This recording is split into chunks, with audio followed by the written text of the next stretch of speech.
The last time you kissed my boyfriend. You hear me? Her what? I was in shock. I'd never kissed anyone. But then I realized probably Lindsay did.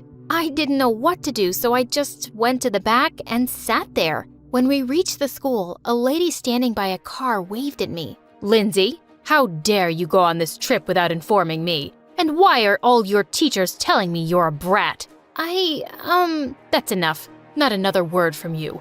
I'm taking away your phone, young lady. My phone?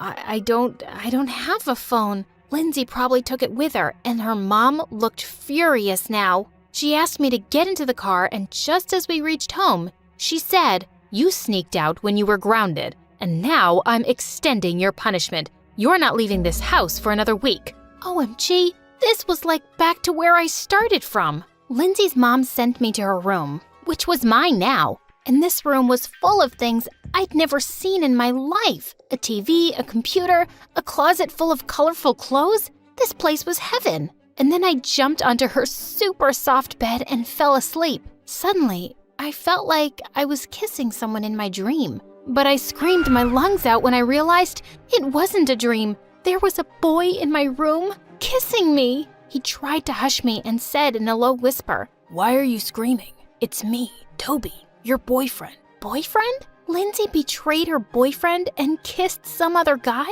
She was really something. Suddenly, he came closer, and I could even see in the dark how handsome he was. "But what are you doing here this late?" "I come here every day ever since you've been grounded, remember? What's wrong with you, babe?" He touched my forehead so gently, I couldn't help but melt a little. Then he took out a beautiful necklace from his pocket. "I bought this to mark our first month together. Shall I put it on you?" He was doing all this for Lindsay, who betrayed him for some other guy? For a moment, I started to hate her. I decided I was going to tell him that I wasn't Lindsay. But just then, I heard her mom walking upstairs. "Lindsay, I heard some noises. Are you okay?" Toby and I looked at each other, super scared, but he quickly ran out of the window, and both of our butts were saved. "Were you talking to someone?" "No, of course not. I don't even have my phone on me. I left it on the field trip, remember?" She looked at me suspiciously and then went away. A few days passed, and I was just stuck at home. All thanks to Lindsay, the brat. But thank God for Toby, who visited me every day, and every time I wanted to tell him the truth. But I was afraid he'd get mad and stop seeing me. One night when he dropped by, he got up to leave after 20 minutes. I asked him why, and he said, "Babe, I play volleyball at the beach every Saturday night, remember?" The freaking beach? I leapt up excitedly and said I wanted to go with him. He looked really surprised. "But you hate the beach, and the sand, and volleyball. And you also hate my friends and never want to hang out with them?" Wow, what was wrong with Lindsay? "Oh, I guess I've just been cooped up for so long. I really just want to go out." He looked super happy, and we both snuck out the window. I had to stop myself from gasping when I saw the sea for the first time. It was so beautiful. I had an amazing time with his friends, and after his game, we took a moonlit walk on the beach.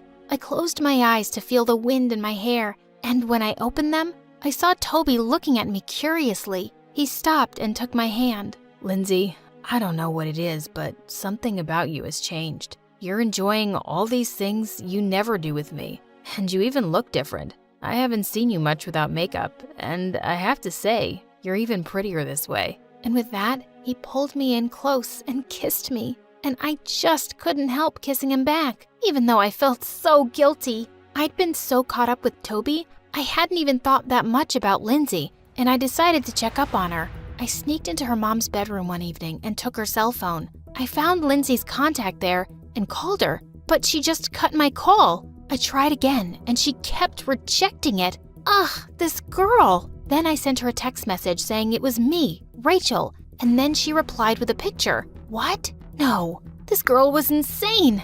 Suddenly, I turned around to find Lindsay's mom standing right behind me. "You're not Lindsay, are you?" What? How did she know that? Suddenly, she put her hands around my face. "You guys look so alike. I can't even tell you apart." "What are you talking about? Do you know who I am? And who are you?" "My name is Sabrina.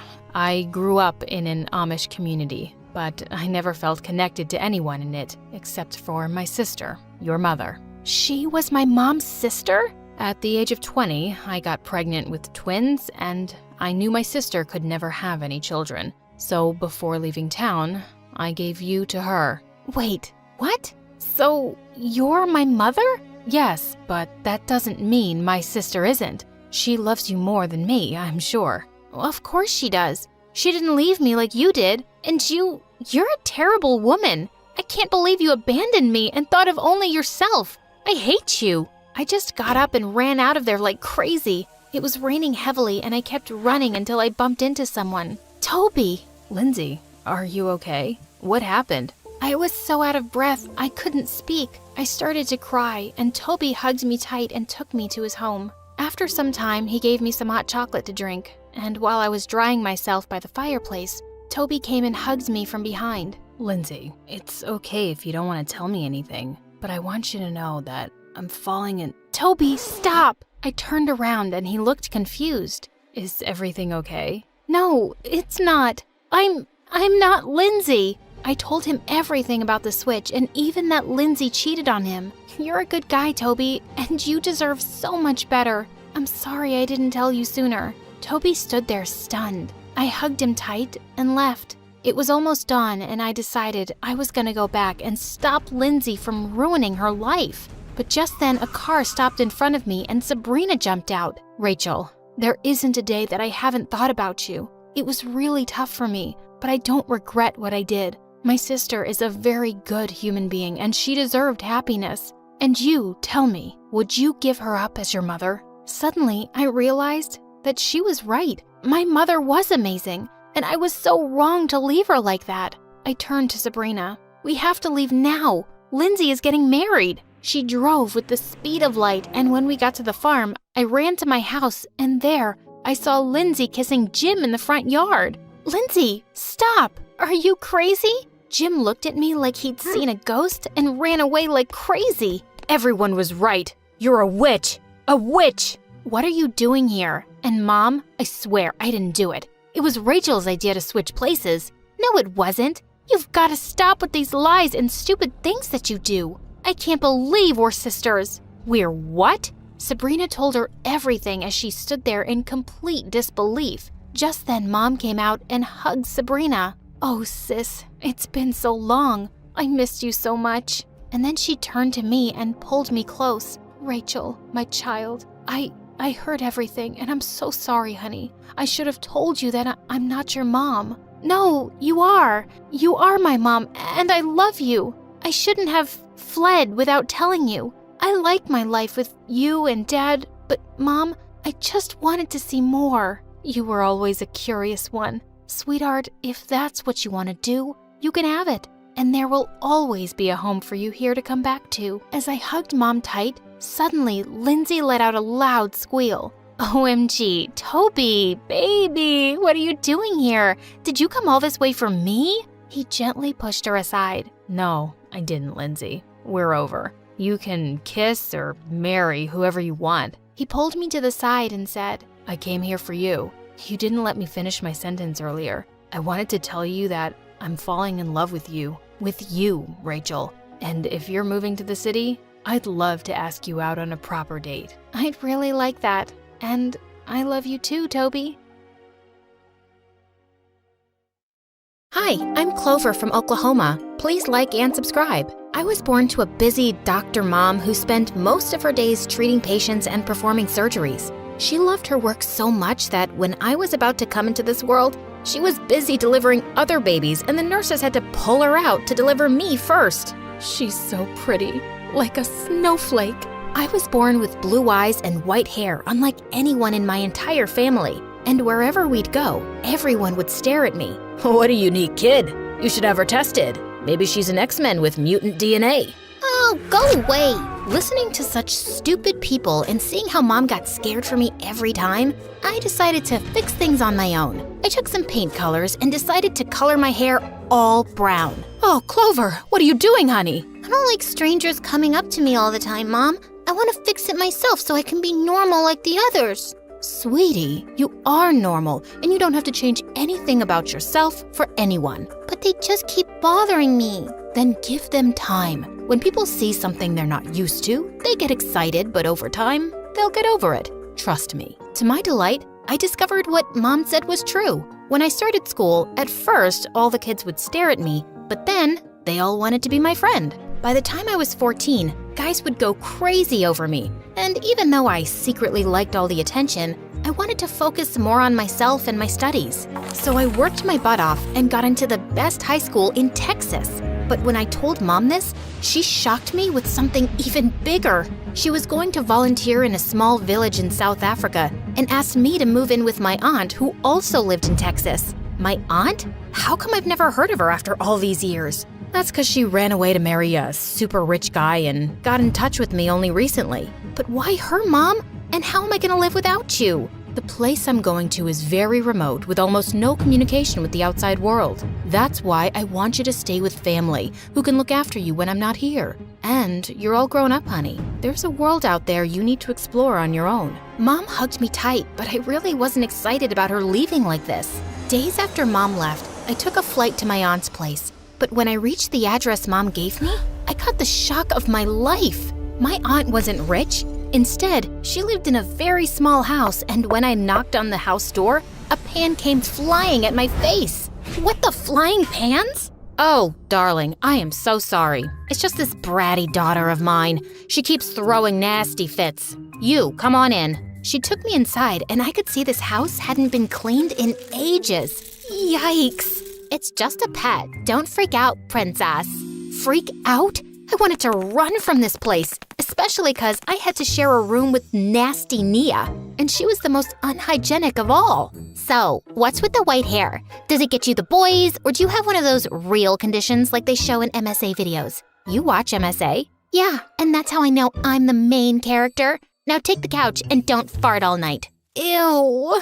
She was sick, but there was nowhere else I could go now, so I decided to make this place my home. And these people, my family, like Mom had asked me. The next morning, before Aunt and Nia woke up, I cleaned the entire place to give them a surprise. But when I returned from school, the house was all upside down again. You guys, I worked all night to clean this place. Well, who asked you to do it? And anyway, I couldn't find any of my stuff with everything so tidy, so I messed it all back up. Ugh, this girl was such a nuisance. I almost wanted to call Mom and tell her to come back. But that's when I learned that Mom got stuck because a serious illness broke out in the area where she was working. And the government in that state announced an emergency and sealed it. So when's Mom gonna come back? And is she okay? Yeah, she's safe, but I have no idea when she'll be back. Now tell me, did you clean the house all by yourself? Your mom told me you can cook too. And did she give you any money? And even though my heart kept sinking thinking about Mom, my aunt would keep me busy with the house chores. And just like that, I became a live-in maid for these people, and Nia and I became like siblings who quarreled all the time. What did you do with my boots? I sold them for $40 at school. Profit, you see. Only you ain't smart. They cost more than $400. Oh, you're so stupid. She'd even have wild parties at home just before my tests to annoy me. And my aunt would sleep peacefully on the couch, like a deaf bear in hibernation. God knows how she managed to run the house without money. She didn't give me any allowance, and I decided it was time to make my own money. So I took up a job at a local salon, but then one evening while I was on my way back home, rain started pouring, and I started to run, but just then, a car came and stopped right in front of me. Camilla, get in. I kept ignoring him because that wasn't my name, but the guy kept following me in his car and then stepped out. I turned around to hit him, but he held my hand firmly. Hey, chill. Look, I'm not gonna force you to come back with me, but just listen to me once, okay? He let go of my hand and kept talking to me like I was someone else. Look, sir, I think you're mistaken. I'm not Camilla. It can't be. You both look so similar. God, is that your real hair? He then apologized to me and went away, but only after a few seconds, he came back running. What now? I can at least drop you at home. It's terrible weather and I'd like to apologize for my misunderstanding. He seemed like a nice guy, and because of the rain, I decided to take the lift. But on our way home, he showed me pictures of this girl who looked just like me. What's this? Did you Photoshop these? And then he told me something shocking. This girl was a model, but she ran away, and ever since then, he's been searching for her. But I'm not her. I know. That's why I want your help. Until I find her, do you think you can work in her place? And I'll pay you a lot, too. Me? I can hardly walk properly in slippers. I'm no model. But I can teach you. Look, I don't want to force you, but I took advance payments and Camilla ran away with all the money. Now, if you won't do the shows, I'll have to refund triple the amount and I'll go broke. I felt bad for him, but I had school and even Mom wasn't around, so I politely refused. But then a few days later when I woke up, I saw all the stuff was put out in the garden for an auction sale. Nia, what the heck are you doing with all my stuff? Making more money out of it. Your mom's gone and we have no idea when she's coming back. You can't just stay with us for free. So, who wants this shawl? Hey, that's my mom's. Give it to me. We both pulled it apart and went flying in different directions with the shawl ripping into pieces. I felt terrible seeing this and just wanted to move out now. So I called up James, the guy in the car, and took his offer on one condition, that he'd let me continue with school, and he agreed. He took me to the modeling agency dressed as Camilla, and later that night when I was in bed, I heard a knock on my window. James, what are you doing here? I'm grateful that you agreed to do this, Clover. So I bought you this. I stuffed my mouth knowing I had to go on a diet from the next day. But from then onwards, James would sneak into my room every night and teach me how to act like Camilla along with how to pose and walk like a model. He'd even pick me up and drop me back at school. And we'd have so much fun together that it felt like I had a new best friend that I could trust. Then on the day of my first ramp show, I was getting dressed in the green room when I heard a familiar voice. I went out to check and saw Nia was yelling at James. If you don't pay me the rest of the money now, I'm gonna tell her the truth. Here, take this for now. I'll pay you the rest later. James went off, but I couldn't help thinking what all this was about. Nia, what are you doing here? And what's this money for? Why should I tell you, smarty princess? Did Mama teach you to be street smart and not get used? Get used? What do you mean? He paid me to make things difficult for you at home after he met you, so you'd take his offer. He followed you that night and knew you lived in my house, so we talked. You're lying. Of course, that's what you'll think because you've always thought of yourself as someone superior to me, and as a fool because I lived in poverty. There was no way she was right about this. So I immediately went to James and confronted him about this. I'm sorry, Clover, but I just wanted you to take the offer desperately, and I couldn't think of anything else. But why? Why would you do that? I don't want to gain sympathy, Clover, but the truth is, I have a chronic disease and I need lots of money for the treatment. Here, you can see my medical records. Oh, James, I'm sorry to hear this, but I'm not yet sure if this justifies what you did, man. I know. I just wanted to save my life, Clover. I know it was wrong, and I couldn't live with myself knowing I had tricked you into this, but I'm glad the truth came out. And it's okay if you leave, but I'm not leaving. What? Look, I don't want you to think of me as some charity case. No, it's not charity. What you did was wrong, but ever since, you've just been nice to me, and I want to help you, James. He hugged me tight, and then I rushed to the stage because I was already late for the show. But the minute I got onto the stage, I realized there was something wrong with my dress. Thankfully, the model right behind me saw this and helped me cover it. And the show was a super hit. James took me out to celebrate, and he looked so happy. God, you were breathtaking today. And so many people wanted to sign you for more modeling jobs, but I refused since you have school. What? No, you should have taken the offers. But Clover, I don't want you to compromise on something you love. Besides, I told you it'd only be a few shows and then you can go back to your previous life. But what if I don't wanna? I love doing what I do right now, and this isn't for anyone else but me. So you should take the offers, James. That brought the brightest smile on his face, and from then onward, I started working harder. I did 2 more shows for big brands, but then one day, something bizarre happened. As I walked out of the changing space, I got the shock of my life. Camilla?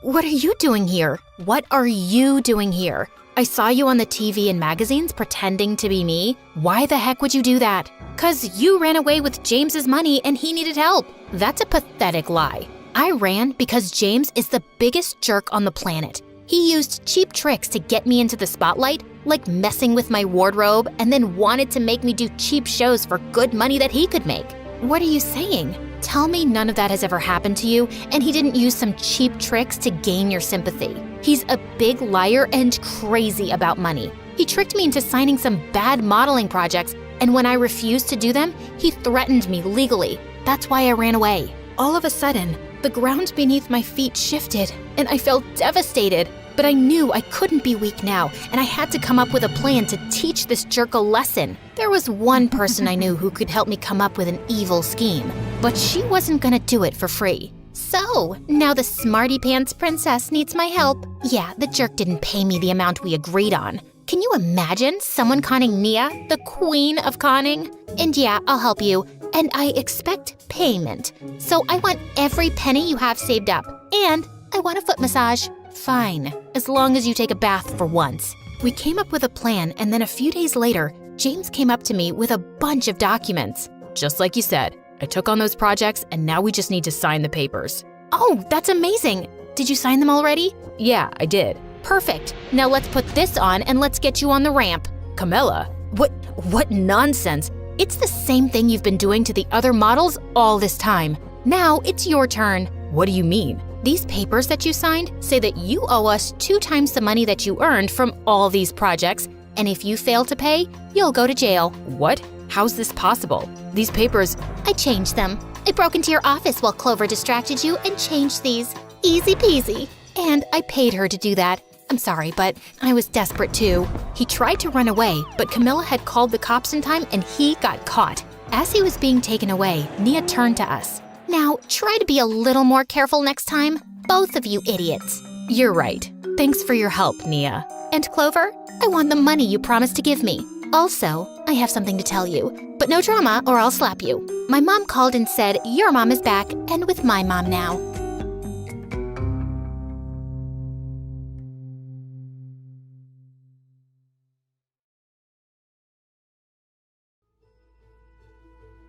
My mom was a popular Italian actress, so right since I was a toddler, I was used to the paparazzi going berserk the moment I stepped out in public. And honestly, I loved being in the spotlight. Hello guys, ready for some new poses?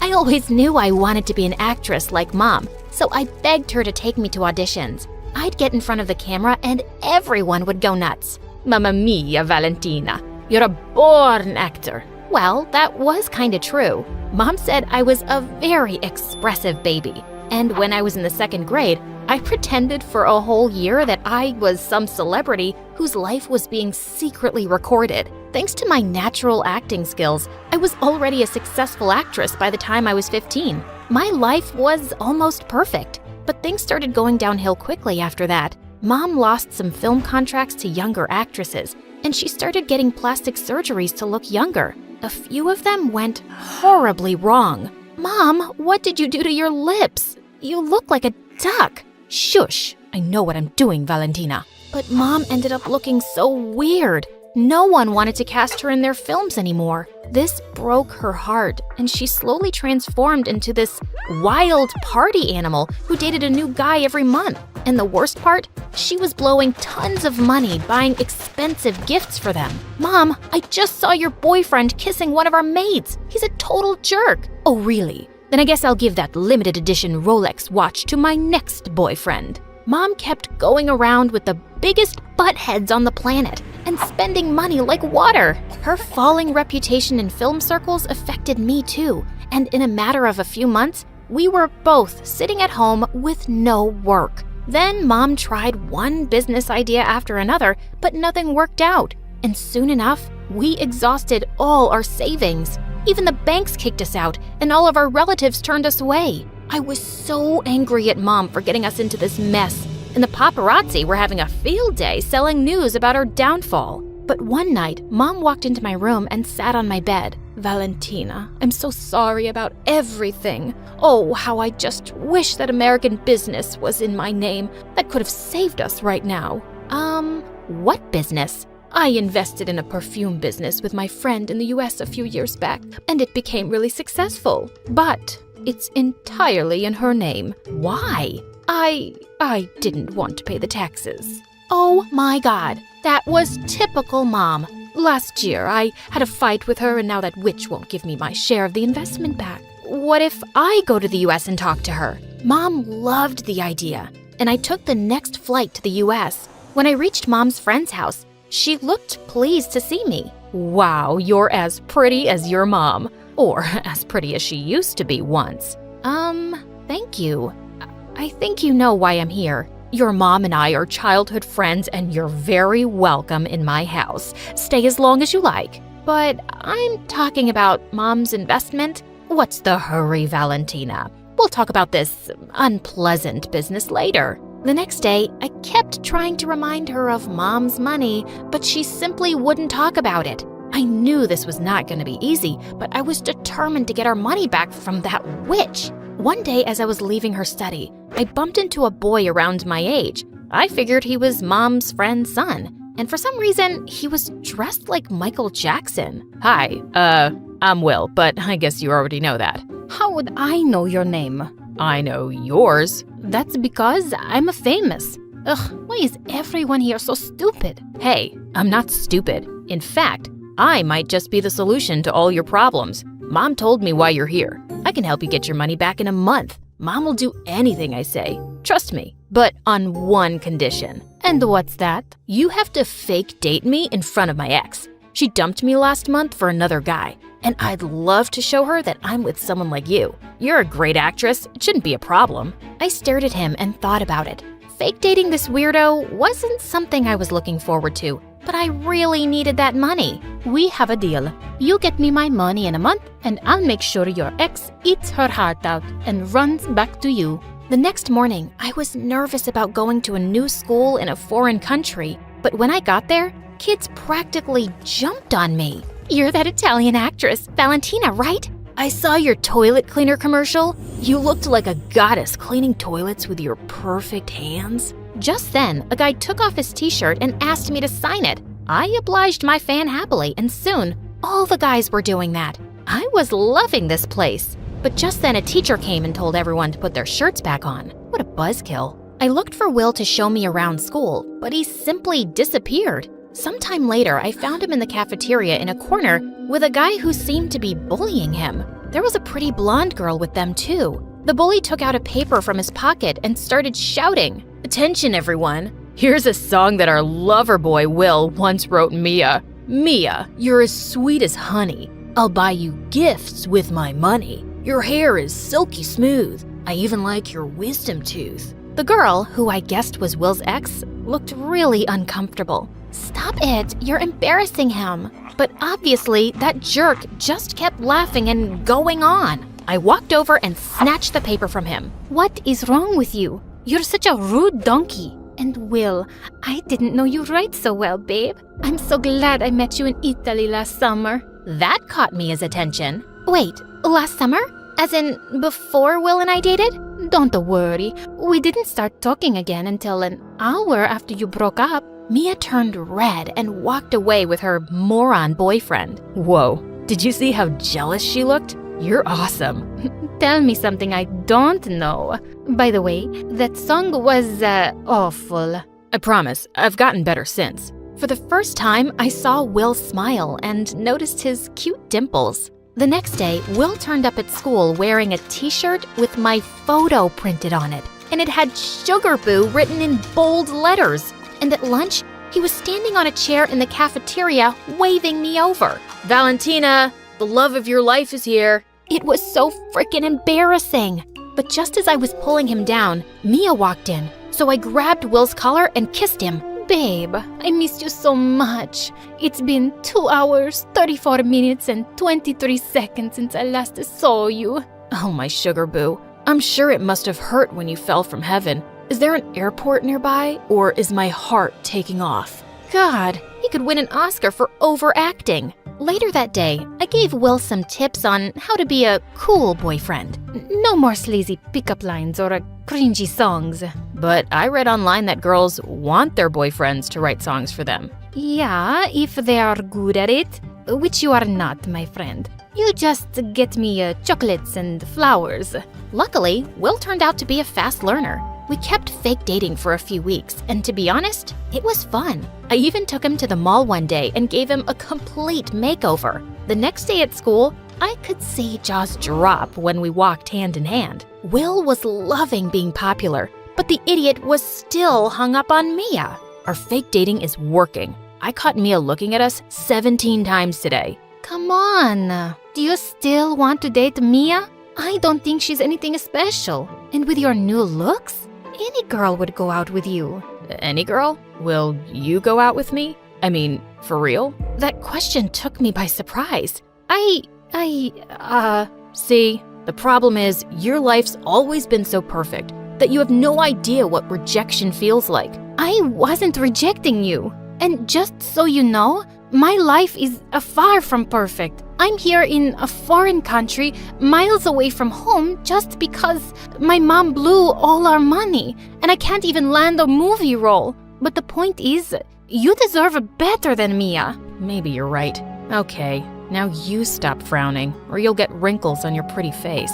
He gently pinched my cheek, and for some reason, I felt butterflies in my tummy. Weird.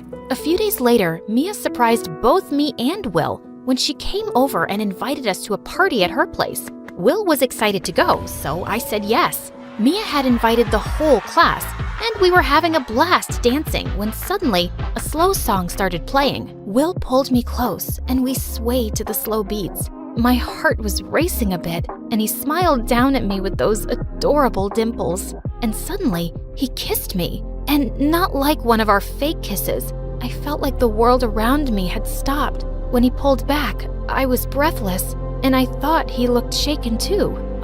Mia saw us kissing. I'm sure she must be burning with jealousy. Wait, she's coming our way. Be cool, Will. Oh, so the kiss was for Mia. That shouldn't have hurt, but strangely it did. Well, I wanted to talk to you for a moment. He immediately let go of me and followed Mia. I just stood there like an idiot. When Will didn't return for half an hour, I went looking for him and found him in the kitchen, washing dishes. Will, what's the matter with you? You left me alone for this? Actually, Mia's maid didn't turn up, so she asked me to help her. And guess what? She said she'd even think about getting back with me. What? Suddenly, dozens of kids barged into the kitchen along with Mia's boyfriend, who started recording Will on his phone. This is your place, you loser. Can you come to my party next week? I'll pay you $50 to do the dishes. Everyone started laughing, and just then, Mia walked in too. Stop it, you all! I asked Will to help me. He's just being a good friend. But Will didn't say anything. He simply took off his apron and left. I decided to leave the party too, but suddenly, Mia grabbed my arm. Remember this. Will might pretend to like you, but I still have him wrapped around my finger. He'll do anything for me, and I can have him back anytime I want. So, you're just going to keep stringing him along? You're a witch, Mia. And guess what? When I was looking for Will earlier, I saw your boyfriend making out with another girl in the bathroom. And I wasn't even lying. Those two jerks deserved each other. When I reached home, I marched straight up to Will's room angrily. How do you feel making a complete fool of yourself? Well, Mia did side with me. Oh, stop it. Do you seriously think she wants to get back with you? She's manipulating you. Are you blind? What's your problem? Don't you want me to get back with Mia so that you can just get your money and leave? You're pathetic, Will. Know your own worth and have some self-respect, dude. I don't remember asking you for a lecture on how to live my life. Fine. Do whatever you want. Date Mia, marry her, whatever. I don't care. I slammed the door hard and stormed off to my room. Idiot. The next day, I didn't even sit with Will at lunch, and I felt even madder when I saw Mia walk up to him. Will, I broke up with my boyfriend. That jerk was cheating on me, and I was a fool not to realize how amazing you were. Can we get back together? I know you still care. Well, I'm not too sure about that anymore. I'm done being your backup plan, Mia. Good luck with your life, but I'm not interested anymore. Mia looked stunned, and Will just walked out. That was amazing! When I reached home that day, I found Will waiting for me in my room with an envelope in his hands. You kept your part of the deal. Now it's my turn. I took the envelope, and when I opened it, my eyes almost popped out. It was a check for $20 million. How did you manage to do this? Let's just say I'm Mom's only weakness, so it wasn't that difficult. Thank you. I guess now there is no reason for me to stay back any longer. Will looked at me and then spoke. I guess there isn't. I'll drop you at the airport when you're ready. Soon, I flew back to Italy, and Mom and I started our own perfume business with that money. Thankfully, it took off, and I also started getting acting offers once things settled down. One day while I was shooting, I noticed a familiar face in the crowd, a face I'd been dying to see again. "Will, what are you doing here?" Listen, Valentina, I know I suck at writing songs. Hi, I'm Apurva from India, and I live with the cheapest person in the world, my mom. Before I continue, please like and subscribe. I don't know if Mom has always been a miser or raising me alone made her one, but boy, could she pinch pennies. I never had birthday presents, Christmas presents, or any toys to play with. Well, not really. She always told me to use my imagination and make my own toys. Here's an empty carton I got from work. It will make a great dollhouse. Mom, I don't have any dolls. She picked up 2 hard-boiled eggs, drew faces on them, and handed them to me. There, these can be your dolls, and we can eat them later too.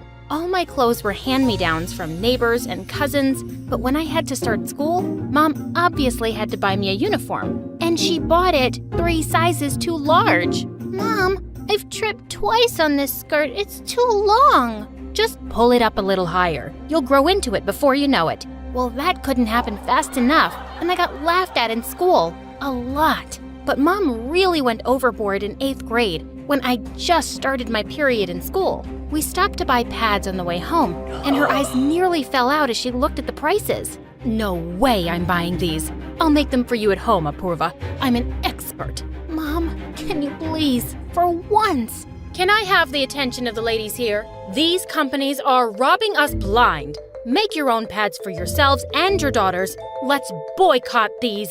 Oh my God. I just vowed that I'd have a different life when I grew up. I wanted to be rich, a millionaire.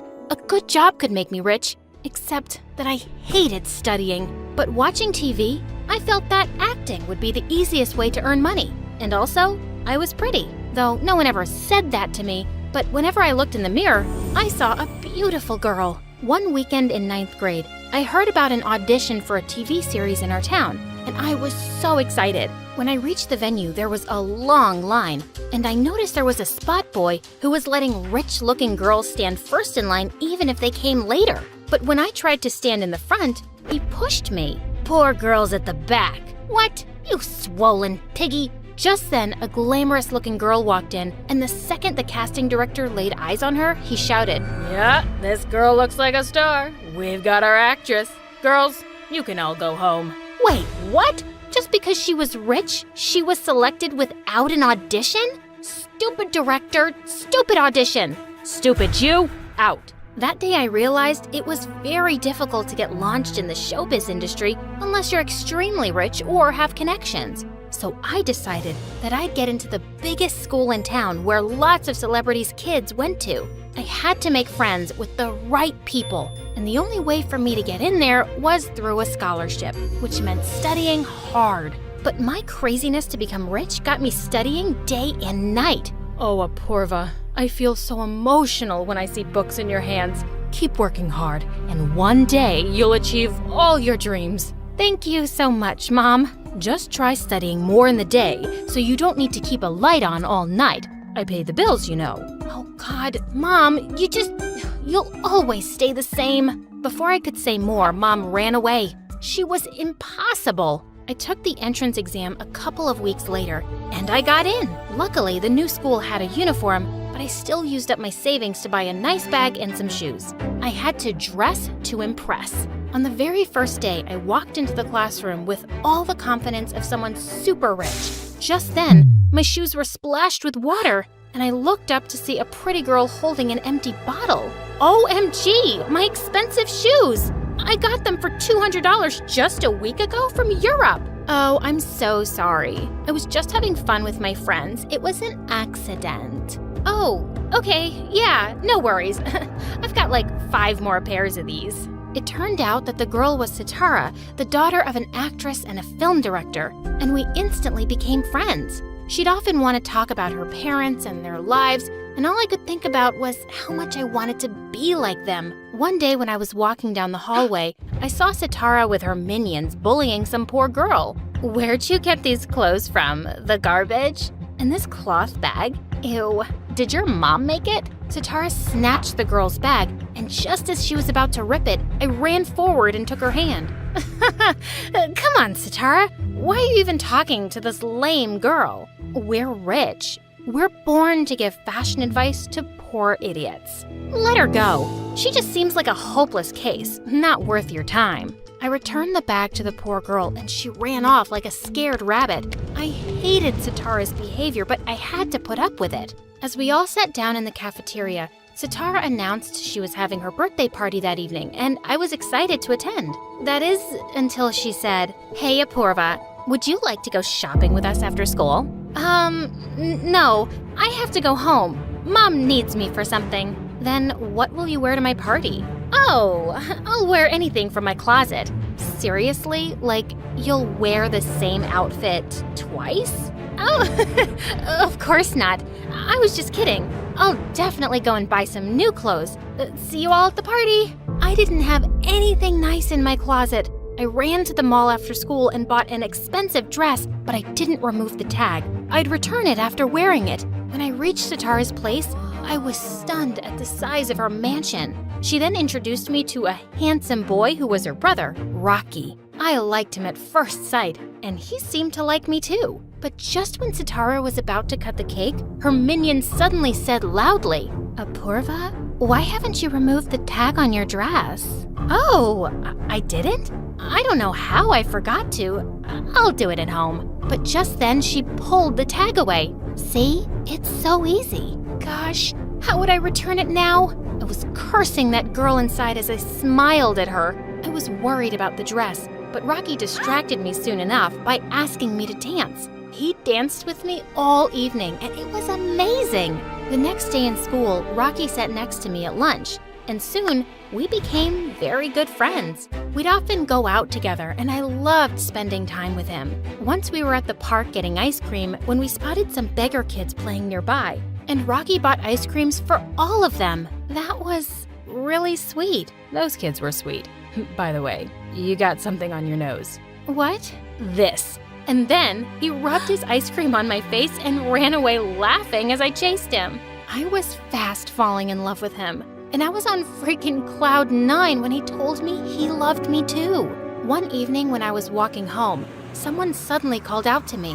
It was Sitara in her car with her friends. Apurva? Come on, I'll drop you at home. Walking is what poor people do. No, it's okay. Actually, I just had a very heavy lunch today, so I'm just trying to digest it. But she insisted that I get in the car. My heart was pounding as Sitara was asking me the way, and I was randomly telling her to turn left and right. Just then, I picked out a big house and shouted, Stop the car. This one's mine." Ooh, nice home. But it looks like it's locked. Oh, actually, I'm all alone at home today, so I locked it when I went out. Gosh, where are my keys? Never mind, I'll find them. You mean these keys? And Sitara fished some out of her bag. I have them, because this is one of the 6 mansions my family owns in the city. I was always suspicious of you, Apurva, and I was right. You're a liar and a fraud. How dare a poor beggar like you befriend me and date my brother? Just look at her, shameless moron. Sitara, let's beat her. And as this girl came closer, I pushed her hard away from me. Hey, back off. I'm not scared of anyone. I don't live on your charity, so I'm not gonna put up with any of this nonsense from you. I stormed off, but by the time I got home, I was in tears. I felt so mad, not because those girls had insulted me, but because I'd been so stupid pretending to be someone I wasn't. I thought these were the people I needed to be friends with, but I was wrong. And I was done. I thought I'd call Rocky and tell him everything, but he was out of town for a few days, and I decided to wait for him to return. The next day, as I entered the school, I saw everyone staring at me like I was some kind of criminal. Of course, Sitara had told everyone about me. Just then, a ball hit me in the head. I turned to see Sitara and her minions. How can anyone be so shameless? I didn't think you'd be able to show your face now. But gosh, you just have no self-respect. Just then, I spoke loudly in the hall so everyone could hear me. Everybody here? Attention, please. I'm poor. What am I? Yes, poor. And I'm not ashamed of it. I'm here because I'm smart, not like these morons whose parents paid bribes for them. Hearing that, Sitara charged me and we broke into a big fight. And we both landed detention for a month. But the only thing I cared about was Rocky finding out. I was afraid he'd think I'd fooled him with my lies and he would dump me. And I really didn't want to lose him. The next day, I saw a poster for some acting auditions on the bulletin board. They were for a role in a TV series, and I immediately signed up. But just then, Sitara pushed me aside and signed up too. Oh, look who's aspiring to become an actress. Babe, these things are meant for rich people with connections. Don't even bother.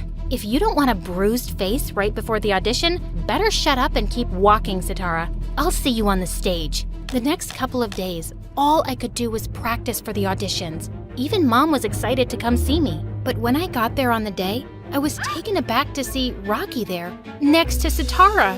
I warned you about Apurva, Rocky. I know poor girls like her.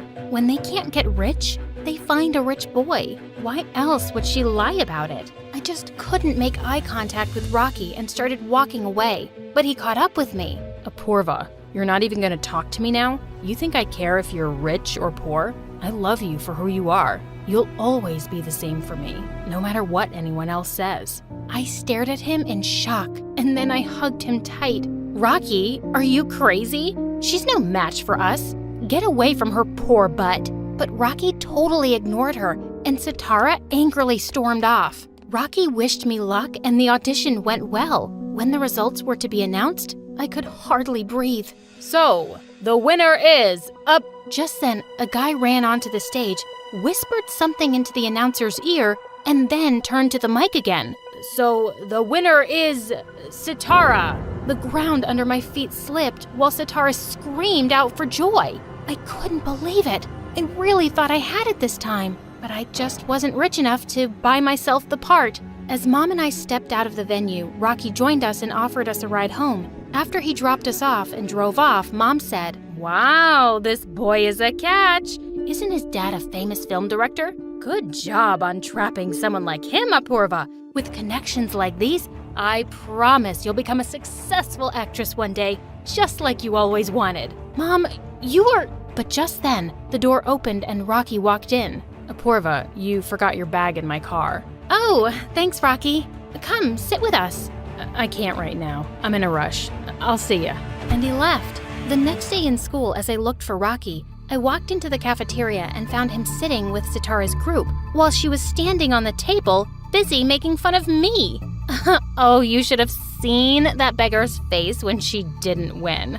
I'm sure she went home and cried like this. And then she dropped down to the floor and started kicking and screaming while everyone laughed. Wow, Rocky. So you're just gonna sit there and watch her mock me? Yeah, I think I will. It's what you deserve. And he walked away as I stared in shock. But then I went after him. What have I done that you're behaving like this? Isn't being poor a good enough reason? Sitara was right. I'm way out of your league. He walked away and I was left in angry tears. How could I have been so wrong about him? He was just like his sister. He stopped loving me because I was poor? Well, I would forget the jerk too, ASAP. Soon after, I found out that the TV series Sitara was selected for was filming the first episode in our school. I joined the crowd and had gathered to see the shooting. On the director's cue, Sitara started saying her dialogue, but she immediately forgot them. And even after 100 takes, she couldn't deliver one line of dialogue properly. The director was so frustrated that he banged his head on the desk, and I laughed out loud. Who laughed? Who is that? Come out. I raised my hand. How dare you laugh at my shooting? You think acting is easy? Yeah, I think it is. Oh, really? The director snatched the script from Sitara and gave it to me, thinking I'd make a fool of myself. But when I delivered the dialogue perfectly, he looked stunned. Oh my God, you're so talented. I know. The emotions, dialogue delivery, everything was just amazing. I know that also. Thank you so much, sir. Team, take up this girl. She's gonna be my lead actress. And throw this good-for-nothing Sitara out. These rich people think they can buy anything with money. Gosh, was I dreaming? Was I finally becoming an actress? I immediately called my mom to give her the news, and from that day onwards, my dream life began. I graduated from school soon and worked in many TV series, and soon became a celebrity. And I had the life that I'd always wanted. Years passed, and one day when I was being interviewed on TV, the host asked me, "Miss Apurva, our audience really wants to know more about your love life. Are you dating someone?" Oh no, I just try to stay away from love. I did love someone very much once, and I thought he was a good person. But I wasn't rich back then, and that's why he rejected me. So now I really can't trust anyone. I'd spoken lightly about it in the interview, but it was true. Later that night, I was in my room when I got a call from an unknown number, and I nearly dropped the phone when I heard the voice. Apurva, please, don't hang up on me. It's me. Why are you calling me, Rocky? Because I saw your interview and I realized I'd been the world's biggest fool. All those years ago, I overheard your mom saying you'd planned to be with someone rich, and that just broke my heart. But when I heard you say you loved me once, I couldn't help calling you. I was speechless. All these misunderstandings had kept us away all these years. Rocky, it's been a really long time since I've seen you. Can we meet tonight? I'll be right there, Apurva.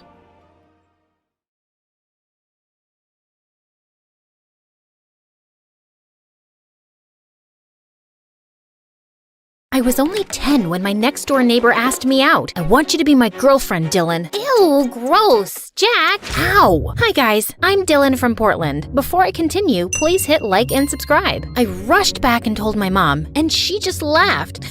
"You're a smart cookie, Dylan. There's no hurry to date boys." He apologized and we made up because I didn't want to lose my only best friend over some silly thing. My life was amazing. I had my mom and Jack, but everything changed after that summer. Mom surprised me with a packed suitcase and a brochure. "What's this?" "I thought it would be good for you to get away and meet new people, since we can't afford a vacation this summer." "No, I don't want to go. Jack and I already have plans, Mom. If you send me there, I'll just call you every day, every hour, or every second until you come and pick me up." Mom had made up her mind, and she wasn't changing it, no matter how hard I begged. The day had arrived, and I wasn't ready to leave Jack. He pulled something out of his pocket. It's a leather friendship bracelet. Mom let me buy it at the mall. I thought maybe you'd think of me while you had it on. "Yeah, it's a bit flimsy, but we girls love it, right?" He tied it on my wrist, and I was just adjusting it when, snap, it broke. Whoops.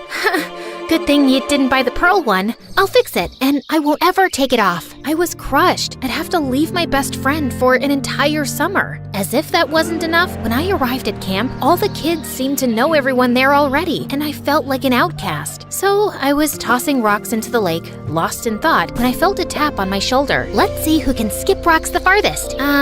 No thanks. I guess I thought she was there to pick on me too, but she plopped down next to me and smiled. "Oh, come on. It'll be fun. I'm Molly, by the way." "Hey, Dylan, we go to school together, right?" "Yep. And you look like you could use a friend. So what do you say? Ready for a little friendly competition? Are you ready for me to kick your butt? I'm the best rock skipper known to man." "Ha! We'll see about that." We had a blast, and I laughed my lungs out. From that day on, Molly and I became joined at the hip. Molly was more social than me, which helped me break out of my shell. I got to know other kids, and I felt like I fit in. I no longer called my mom to pick me up, and I felt myself changing. Until swimming day. No one had a clue that I couldn't swim, and I was too embarrassed to admit it. I tried, but it was like I was Titanicking without a lifeboat. Of course, a few jerk boys figured it out and started to poke fun at me. Imagine being 10 years old and having a bunch of kids laugh at you because you can't swim. I wanted to run off, but then Molly spoke up. "Whoopsie daisy.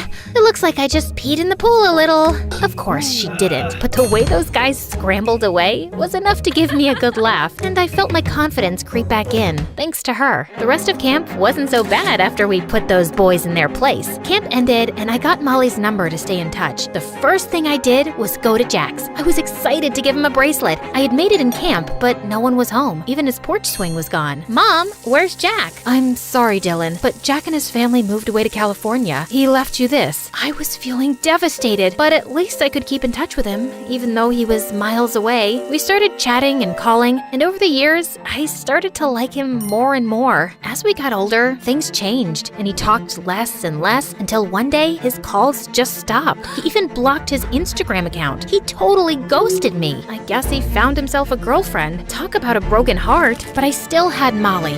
At 16, we vowed to make our junior year the best ever and maybe find ourselves some boyfriends. Did you talk to the new guy, Kyle? No, why would I? He keeps to himself. He's really cute. You're right, he's quiet, but I think I can get him to open up. You do have a knack for that. The final bell rang, but Molly continued gushing about Kyle. She always made me late, so we split and I ran to class and I was about to sit, but I missed my seat.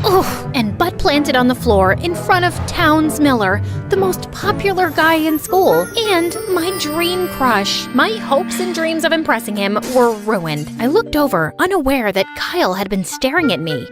Hey, Kyle. My face was beet red, but he ignored me anyway and turned his attention to his phone. Such a rude dude. I didn't tell Molly this, but she wasn't lying. Kyle was hot. After school, I went to the mall with Molly to look for dresses for our upcoming formal. Neither of us had a date, so we decided to go with each other. We both slipped the glamorous dresses on. I felt so pretty in mine, and despite the price tag, I was convinced I'd wear this gown to the formal. When I came out, Molly was already waiting for me and twirling in front of the mirror. Dylan, look at us. We look like the popular girls. Screw the popular girls. I feel like a princess. It felt magical. But as I looked in the mirror, I spotted Kyle standing outside the store, staring at us. OMG, Molly, look! And just as we both turned to look, my foot snagged my dress and ripped it right off my body.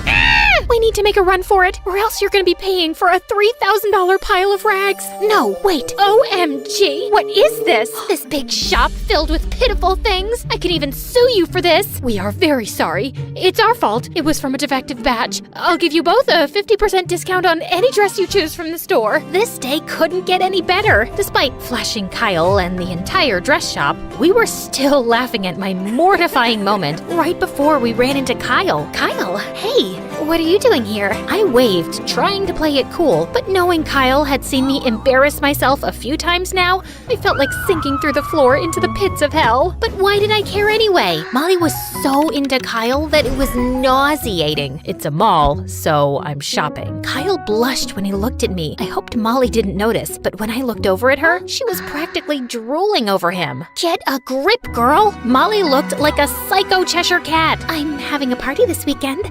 Wanna come over? Yeah, sure, I guess. Molly gave Kyle her number, and that's all she talked about on the ride home. And the next day at school wasn't any better. I was walking down the hall when Towns yelled, "Looks like Aunt Flo came for a visit." I spun around, totally puzzled, as everyone was laughing. Out of nowhere, Kyle came running over and wrapped his flannel shirt around my waist. You can borrow this. I stood there and gawked at him, but then I realized I must have gotten my period. Of course, that would have happened in front of Towns of all people.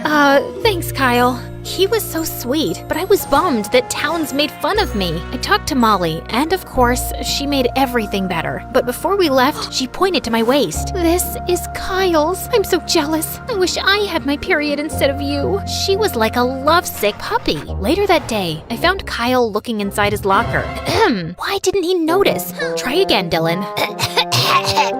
He peeked out, but I felt myself sweating when he turned his familiar gaze toward me. Thanks for this. It's okay. Then he left, and I slammed my locker shut without realizing my hand was inside.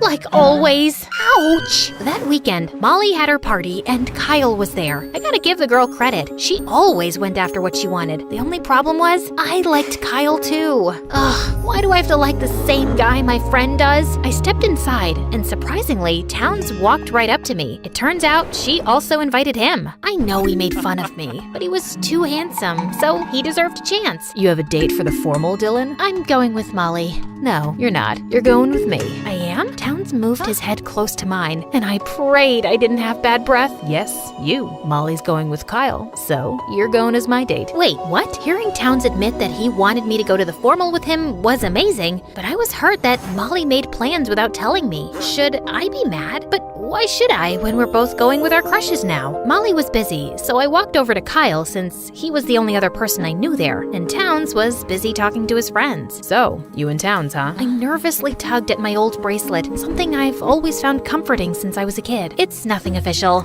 We're just going to the formal together. Molly probably had to bribe him to go with me. What makes you say that? I'm not exactly Miss Popular, and Towns is like the school heartthrob, in case you haven't noticed. Maybe he sees more in you than those popular girls. You're funny, kinda clumsy in a cute way, and a really good friend to Molly. You've got great qualities, Dylan. Excuse me? What? Is he flirting? The rest of the party went well. Molly and Kyle spent a lot of time together, and I got to know Towns a little better. Now, let's jump to the night of homecoming. I went arm in arm with Towns. He looked amazing, and I felt like I was on cloud 9, standing next to him when everyone had their eyes on me and looking like royalty in my gown. I immediately spotted Kyle, but to my surprise, Molly wasn't with him. Towns immediately found his friends and left. I was kind of pissed, but I wouldn't let him get me down. This was my night to have fun. Hey, you made it. You look beautiful tonight, Dylan. My heart skipped a beat when Kyle said those words, especially since Towns didn't even compliment me. My face got hot when he gave me a once-over. Everything about him that night screamed flirting. He couldn't possibly be into me, right? That would be bad. You're wearing that bracelet again. His fingers brushed my wrist. Kyle,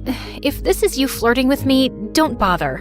Just then, Towns swooped in and dragged me to the dance floor, and unfortunately, I smashed his toes as I tried to keep up with him. You're brutal, Dylan. You need dance lessons. You don't have to be such a jerk about it. I was leaving when he spun me around, lifted my chin, and moved his face close to mine. He was gonna kiss me, and I didn't feel ready at all. I panicked and ended up bumping my head on his chin. Oh, I'm sorry.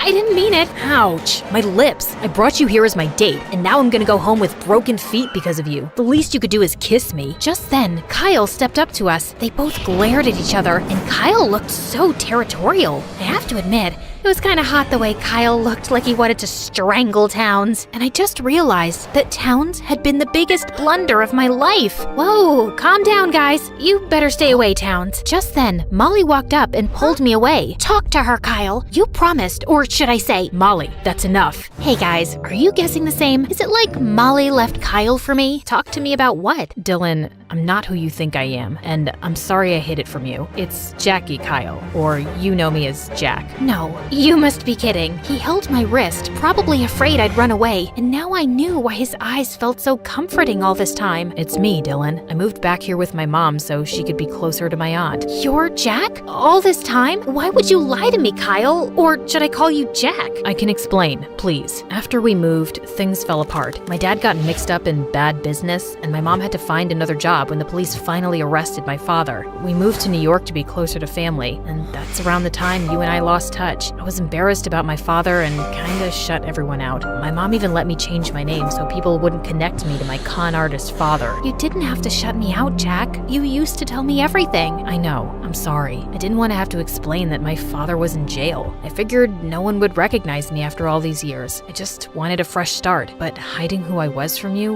was too hard. But who cares what people think? I don't care that your dad is in jail. You're still Jack, the boy who stole my heart all those years ago. Will you forgive me? I suppose I could consider forgiving you, but what about Molly? Molly knows my feelings for you and urged me to talk to you. What can I do to make you not hate me? I suppose if you kiss me, I could forgive you. You won't slap me and run away this time? Try it and find out. He kissed me softly, and it felt perfect, just as I thought it would. I felt like I was floating in the clouds. So, Jack and I reconnected, and we've been dating ever since. Molly eventually started seeing a super nice guy too, and I ended up having the best junior year ever.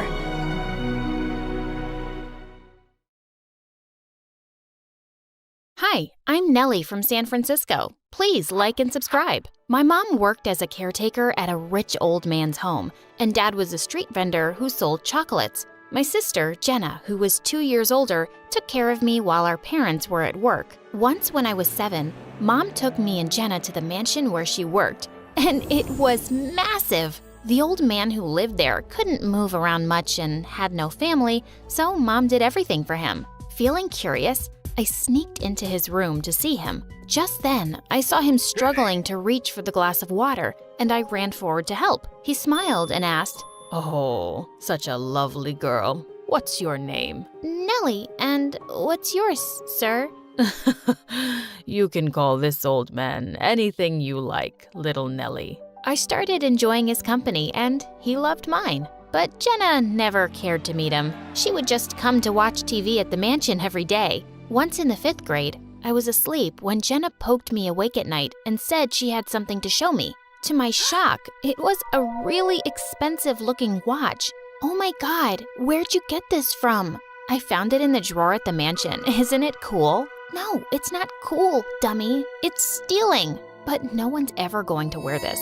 Think of the stuff we could buy if we sell it, Nellie. No way! You have to put it back, or I'll tell Mom and Dad and the old man. She made an annoyed face, but the next day she took it with her to return it. When we got to the mansion, though, we received some shocking news. The old man was gone. I was heartbroken to hear it. Soon after, the old man's lawyer showed up, and Mom sent me and Jenna away while they talked in the study. The minute the lawyer left, we heard screams, and we found Mom and Dad dancing. We're billionaires! The old man left all his money to us. This is the happiest day of our lives. We're rich? Nellie, can you believe it? It's all ours now. This watch? Mine. And before I knew it, we'd moved into his mansion, and my family went on a shopping spree. They were spending money like crazy. Nellie, buy some fancy clothes, please. We're joining the new school with all the rich kids. We need to look like them. No thanks. Designer dresses aren't my thing. We were enrolled in the best private school in town. Since both Jenna and I loved dancing since we were kids, I went to sign up for the school's dance club right away and found her there too. We auditioned, and I was excited when we were both selected, but Jenna was acting like she didn't even know me. The next day, I was sitting by myself in the cafeteria when a girl walked over and said, "Hey, get lost, kid. This is Amy's table." But there are so many other empty tables, and who's Amy? I'm Amy, and Amy always sits on this one. She suddenly picked up my plate of spaghetti and rubbed it all over my shirt. There, your t-shirt is designer now. Original art by Amy. I was about to smack her when suddenly I saw Jenna marching over to my table with a glass of juice. But when she came close, she threw it straight at my face. Didn't you hear Amy the first time? Move it. As the two high-fived, I ran off to wash the juice out of my eyes. What was wrong with Jenna? As I washed my face and looked up, I saw Jenna standing behind me. Do you want to explain what just happened there, super jerk? Yeah, I'm here to explain it, so listen closely. You want to be a loser?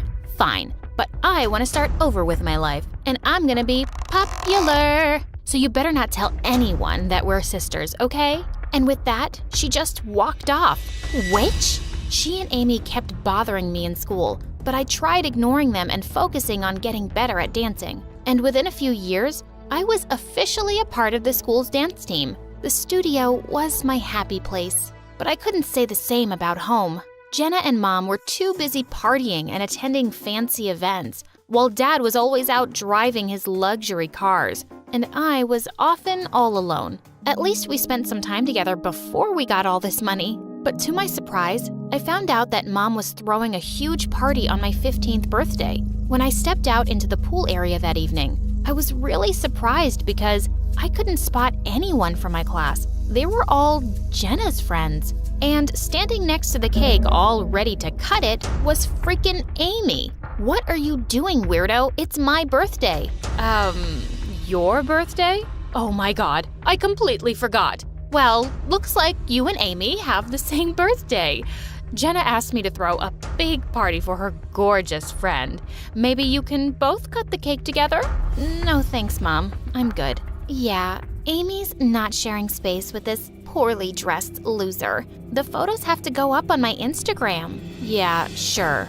I'm the loser. But so are you. It's pretty lame that someone else's mother had to throw you a birthday party. Where's your own mom? Amy leapt forward to attack me, but I pushed her off and she landed straight in the cake. She pounced at me again, and as we wrestled, we both ended up falling into the pool.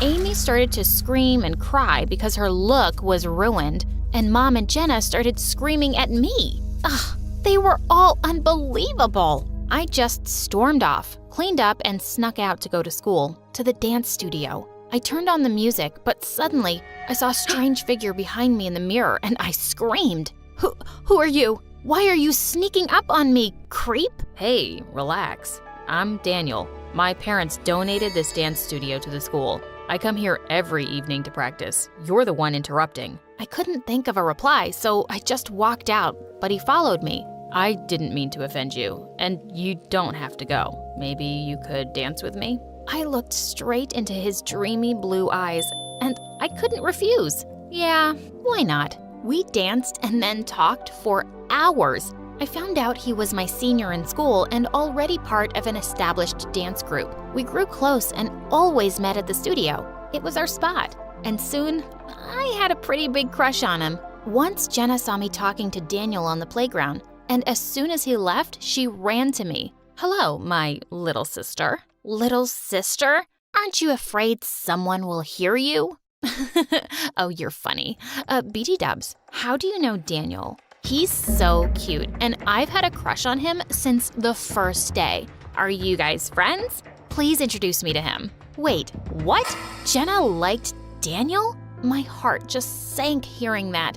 I liked him too, but I couldn't hurt my sister. The same evening, I met Daniel and decided to talk to him. Daniel, I need to tell you something. My sister, Jenna, I think she likes you. She's super cute, and you both will be great together. I can introduce her to you sometime. Jenna. Oh, yeah, I've met her, but she isn't really my type. And besides, there's someone else. And with that, he took my hand and my heart was racing. It's you. I like you, Nellie. And suddenly he leaned in for a kiss. Just as our lips touched, the door burst open and Jenna barged in with Amy right behind her. Oh my God. Good thing I told you to follow her, Jenna. Amy's always right about people. Jenna stared at me with pure rage. Wow, my own sister stabbing me in the back? You act like you're so innocent, but you're such a snake. Jenna, this isn't what it looks like.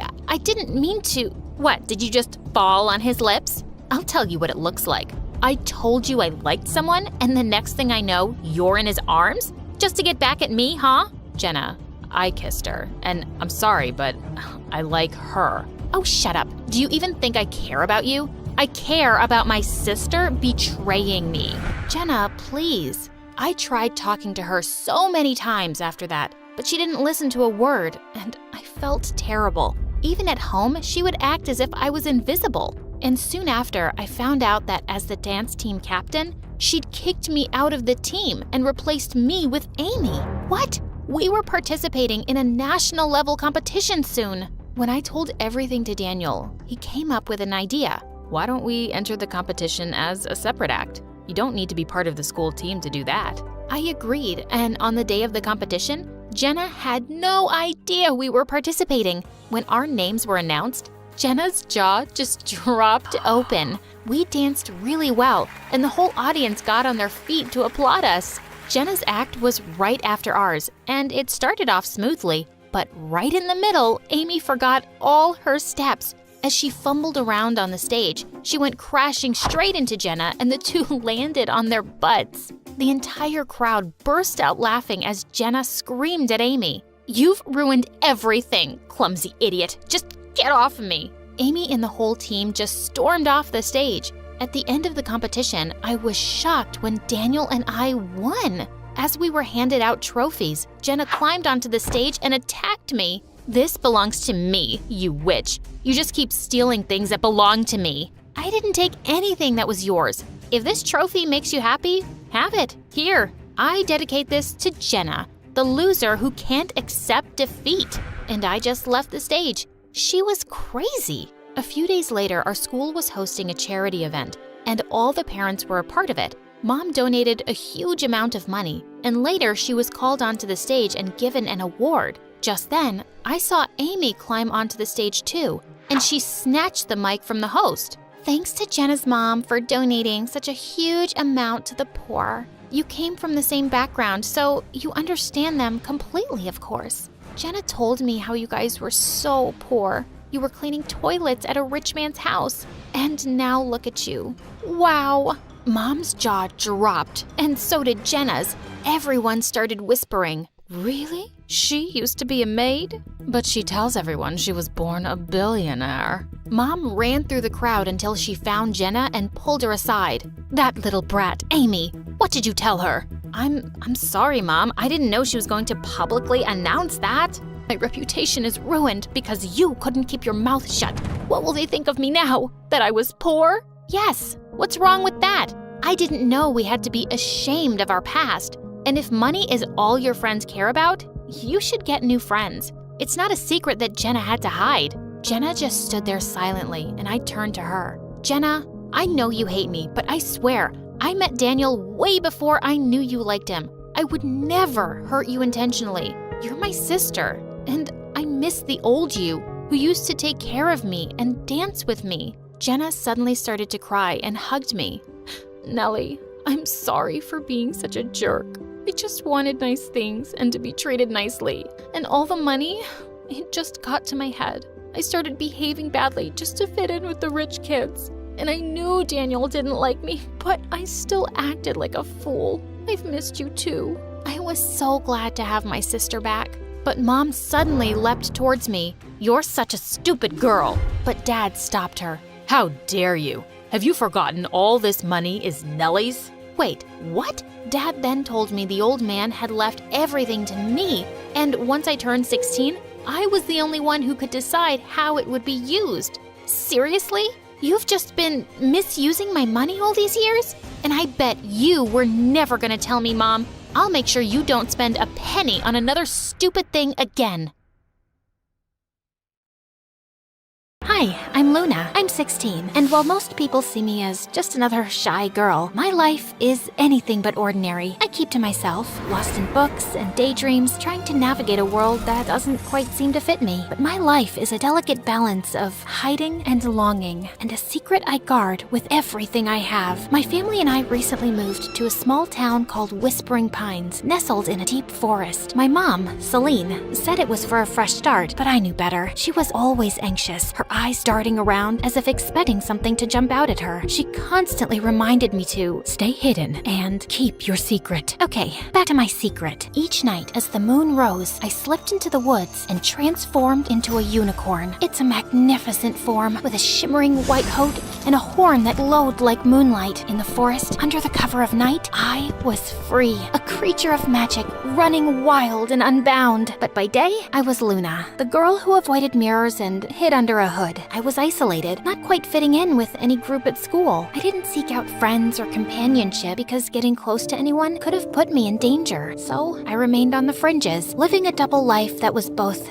exhilarating and exhausting. Then there was Jasper. He's an artist with a sketchbook perpetually in hand, always drawing and observing. There was something different about him. His eyes seemed to see beyond the surface, and he had been curiously watching me ever since I arrived. His presence was a mix of intrigue and unease for me. One day after school, he cornered me by my locker. Hey Luna, I've noticed you always wear that hood. Is there a reason? I shrugged, attempting to sound nonchalant. Just like it, keeps me warm. He raised an eyebrow, unconvinced. There's something more, isn't there? You're always hiding. I laughed nervously, trying to deflect. What about you? Always drawing? Jasper flipped open his sketchbook to reveal a detailed drawing of a unicorn.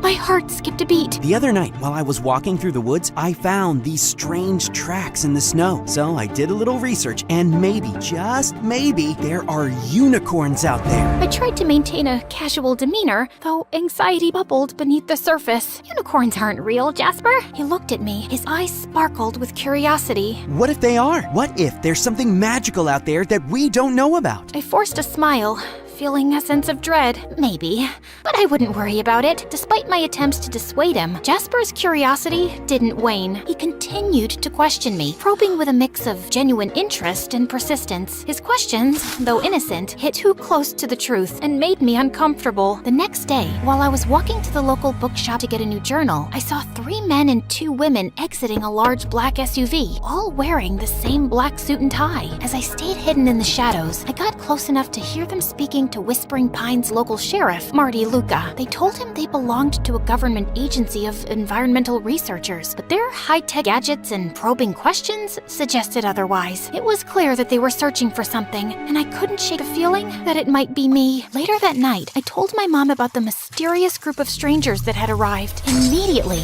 my mom's anxiety reached new heights. I watched as she ran to the closet and pulled down an old photo album from behind a row of hat boxes. She flitted the pages until she stopped at an old newspaper clipping with a photo of the same people I saw earlier that day. Luna, we have to be extra careful now. The OSS is here, and they're not what they seem. I looked at her, confused. What do you mean? Who is the OSS? She gripped my shoulders, her voice trembling. Office of Supernatural Sightings. They're looking for magical creatures. If they find out what you are, they'll capture you and use you for their own purposes. You must stay hidden. But I need to go out at night. It's the only time I truly feel alive. My mom's eyes filled with tears. I know, sweetheart, but it's too dangerous. Please, promise me you'll be careful. I nodded, but in my heart, I knew it was a promise I may not be able to keep. The allure of the forest and the freedom it represented was too strong. That night, I snuck out as usual, but the OSS's presence was palpable. Their advanced sensors and patrols made it clear they were on the lookout for something. My heart raced as I navigated the forest. I was careful to stay out of sight, but in my panic, I accidentally left behind a few strands of my magical mane caught on a branch. The next day, Jasper found the strands while sketching in the woods. He was intrigued, examining them closely. Later, he approached me in the school hallway, holding the strands out with a mixture of curiosity and excitement. Luna, look what I found! He held them up to the light. They sparkled with cosmic energy. They're different, almost magical. I tried to dismiss his concerns with a laugh, but Jasper's gaze was unwavering. Magic? Are you sure? He nodded, his eyes serious. Then he looked deeply into my eyes, like he could see right through me. There's something about you, Luna, and you've been acting so strange lately. I felt a rush of anxiety. I don't know what you're talking about. Jasper's frustration was evident. Come on, Luna, I'm not trying to pry. I just want to understand. Is there something you're hiding? I hesitated, torn between fear and the desire to confide in someone who seemed to care. But the moment was interrupted as my mom approached and pulled me away from Jasper. What's wrong? The OSS is intensifying their search. They set up traps in the forest. They're using tracking technology, and they're questioning the townspeople. My mom's fear became even more apparent, urging us to leave town immediately. Luna, it's getting too dangerous. We need to leave before it's too late. I crossed my arms in defiance. I'm not leaving. I've been running all my life. I want to stay. Mom looked over my shoulder at Jasper. You can't risk everything over a boy. You don't understand how serious this is, Luna. I do understand. And Jasper is my friend. I trust him. My mom scoffed and walked away, clearly frustrated. I approached Jasper and took a deep breath, my heart pounding in my chest as I looked into his eyes. Jasper,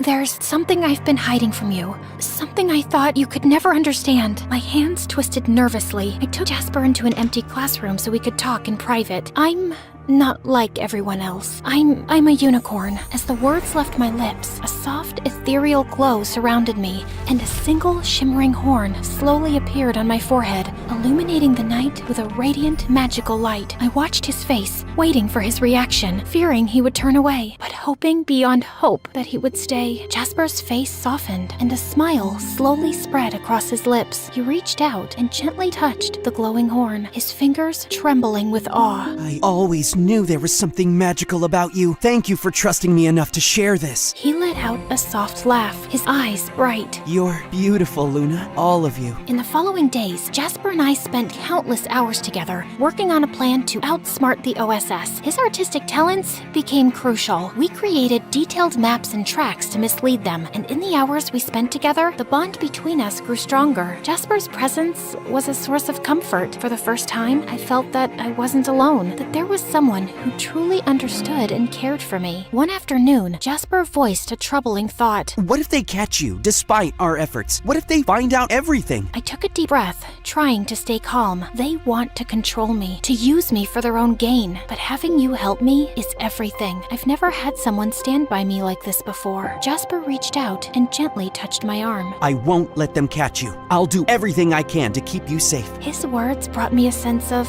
relief and hope, but also a growing fear. The OSS's search was becoming more relentless, and time was running out. The night of the final confrontation arrived. The OSS's search had become more intense, with advanced tracking technology and sophisticated traps. My mom was even more frantic, and her anxiety made it difficult for her to focus. Jasper arrived with a determined expression. We have one last chance. If we can make them believe the unicorn has left town, they'll stop searching. He worked tirelessly through the night, setting up a series of diversions and false evidence. Jasper used his artistic skills to create elaborate fake tracks, leading the OSS in circles. I used my unicorn magic to add an extra layer of deception, making it appear as though I had been everywhere at once. The process was exhausting. We were both drained, but driven by hope and the desire to protect my secret. As dawn approached, the OSS's frustration was evident. They started to pack up, convinced they were following a false trail. Jasper turned to me, his eyes filled with concern. Are you okay? I nodded as tears welled up in my eyes. I'm just grateful.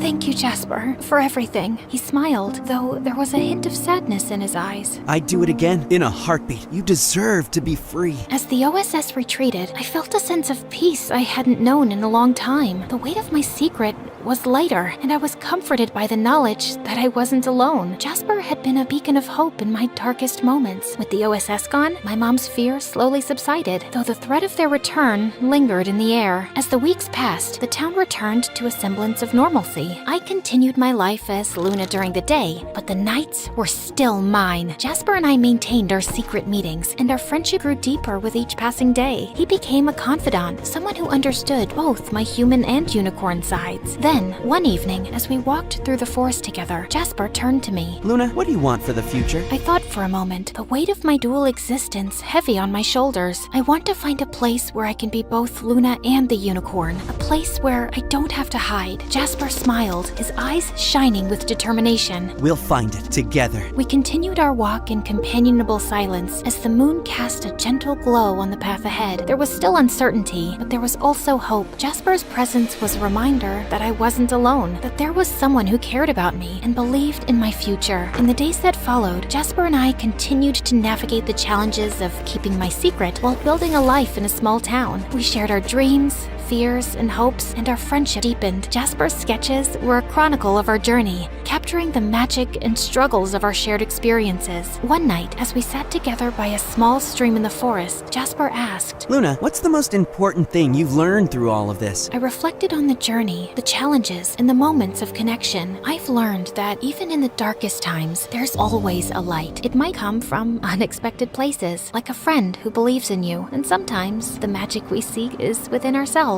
Jasper nodded, his gaze thoughtful. I think you're right, and I believe that with your strength and our friendship, we can face whatever comes our way. We sat together in the moonlight, the stream's gentle murmur, a soothing backdrop to our conversation. The future remained uncertain, but with Jasper by my side, I was ready to face whatever challenges lay ahead.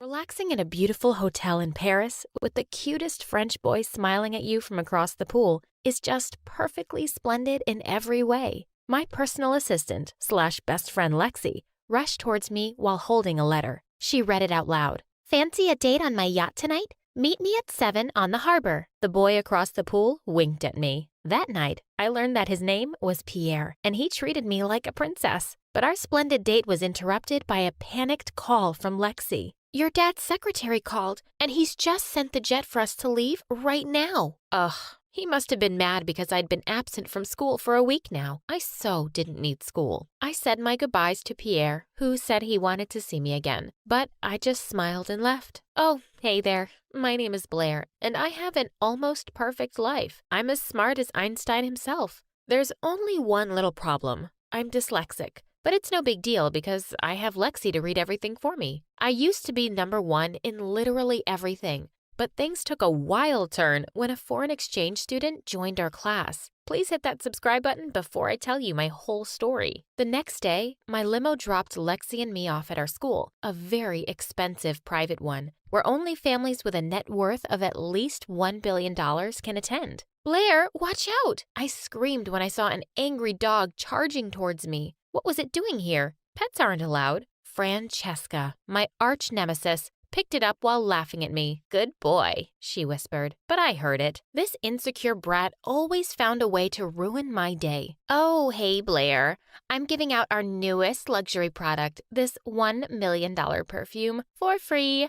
I thought you might need one." "Thanks, Francesca, but I'd rather donate it to charity." The principal appeared and got angry when she saw her dog. "Our dog mansion with 10 floors is currently being renovated, so my baby needs to roll with me." Ugh, what a show-off. The principal shut her mouth when Francesca gave her a stupid perfume, too. In the middle of class, I suddenly forgot how to breathe when the most gorgeous boy that I'd ever seen walked in. "Everyone, I would like you all to meet Terrence, a foreign exchange student from Korea, and he will be with us for this school year." We were all speechless as we looked at him. Francesca immediately offered her seat, but Terrence just headed quietly to the back. Our math teacher then started the discussion and suddenly asked us to solve the area of a stadium on our tables. Such a no-brainer. The answer is, it's 69,963 square meters. We all turned to Terrence like we'd seen a ghost. He'd answered before me. Like, how? After class, all the girls flocked around him, including Lexi. I tried to smile at him too, but he didn't smile back. What a snob. I snatched Lexi away from him and told her to cut it out. "Do that again and I'll fire you." "Oh, come on, Blair. He's literally perfect. He's like Lee Min-ho." "He's not my type." Terrence might have heard that because he turned to me, but so what? He snubbed me, and first impressions last. Every year, our principal holds an auction party, and this year, all the proceeds would be going to poor children in Africa. The last item to be auctioned was a beautiful pearl with a special history. It cost around $50 million. As expected, Francesca and I started the bidding battle. 100 million, 200 million, 500 million. 1 billion. Then the principal asked if anyone wanted to go any higher. Lexi leaned closer to me and tried to stop me, but I couldn't let Francesca win. 2 billion. 10 billion. Silence filled the room when a male voice joined in and said, $100 billion. Everyone turned to the back. It was Terrence again. He really was something else. The principal declared, "Wow, that's a new record. Sold." My eyebrows shot up when I saw Francesca offering him a handshake in a flirty way. Lexi said, "I think you two look better together." Ew, stop that, Lexi. He's a snob and only loves his phone. During our finals week, as usual, I took a special oral exam because of my reading condition. When the results came back the next day, the blood drained from my face when I didn't see my name at the top spot. It was Terrence. He hadn't even been in our school a full year. Then Francesca appeared from nowhere and said, "Just accept the fact that you're a loser now, Blair." I asked Lexi to do some research on Terrence. I needed to know what was up with him. He seemed like the love child of Einstein and Bill Gates. One day, while I was rushing to the toilet, I bumped into him and tripped over. Jeez. His chest was as hard as a tree. I looked up at him and met his cold, brown eyes. I was expecting him to offer his hand, but the jerk skipped past me like I was trash on the floor. I'd never felt so humiliated. It was the first time a guy had ignored me. Lexi came to the rescue and helped me to my feet.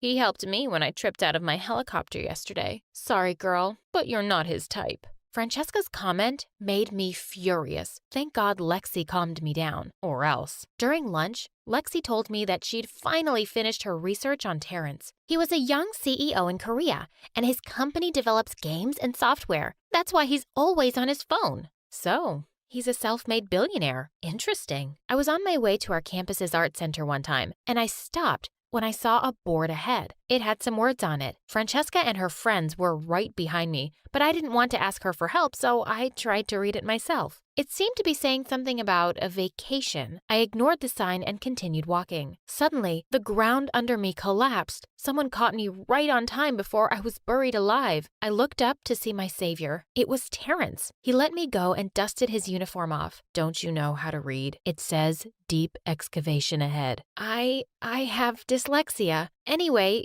thanks for saving my life. Just be careful next time. My heartbeat was still going fast as I watched him walk away. A few days later, the principal announced the annual competition between private schools called the Battle of the Brains. I was so ecstatic when I was picked again to represent our school. I always aced it. The problem was, the competition would be all about teamwork, so I needed a partner. And Terrence was picked. Lexi came up to me and said, "Oh my God, I ship you both. This is going to be fun." I ignored Lexi's stupid comment and told Terrence to meet me in the music room. We needed to talk about the competition. While I was waiting for him, I started playing the piano. I couldn't finish the song because I forgot the keys. Just in time, he arrived and continued for me. We were so close to each other and it felt really weird. I was about to move, but the way he played was hypnotizing. I flinched when I felt a spark as our fingers touched. He looked down at me after he finished playing. That's how you do it. I don't need piano lessons right now. We need to plan a strategy. Just focus on the spelling. Memorize the letters of the longest words, and we'll be fine. Don't underestimate me, Terrence. How about you? Are you going to study? The dummy answered me with a poker face and left the room. Sometimes I really hated his guts and his gorgeous face. And seriously, he was so confusing. The competition day finally came and we were totally silent during the ride. He later fell asleep on my shoulder and I went stiff as a board. Should I move my shoulder or should I let him sleep in peace? The limo passed over a rough road which woke him up. He looked up at me and I immediately looked away. "Can you, scoot over? You're in my personal space." My heartbeat went back to normal when he moved. I was so nervous during the game, but as expected, we made it to the final round. Terrence won the versus round against another boy, and then it was my turn. I needed to win this so we would be the winners already. I was shocked when the announcer said that it was a spelling round. Oh no. Spell supercalifragilisticexpialidocious. Terrence gave me an encouraging look. I focused and wrote down all the letters according to my memory. I felt like passing out from nervousness when I slowly raised my answer. Correct. I jumped around in happiness and found myself hugging Terrence. When I realized what I was doing, I immediately pulled away. He then patted my head and smiled at me for the first time. And I must admit, he looked even more gorgeous. You did great. Well,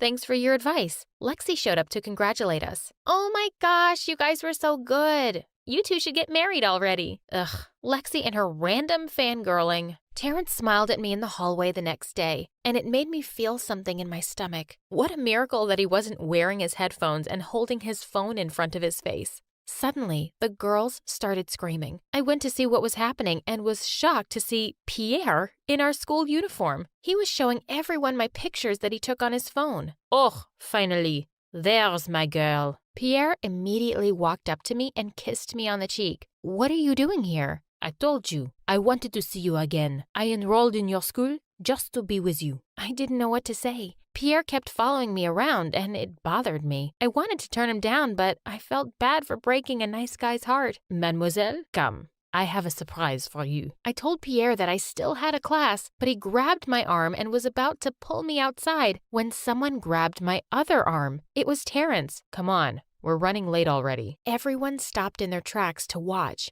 Terrence and Pierre were glaring at each other, and there I was, looking like a statue between them. Neither of them wanted to let me go, and it was so awkward. I caught Lexi's eye and gave her the signal to help me. She acted like she sprained her ankle and purposefully fell on Pierre. Lexi then winked at me as Pierre turned to help her. She was the best. I didn't know how to get rid of Pierre over the next few days. Terrence started avoiding me too. Once, when I went into class, Pierre winked at me and told me to come and sit next to him. I said, "Pierre, I just want to be clear that you're not my boyfriend." Yet. That night, Francesca threw a party on her own private island and invited everyone. I didn't want to go, but Pierre was so persistent. During the party, he was telling me about his plan to buy a resort in Paris. He was talking nonstop while all I could think about was Terrence. I wished he was here. I signaled Lexi to start our plan. I excused myself to the restroom as she came over and I let her entertain Pierre. I sneaked out and found myself in a beautiful garden.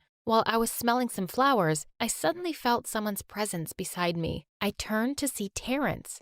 "You're here. I didn't think you'd come." Francesca came over to my place yesterday and invited me. What? I wanted to ask him what else she did at his place, but I chickened out. He was looking up at the sky and suddenly a snowflake dropped on his forehead and he slowly closed his eyes. It was a beautiful moment, and I just found myself staring. It's the first snow of the year. Oh, is it? He seemed to be so happy about it, and I wondered why. Where's your boyfriend? He's not my boyfriend. I just met him in Paris last time I was there. I'm relieved. What do you mean? The snow continued falling over us. He stepped closer and suddenly kissed me on the forehead. I like you, Blair. I wasn't expecting that. My heartbeat was so loud I was shaking. Moments later, I finally gave in to my attraction. I think I like you too. Let's get out of here. I told him that only my dad had access to our helicopter, but he just gave me a smug smile and said, "That's not a problem." Did he plan ahead or what? The helicopter flew us to a beautiful place, and while we were enjoying the marvelous view beneath us, I felt his hand holding mine. It gave me an electric feeling. I'd never felt this way before. After our helicopter date, he brought me to this Korean restaurant and made me taste their delicious specialties. We fought over the bill, and he won and paid for it.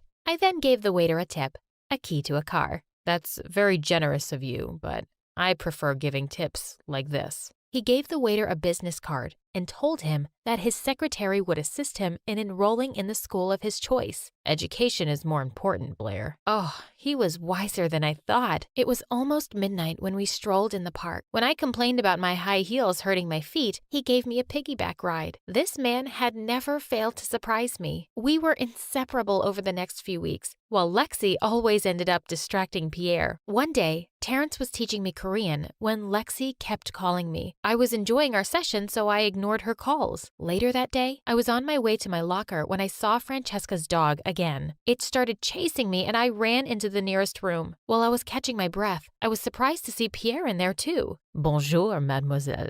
Miss me? Before I could react, he suddenly kissed me. I was so shocked that I couldn't move. I slapped him and walked out to look for Lexi, but I couldn't find her anywhere. She wasn't answering my calls either. Where was she when I needed her? The next day, everyone was looking at me like I'd done something terrible, which I apparently did because an anonymous account had posted a picture of me kissing Pierre on Instagram. No, it was all a mistake. I asked Lexi about it, but she was so mad at me. What did I do? That pervert made a move on me. You weren't there when I needed you because you only care about Terrence now.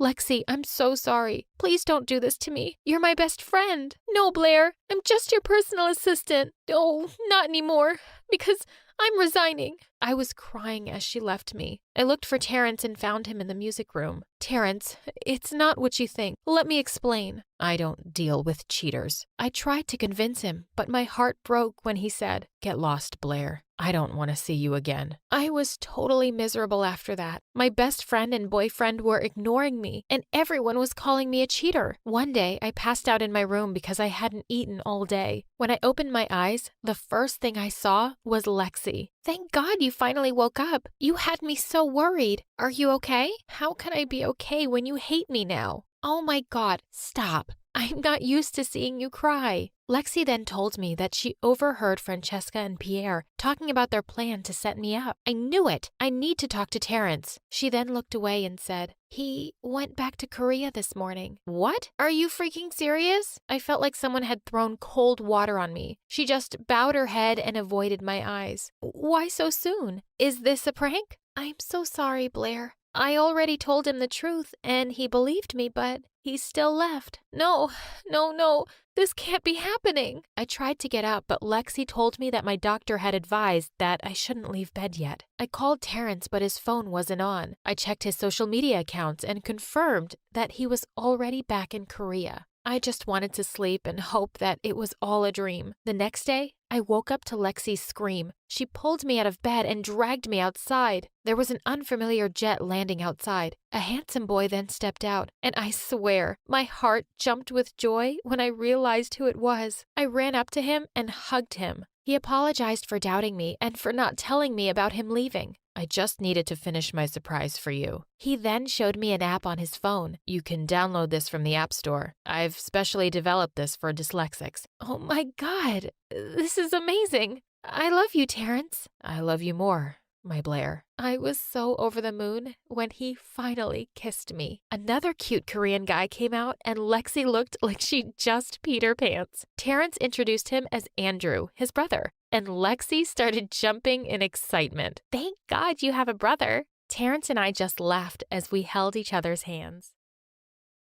Later, my mom and boyfriend appeared in the park, and my mom looked angry. She was calling my name, and then the most awkward thing ever happened. She spotted my so-called friends and ran over to them asking if they'd seen me. She even told them I just had my implants done. They both went bright red and shook their heads, and suddenly I felt like they didn't deserve to get away with this. I climbed out from behind the tree, not realizing there were twigs and leaves in my hair, and walked over to them, smirking. I could see them whispering to each other, "Do you think she heard us?" Then my mom just grabbed me and said I needed to stop acting like a child. I looked back at my old friends, and they were laughing. It sounded like the most evil sound ever, and I decided I'd never speak to them again. I had no idea what was coming, and that getting the implants would ruin my life and reveal all our family's dark and dirty secrets. On the way home, I thought I was going to have a panic attack. My mom put the radio on, and I just sat there. I couldn't believe my ears. I was finally hearing music for the first time, and all I could do was think of my dad. Every time he'd take me out in the car, he'd turn the radio on, and then his head would start bopping along, and he'd do all these hilarious dance moves. To a deaf person, he looked insane. But now that I could hear the music, all I wanted was to be in the car with him, dancing like a nutcase too. We finally got home, and I needed to lie down. I got out of the car, and then I spotted Sweetie Pie waiting for me at the window. She's been my dog since I was a kid, and she's the sweetest little thing, hence the name. As we walked up to the house, something wasn't right. I ran back towards the car, feeling scared, and my mom said it was just Sweetie Pie barking. Oh my gosh, it sounded like a monster, like even worse than crying. My mom opened the door, and Sweetie Pie came racing towards me, and I'm not joking, I freaked out. The first night at home was horrible. I looked forward to hearing for so long, but so far it had just been a disaster. I couldn't sleep because everything was so loud. And then late at night, I heard voices. They were coming from my mom's room, and I figured she was on the phone. I wanted to go tell her to be quiet, but when I tried to get into her room, her door was locked. I knocked, and suddenly I heard my mom say, "Shh." Then she poked her head out of the door and told me to go back to bed because she was on a work call. I didn't believe her for a second. Over the next few days, I felt more alone than ever before. My boyfriend came over to watch movies one night, and we always watched with the subtitles on. I know I should have kept the volume up to get used to hearing voices, but I couldn't stand it. It was giving me a migraine. Anyway, my mom came home in the middle of it and asked why I turned the sound off. Then she started shouting that she'd worked her butt off to afford these implants and that I was nothing but an ungrateful little girl. Then she stormed upstairs. I was so shocked. My mom was acting so different. And come to think of it, so was my boyfriend. He seemed quiet somehow, like something was wrong. He asked if we could talk, and I made a joke that only I could talk. After that, he got up and left, saying he was tired.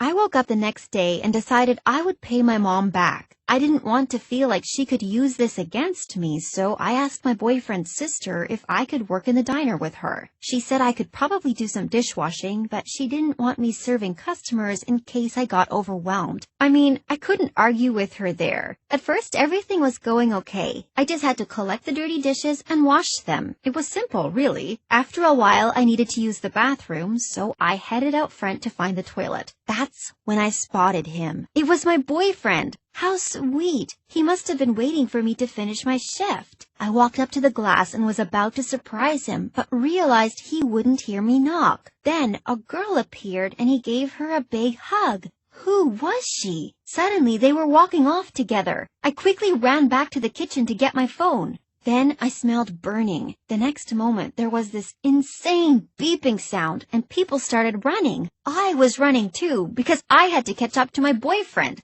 I looked around the kitchen, and it was up in flames, but I didn't care. My heart was up in flames too, and that was more important to me. I could hear my boyfriend's sister screaming my name, but I just kept running. I caught up to my boyfriend, but it was too late. He was kissing this girl. I started screaming. It was the first time I'd heard such a crazy sound coming out of my own mouth. People were looking at me in shock, but the only person I wanted to notice me was completely ignoring me. Of course he couldn't hear me, but I thought at least the girl would. I noticed a woman running towards me asking if I was okay, but I just screamed at her and she quickly backed off. I was clearly scaring people. I tapped my boyfriend on the shoulder and he looked so shocked to see me. The girl he was with was so pretty and I could tell she was deaf too. She signed to him asking who this monster was, and I swear I almost lost it. My boyfriend started walking away, and I signed back to her saying the only monster around here was the guy she was kissing, who just so happened to be my boyfriend. She looked really upset, and I thought it served her right. What did she have that I didn't? I chased after my boyfriend, and he just said that I'd changed too much and felt like he couldn't relate to me anymore. He said he tried to tell me, but I hadn't given him a chance to explain, and that he'd met that girl online and thought it was better if he dated someone who was also deaf. I couldn't believe it! What had I gained from getting these implants? Nothing, except one disaster after another. The day just went even more downhill after that. I got fired on my first shift, and my boyfriend's sister was so mad at me because it made her look bad. Great, I'd upset everyone. I went home and buried my head under the pillow, trying to block out all the sounds. My life was over. I'd been dumped because I could hear. I mean, how ridiculous is that? I must have fallen asleep because I woke up later that afternoon to a car pulling up outside. I looked out my window and saw it was a man, but I'd never seen him before. He knocked on the door, but I didn't want to answer. I crept downstairs, and then I heard him speaking. He was on the phone, and he was speaking to my mom. I heard him saying he was the house and that he thought it was time he finally met me. What? Who was this man? I thought about opening the door, but by then he'd got back in his car and driven off. Finally, my mom came home and she could tell straight away that I'd seen the man. She told me she could explain and that he was just a friend. Then she said my dad had left so long ago and that surely it was okay for her to date again. Okay, so he wasn't just a friend then. Had they been creeping around behind my back? I felt sick thinking about it. All I wanted was to see my dad. I missed him so much. I didn't want some other guy moving into our house. My mom asked if I could just give him a chance, saying I would really like him. Yeah, right. But what choice did I have? So that night, he came over for dinner. He acted like he knew everything about me. It was so weird. And then, when my mom was getting dessert, he said I was a lucky girl to have gotten these implants. I didn't like this guy one bit. My mom came back in and kept telling me to try practicing my speech, but I refused. At least if I used sign language, her boyfriend wouldn't know what I was saying. I signed to my mom that he was a loser. And then she screamed at me to go to my room. I couldn't wait to get out of there. As soon as I did, her boyfriend asked my mom if they could finally kiss now. And my mom told him to stop because now I could hear them. Ew! I sat on the stairs and wanted to text someone, but I realized I had no one. No one cared about me. I was about to go upstairs when I heard my mom's boyfriend start talking. I could see him through the crack in the door. What he said changed everything. I crept closer to the door so I could see and hear properly. He sounded annoyed and said, "Come on, you have to tell her we've been together for years. You can't hide this from her. And does she seriously believe you paid for her implants? Just tell her it was her dad. Maybe she could even go stay with him for a bit and we could get some alone time." I was stunned. My dad had paid for them, but my dad didn't even speak to me. He left to go live with some woman he'd met, at least that's what my mom had told me. But now I wasn't so sure. I waited for my mom to reply, but she was just quiet. For a second I thought my implants had stopped working, but then I heard a banging on my door. I opened the door and saw her boyfriend standing there, and then he said, "Nova, you have to know the truth. Me and your mom have been together for years. Your dad left when he found out about us, and he's been so desperate to get back into your life that he paid for your implants. There, that's the truth. Now excuse me, I need a smoke." I wanted this man to go away. Who did he think he was? But more than that, what was my mom playing at? She lied to me about everything. Here I was thinking she'd worked so hard to get me implants. But the whole time she'd been out on dates with her boyfriend, and it was my dad who'd been working hard. My mom told her boyfriend to go home, shouting that he'd ruined everything. Then she tried to apologize, but I didn't want to hear it. I didn't want to hear anything. All that had happened to me since getting these implants was that my life had been turned upside down. Sure, I could hear music and the sound of rain and Sweetie Pie's bark, but now I'd heard my friends talking about me behind my back. I'd lost my boyfriend, and now worst of all, my mom was a liar and my dad was actually the good guy. All these years, I'd been made to believe that my dad had run off with another woman when it had actually been my mom. I told my mom to give me my dad's number. All I wanted was to hear his voice. She'd done enough damage so she couldn't fight with me on this. She gave me his number and I called him. I was completely shaking. When he answered, I just started crying. And then he was crying and saying, "Nova, is that you? Oh, Nova, I miss you so much." I tried to speak, but nothing came out. My dad just kept crying, saying, "My baby can hear." It is so good to have my dad back in my life. As for my mom, things are still a bit weird between us, but we'll figure it out. I guess I am glad I finally got to hear. Otherwise, I might never have found out any of these secrets. But seriously, the world is loud. It's gonna take time to get used to it all. And as for speaking, well, one word at a time for now.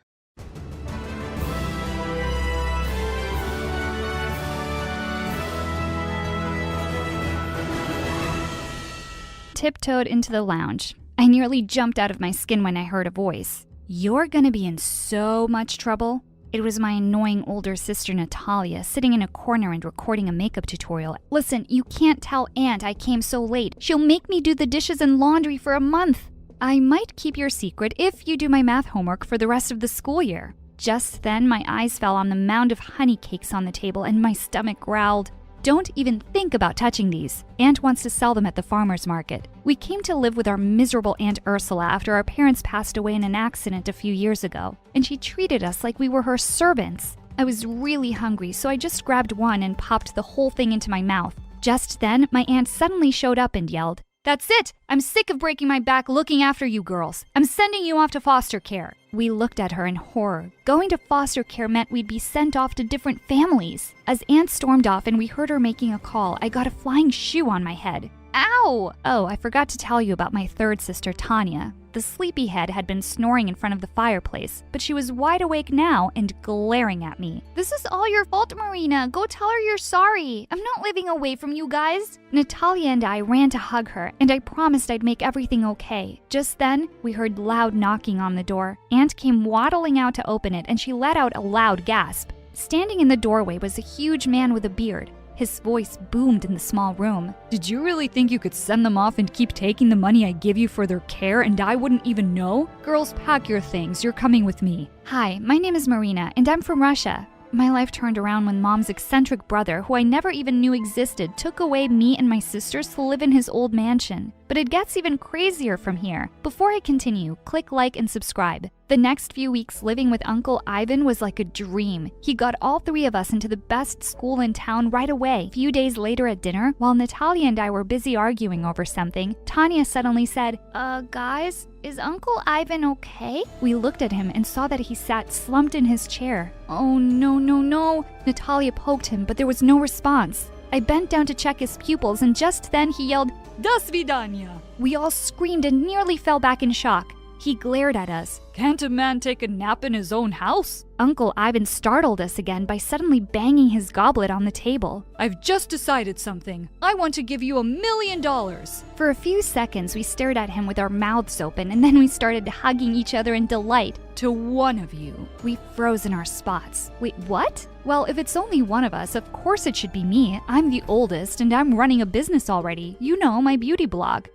Your business is just Dumbos watching another Dumbo putting on makeup. I'm going to be a big shot singer one day, so I'll need that money for my album. Guys, come on, $1 million is a lot of money. We can share it. But the other two weren't even listening to me. How dare you call me a Dumbo, you little bug? I'm 11 and I can kick your butt. And before I knew it, they were attacking one another while I was trying to break it up. Uncle got up and looked at us with sad eyes. "I will make my decision in 3 days." And with that, he walked off. The next morning, when I peeked into Natalia and Tanya's rooms and didn't find them there, I knew exactly where they'd be, and sure enough, I found them standing outside Uncle's bedroom with breakfast trays loaded with his favorite foods. Seriously, guys, we're family. I swear if I find the money, I'll happily split it with you two. Well, I wouldn't do that for you. Yeah, me neither. It's gonna be all mine. And with that, Tanya knocked on the door loudly, but there was no reply. We opened the door, and to our surprise, the bed was perfectly made and the room was empty. Just then, I caught sight of a note on his pillow and ran forward to pick it up. A fat lady with no eyebrows sitting in a frame, smiling strangely at the world. Everyone knows her name. P.S. I had to go somewhere. What on earth is he talking about? The woman he's describing sounds like Aunt Ursula. I'm not going back to her, not even for $1 million. Later that night, when I was in bed, I was still thinking about the strange poem when I suddenly sat up straight. Of course that's what Uncle meant. I quickly put on my nightgown and rushed downstairs. I crept quietly into Uncle's study and switched on my phone's flashlight. I knew I'd seen it here, the Mona Lisa hanging on the wall. I stared at the painting for a while, wondering what I was supposed to do now. Then I took it off the wall and flipped it over. I gasped. Taped to one corner was a small bronze key. I couldn't wait to tell the others. And then suddenly, I felt a hand around my ankle. Ah! I jumped back in fright and fell on the floor. And then someone popped up from behind the couch. Oh, hi, Marina. I thought it was Natalia bringing me food. Oh my God, how could it possibly be? It was Petrov, the hockey team captain at my old school and my biggest crush. What on earth are you doing here? Just then, the door burst open and she walked in with a tray of snacks. She looked shocked to see me, then quickly smiled. Oh, I see you've met my boyfriend. We were really missing each other, so he decided to pay me a visit. I couldn't believe my own sister would do this to me. She knew how much I liked him, and she'd been dating him behind my back. Just then, Tanya came running in, saying she'd heard my screams. She didn't even look surprised to see Petrov. You knew he was here too? Yeah, I saw Natalia sneaking him in a few nights ago. Petrov, it's really uncool to eat someone's chocolates without asking, man. Petrov stared at her like she was crazy. What are you talking about? I didn't eat your stuff. Well, one of you is lying then because they were in the fridge this morning. Who ate them, ghosts? Just then, the study door behind us slammed shut and we all turned around startled. And then we heard a key turn in the lock. I ran towards the door and pulled the handle, but it wouldn't budge. Who could possibly have locked us inside? Petrov started banging on the door and screaming like a maniac. Help! This house is haunted! I don't want to die here! Jeez, Petrov, you're gonna wake up all the ghosts. He looked even more horrified, and Natalia kicked Tanya before taking him aside and calming him down. Just seeing the two of them sitting so close made my blood boil. And now we were just stuck here and would have to wait for Uncle to let us out. As we all sat there sulking quietly, Natalia suggested that we could play a game to pass the time. Oh, I have a great game in mind. It's called Reflection. I picked the antique mirror from Uncle's desk and shoved it in her face. Mirror, mirror in my hands, who's the worst sister in all the lands? OMG, loser, get over it. Petrov looked really confused and asked what was going on. Natalia just said, oh, nothing. And then she grabbed him by the collar and started kissing him in front of me. Oh, my eyes, my eyes! Tanya ran off to the other end of the room and refused to come back. She snuggled into a big armchair, and after a few minutes we could hear her loud snoring. Natalia opened a packet of crisps for herself and Petrov and glared at me. Don't even think about it. Also, why were you snooping around at night? As if I'd tell you. When Petrov asked us what we were fighting about, Natalia spilled out everything about how Uncle was leaving one of us $1 million. If you're keeping any secrets from me, Marina, I'll find out. Come on, babe, I'm so tired. And with that, she took Petrov's hands and they both snuggled onto the couch. I put my fingers in my ears to stop hearing their kissing and giggling sounds. This was just the worst night ever. Finally, after ages, it seemed like they'd fallen asleep. I was still wide awake and my stomach rumbled loudly. A few minutes later, someone shook me by the shoulder. I turned around to see it was Petrov, and he'd brought me some food. We stayed up for hours talking, and I was having the best time. You know something, Marina? I think you're the smartest, and you'll win the money. His face was really close to mine, and he was leaning in to kiss me. Just then, we heard Natalia stir, and he quickly ran off to her. A little while later, I crawled over to the Mona Lisa painting on the floor and found a key on the back. I clutched it tight and fell asleep. I woke up the next morning, and to my shock, the door was unlocked and wide open. I woke the others up, and everyone was so excited we were free. Just as I was walking out, I heard Natalia say, Hey, why is this painting on the floor? Oh, I saw Marina take it off last night. There was something behind it. And before I knew it, Natalia had jumped across the room and pinned me to the ground. Tell me what you found, you witch! I tried to push her off me, but she was crazy strong. As we wrestled on the floor, the key slipped out of my hands and Tanya ran to pick it up. Both of you shut up! As we sat panting and staring daggers at one another, Tanya said that there was something written on the key. Together in Paris. We had no idea what that was about and decided we'd come back from school and figure it out together. I went to Uncle's room and slipped the key into a drawer. During the first recess, I snuck out of the school and went back home as fast as I could. I crept into Uncle's room and headed straight for the drawer, to find it empty.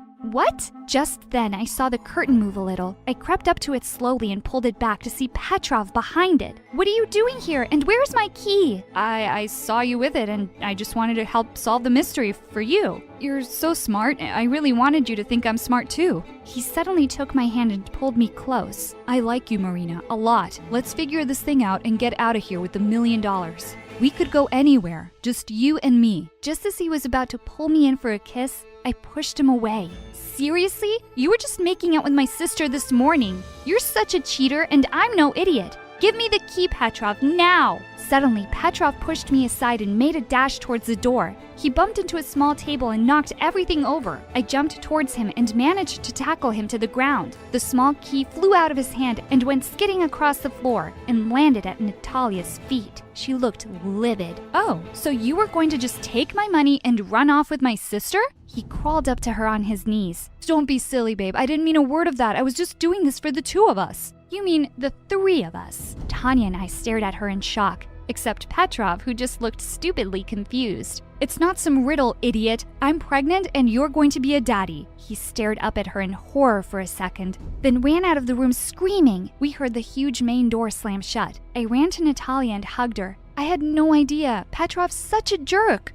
But don't worry, we will be really good aunts, and She pushed me off. Ew, I'm not dumb enough to get pregnant. That was just to get rid of him. Just then, Tanya, who was picking up the things Petrov had knocked over, suddenly screamed, "Look, girls, look what this says!" She was holding a beautiful little music box in her hands, and there was a small carving on the lid. Together in Paris. I placed the box on the table and we all gathered around as I turned the key. The lid slowly opened and we gasped in delight as we saw two figurines dancing to the tinkly music. There was a tiny compartment underneath and a small note tucked away, 271287. For a moment we just stared at the paper when Natalia suddenly gasped. These numbers! This is Mom's birthday! She was right! But what could Uncle possibly mean by this? I have no idea, girls, but Uncle said we only had 3 days, so we have to put our heads together and figure it out soon. Later that night, as I tossed around in bed, I suddenly heard a loud thump from downstairs. I froze for a minute, then quickly crept out of bed and tiptoed down with a baseball bat. I couldn't see anyone around, and just as I was about to turn away, something on the floor caught my eye. Muddy shoe prints. We definitely had an intruder in the house. I followed the shoe prints down the corridors that led to the eastern wing of the house.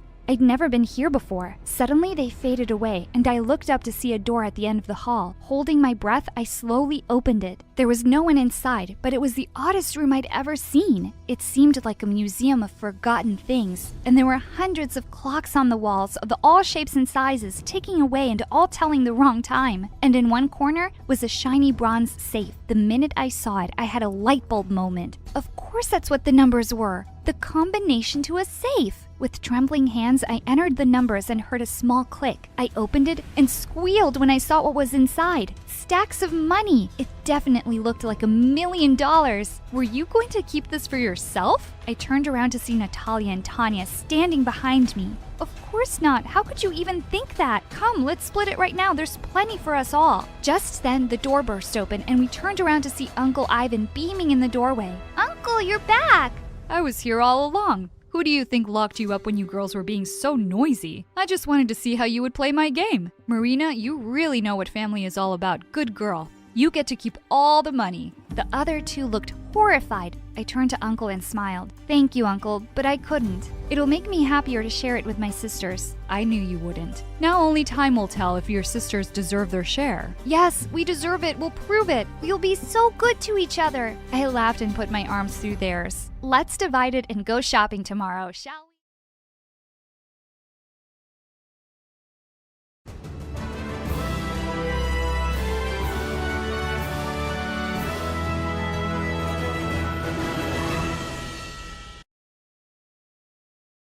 Hi, I'm Lena from Poland. I grew up in a family of models. My mom and my 3 sisters were always spending time wearing makeup, but that made me nothing close to being a girly girl. They used to call me tomboy because I cared about cars and mechanics more than stupid makeup. But that's because my dad's a mechanic and I didn't care about their stupid opinions. One day when I was 5, on Christmas, my parents brought us some gifts. When it was my turn to open mine, it was a boy's underwear. Ew, Mommy, what is this? She and my sisters laughed like maniacs, and Mom said, "Oh, aren't you happy about it? It's boys' clothes since you're a boy, you know." I found tears flooding down my face, and I said, But Mommy, I'm a girl." I wish. Just then, my dad held my hand and gave me another present. "Don't cry, sweetie. Take this." I opened up the box and felt thrilled. It was a toy car and a mechanic's toolkit. Oh, Daddy, you're the best. But does this make me a boy? No, of course not. You're you. Don't be embarrassed to be yourself. And my sisters laughed even harder. Yeah, that suits you better, tomboy. I looked at my dad to say something, but he simply patted my head and smiled. Well, the truth is my mom and sisters thought they were models, but they only worked as waitresses and kept applying for modeling jobs for as long as I could remember. Mom believed that people were coming to the cafe only to see her and her daughters. One day, when I was in the 4th grade, Mom barged into my room screaming because her skirt that she used to wear 10 years ago was too tight. We're such beautiful ladies. I was prettier and more attractive, but getting pregnant with you ruined my body. I don't know why I wanted a kid after an 8-year gap. Maybe because I wanted a boy. Well, God listened and here you are. Mom, I have no idea what you're talking about because, honestly, you're not even that pretty yourself. Mom got red in the face and yelled, "Go to your room, and I hope you never come out." Is that meant to be a punishment? Because I enjoy my time there. And just like that, from that day, I started to spend my time in my room learning about mechanics, reading books about it, or helping Dad around the garage. But there was one major perk of living with 3 mean sisters who cared about fashion and makeup. I met a lot of cute guys coming and leaving our house because my sisters dated half of the guys in town. And to be honest, I started to wonder how it would feel to kiss a boy. So when I was in the 7th grade and my aunt visited us with her son, I took him aside to show him my mechanic toys. Then I cornered him and blocked his way. "Kiss me if you want me to let you go." My cousin started yelling until his mom and mine came running to us. He said, "Ew, I don't kiss boys." But instead of being angry, Mom looked pleased. "Oh, Lena, I never thought you'd like boys. I thought you were into girls. I can't believe I'm saying this, but you just made me so proud. Not all is lost." Ugh, like I cared to make her proud. I just wanted a kiss, and I was determined to get one. So I turned to my only other option, school. At school, I had the same reputation at home, but there, at least, I could kick anyone's butt if they tried to mess with me. Anyone except Monica, the school queen. Once when I was in the 10th grade, she came to me and said, "Hey, Robin, I told you 1,000 times, my name isn't Robin. And who even is Robin anyway?" "Oh, he was a boy who attended the same kindergarten as me. He used to pee his pants, and you remind me of him. You're both ugly and have a crush on me. I'm telling you for the last time, I'm not into girls. Now out of my way." Then she pushed me aside and walked away. What a total nut job. That idiot thought I had a crush on her. Well, the person I really had a crush on was her boyfriend, James. But she didn't know something I did. James was cheating on her, like, at least with a different girl every week. Once, he came to my dad's garage with one girl, and the following week he came with a different one. But I didn't care. I still liked him. So one day, I figured out a plan. When he came to my dad's garage again, I offered to help him. The girl with him didn't mind me talking to him and touching his shoulder because she already thought I was a lesbian. I took his number and said I would call him when the car was ready. I was fully prepared to have James fall for me, but that night, everything changed. When Dad and I got home, we found no one. My mom and sisters were gone, leaving a note saying, "We thought it was the right time for us to leave and pursue our careers. Staying with both of you is just keeping us stuck and losers. So goodbye." Honestly, I felt good and thought Dad would feel the same, but when I looked at him, he was crying. Then he collapsed and started sobbing. "I knew I wasn't good enough for your mom. No matter how hard I tried, she would always look down on me." I hugged him and and said, "No, Dad, you're amazing. My mom is stupid, and so are my sisters. We're going to be just fine, the two of us." But nothing was after that day. Dad went through a severe depression and stopped going to the garage. He never wanted to work there because it reminded him of Mom. I sometimes had to work instead of him to provide for us. So at school, I got so busy working and fixing other kids' cars that I forgot all about James and my crush on him. Until one day, he and his jerk girlfriend came to me. "Hey, Robin, me and James have been arguing since this morning whether this shirt is too revealing and attractive." James, the little cutie, is so jealous because a lot of guys were staring. But I keep telling him that I'm wearing too many clothes here. It's not my problem the guys are crazy about me. So, since you have a crush on me, I thought you can give an honest answer here. Do you think this is too attractive? I looked at her. Why did she even exist? She had gotten me on one of my worst days, so I said, "I think it's not attractive enough for your boyfriend because he's cheating on you with half of the girls in school, and they are wearing way less clothes than you." Monica looked at me with her mouth open and said, "Ugh, I didn't know you were this helpless. Trying to make me break up with my lovely James so you can have me? That's so lame." I would have punched her face, but then behind her back, I saw the new janitor, and I almost passed out. It was my dad. He smiled shyly at me, and before I could warn him, he introduced himself to Monica as my dad. She grinned at me, and without replying to him, walked away. I couldn't help but groan. To be honest, I wasn't ashamed of my dad or anything, but having him as my school's janitor added more misery to my life, and that witch didn't leave me alone. One day during a class, I dozed off because I was super tired. Apparently, I was talking in my sleep, and I said a few words, and according to Monica, I was mentioning her name. God, this girl. She came to me and pushed my chair away. I fell on the ground and woke up terrified. "Can you stop being so obsessed with me? It's freaking me out." I was boiling with anger. I just snapped, and for the first time, I pushed her away. She pushed me back and said, "No one touches Monica like this, especially poor people like you, the daughter of a janitor." I slapped her and was about to attack her, but the teacher came in and stopped me. "Calm down. Are you a monster?" "What? She attacked me first." "Do you really expect me to believe that? Look at her. She's too gentle to hurt a fly. And look at you. I'm what? Plus, you were sleeping in my class." "Yeah, because you're the most boring teacher in the world. And you're the rudest girl in my class." "Nuh-uh. Monica is, and you know that, but you're all afraid of her. But not me. Not anymore. I'm not an idiot coward like you." "What did you just say?" "You heard me. To the principal's office. Right now." I walked out of the room without a backward glance. When I got there, the blonde, rude secretary followed me and pulled me back. "Hey, what do you want now?" I half expected her to yell something, but she said ever so sweetly, Can I please talk to you, kiddo?" I narrowed my eyes. "Why?" So your dad, he's hot." "Ew, he's Dad." Yeah, but he is. And since you're my favorite student in this school." "I am your favorite student? Since when?" "Don't be silly. Since, forever. Just listen. Let's get to the point. I don't know why you're here, but if you can get me a chance with your dad, I promise you won't face any problems with anyone here, especially Monica.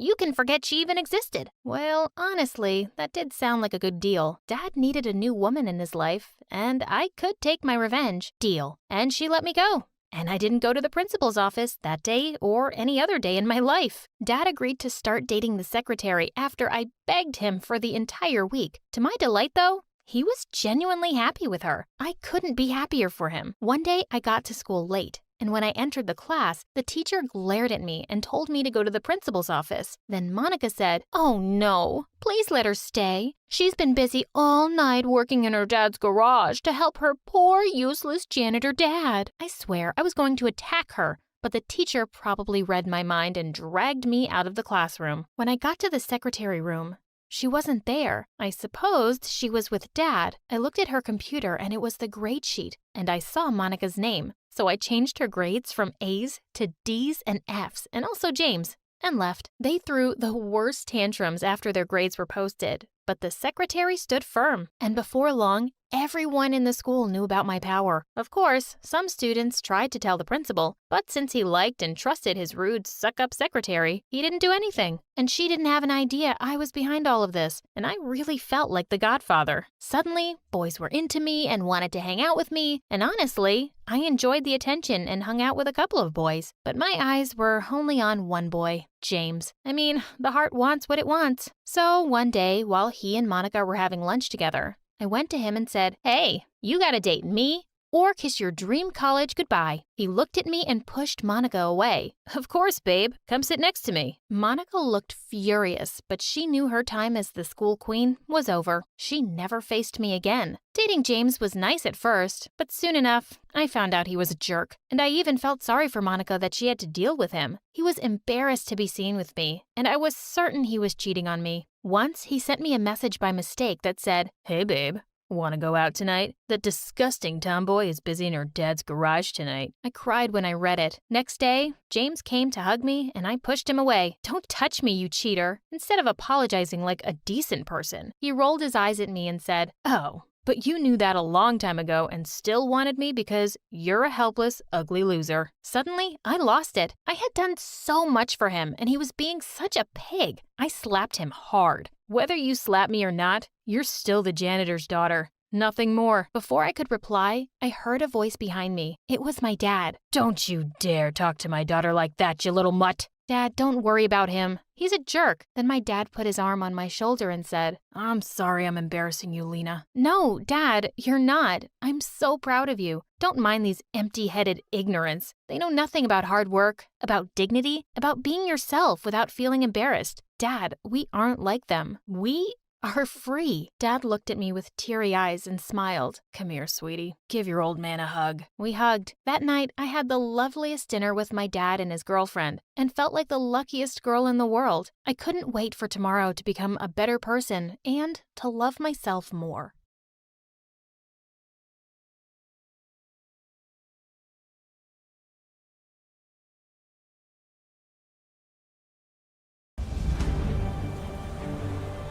Before I tell you my name, let me tell you the story behind it. I was born in the Shoshone tribe. My father was the chief. The day I was born, a big eagle flew by near my mom. She had thought the eagle would hurt her, but it didn't. The people of the tribe saw it as an omen of me being special and gave me a name that meant bird woman. But in my tribe, I was called Sacagawea. Since I was born a little before I was meant to, the entire tribe was pretty disappointed seeing how small and fragile I was. "Your child, she is destined to reach great heights, go places, be invincible." "You really think so?" "But she is small and weak." "Don't underestimate her, for when she is older, she will move mountains." Well, she was right. I don't know about moving mountains, but as I grew up, I wasn't weak and fragile anymore. Actually, I was kind of a wild child. I would spend hours playing in the forest, riding horses, and just exploring the outdoors. I was fearless and brave, and I knew one day I'd make my tribe proud of me. But there was one tiny problem. I was afraid of heights. All my friends would be climbing trees and rocks, and it would always scare me. I didn't really mind. I knew I could do so many other things. But a girl, Red Feather, who was from another tribe, always made it a point to tease me about it. I knew why. It was because she had a big fat crush on my best friend Miko and hated that he cared so much for me. What kind of bird woman are you if you can't even climb a tree? Look, Miko, I can climb so high. So what? Sacagawea can ride a horse, backwards. She can catch a fish with just her hands, and she's not a show-off like you, Red Feather. What do you even see in her? He just told you. Strength, ability, class. Now shoo off before I whoop your butt. You wouldn't dare. Oh, but I dared. In seconds, Red Feather and I were tangled like two wrestlers, but I instantly let her go when I saw my dad coming. He had told me so many times not to argue with Red Feather. Her tribe was always looking to get into a fight with ours. Once I was home, I got the lecture of a lifetime. And even though I tried to tell Dad how that witch had started it, he just wouldn't listen. Frustrated, I left the tent and sat near the river. Angry at Dad? No, not at all. I'm angry at myself. for not being brave enough to climb a tree. If I could, I would have proved, hey, you don't need to prove anything to anyone. Got it? And who said you aren't brave? My love, you are the bravest girl I know. You can definitely do anything you set your mind to. Here, it's time for you to have this. Mom, why are you giving this to me? It's the most precious thing you have. No, you are my most precious thing. Saying that, she hugged me tight. After that day, I tried to steer clear of Redfeather. The girl was nothing but trouble. But one day, as Miko and I were hanging out near the big waterfall, the witch came and yanked my necklace. Give it back, now. Redfeather, I swear I'll... But before I could even finish my sentence, the witch gave me a smirk and dropped Mom's necklace down into the waterfall. I felt my blood run cold, and even though I was scared of heights, I did the unthinkable. I jumped. I felt like I was flying, and in the water, I managed to reach the necklace. When I got back up, Redfeather, Miko, and everyone else were in awe. Redfeather's dad came and made her apologize to me. From that day forward, I was known as the brave bird woman who could do anything. I had made my mark, and I was so proud of myself. A few years later, my dad announced Miko and my wedding, and I couldn't be happier. Our wedding was going to be the biggest event in the tribe, and everyone was preparing for it.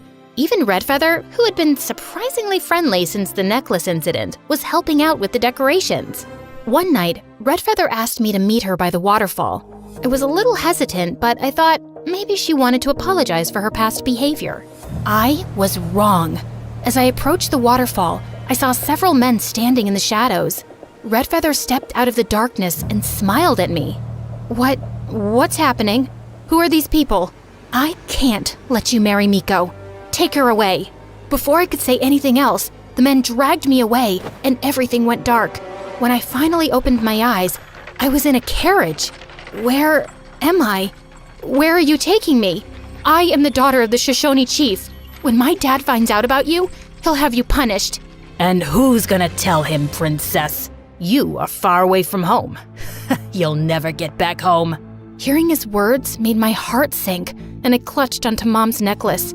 It was the only thing I had from home. We had been on the road for 7 days when one night I heard noises. There were so many people fighting. The caravan was being attacked. I was so scared. I had no idea what was happening. But then I heard a voice that spoke in a different language. It was a Frenchman. He and his soldiers had attacked the caravan and freed me. They kept talking, but I didn't understand a word. And when I spoke, they didn't understand my language either. But even with the language barrier, I knew they meant well. I didn't know how to get back home. So one of the soldiers found a nice family who adopted me and taught me their language. I was so thankful to them and all the help they gave me. Years passed and I missed home terribly. Unfortunately, we had traveled too far in an unknown direction, so I didn't know my way back. When I turned 18, I got married to a Frenchman, and just when I had my son, my husband left me. I was disappointed. As a little girl, I had thought I would go places, have a life filled with adventure, make my tribe proud. But everything had gone so wrong. But things changed when one day, 2 men, Lewis and Clark, came to my town. They had heard about me and wanted to know if I could help them find a new route to the Pacific Ocean. Sacagawea, we heard you used to be from the Shoshone tribe. We need your help to find a new route to the Pacific Ocean. I'm not sure I can help you. I have been away from my home for many years. You don't need to worry. We have maps and guides to help you. We just need your help to navigate the terrain and communicate with the locals. That sounds like a lot of work. Why should I take up the offer? Because we're headed west. This might be your chance to get home. What? All right, I'll do it. I was so excited to be joining the expedition in April of 1805 with my newborn son tied to my back on a sling, ready to set off on the adventure of a lifetime. As we made our way along the river, I helped out in any way I could. I showed the men how to find edible roots and plants, and how to identify which ones were not safe to eat. Everyone was amazed at how much I knew, and some even joked about me being the team's official hunter. It was everything my mom had taught me. We had been traveling for months, and Lewis and Clark were always friendly to me. I realized how important the mission was for them. One day, as we were crossing a river, our boat capsized. Oh my God! Our documents and supplies! All our hard work will be gone! Quickly, I jumped into action and was able to save most of the supplies and important documents. Sacagawea! That was amazing! Oh, thank you so much for saving these. I owe you for life. It's no big deal. I'm here to help, aren't I? That you are. But your bravery needs a reward. I had thought they'd give me some coins as a reward, but when they named the river after me, I was speechless. Wow, I am so honored. Just promise us you're gonna stick around with us till the end, because I know for sure we can't finish this journey without you. I promise, I will. Our journey continued for months, and when it was summer, we stepped into a land that was familiar. I ran into the forest, and when I saw the waterfall at the end, I felt like my heart stopped. I was home. It was the land of the Shoshones. I was ecstatic. When I walked into the chief's teepee with Lewis and Clark, I was stunned to see the new chief. It was Miko. Sacagawea? Is it really you? Yes, it's me. But how is this possible? We thought you were lost forever. I was taken away by some men and adopted by a nice family. Miko was filled with joy, and tears of happiness rolled down his face. He then asked Lewis and Clark to give us some alone time. He called my mom and dad, and the moment they saw me, they hugged me tight. Sacagawea, I can't believe my eyes. I am so happy to see you here. Me too. I missed my family and my tribe so much. We never knew what happened to you. We searched for you for months and months. It was then the hatred I had for Redfeather came back, and I told Miko, Mom, and Dad everything. Miko had his guards bring in Redfeather from her tribe along with her father. The moment Redfeather saw me, her face went pale and she fell on her knees in front of me. You witch! I knew you were jealous of me, but how could you stoop so low? Sacagawea, I am so sorry for all the wrong I have done to you. I am sorry. Please forgive me. I wanted to tell her no, and how could she even ask for me to forgive her? But just then, Miko declared that Redfeather would be kicked out of her tribe, or else the peace pact between our tribe and hers would be broken. To my surprise, Redfeather's father didn't hesitate a bit and agreed. I apologize for what my daughter did to you. I'm ashamed of her. It was her doing. You don't have to apologize for her. Once Redfeather left, Miko and my parents asked me to stay in the tribe, but I just couldn't. I had made a promise to Lewis and Clark. While my parents agreed to let me go, Miko was making it hard. You just came back. You can't leave now. Please, Sacagawea, stay. I will, Miko. I give you my word. Once the journey is finished, I'll come back here, to the tribe, to you. Reluctantly, Miko let me go, and I accompanied Lewis and Clark on the rest of their journey. We continued on our travels, but one day, something horrible happened. As we were passing through a thick forest, an arrow hit a tree just inches from Lewis. I was so scared and desperately wanted to help my group. I quickly grabbed my bow and arrow and ran towards the attackers. I was determined to protect Lewis and Clark, and I started shooting arrows at the attackers. One of the attackers stopped, and seeing a native woman protecting the European men, he called off the attack. You are with them? Yes, I am. They come in peace. Please, let us pass. Everything has a price. Give us something. Perhaps the necklace around your neck. Will you let us pass if I give it to you? Yes. With a heavy heart, I took off my mom's necklace and handed it to the man, and the attackers left, and I ran to Lewis and Clark. I was so relieved that no one got seriously hurt. Sacagawea, why did you give your necklace? I know what it means to you. It was precious to you. For me, my friends are more precious. Your safety means everything to me. I just did what I had to do. No, you did more than that. You saved us all. I felt so proud of myself. Finally, I had done something that my parents and the tribe could be proud of. We continued our journey and finally made it. After months of traveling, here I was, standing by the Pacific Ocean. I felt like I was in a dream. The sound of the waves crashing against the shore, the smell of the salt in the air, and the feeling of sand between my toes. It was breathtaking. I couldn't believe I was here. I had been on this journey for so long, and now I was standing at the edge of the world. I realized in that moment how much I had grown. I had gone from a scared little girl who was afraid of heights to a brave and fearless woman who had gone on an amazing journey. We stayed for a month, and when it was time to return, Lewis and Clark asked me to come with them on another expedition. I really wanted to because I loved adventure, but I had other plans. When I returned home, the first thing I asked was where Miko was, and my parents told me that every morning he sat by the waterfall. So I snuck up to him and hugged him, and we both ended up in the water. Oh my God, you came. I promised, remember? Saying that, I kissed him, and it felt so right, like I was finally where I belong, finally home. Today, there are more statues in the United States dedicated to me than any other American woman. I'm remembered now as a hero and as a symbol of courage, strength, and peace for safely guiding the expedition to the Pacific Ocean. My story continues to inspire and remind people that no matter who you are or where you come from, you can always make a difference.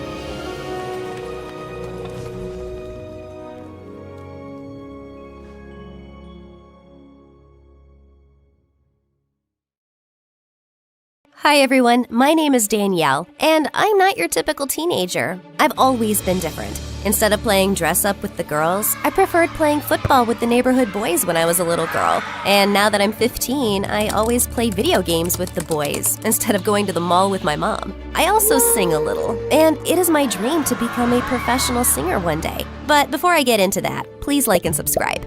I guess it's no surprise that I've barely got any girlfriends. My best friend's name is Chase, and he lives down the road from my house. Chase and I go to the same school, but since he's 2 grades above me, we only hang out after school.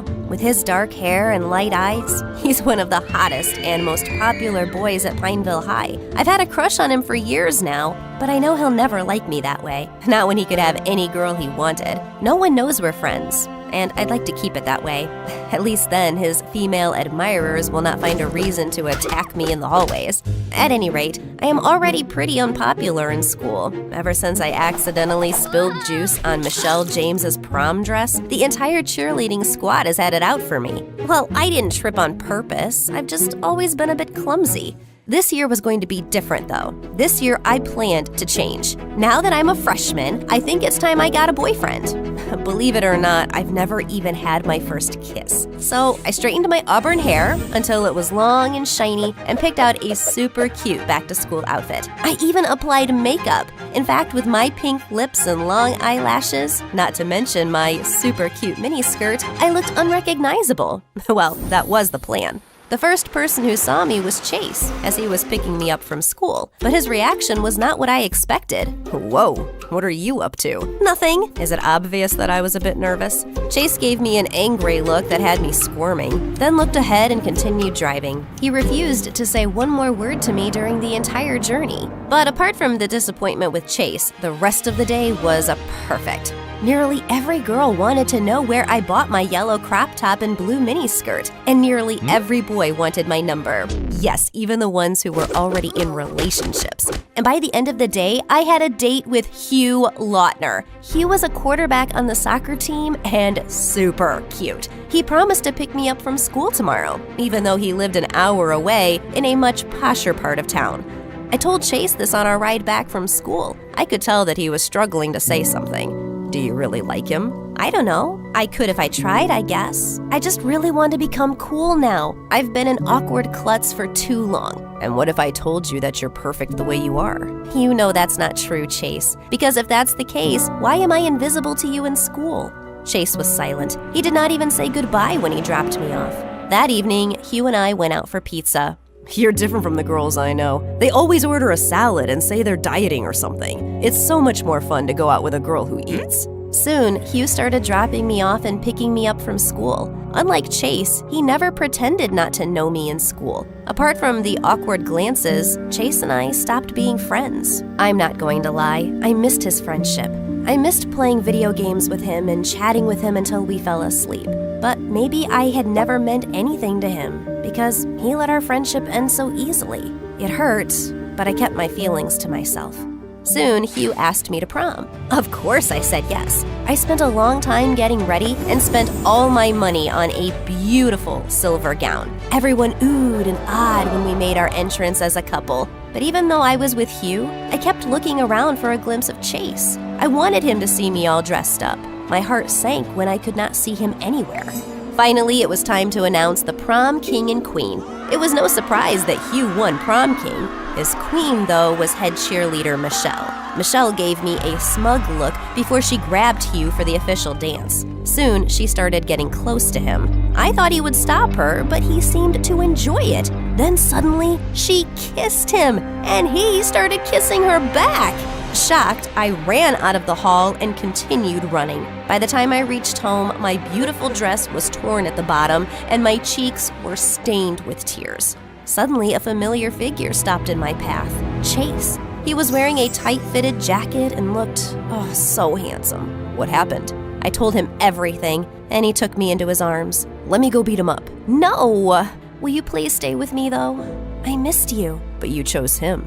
What? What do you mean? You threw away our friendship. You completely changed yourself just to be with him. I liked you just as you were, in your pajamas, with your love for video games. But I liked you too. I was invisible to you only in school, so I had no hope.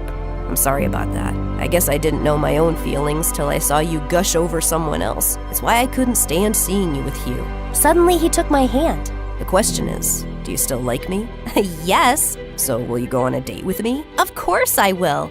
Wear your pajamas and meet me for video games then. Soon, Chase and I started dating officially. This was when I found out how romantic he really is. He was the best boyfriend ever. He would open the door for me and hold my hand wherever we went. And he had a sense of humor too. If any girl asked for his number, he would give her mine as a joke. A year passed, and soon he was going to go off to study at Yale in the fall, and I was really going to miss him. You'll forget me. Never. You'll get busy with studies and stuff then. Maybe, but I'll still come back for you. Or you can come study with me. Like that was going to happen. I was not as bright as Chase. Besides, I wanted to pursue music as a career. I had started recording videos of myself singing, but was too shy to show them to anyone.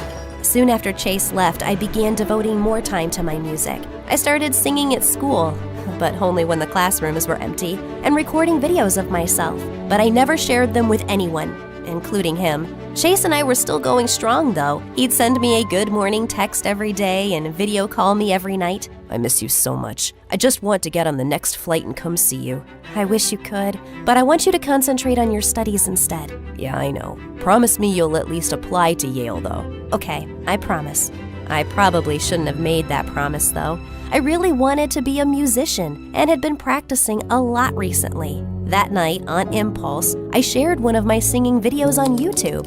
I applied makeup and wore a wig, though, so that no one could tell it was me. The next morning when I woke up, I realized it had gone viral. In just one night, my video had garnered 100,000 views. When I went through the comments section, I was shocked. Everyone loved my voice, and people wanted to know who the mystery girl really was. There were a few trolls, but I just ignored them. My eyes filled with tears of happiness, and I wanted to share the news with someone. But who? If Chase still lived down the street, I'd have gone running in my pajamas to tell him. But now that he was so far away and so busy, I didn't want to disturb him, especially since he had exams going on. Chase was busy with his studies for the entire week, but so was I. I started sharing more videos, and soon even magazines and news channels were picking up stories on the mystery girl. Everyone wanted to know who I was, but I was going to keep it a secret until I told Chase. But by the end of the week, I received a call. Good afternoon. Am I speaking to Danielle Jones, aka Mystery Girl? What? How do you know? I didn't tell anyone. It is my job to know Miss Jones. Oh, okay. Let me introduce myself. We are Superstar Inc., and we like to give a launch pad to actors and musicians who show a lot of promise. Now, there is no denying that you're talented, but you've also managed to create a fan following around your mystery girl persona. Part of the allure, I think, is because no one really knows your identity. Okay. And we want to keep it that way. We are offering $1 million for your talent and your silence. This means that you need to keep your double life absolutely secret. And clearly you haven't been doing it well enough because it wasn't that difficult for us to figure out who you were. Does that mean I can't even tell my boyfriend? Of course not! He may be trustworthy now, but what happens if you two break up? You think he'll keep your secret then? I was silent. I knew it was wrong not to tell Chase my secret, but I also didn't want to jeopardize my only chance at fame. So, I agreed to the conditions set by Superstar Inc. Within days, I was whisked off to LA. They gave me the swankiest car and the fanciest apartment, and suddenly I was making more money than I had ever dreamt of. The best fashion labels wanted me to sign as their models walked the ramp, so I was soon flying all over the world, from Milan to Paris to Zurich. Unfortunately, this meant that I was growing distant from Chase. I kept missing his calls and texts because I was always so busy with some concert or tour. I couldn't tell him the truth, so I would just send lame excuses. I slept off early last night, but I could see you were online till 1 a.m. I guess I was sleep texting then. Finally, one day, Chase sent me still broke. I spent many nights crying and poured all my pain into my music. The audience still loved my songs, even though they were sadder now. Male singers and actors would keep asking me out on dates, but I was still nursing a broken heart. I no longer had any ties to my old life, though. Mom and Dad had stopped trying to call me home for a visit, and we only exchanged the occasional text. I guess they still wanted to know that their daughter was doing all right. As time passed by, my heart began to mend. I began dating Hollywood stars, but I could never forget Chase. Even 3 years after he ended things with me, I was still not completely over him. One day, I was doing a live show with Aaron, an up-and-coming Hollywood actor. Everyone told me that you're a cutie, but I had no idea you were this cute. Thanks, I guess. I could marry you right now. On live TV? Yes. Will you marry me? Aaron got on one knee and pulled out a ring. Oh my God! No, I'm sorry, I can't. Why not? Because I don't love you. My heart is with someone else. But you're not dating anyone. Trust me, I've been having you followed. That's illegal, I'm sure. And he left me years ago. His name was Chase, and he was the best boyfriend ever. I started crying. Suddenly, I was sick of this job. It may have brought me fame and money, but it cost me my relationship with my parents and boyfriend. It was time to tell the truth about who I was, whether Superstar Inc. allowed it or not. Suddenly, I took off my wig and wiped off my makeup on live TV. My name is Danielle Jones, and I am the mystery girl. Only I don't want to remain a mystery anymore. I am real, and I want to live my truth for myself and my fans. My confession sent Superstar Inc. and the rest of the country into a tizzy. By the next day, I was the top trending topic on all the news sites. Superstar Inc. fired me and took back my apartment, but I didn't care. I had made so much money that I could live anywhere. The only place I wanted to go, though, was home. After 4 long years, I landed on my parents' doorstep to apologize. They had seen the news and cried tears of happiness while hugging me. There was still one more apology I needed to make, though. I texted Chase, "Hey, it's Danielle. I know this comes really late, but I'm sorry for everything." I waited a few hours for a response, but none came. Suddenly, the doorbell rang. It was Chase. Chase, what are you doing here? Answering your text. Can I come in? I'm a bit tired. I just flew in. Of course. Where are my manners? Will you have something to drink? Oh, wait, why are you wearing another perfect kiss?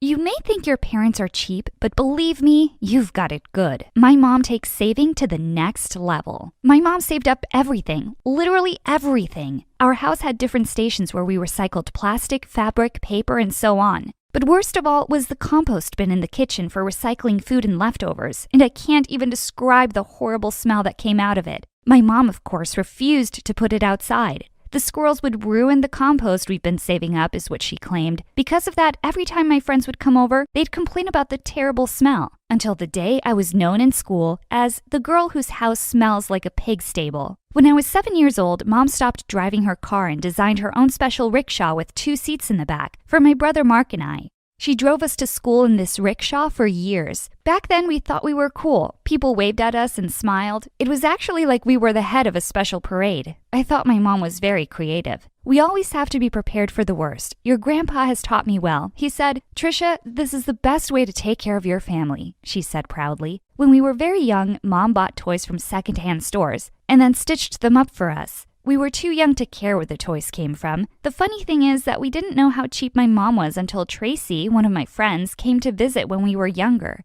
She came over to my house for a sleepover when we were 10. "Why does your mom take ketchup, sugar, and serviettes from restaurants?" asked Tracy after we'd eaten. I didn't have an answer. The next day, we went to the movies together. "Why does your mom sneak her own popcorn and drinks into the movies?" Tracy asked me as the movie started. "Your mom is cheap," she said. I was angry with Tracy. I thought she was being mean. I didn't want to believe her, but as I cooled down, what she said opened up my eyes to what was actually happening. From then on, things started to make sense. I realized that people were actually laughing at us in my mom's rickshaw.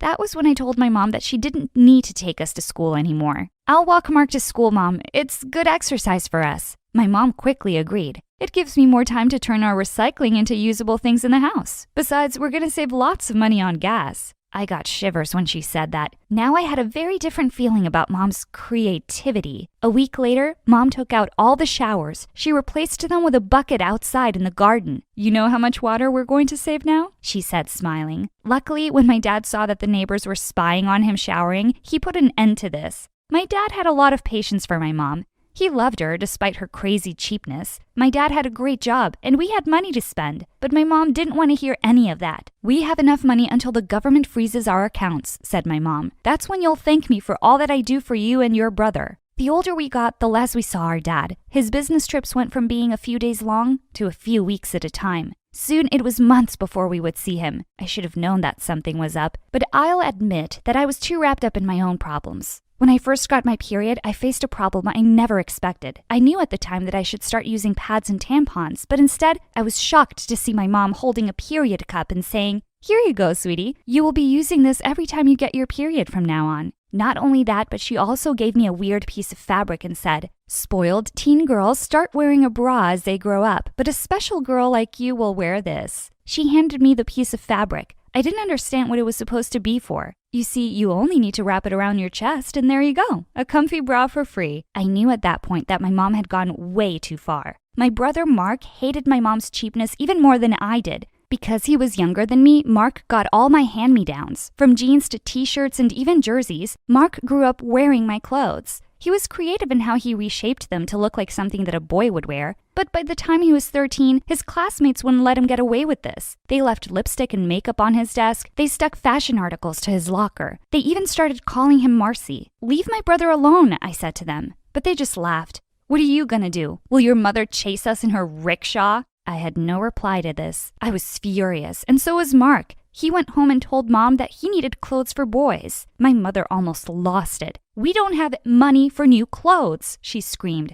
"If you want new clothes, I'll make them for you." Mom knitted Mark the most awful, trendy clothes we'd ever seen. Mark took one look at the new clothes Mom had made and said, "It's fine, I'll wear the hand-me-downs." Mark and I were tired of Mom's cheapness. That afternoon in my room, we had a secret meeting about what we could do to stop Mom from embarrassing us in the future. We needed help, so we called our dad.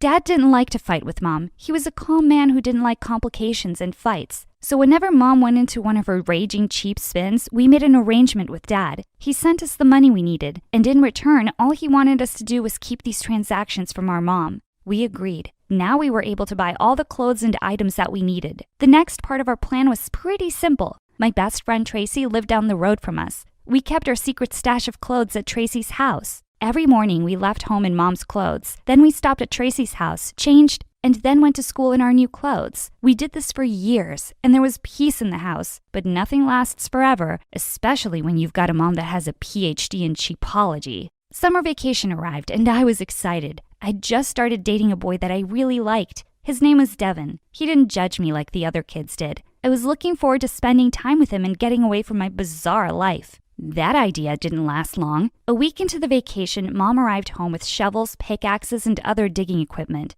"Mom, what's going on?" I asked. Mom smiled. "We're going to build a bunker. I've borrowed all this equipment from our neighbors so that we can get it done quickly." "We're going to build a bunker? As in, not just you?" "Correct. My hands make light work, and we'd better get this done before your grandpa comes to visit. He's always said that every house must have a bunker." I was surprised to hear about this visit. Grandpa hadn't left his home in 20 years. My grandfather was in the Second World War. It left him paranoid about the future. He turned his home into a doomsday bunker and taught his family to save everything they could. Nothing useful was ever thrown away, and it had to be used at least 3 or 4 times before it was thrown out. Grandpa was the reason Mom was the way she was. Mark and I didn't have a choice in the matter. We were going to build a bunker. I had to cancel plans with Devin. I made as many excuses as I could, but he wouldn't believe any of them. "I'm coming over to see you," he said. Before I could stop him, he hung up. A few minutes later, he arrived at my house. Up until then, I'd managed to keep him outside. I greeted him at the front door, covered in dirt. "What's going on?" he asked. I knew that no excuses were going to make any sense now, so I told him the truth.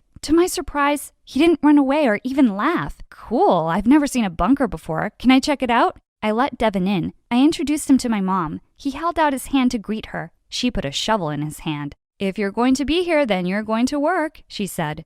At that moment, I could have died, but Devin just smiled and said, "Thank you." We spent the rest of the day digging. How romantic, right? We dug for hours and hours, only resting to have breakfast, lunch, and dinner. Dad was away on yet another business trip and was basically unreachable. We worked like this for a week, with Devin coming over every day. We dug until our hands ached. When our neighbors started seeing what Mom was doing, they became suspicious. They called the police on us. A squad car came around and asked Mom what she was doing. She told them about the bunker. They nodded while she spoke, but we could tell that they wanted to laugh at her. The police left soon enough, asking Mom to make sure that the structure was safe. Mom told them that it would be, but knowing Mom, she'd never hire an architect to design this bunker. "It's a waste of money," she said. Anyway, my father taught me how to make a bunker when I was 9 years old. 9? I couldn't believe it. I felt sorry for Mom. She'd had a pretty tough life. Mark and I got back to work. It was becoming easier now, and it would have been fine if the news reporters hadn't arrived. Someone must have contacted the newspapers telling them about what was going on in our backyard. A day later, we had reporters outside the house. Cameras popped over our wall. Some of our classmates came to watch and laugh, too. We live in a town where not much news happens, so when someone starts building a bunker, it gets onto the front page of the newspaper. Mark and I were totally embarrassed the following week when we saw Mom smiling on the front page of the paper. The headline read, "Doomsday Lady Builds a Bunker." I was so grateful that we were on vacation. I was so grateful for Devin. He stayed through the whole ordeal and held me when it became too much. I knew then that he loved me. I also knew that I couldn't live this way much longer. A few weeks later, the bunker was finished. Mom called Grandpa to tell him that she was ready for his visit. He canceled on her, saying that it wasn't safe to leave the house. Mom was upset, but I was furious. I couldn't do this anymore. The day I turned 18, I left home. Mom wasn't happy and neither was Mark, but I wouldn't let them stop me. Devin and I found jobs and made enough to rent a small apartment. A few years later, we got married. A few years after that, we had 2 beautiful children. Being a mother was tough, but I promised myself I'd be nothing like my mom. I kept in touch with Mom, but only through calls and messages. I kept my distance from her. Mark came to visit often. Dad, well, he was so busy with work that we barely heard from him. When my kids were about 5, Mom called me with news. "Your grandpa is coming to visit," she said excitedly, "and I'd like you to come and see him." I didn't want to go, but Devin talked me into it. "Family is important," he said. So we went. The next day, we went to my mom's house. "He'll probably come on the bus," said Mom. Back in the old days, he would have walked, but his hip is acting up now. Mark and I looked at each other. What kind of family had we grown up in? "Go to the bus to pick up your grandfather," said Mom. Mark and I walked down the road to the bus stop. The first bus arrived, but Grandpa wasn't on it. He wasn't on the second or the third bus.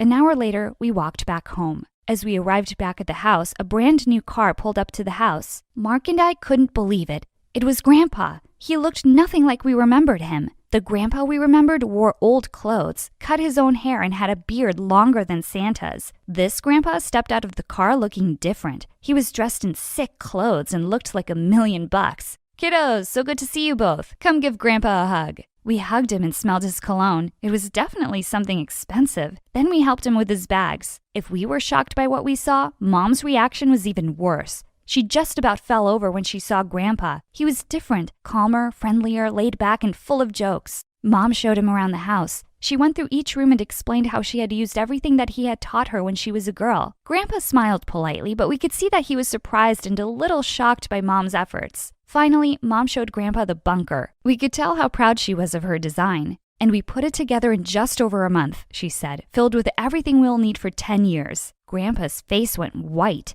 "That's great news. Why don't we get some fresh air? And I could use a glass of water." Mom said she'd get it for him. While Mom was away, Grandpa pulled us aside. "What's happened to her?" he asked. "What do you mean?" I said. "She's always been like this? Always?" asked Grandpa. He paused a moment and then dropped his head. "It's my fault. I raised her believing that the end of the world was always just around the corner, although I was rich. But after my wife was gone, I realized I was a lonely man and that I missed out on a lot in my life. I decided to change. I'm sorry, kiddos. But don't worry. I'm going to talk some sense into her." Mark and I could have cried at that point. We were so relieved. We hugged Grandpa and thanked him. That evening after a tinned food dinner, Grandpa sat Mom down and had a heart-to-heart with her. I sent Devin home with the kids. Mark and I listened from another room. "You've done a great job of preparing for the end of the world, Trisha, but it's not going to happen anytime soon." Mom looked shocked. "What do you mean? Grandpa stopped her. "I know. When you were growing up, I thought that the world was in serious trouble. I filled your head with a lot of ideas that I now see are a bit extreme. After your mother was gone, I started to think about life differently. Trisha, it's important to save and be sensible with what we have, but it's also important to enjoy life." It was the toughest conversation that Mom had ever had. Everything that she had ever believed in had just been pulled out from under her. She was quiet for a long time. "Dad, it's okay. I'm going to keep doing what you taught me. We need to be prepared for every disaster." Grandpa tried to reason with her, but she didn't want to hear it. Mark and I tried to. "Enough of this, Mom," I said. "This is the reason why I left. And it's the reason why Dad left too," said Mark. Mom shook her head. She looked completely confused. "No, he's away on business." "He's been away on business for 10 years now, Mom," said Mark. "He told me that he's not coming back, and it's because of you, because of all of this." My mom burst into tears. "So I just let go? Give up?" My mom said quietly. "You have this skill and it's so great, but you can't always be sacrificing the present for the future. The world is not going to end anytime soon." Grandpa chuckled. A long pause followed. Then her eyes became wet with tears. She began to speak, but only tears fell. "It's okay, Mom. We're all here to help you." Mom took a deep breath before she spoke. "Okay, how do you guys do it? Do we have to go out for dinner as regular people do? I can do that now for a start." I smiled widely. Things wouldn't change all at once, but, well, she was finally trying to bust out of her bubble, and that's all that mattered to us. Hey guys, I'm Ashlyn, and I lived with my mom and 2 siblings in Atlanta. And I have superpowers. Hang on to see why. My mom was a famous businesswoman in the city. She was from a filthy rich family and considered herself royalty. She carried herself like a queen and made sure my siblings and I behaved that way too. From the way we spoke, dressed, or even our posture, everything needed to be perfect. But because of my superpower, I couldn't get anything right. Mom, I'm sorry. I was just squeezing the ketchup. I didn't know how it ended up in your face. It's not my fault. He threw the ball at me first. He ducked and it shattered the window. Yep, being the clumsiest person on earth was my superpower. Sometimes, I even felt if I was bubble wrapped and kept in a corner, I would still end up breaking things. My siblings used to bet on how many times I'd trip over myself or drop something. Like once at the dinner table, I got the hiccups and they started giggling. "Just wait, she'll break the glass." No, I think she'll break the glass and the jug. And sure enough, my sister won. But in the process, Mom was drenched in water. It's okay, Mom. It's just water. Let me help you dry this. I'll bring a fan. Oh, the fan isn't here. Okay, that napkin will work. When I pulled the napkin, it dropped the candle stand on the table mat, and in seconds it started burning. I quickly put out the fire with the curry. Oh, phew. Hiccup's gone and the fire's out. All good now. Oh, gosh, I'm sorry. Oh, just stop it, Ashlyn. How could you be so careless? Every time you're around, it feels like a disaster is waiting to happen. Always finding ways to ruin everything in my life. Such bad luck. It's like you're a curse in my life. But Mom, it's not like I did it on purpose. Just get out and let me have my dinner in peace. And all of you are fired. Mom's words really hurt me every time. But thank God I had Annie, who was my nanny, but she was so much more to me. She tucked me in bed, told me stories, and hugged me. Things my mom never did. I shared everything with Annie, and when she saw me crying, she asked me what was wrong. Annie, Mom's always angry with me. She doesn't like me. I don't know why things themselves fall even when I don't touch them. Oh dear, don't cry. You know you have superpowers, so things just move around. It's not your fault. And don't worry about your mom. She loves you. Just be a little more careful. Yeah, I know. Annie tried her best to make me happy and told me how Mom was just overworked, but actually loved me loads. But Annie didn't know that years ago, I had found out the reason Mom resented me so much. It was because Dad had left her for a maid working at our place just 2 days after I was born. And since that day, Mom saw me as her bad luck. I tried not to let it get to me and focused on my studies, but I wasn't very good at that either. But still, I tried. I really wanted to win Mom's love because seeing her with my siblings made me feel like I wasn't even a part of the family. One time, when I was around 17 and on summer vacation, Mom had a launch party for her new business. Please, just spare me the embarrassment and stay in your room. Order pizza, watch MSA videos. Just don't ruin my party. Mom was always keeping me away from the fun things she did, and I was curious, so I decided it would be fun to just peek at the party. The moment I saw the guests dancing, I decided to join them, and it was then that I tripped and fell on a table. Mom was furious. Before she could even say something, Annie came running and started to clean the mess I had made. You ruined! Ma'am, I got it. Please, don't be angry at Ashlyn. Mom forced a smile, and I thought she'd let the matter go. But I couldn't have been more wrong. When I woke up the next morning, I learned from the other servants that Annie was fired. Mom could call me bad luck and whatnot all she wanted. But firing Annie? That was the limit. Mom, that's not fair. It was my mistake. Why did you fire Annie? She was the only one that cared about me in this big house of yours. What? She was just a maid. It was her job to take care of the house and you. I can't take it anymore. You're heartless. I won't live here a minute longer. You want to leave? Fine. One day out in the real world, you'll realize how much you take for granted. I want to see you try. You're not serious. In fact, I am. I left the house in a haze and found myself standing at Annie's door. When she saw me, she was worried and tried to send me back, saying how mad my mother would be. But I was determined, and eventually, she invited me into her small house. Have a seat. You must be hungry. I'll get you something to eat. Yeah, I'd like that. But as I sat on the chair, I ended up stuck. Just then, I heard a girl laugh. Bet you never used a chair like that before. No, I didn't. She helped me up and then introduced herself. She was Michaela, Annie's sister, and she was as nice and welcoming as Annie. I really liked their cozy home, even though the things were old and some were even broken. At night, I slept peacefully on the couch, which was far better than my luxurious mattress. But old habits die hard, and the next morning, when I told her I wanted an omelet with a fresh fruit smoothie and a pancake, hearing my words, she looked stunned. Your Highness, this is not your palace, and I'm not your servant. Serve yourself. I'm so sorry. I don't mean it. I can do it myself, but could you please tell me the thing that works like a grrr? What? I just forgot the name of the thing that was used for smoothies. A blender. Princess, here it is. She left me, and after watching a bunch of videos on how to cook an omelet, I couldn't make it and ended up burning my hand. Michaela came running when she heard me scream.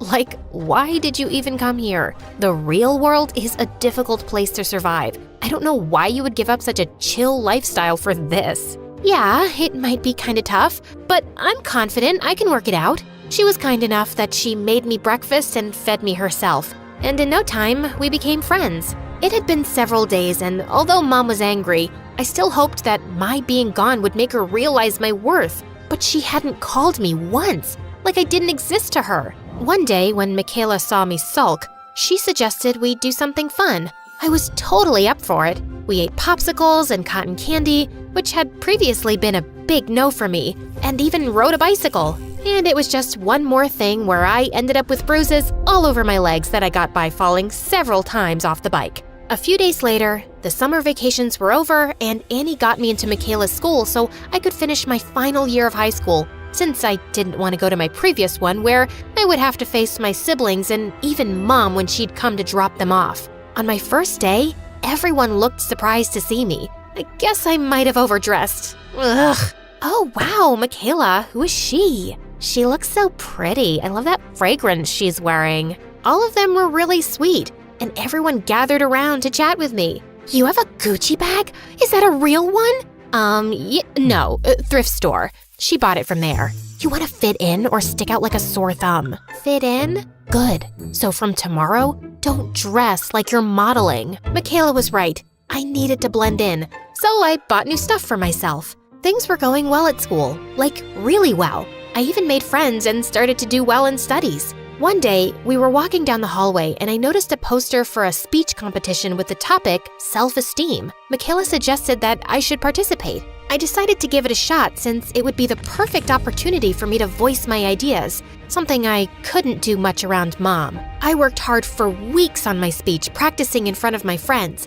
I was still nervous, but I was determined to do my best. On the day of the competition, I kept my eyes on Michaela and Annie as I stepped onto the stage. I was so relieved when I finished my speech, and I knew I had done a good job. The judges were impressed and announced that I was the winner. I was so shocked and excited. To my surprise, the guest of honor was the mayor, and he took a picture of me with the other winners. My picture was in the newspaper the next day. Just a few days later, as I was lost in the pages of my book, Michaela came running and told me how she had seen my mom go to the principal's office. My heart raced with excitement as I thought maybe finally my mom was proud of me and had come to my school. But then I heard my mom's voice from down the hall yelling at the principal. I gave you permission to give her admission, but that didn't mean you could use my name to publicize your school. Putting her picture in the paper and mentioning she's my daughter was a publicity stunt, right? This school runs on my donations.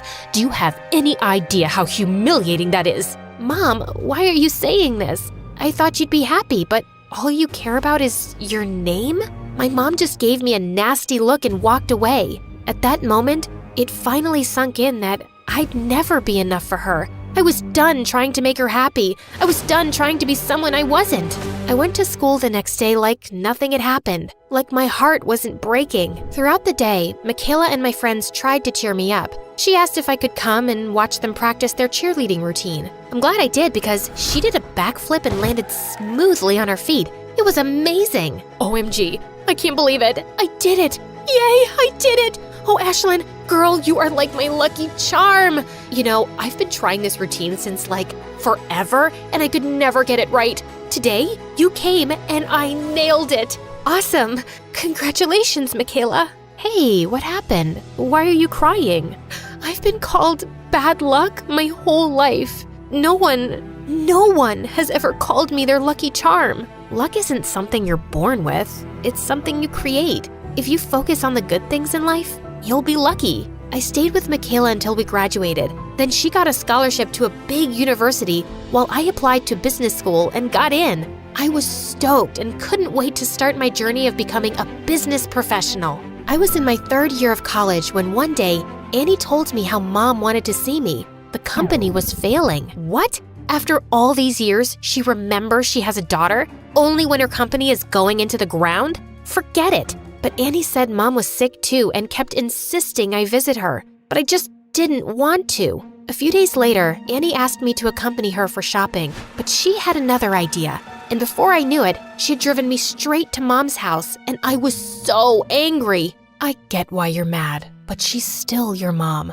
I know she was mean to you, but Ashlyn, don't let the anger take over. You are better than her. Please do this. For me. Fine, I'm doing this just for you. When I stepped in the house, I couldn't believe my eyes. Mom was sitting in a chair and she looked so weak. The moment she saw me, she had tears in her eyes. It turned out that my brother and sister had both taken their shares of the company and left Mom. Ashlyn, is it you? I am so sorry. I was so wrong about you. I always treated you wrong, called you bad luck. Please, forgive me. I was such a bad mother to you. Mom, you don't have to say that. Please, let me. I was so wrong to blame everything on you. Can you forgive me? I don't know if I can right now, but I'll try, Mom. I'll really try. And I'll spend every day of my life trying to make it up for being like I was to you.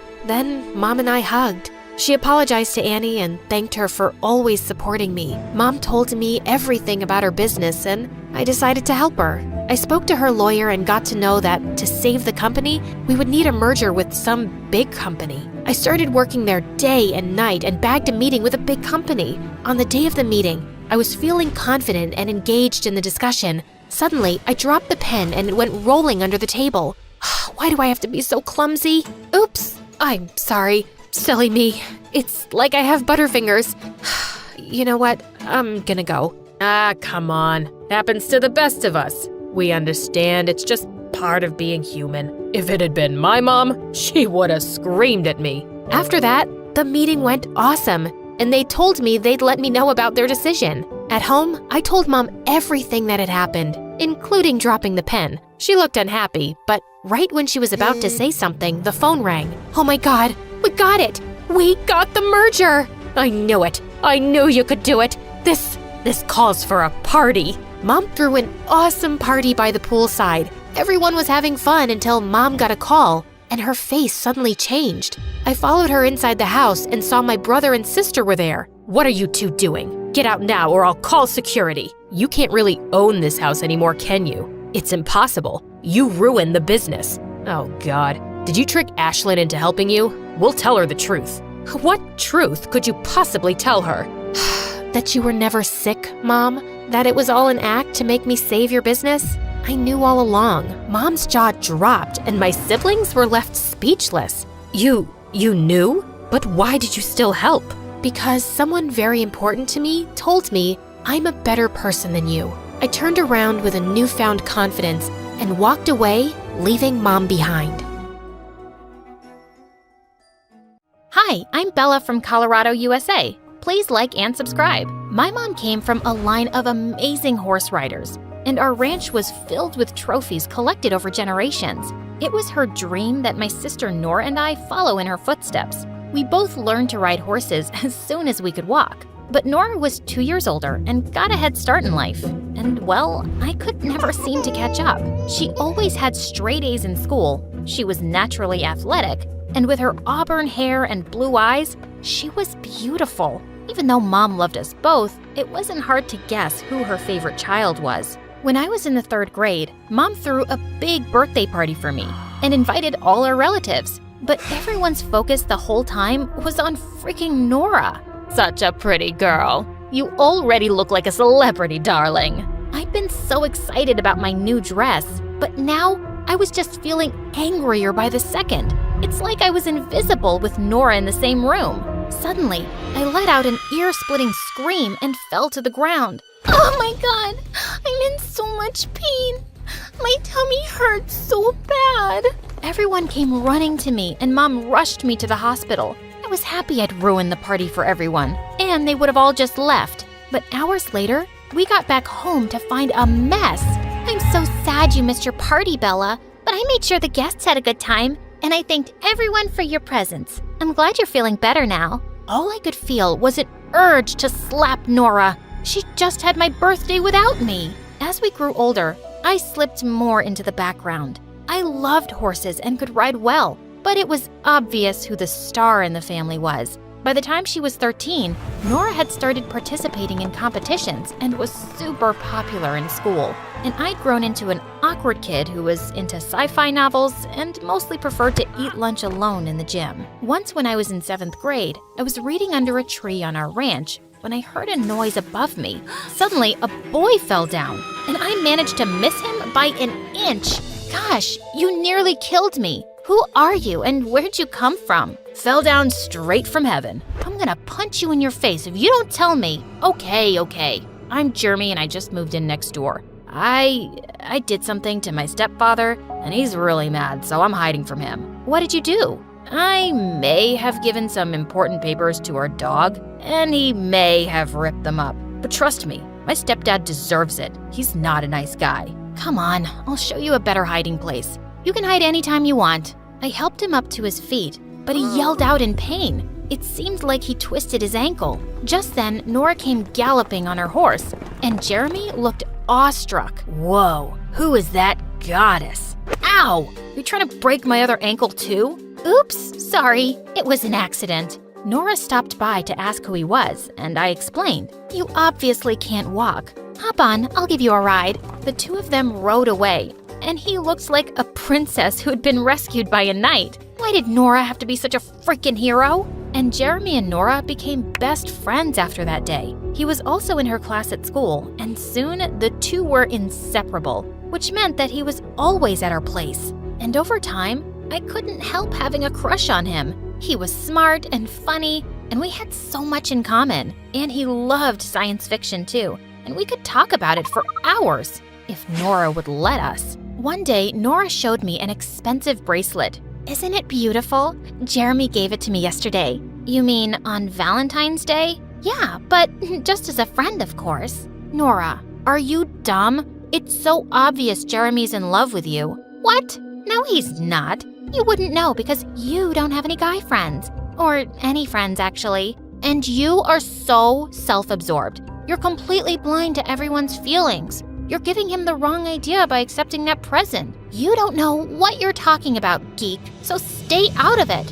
I knew I was right, but there wasn't much I could do. Soon after in 8th grade, I was so excited when I found out about a huge sci-fi convention happening in town. But as I was telling Jeremy about it, Nora spoke up and said they'd already bought the tickets. Oh, that's amazing. I can't wait.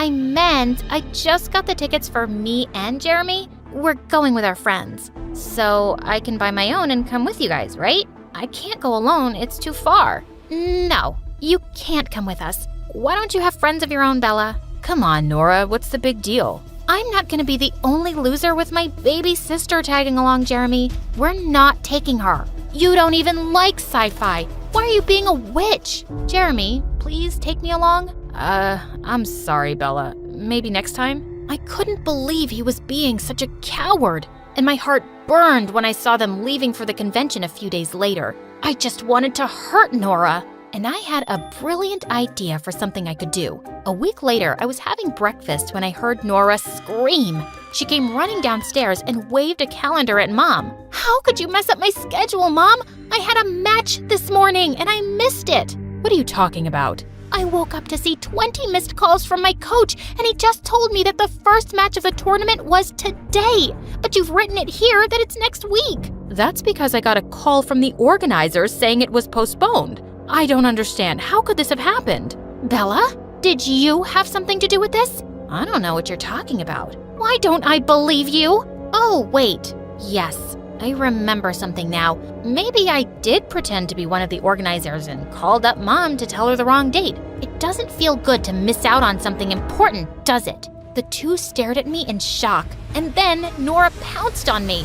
You horrible brat! How could you do this? You made me miss the convention. Who cares about that stupid thing? I'm disqualified for the whole season now. I cared. You shouldn't have been so awful to me. I hate you, Bella. I won't forgive you. Ever. Mom managed to pull Nora away, and she stormed off crying, and I was grounded for a month. For the next few days, Nora acted like I didn't exist. I hadn't realized she'd be disqualified for the entire season. Maybe I'd gone too far. I decided to apologize, but I found out that she'd left for a training camp for 2 weeks. But just 3 days later, we got some bad news. Nora had been in a riding accident. Mom immediately rushed off to camp, and when she returned with Nora, I was shocked to see her on a wheelchair. What happened? I don't want to talk to anyone, least of all you. Nora had badly injured her leg, and the doctor said that her recovery would take months. Mom was devastated, and Nora kept herself shut in her room. I didn't dare go in because I knew she wouldn't see me.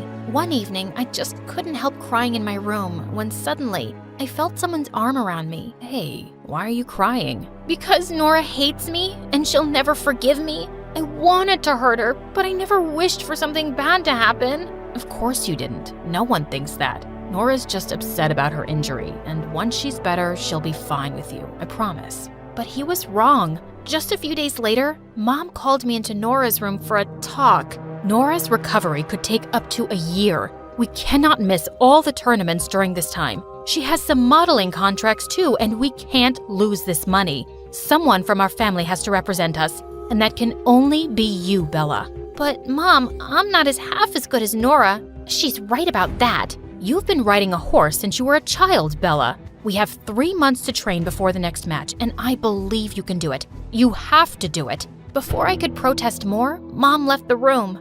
Good luck trying to be me. It's not as easy as it looks, and you don't have what it takes. Nora wasn't wrong about it being hard. The training was tough, and I had a sore butt for weeks. But 3 months later, when I competed in the tournament, I actually came in third.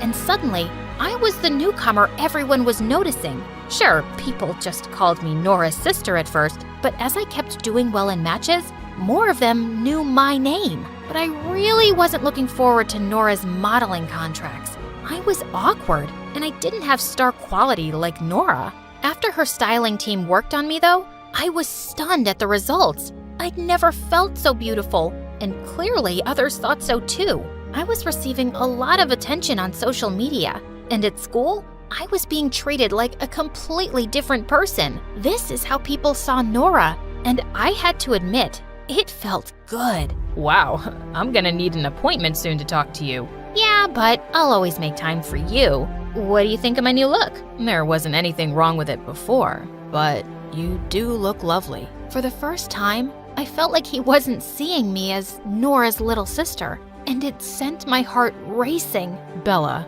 I've been meaning to ask you something. Yeah? Do you think it's a good time to tell Nora I'm in love with her? I have been for years, but she's never been clear about her feelings, and I just need to know now. My heart suddenly sank. What was I thinking? Of course, you should tell her how you feel. She'd be a moron for not loving you back. Jeremy grinned and kissed me on the cheek and then walked off happily. A few days later, I came home to see Jeremy rushing out of our house, wiping tears on his sleeve. I was a fool to think Nora ever liked me. She said she's never seen me as more than a friend, and she never will. He stormed off, and I felt so mad at Nora for leading him on all this time. I didn't see her till later at dinner, and it looked like she'd been crying, but Mom looked really excited. Bella, I have such amazing news. You've been selected as one of the best newcomers to participate in the tournament in London. This will open international doors for you, darling. I knew it had always been Nora's dream to compete in Europe. As Mom went on and on, Nora suddenly swiped half the dishes off the table. It should have been me, but you've stolen everything from me. Nora, I only started competing because of you and Mom. Oh, shut up. You've always wanted everything I've had. Congratulations. Now you have it. That's not true. Oh, you wanted Jeremy too? I've seen how you look at him with your puppy eyes.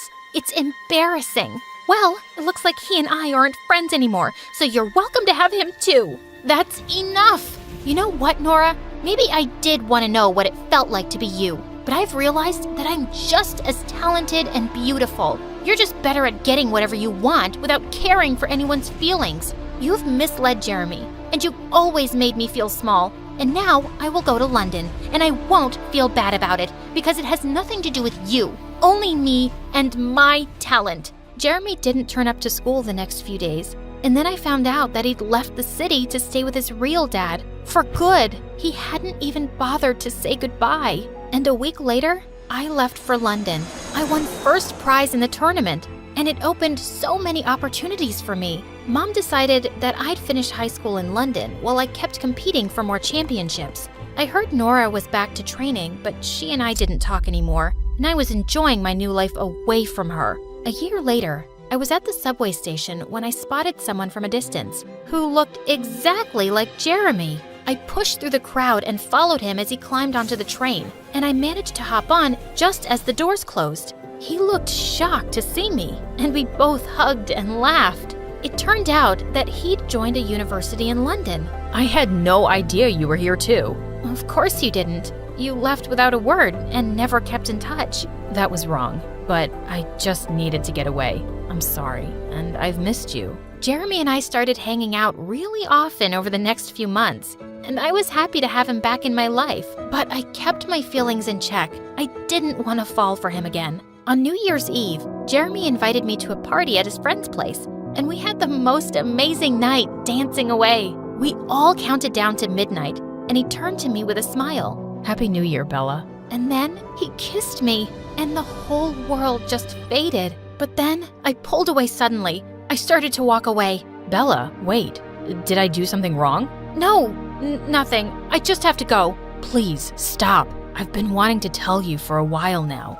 I think I'm in love with you. Nora turned you down, so you thought you'd settle for me now? As a consolation prize? I've always been second best to Nora in everything, but not anymore. I refused to answer Jeremy's calls or texts the next few days. But then one evening, I got the most unexpected call from Nora. She said she was throwing Mom a big party for her birthday that weekend, and she wanted me to attend. Plus, you haven't even seen my new training school yet. What school? I gave up racing, Bella. My leg's not good enough anymore, but I decided I couldn't stay angry forever, and I had to find another dream. I train other riders on our ranch now. Anyway, I hope you come. I felt both sad and happy to hear that, and I decided it was time to go home and see her. 2 days later, as I was leaving with my bags, I bumped into Jeremy right outside my place. Before you say anything, please listen to me. Yes, I loved Nora for years,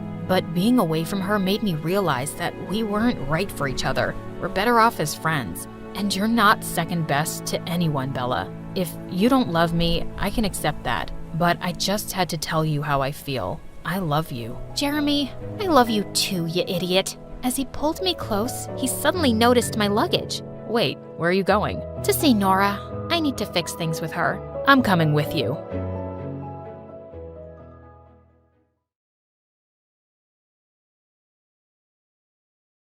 I hoped I looked confident because my insides felt like jello as the most popular girls sat opposite me at recess, their wolf-like stares fixed on me. Okay, so have you ever been to the super exclusive restaurant in Rome that only 1% of the world population knows about? Yes, who hasn't? I mean, other than the 99%. The poached snail pasta with volcano ashes, pretty good. But honestly, I've had better.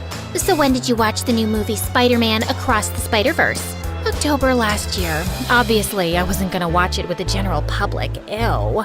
Daddy got a private viewing arranged for me. And who's your daddy? We just got him back after he was kidnapped the 5th time for ransom, so I really can't share this information. You understand how it is, right? I totally get that, girl. Welcome to the gang, Sophia. Phew.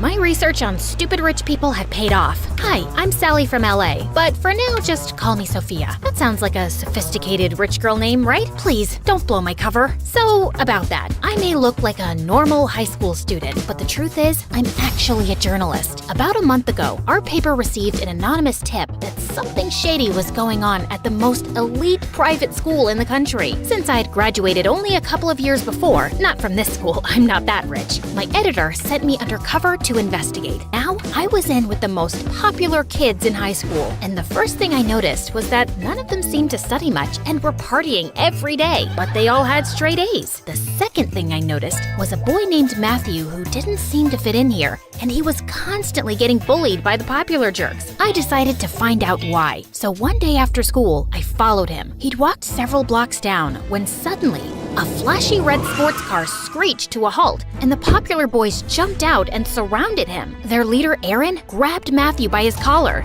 You know you have to do what we say, Pinocchio. You're our little puppet. Why are you being so difficult? I don't have to do anything anymore. I'm gonna expose all of you, even if it means getting expelled myself. And who's gonna believe you? They'll believe me when I show them proof. Yeah, this isn't a bluff, Aaron. What did you do, you little weasel? Just then, a policeman came around the corner and Aaron let Matthew go, but then snatched his backpack and threw it on the road. The boys all jumped into the car and sped away. As Matthew was picking up his things, I suddenly saw a bus approaching him at full speed, and he wasn't looking up. Without another thought, I raced toward him and pushed him out of the way. The bus driver pulled over to check on us, but Matthew wasn't moving. We called an ambulance, and I decided to wait at the hospital till his family arrived. And the doctor soon told me that Matthew had hit his head hard and he was in a coma. Gosh, so much for trying to save him. Matthew, please wake up and tell me what's going on with you and those jerks. Can you hear me? Hello? I shook him gently, flashed my phone light in his eyes, tried tickling his toes, but nothing. Then I gave him a passionate kiss on the lips.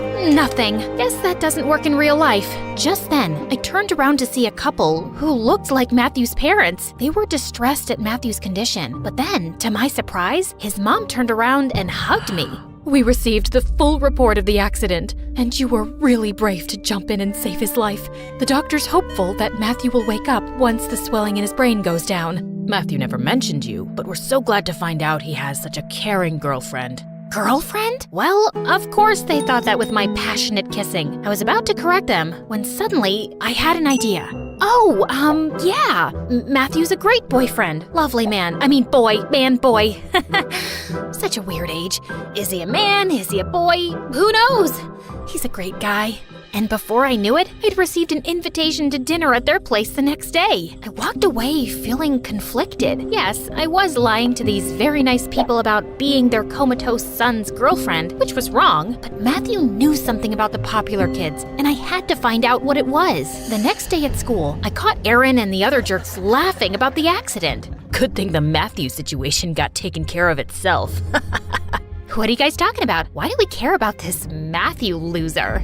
Oh, Sophia, you're cute, but you're too new for us to let you in on our secrets. You have to earn our trust, you know? Okay, and how do I do that? I'm pretty sure Matthew was bluffing, but he claims he has some dirt on us. Maybe a video? You think you can find out if he has any such thing and get it for me? That should be easy. I can totally go to Matthew's place pretending to be his sad girlfriend, and I'll look through his things. If there's anything to find, I'll find it.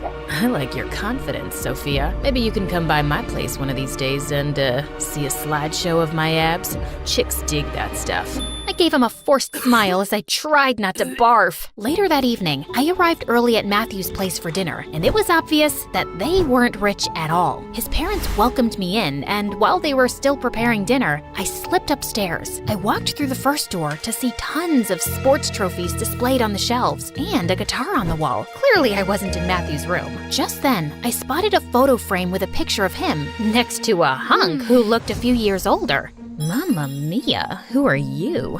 That would be me, Matthew's brother Cody. I turned around in shock to see the hunk standing behind me. He just stepped out of the bathroom, wearing nothing but a towel.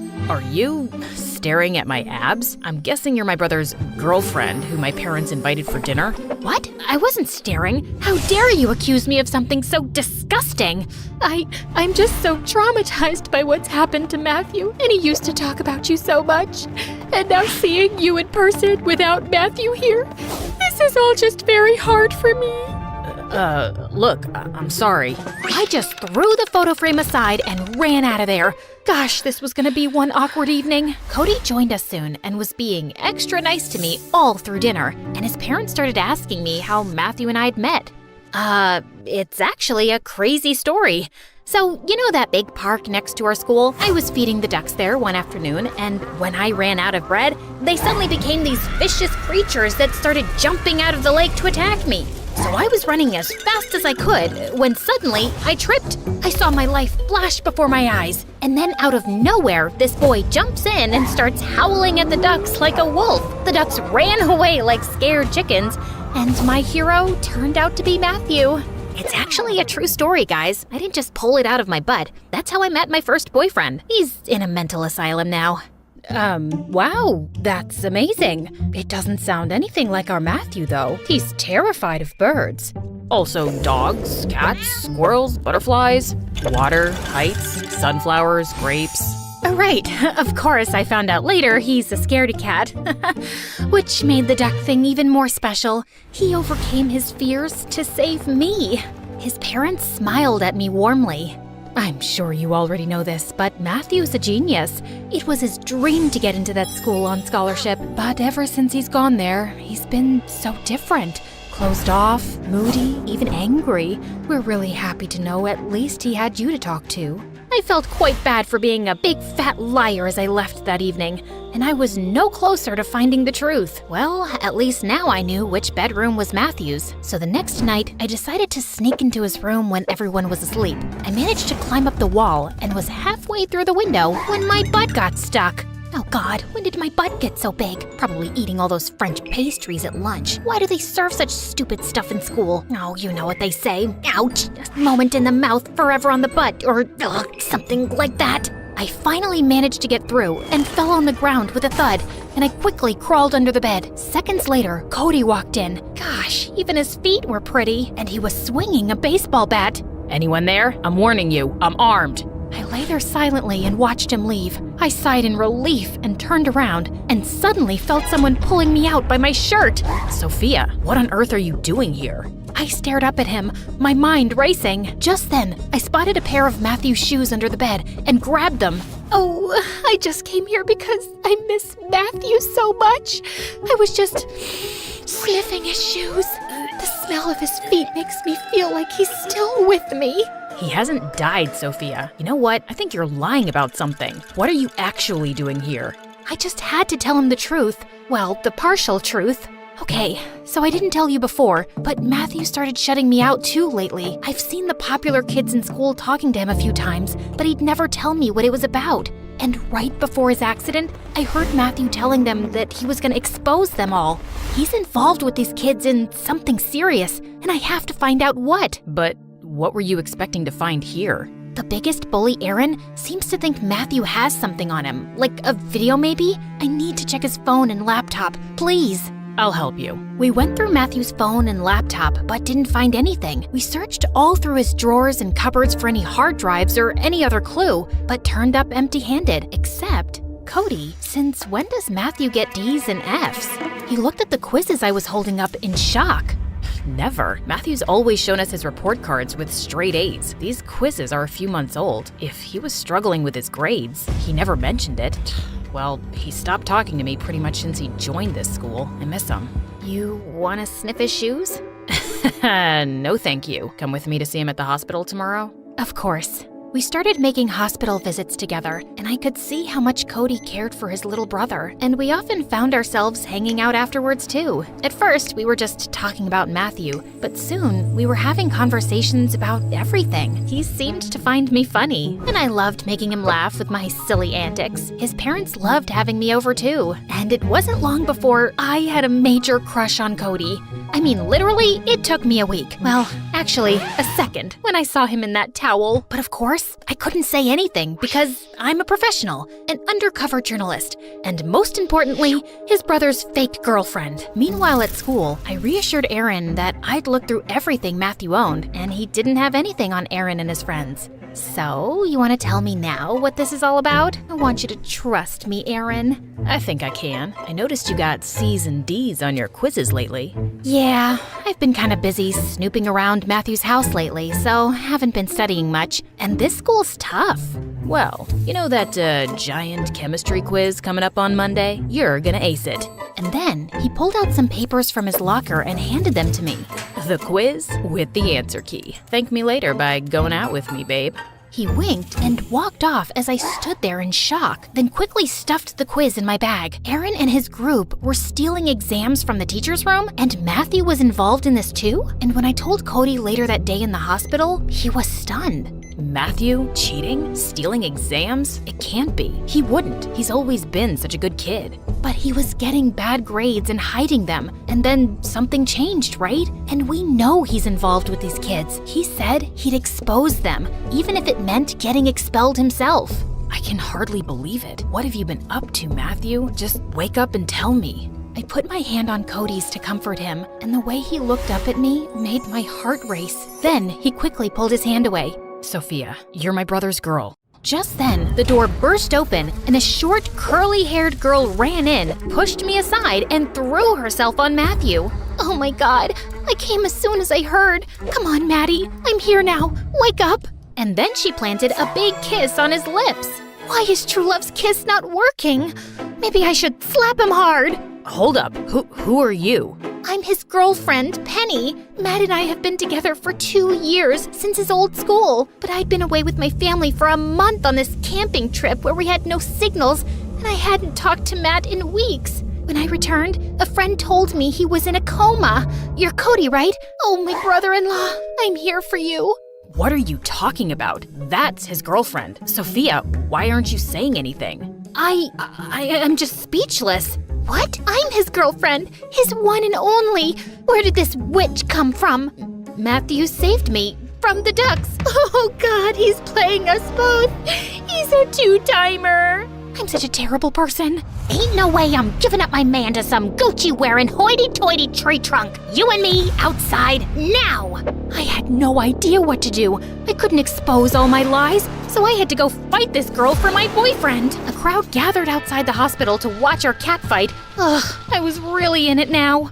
You want a piece of me, Shorty? What you got in that nest on your head? Wow, your trash talk is pathetic. My mama can do better than that, Godzilla.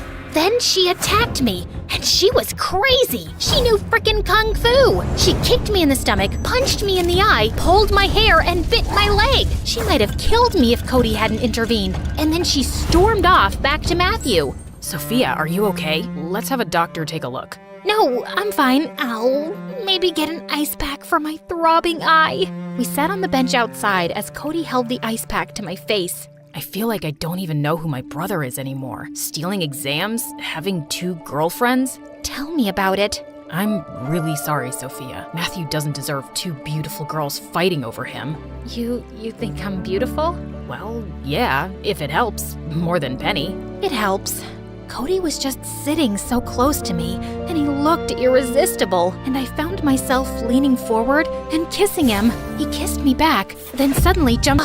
This was getting so complicated. I knew by now that Aaron and his group were stealing papers and getting perfect grades to get into the best universities, and maybe this was enough for my article, but my editor said we needed more solid proof, because it was just my word against theirs. Feeling defeated, I went to visit Matthew at the hospital one day. He was alone, and then the nurse told me that Matthew had been wearing a USB on a string around his neck, which had snapped today. I thanked her as she gave it to me, and then quickly took out my laptop and inserted the USB, and I was shocked to see security footage on it, clearly showing Aaron, his friends, and Matthew stealing exams from the teacher's room. This was all the proof I needed. Just then, Penny walked in with Cody.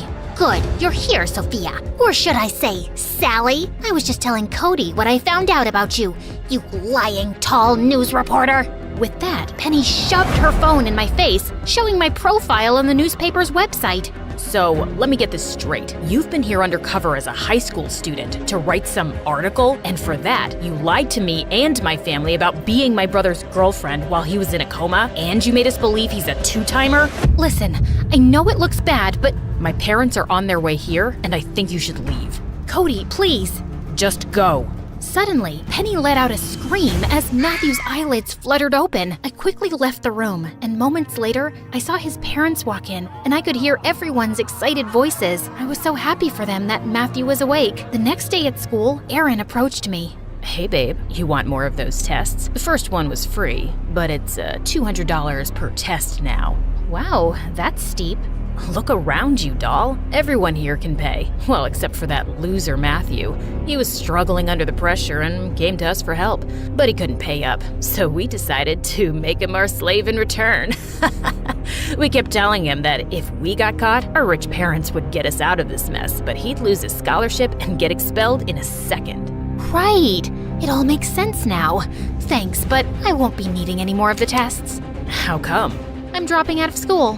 I'd recorded my last conversation with Aaron on my phone, and I got to working on my article on the weekend. By Monday, it was out. By Tuesday, it was all over the news. By Friday, every student involved had been expelled, except for Matthew. I'd made it clear in my article that Matthew had wanted to do the right thing, and the principal decided to be lenient and only suspend him. It was a relief to be Sally again, but I felt bad about how things had ended with Cody. I wanted to apologize to him and his parents, but he wouldn't take my calls. A few weeks went by, and I was surprised to find a card on my desk from Matthew, inviting me to Cody's baseball game. That night, I found Matthew in the stands. Look who it is, my girlfriend. Ha ha, where's your other girlfriend? She's on her way here. You better watch out. I liked your article, by the way. Thanks. How did you get a hold of that security footage? I think the principal was beginning to suspect that someone was stealing papers, because the last time Aaron and his friends made me go with them, I noticed a new camera in the teacher's room. I hacked into the school's security system, retrieved the footage, and put in some fake one. I told Aaron I'd destroyed it, but I hadn't. Right. Also, you're the one who sent the anonymous tip to the newspaper, didn't you? Yeah, I was tired of living a lie. By the way, I'm dropping out of that school and going back to my old one with Penny. What? Why?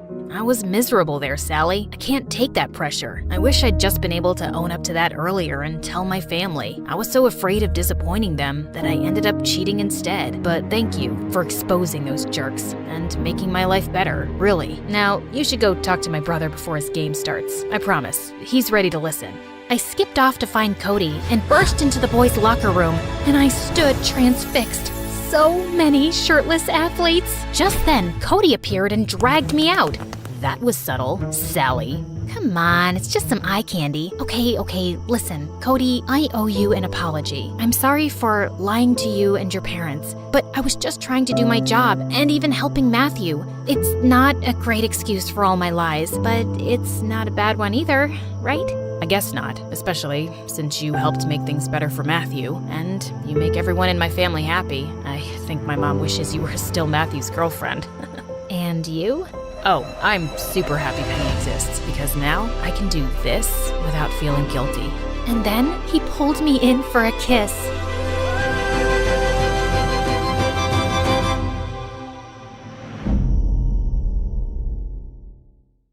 I whispered to myself as I scaled the wall. Just a few more feet. My dad would kill me if he knew what I was up to tonight. I know you're thinking I'm some kind of cat burglar, but it's not that bad. Oh, hi there, Daddy. We need to talk about your behavior, Jessica. I was just out studying with some friends and didn't want to wake you up. I've had it with your made-up stories. I know you've been sneaking off and meeting Armand. Ever since you started dating him, you've been out of control. You need some supervision. I started to laugh at him. It didn't work when I was a kid, and it's not going to work now. My father just looked at me and slammed the door so hard that a picture fell off the wall and broke. The next day, I slept in super late. Oh, it's already 1 p.m. I need to get ready. What the? The shocked boy looked at me with surprise in his eyes. Are you supposed to be Jessica? How old are you? I pushed him down with all my might and ran down the stairs to my dad's office, screaming for help the entire way. The boy chased me all the way.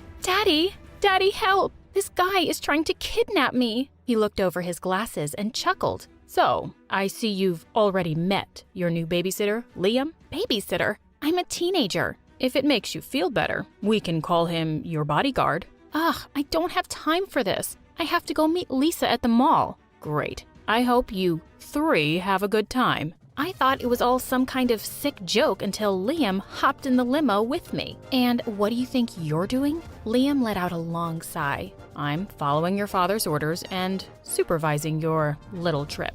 Aren't you a little young to be a bodyguard? Who even takes creepy jobs like following teenage girls around? In my defense, the ad made it seem like it was an actual child who needed babysitting. I rolled my eyes at him. Well, then, why don't you just leave? Well, I made a promise. This is a great job and I intend to stick with it. I sank back in my seat. Good luck with that. No babysitter has lasted more than a week with me. Lisa leaned in and whispered to me as she stared up and down at Liam with a judging glare. So, this is your new babysitter? He's my bodyguard, Lisa. Right. Well, I'm not into the whole stalker vibe, so maybe I should just leave. Oh, trust me, Lisa. He won't be around for long if I have anything to say about it. We went into any and every store that guys would find embarrassing. Lisa even held up a pretty pink miniskirt and asked, "Is this your size, Liam?" He was so red in the face, but he never complained. No matter how hard we made fun of him or tried to shake him off by dragging him into girly stores, he stayed.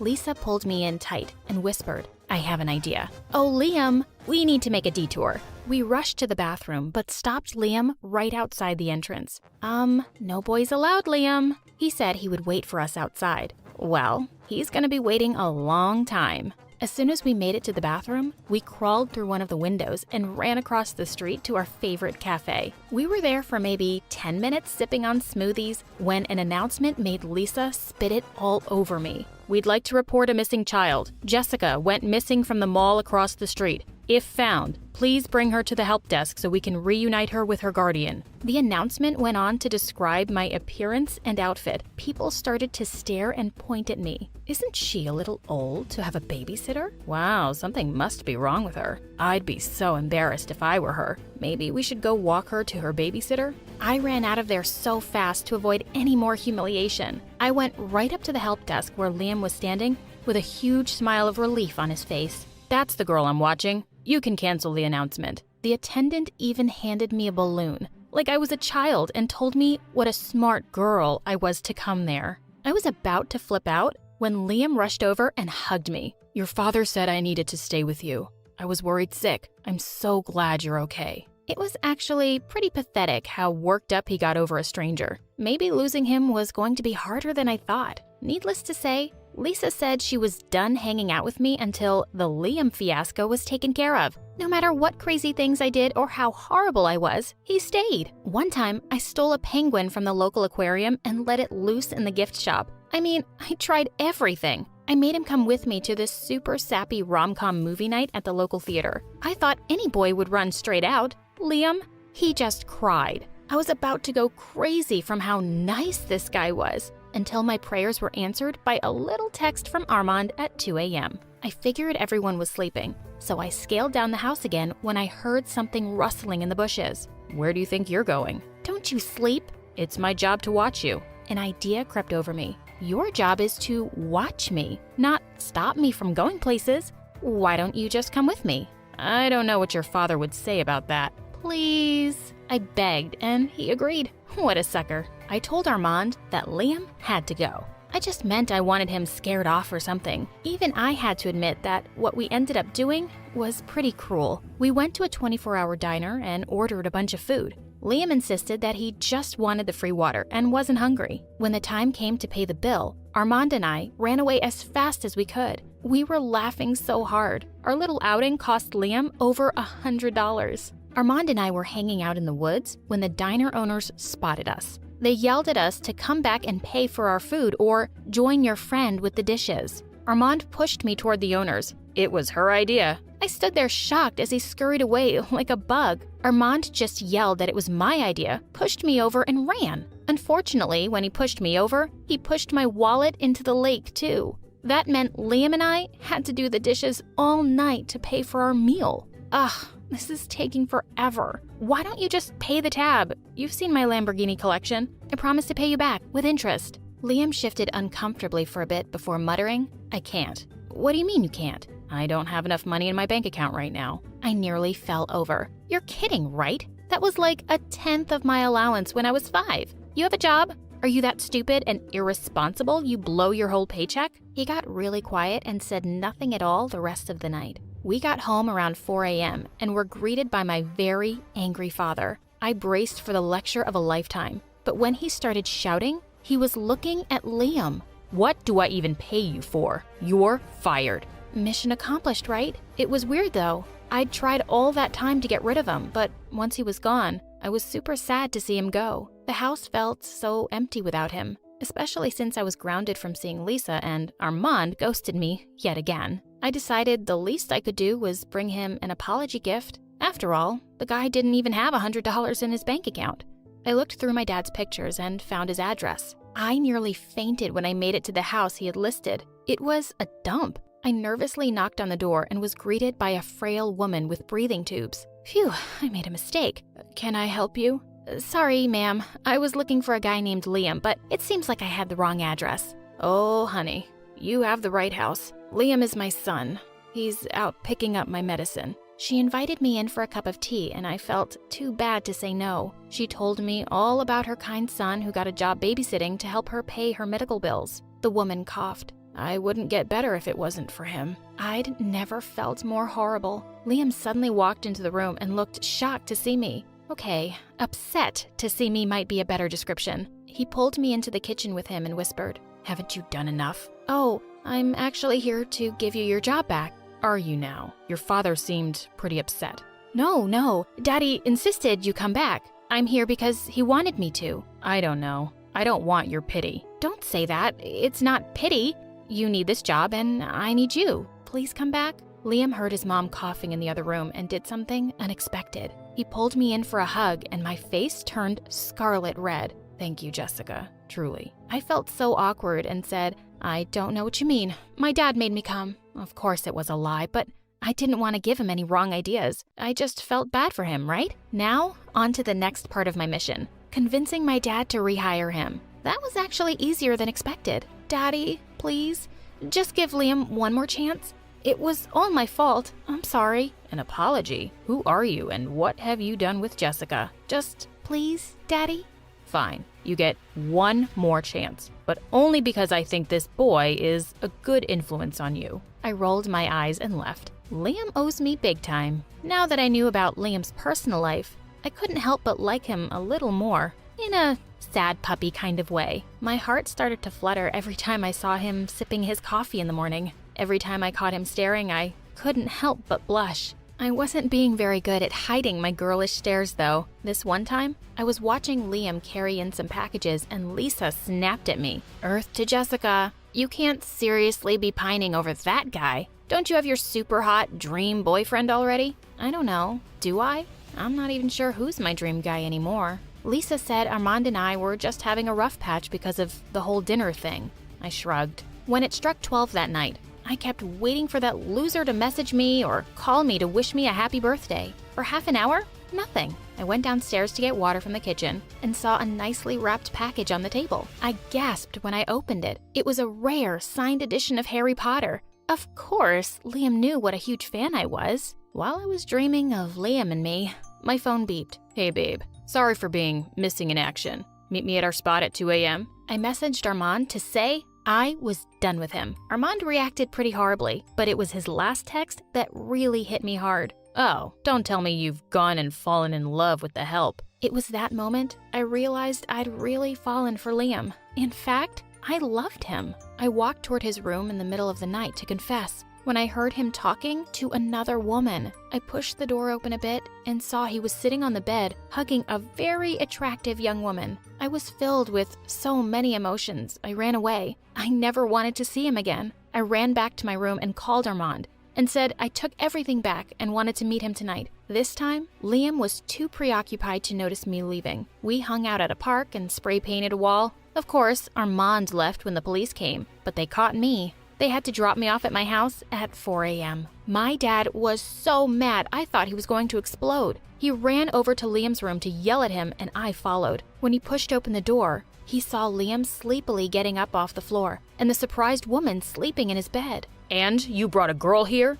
You are fired. Don't count on getting your last paycheck. I stood there as the young girl screamed, "What are we gonna do about Mom?" before crying and running out. "Oh, does your girlfriend have a sick mom too?" Girlfriend? That's my sister. Our mom is in the hospital right now and she didn't want to stay at home alone. My heart sank. I had jumped to conclusions and possibly ruined everything. Before I could say anything, he ran after his sister. I hesitated a moment and then followed him out the door. He was out of breath, standing on my lawn looking around. I'm really sorry. It's not your fault. It was my job to watch you and I shouldn't have snuck a guest in. If you tell my father it was your sister and not a girlfriend, he'll understand. Why do you all assume I'd have a girlfriend? After how close we got, you really think I would want to be with anyone else? What do you mean? I think I love you. Liam, I think... We locked eyes for a moment when an irritating voice ruined the moment. Hey babe, sorry about ditching you again with the police, but this time, I came to apologize in person. Armand looked at Liam and me skeptically. Sorry, am I interrupting something? No, you're not. I was just leaving, forever. Wait, Liam. Stop. You don't have to feel bad for me. It was stupid of me to think someone like you could ever like a loser like me. He ran off crying before I could stop him. Wow, what a pathetic guy. Armand leaned in for a kiss when I slapped him. The only pathetic person here is me for sticking around with someone like you for this long. Babe, is this about the cops? I said I was sorry. He continued to apologize as I went into my house and slammed the door behind me. I ran up to my room and texted Liam to say we had to talk. I hoped Liam would show up the next day to work something out, but he didn't. I stood by my phone anxiously waiting for a response. When my phone started buzzing, I excitedly picked up. I knew you'd answer, babe. Great. I don't want to talk to you. Just hear me out, babe. When you love someone, you need to swallow your pride and go to them. Do you get what I'm saying? Actually, Armand, I think I do. Great. So that means you'll come and meet me tonight? Not in a million years. I hung up, hopped in my limo, and told the driver to take me to Liam. When I knocked on the door, he answered this time in total shock. I told you, I don't need your pity. My family is fine. Before he could say another word, I interrupted him. Liam, would you be my boyfriend? What? I don't understand. I don't understand either, Liam, but I love you. I love the way you help your family and work hard no matter how horrible I'm being. I love the way you cry at movies and always have my best interests at heart. Now, I'll only ask one more time. Will you be my boyfriend? Nothing would make me happier. We smiled at each other, and he got closer when his sister suddenly said, So, your babysitter is now your boyfriend? We should send this story to My Story Animated. I'm pretty sure people would love it. Hey, I'm Celine, but my dad calls me Cece. My parents were always super rich. They had it all. Huge mansions, fancy cars, even their own helicopter. Mom really believed in keeping away bad luck, so she did all the crazy, superstitious stuff, like avoiding the number 13 and hating black cats. The day I was born, though, Mom almost dropped me when the nurse handed me to her. What is that? Look at her eyes. She's Satan. Get this devil away from me. Well, yeah, my eyes were a little different than others. One was blue and the other was green. But for some reason, my stupid mom thought it was the devil and meant bad luck. Growing up, Mom never really cared about me. Once, when I was 4, I gave my mom an invitation to the party that our teacher was having to celebrate Mother's Day. And Mom said, to celebrate what? Giving birth to the devil? My life was way better before you. Your teacher is stupid and doesn't know what it's like to raise an enemy. Yes, you're my enemy. Just get lost. I went crying and Dad hugged me and said he would attend the party himself. And we had a great time. When I was in the 3rd grade, Dad got me a puppy and I was super happy. But the moment Mom saw her, she took her immediately. This puppy is mine. I need someone to make me feel like a mom since I don't see you as a daughter. She kept the puppy for herself, but a week later, the puppy died. Mom went ballistic and said it was my fault. I got mad and threw my ball at her, but it hit the TV and broke it. Oh God, I told you, this girl is trouble for me. She's cursed. When I was in the 7th grade, she started taking me to shamans to have my curse lifted. I was sick of her nonsense, so I decided to get back at Mom. Before the shaman could start her chants, I climbed on her table and went all Tarzan, screaming something in Latin. Mom got super scared and the shaman ran out of her own freaking house. It was hilarious. But Mom was more convinced than ever that I was evil. She even told my teachers at a parent-teacher meeting, and my classmates' parents told them not to sit with me. I was alone there. When I was in the 10th grade, my parents had set up a new office in LA, so they decided to move there for a couple of years. I was super excited because I wanted a fresh start at school where no one would call me a freak. So the first thing I did was get myself some cool blue contact lenses.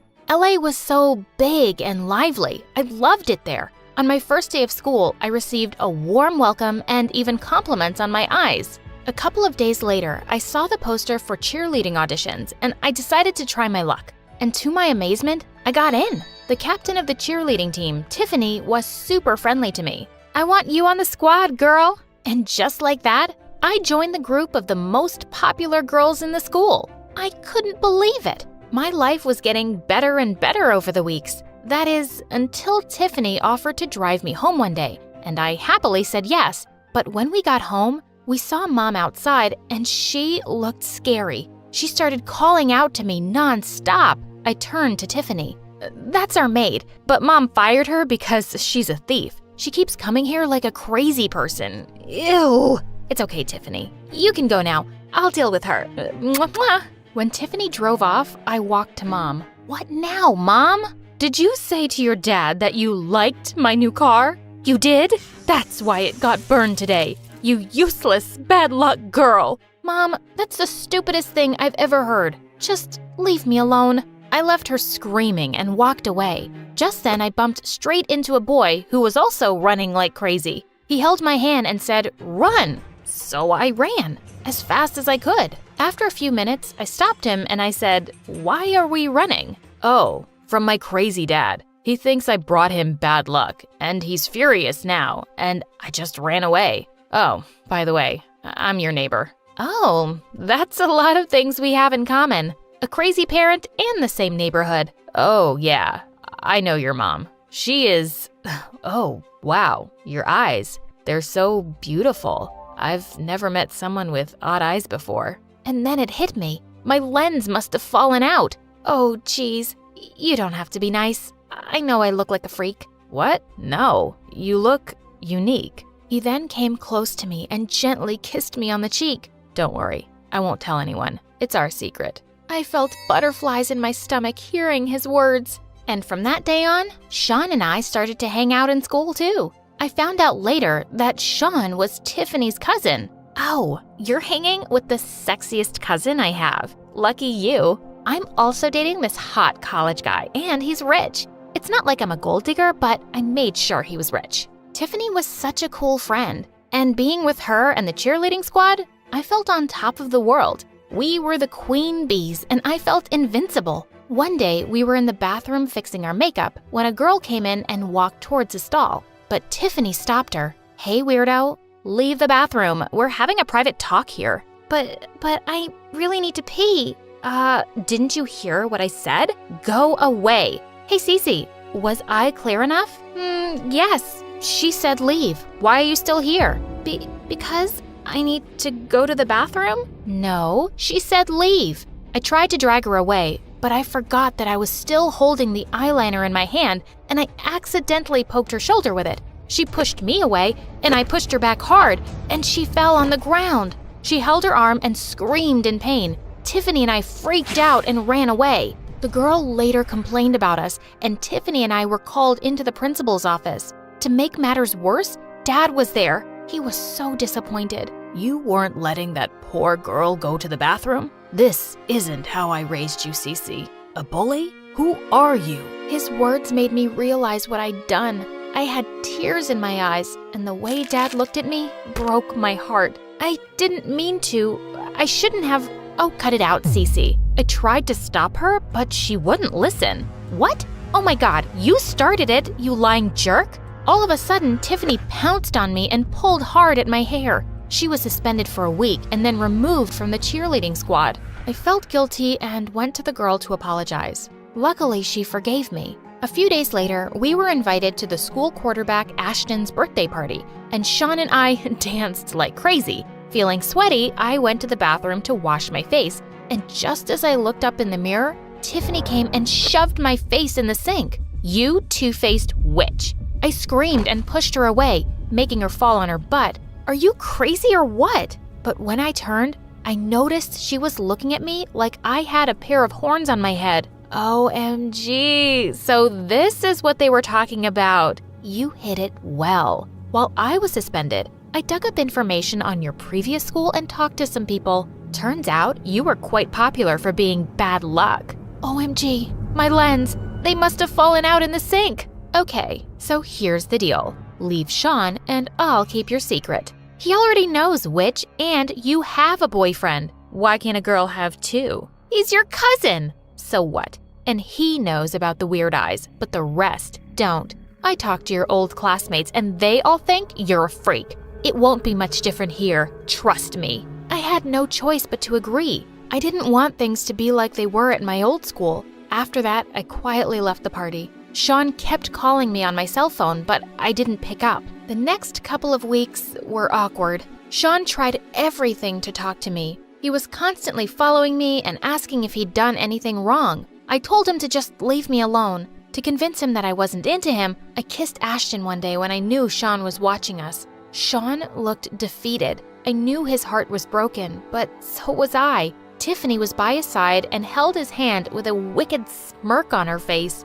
I hated her. The very next day, I was sitting in the cafeteria when Tiffany suddenly came and knocked my sandwich out of my hand and then squished it with her foot. I just heard. You were made head of the cheerleading team. I think you should turn down the position. Don't you agree? 'Cause otherwise, you know what happens. OMG! Now she was blackmailing me to leave the squad? That was it. I was done with that bully. I stood up and shoved her away. What will you do if I don't? Tell everyone my secret? Wait, let me help you. And then I climbed onto the cafeteria table. May I have your attention, please? I want to tell something about myself that I've been hiding from all of you. And then I removed my blue lens and threw them at Tiffany. Yup, I've got odd eyes. I'm freaky. Want to come and take a closer look? Go ahead. But the reaction from my schoolmates was not what I expected at all. OMG, I always wanted to see someone with odd eyes.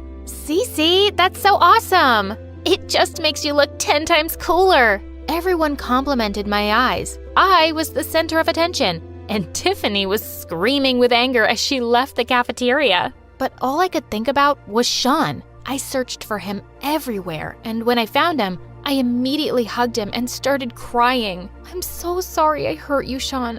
I was so stupid and foolish that I let Tiffany blackmail me into driving you away. But it's only because all my life, my mom and other people have made me feel like a freak. Hey, don't cry. It's all right. I told you before, you're not a freak. Cece, you're the most amazing girl I've ever met. And then it happened. I looked up at him and he kissed me. I was back to going around with Sean now, and Tiffany looked crazier than ever. A few days later, we had a soccer match in school. Right at the end of our cheerleading routine, we were in the pyramid position and I was on top when I felt something hit my head. I lost my balance and was about to hit the ground, but the other cheerleaders caught me just in time, and they started screaming. OMG, it was Tiffany! Yeah, I saw her throwing a stone. She's a psycho! I knew Tiffany hated me, but this was next level psycho. Like a raging bull, I charged towards Tiffany and we both fell on the ground. You witch, why can't you just leave me alone? Leave you alone? Oh, I will destroy you, Cece. You became the cheerleading captain and you got Sean? No.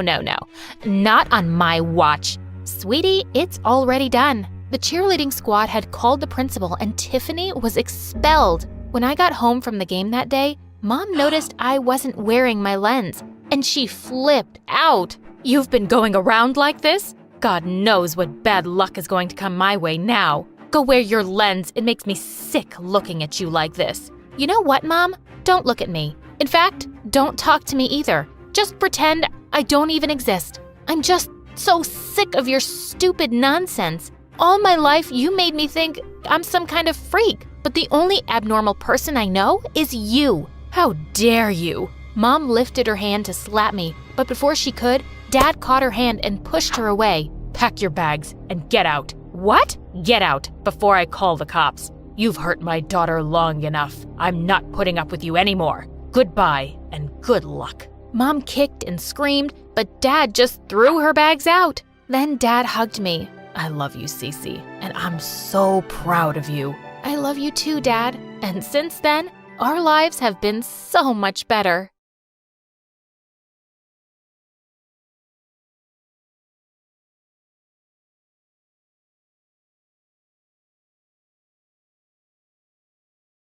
Hi, my name is Ray, and I'm from Virginia. Please like and subscribe. My parents were pretty famous singers back in their time, so when I grew up, I became one too. But Mom and Dad had an accident when I was only 6, and ever since then, my uncle and aunt took care of me. Both of them spoiled me to bits and always supported me in everything, especially in my singing career. By the time I was 14, I was already doing huge shows and concerts, and it kept me so busy that I always wondered what normal stuff like making friends and going to school would be like. But suddenly, my life took a wild turn on my 15th birthday. Just as I entered my room, I saw my auntie going through Mom's stuff.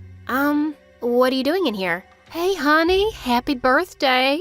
I was just missing your mom so much today. Came to see these pictures and stuff that belonged to her. I hope you don't mind. Aw, thanks, Auntie. And of course not. This belongs to you as much as it belongs to me. After that, she got me to sign some papers for my upcoming show and hugged me tight. We have the greatest surprise party for you, sweetie. You're gonna love it. And it was actually awesome. It was my biggest concert ever, and I was gonna sing in front of my biggest live audience. I was jumping with excitement backstage, and that's when I heard the most shocking thing of my life.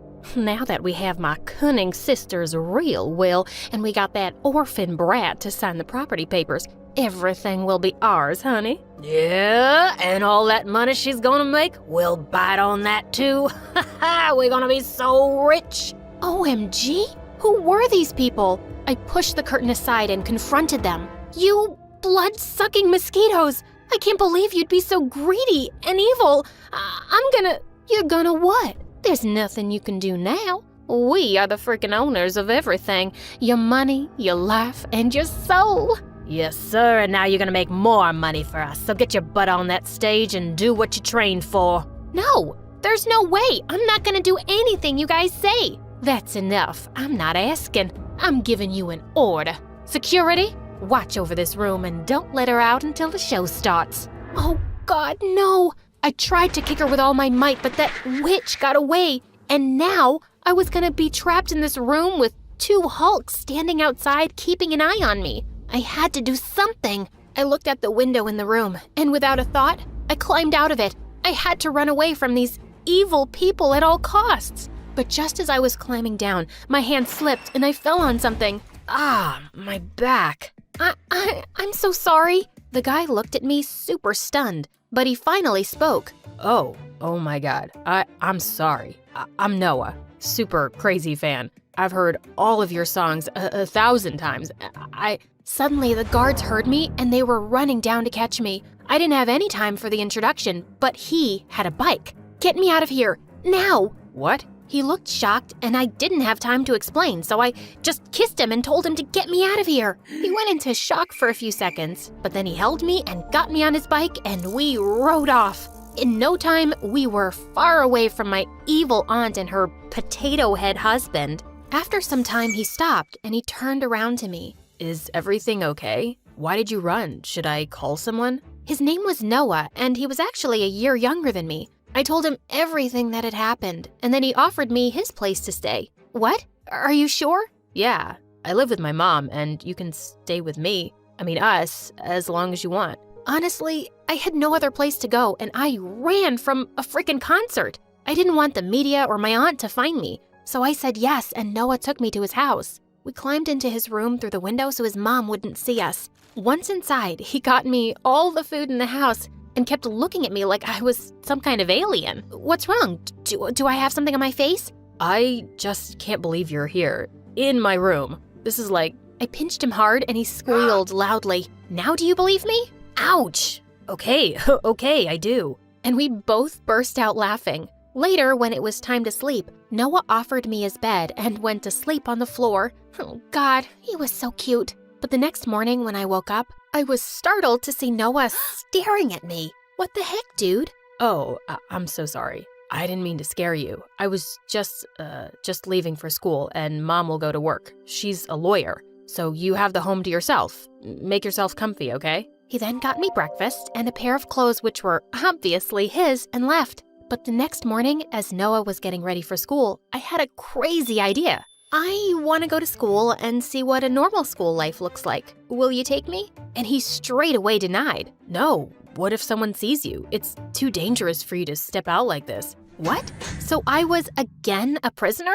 No way! After he went downstairs, I sneaked into his mom's room and borrowed some wigs and some makeup, and then I followed him to school. And public school was nothing like I had imagined. The kids were coming in on buses or bicycles, and everyone minded their own business. That was so freaking awesome. But then I saw a bunch of guys surrounding Noah, and one of them was holding him by his collar. I thought you'd stay at home after the butt kicking I gave you yesterday, nerd. Next time when I ask you to do my homework, don't you dare refuse. Leave me alone. I don't want to talk to you. Sure, I'll do that, but before that, you'll have to lick my shoes. Seriously? I couldn't hold it back anymore. I marched up to him and punched him hard in the face. Oh my God, what are you doing here? Oh, and who is this you got with you, Noah? Your sister? 'Cause I didn't think a scaredy cat like you can get a girl. Ha! He sure can, and here I am. 'Cause you see,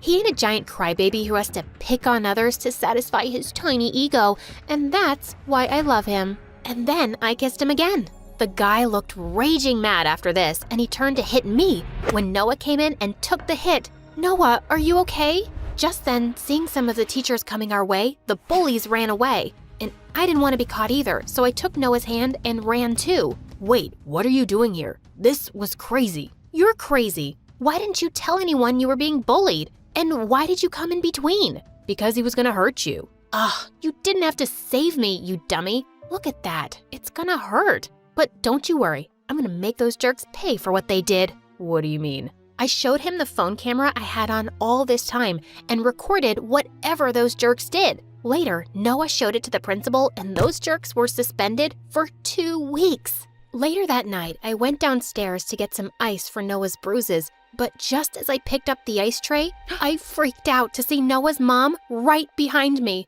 Goodness gracious, where did you come from? Suddenly, Noah came running downstairs screaming, Mom, listen to me. I can explain. You better. I didn't want to complicate things, so I told her everything and begged her to let me stay. Just a few more days, and then I'll go back, I promise. She melted and agreed, but Noah had to sleep in the living room, which he was totally fine with. This guy was winning my heart like anything. The next day, Noah's friends were throwing him a huge party for getting into the basketball team, and he asked me to tag along. This was gonna be awesome. When we reached there, Noah and I danced to my favorite song and partied so hard. This is the best day ever. I'm so happy you got onto the team. Yeah, I think I made it because I got my good luck charm. Oh, your good luck charm? The bully guys from school. What were they doing here? How about you share this babe with us too, Noah? What are you even doing this evening, sweetheart? Want to go out with a real player? I was gonna poke my fingers right into his eyes this time. But before I could do that, Noah kicked him hard and he fell to the ground. Both of them broke into a fight and I had to pull Noah apart from him. But Noah looked raging mad. Stay away from my girl or I'm gonna kill you. Whoa, his girl? I was blushing so hard. Noah took my hand and we were about to leave when the bully got up and pulled me by my hair, my wig. It came off and everyone gasped as they saw me. Ray! It's Ray, the music superstar! Within seconds, everyone had their phones up and were taking pictures of me. Oh, shoot. Noah put his hoodie over me and rushed me out of there, but I was terrified now. My aunt was gonna know about me. As soon as we reached home, I hugged him tight. I don't want to go. I can't apologize. But before I could even say a word, he came up to me. So, princess, we are standing under a mistletoe. You know what that means? Yeah. He kissed me, and I knew in my heart that I would get my happily ever after with Mark.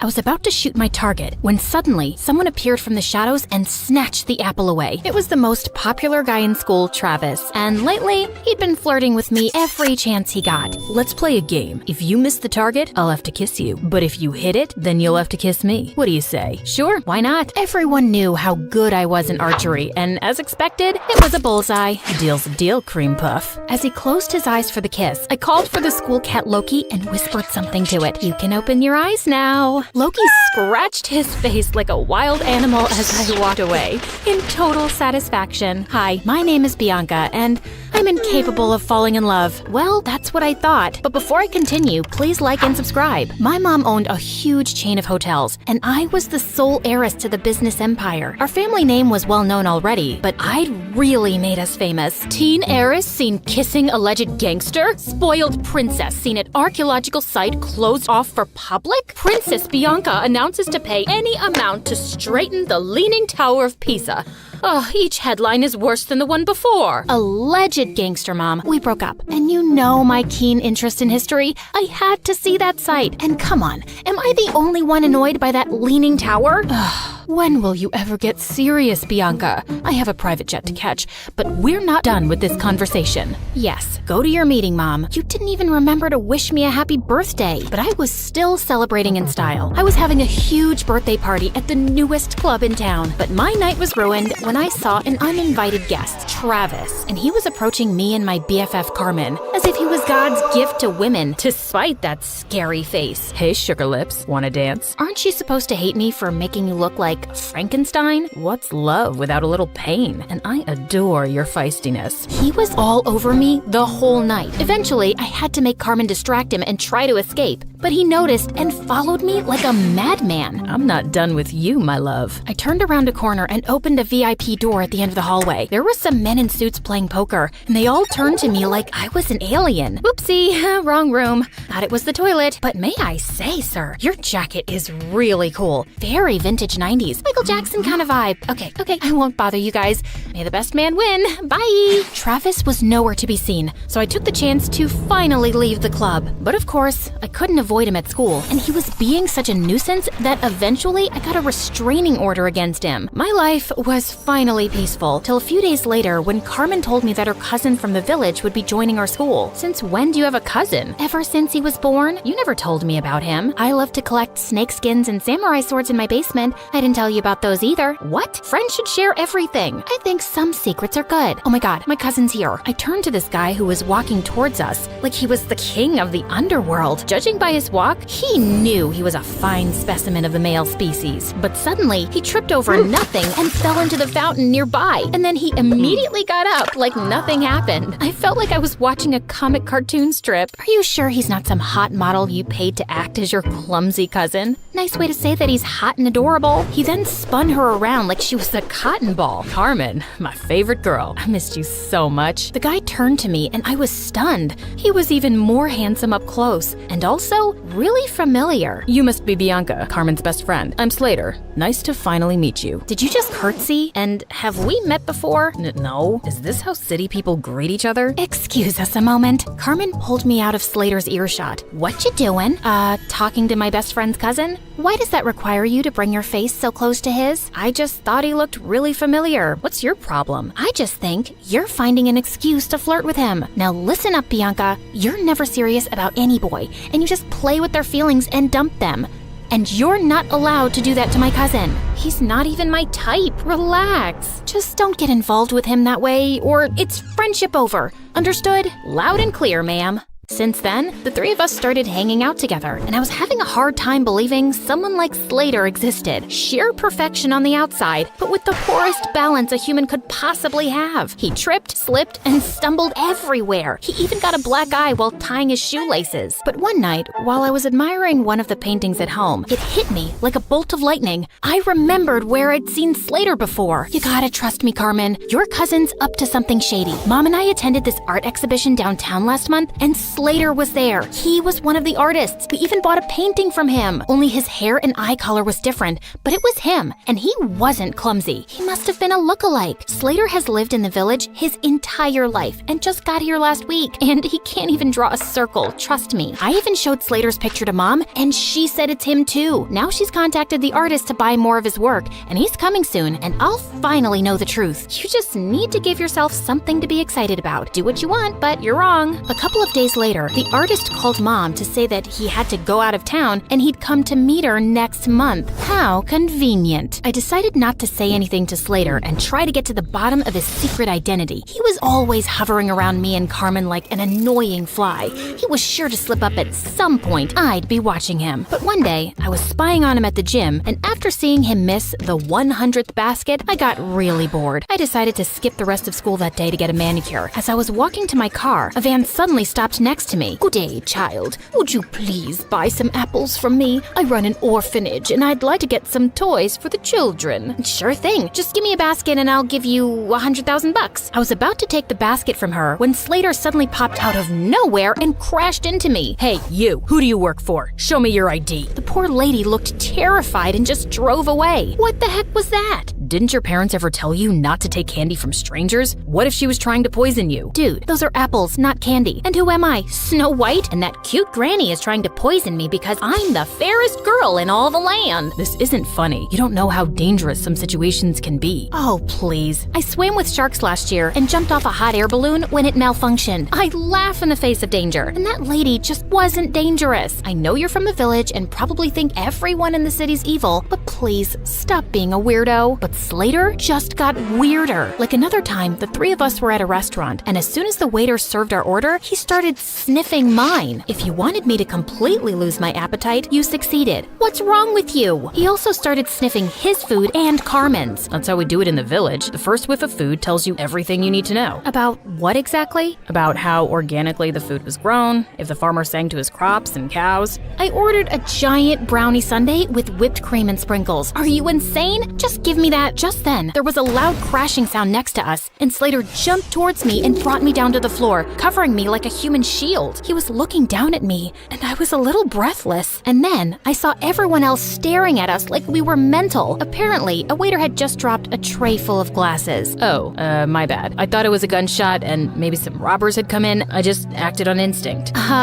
Wait, let me get this straight. So you thought it was a dangerous situation and your first instinct was to save Bianca? Hello, what about me? Your own flesh and blood? Slater muttered some apologies while Carmen kept scolding him, even if he was crazy. It was really sweet how he tried to protect me. One weekend, Carmen told me that the cheer captain was throwing a party, just for the cheerleaders and all the boys.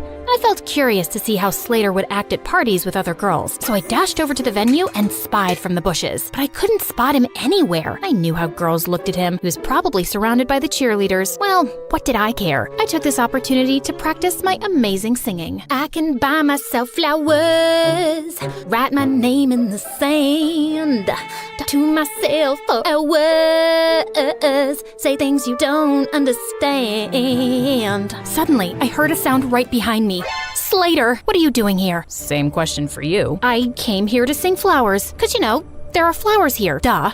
What about you? It's too loud inside, and everyone was acting wild. It was scaring me. Just then, a huge bug came flying at our faces, and Slater tried to smack it away, but he ended up slapping me instead. Oh my god, I'm so sorry. My hand is so stupid. Bad hand. Gosh, Slater, why are you so freaking clumsy? I don't know, just born that way, but I get even clumsier around you, because attractive girls make me nervous, and you're the most beautiful I've ever seen. What do you mean? You know what I mean, Bianca. It suddenly hit me. He was attracted to me, and that could make things complicated. I had to avoid him from now on before Carmen could misinterpret things and unfriend me. But the very next day, I caught him in the janitor's closet with his butt stuck in a mop bucket. Jesus, what have you done this time? Can you just help me, please? I think I got a cramp. As I pulled him up, our lips accidentally touched, and my tummy fluttered. Just then, someone gasped from the door. Carmen! Girl, it's not what you think. I followed her to an empty classroom and tried to explain. I swear, there's nothing romantic going on between us. He's too dumb and clumsy for me, and I'm certain he's a liar. Excuse me? That's my cousin you're insulting. And you say these things, but I feel like you're attracted to him. Just don't get attached to him, okay? He's not right for you. Of course, duh. I already knew that, but I was a bit bothered by what Carmen said. Why did she think he wasn't right for me? A few days later, I was practicing archery alone when suddenly an arrow came flying from somewhere and almost hit me. I turned around and saw someone behind a tree. I dashed over and found Slater. What are you doing here? Trying to kill me now? No, what? What just happened? You happened, Slater. You nearly sent an arrow straight into me. You're a hazard to society. Oh god, I'm so sorry. I didn't realize my arrow came your way. I mean, I didn't even know anyone was here. I would never hurt you, I swear. But let me make it up to you with an ice cream shake. Come on, let's go. I wasn't finding his act convincing. Why was he always around me? He was beginning to seem as obsessed with me as Travis. And what if he tried to hurt me on purpose with the arrow? By the way, are you free tonight? I want to talk to you about something. Just you and me, alone. Okay, sure. But we're alone right now. You can't tell me over ice cream shakes? What ice cream shakes? Oh, yeah, that. No, tonight's better. I'll send you the pin location. Driver, I'll get off here. Thanks. See you later, Bianca. And then he just jumped out of the car and walked away. This dude was so weird, but I was really curious about what he had to say. Later that night, I was surprised to learn where he was taking me. The rooftop of an old building. There was no elevator, so we had to climb 8 flights of stairs, and he was holding on to my shirt like a kid. Wait, what if he tried to push me down? Can you move away? I need some personal space. But what if I trip and fall down the stairs? You know how clumsy I get. Why would you invite me to a rooftop then, idiot? You'll see. When we finally reached the top, I was surprised to see a candlelit dinner. What's all this? Obviously a date. Were you expecting a crime scene? Didn't your cousin warn you about me? She did, but I just don't see why she's so against the idea of you being my girlfriend. You're beautiful and amazing. She was trying to protect you because I have a history of not being good with relationships. May I know why? And before I knew it, I just found myself opening up. Growing up, I saw how my dad broke my mom's heart and left her for another woman. Since then, mom's not even the same person. She just buries herself in work. And dad kind of broke my heart too. Leaving like that, I'm just afraid to let anyone come close. I know that you don't trust me, but I hope that someday you will, and I'll get to know you better. I feel like you're someone worth knowing. He looked at me earnestly and then started leaning in. I found myself closing my eyes, and when his lips touched mine, I felt something electric. Wait, that was a mistake, Slater. I care a lot about my friendship with Carmen. I can't. Okay, I understand. But later that night, all I could think about was Slater and that kiss. Maybe I could talk to Carmen and she'd come around. But I still couldn't shake off the idea that Slater was lying about himself. As luck would have it, Mom told me the next day that the artist was back in town and he was displaying his work at a gallery that night. Well, Slater wasn't going to be the only one in disguise. I went dressed up as someone completely different and I was thrilled to see him. He might have a different style, but I was certain it was Slater. And as I was walking past him, I accidentally tripped and fell forward, scraping his arm with my pen. I'm so sorry. I'm not very good with the walking. Clumsy, like you people say. Oh, it bleeds. It's fine, miss. I'm okay. Excuse me. I need to use the bathroom. And the next day at school, Slater was wearing a full-sleeved shirt, just like I'd expected. So I spilled my juice all over him. Oh my God, you're wet. You'll have to change your shirt. It's fine. It'll dry up. No, you'll get sick. I won't. I'm as strong as a cow. I tried a few more tricks, but he was able to avoid all of them. I guess I just had to do it by force. After our classes, I followed him outside school, and just as I was ready to jump on him from behind, he turned around and pinned me to the wall. Bianca, why were you trying to attack me? How did you know, Spider-Man? And all I wanted to do was this. I pulled up his sleeve, and sure enough, he had a long cut on his arm. Ha! So you're really that artist. I've exposed you, you big fat... Suddenly, there was a growl behind me. I turned to see two guys holding two rabid dogs and pointing at us. Bianca, just run. Slater grabbed my hand, and we ran like crazy from the dogs. After sprinting down several blocks, he pulled me into an old building, and we ran up the stairs. We climbed all the way to the rooftop, and we could hear those guys behind us. Okay, there's no other choice. We gotta jump. Excuse me? I must have heard you wrong. And what is going on? Questions later. And what's the matter? I thought you laughed in the face of danger. Haha. Now is not the time to be sarcastic. Just hold on to me and you'll be fine. Do you trust me? Of course I don't trust you. You're the clumsiest idiot I've ever met. Listen, Bianca, I'm not who you really think I am. I just need you to trust me right now, okay? I won't let anything happen to you. I promise. My instincts told me to trust him, and I did. And what happened next was the most thrilling thing ever. We went flying through the air, then landed straight in a garbage dump.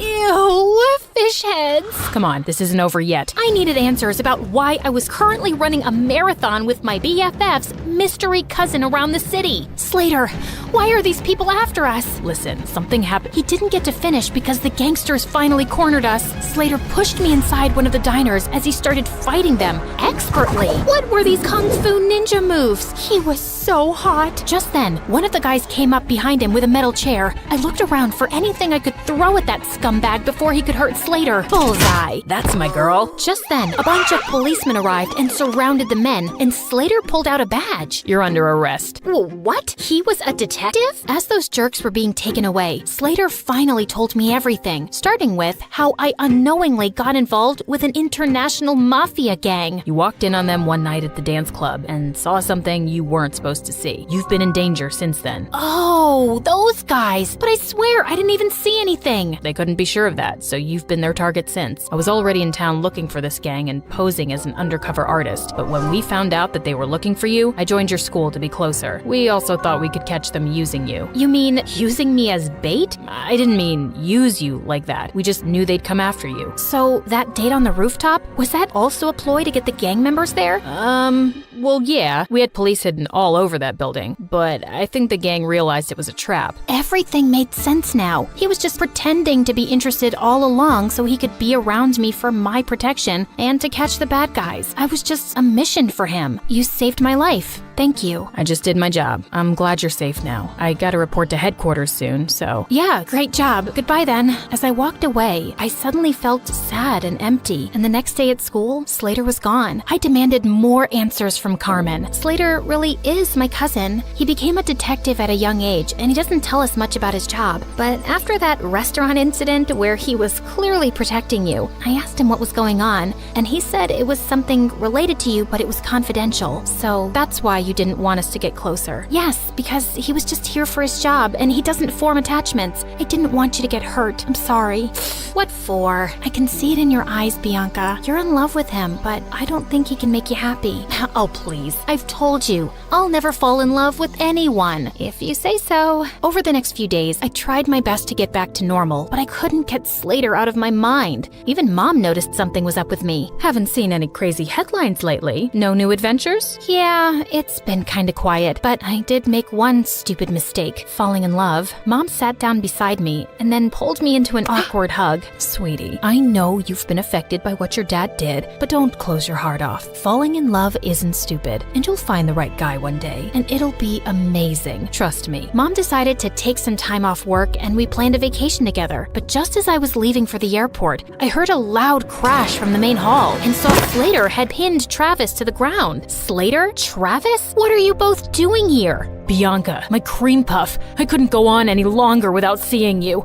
I can't live like this. You really need to tighten security around here. Found him crawling through the dog door. As Slater handed over a screaming Travis to the guards, he turned to me. Why are you here, Slater? Same reason as Travis, actually. I really missed you. Wait, where are you going? Sorry, can't disclose the location. It's top secret, so whatever you want, make it fast. I got another mission. Okay, so what is it? I need you to fall in love with me and be my girl. Oh, well, that sounds like it's gonna be a very hard mission. I'm not afraid of challenging assignments. He pulled me in for a kiss and then hit his forehead against mine. So you're naturally clumsy.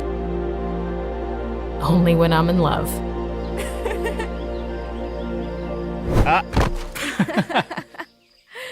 Hi, I'm Mia from LA. Please like and subscribe. Growing up, it was just me and my mom, who was a famous photographer working for big brands and celebrities. So you'd think, with a photographer parent, I'd have a beautifully documented childhood. Well, you'd be wrong. I hardly had any pictures because Mom was always too busy. And I was raised by nannies. Sure, Mom gave me everything, but she couldn't make much time for me. She did try by setting up her studio at home, but once when she was in a meeting, I slipped into her darkroom and switched on the lights, and all her photos were destroyed. That nanny was fired, and Mom relocated her studio. And then she hired a lady named Susan, who was the coolest. Susan could play hide and seek with me for hours. She'd always let me do her makeup, and she even taught me how to slide down our main staircase. She'd pitch up a tent in our backyard, and then tell me stories around a fire. And what a storyteller she was. She'd just make up magical tales in the moment, and I was hooked. What are you thinking, you lily-livered, yellow-bellied scallywag? I was thinking you should be my mom. Susan laughed it off, but I was kinda serious.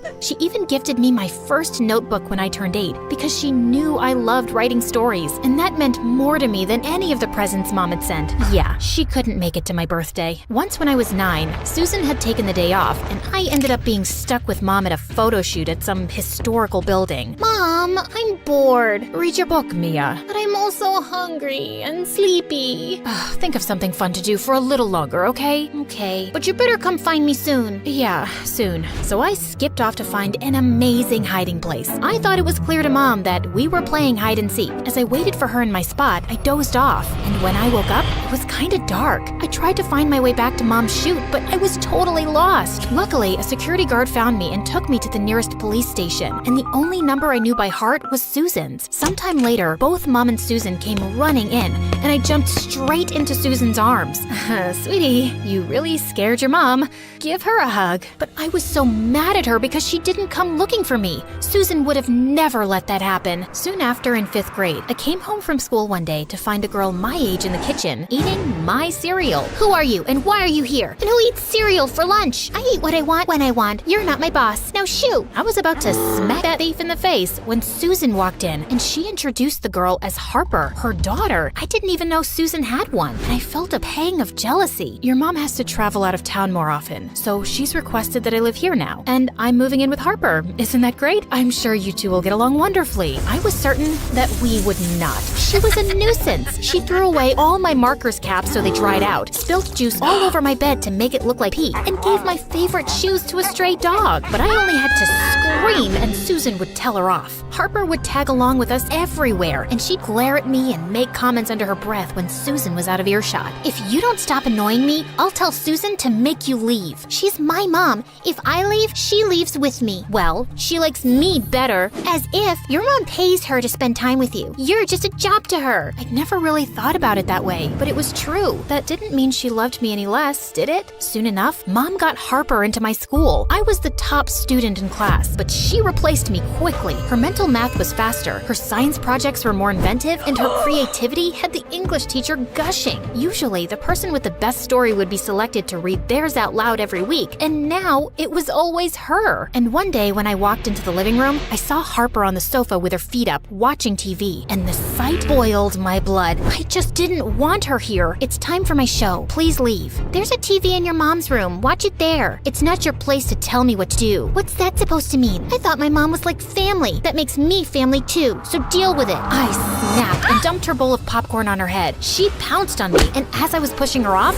I sent her crashing into a table, knocking off a huge vase. Susan came running in at the noise, and she went bonkers on Harper. How could you do this? You know better. But Mom... No, Harper, I told you. You had to be perfect. Do you want to go back to the way things were? You get to go to a great school and live in a nice place. But if you can't appreciate that, then we leave today. I'd never seen Susan so mad, and I didn't want her to quit. Also, I felt a little bad for Harper. Wait, it was an accident. I tripped, and she was just helping me up. Susan calmed down, and after that day, things started getting better between me and Harper. Once we both backed off from annoying each other, we realized that we actually had a lot in common, especially our love for writing. And over time, we became like siblings who were constantly competing and arguing over dumb things. But we certainly didn't hate each other anymore. By the time we reached high school, Mom had expanded her studios to several locations. She wanted me to take an interest in the business, and even though I pretended I didn't like tagging along, I actually loved the glamorous shoots and meeting celebrities. I even started hanging out with celebrity kids my age, and they were something else. They shopped in private malls and had front row tickets to every concert. And once I went to a party with a giant indoor wave pool, which was awesome. I'd often invite Harper to join us, but she never seemed comfortable around them. One night, we were at a burger joint when they decided it would be fun to break into an amusement park at night and operate the rides. Ah, that sounds fun, right, Harper? No it doesn't. It sounds illegal. Don't be such a buzzkill. You only live once, girl. Unclench your butt cheeks. Mia, this is a bad idea, and Mom would never approve. Yeah, so we're not telling her. I'll just text Susan and say we're staying at a friend's tonight.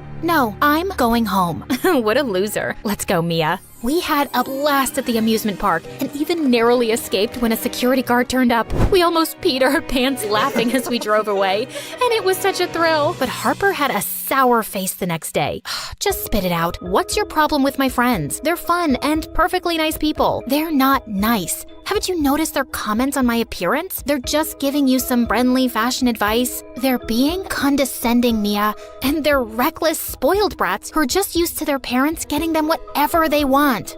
Okay, so my mom also gets me anything I want, Harp? Is that what you think of me too? No, of course not. It's different with you. But I caught Harper rolling her eyes when Mom got me a sports car for my 17th birthday. Also, when I got into a college business program without taking the entry test because Mom knew the dean. And she got really pissed when my friends were over one day, and one of them knocked their drink over on Mia's laptop and fried it. Things were tense between us. But when I found out about a national story contest, I went straight to Harper with it, trying to get into her good books. Won't you be entering it yourself? Or maybe you can just win it anyway because your mom probably knows someone. Stop being so snarky. I haven't written something in ages, so no, I'm not entering. But you should, Harper. The winner even gets a scholarship to a great writing program. She finally agreed, and some weeks later she sent off her story. And then one day, she burst into my room excitedly. Mia, I won!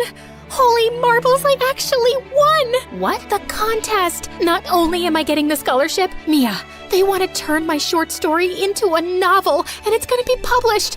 Can you imagine? Oh, thank you for convincing me to enter. Harper, that's amazing. I gotta tell Mom. She's gonna be so happy. I couldn't help feeling a little jealous, though. I'd always wanted to have a story published, and Harper was actually getting to do it. I pushed the thought away. I could do it someday, too, and I was happy for her. That is, till her book came out. It was my first time reading her script, and my heart started racing. I couldn't believe my eyes as I frantically skimmed through the pages. These were my stories. Not exactly word for word, but the main themes and so many ideas, they were mine. I stormed downstairs and shoved the book in Harper's face. You cheat. What? These are my ideas, Harper. You stole them from my notebooks. How could you stoop so low? Are you crazy? Why would I even look through your notebooks? Then how did my ideas magically appear in your story? 'Cause they're my ideas. But of course, you found a way to make it about yourself. You've always thought you're better than me because I'm just the help's daughter. Don't change the subject, witch. And I've loved Susan like my own mom. Yeah,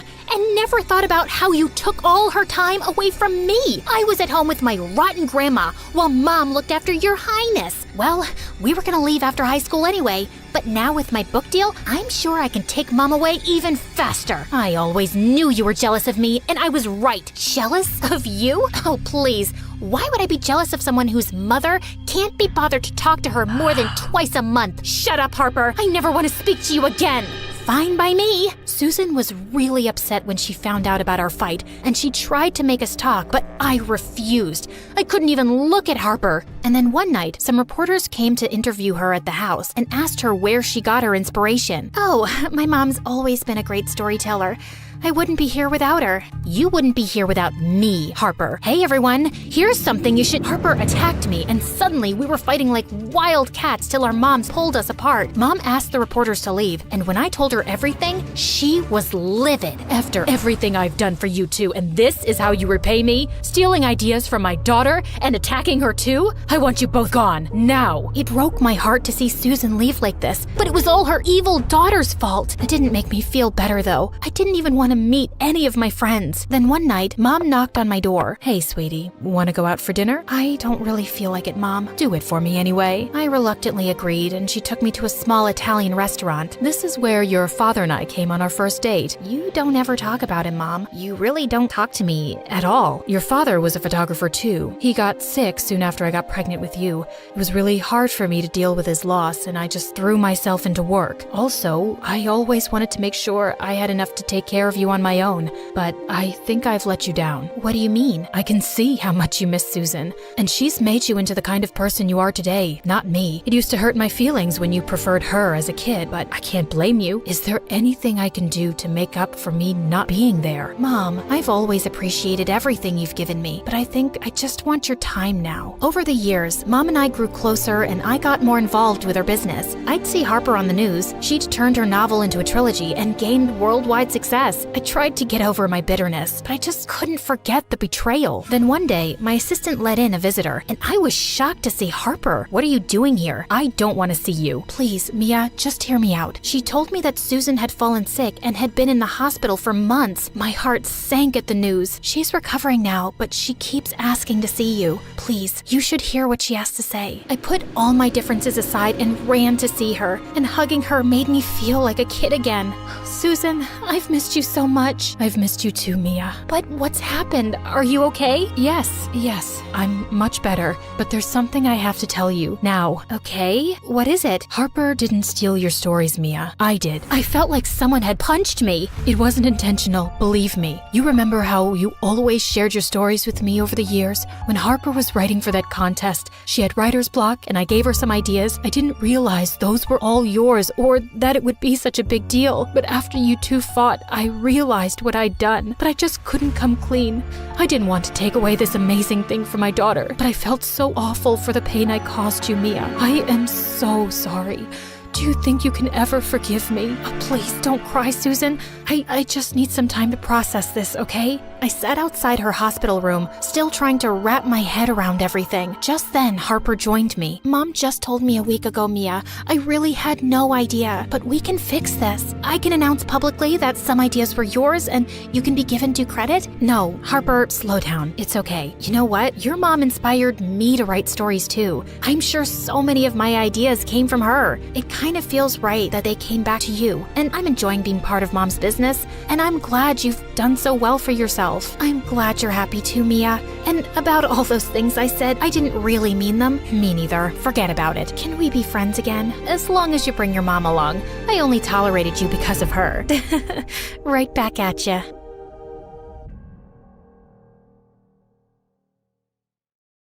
Hi, I'm Noor from Pakistan. Please like and subscribe. I was 17 when I moved to the US with my family. And even though my parents were worried about me adjusting here, I was super excited about my new life. On the first day of school, as I walked down the busy hallway, a girl bumped into me and dropped all of my books. As I started picking them up, I saw another kid in roller skates charging straight at me. I just sat there frozen in horror when suddenly someone pushed me out of the way. I looked up to see the cutest boy I'd ever laid eyes on smiling down at me. Hey, are you okay? Did you hit your head? Do you feel dizzy? Well, I did, but I don't know if it was the fall or his smile. I think I'm okay. Thank you for saving my life. Suddenly, he leaned in closer. Wait, was he gonna kiss me? I was ready for it, but to my embarrassment, he just reached over and picked up his sandwich lying next to me. Must have dropped this while saving your butt. I would have been really sad if I'd lost it. He helped me to my feet, winked, and left. Wow, that was a dramatic start. Later in class, the teacher asked me to introduce myself, but when another really cute boy winked at me, I just went blank. As I was trying to think of anything to say, a girl started cackling. Geez, where is she from? Does she even know English?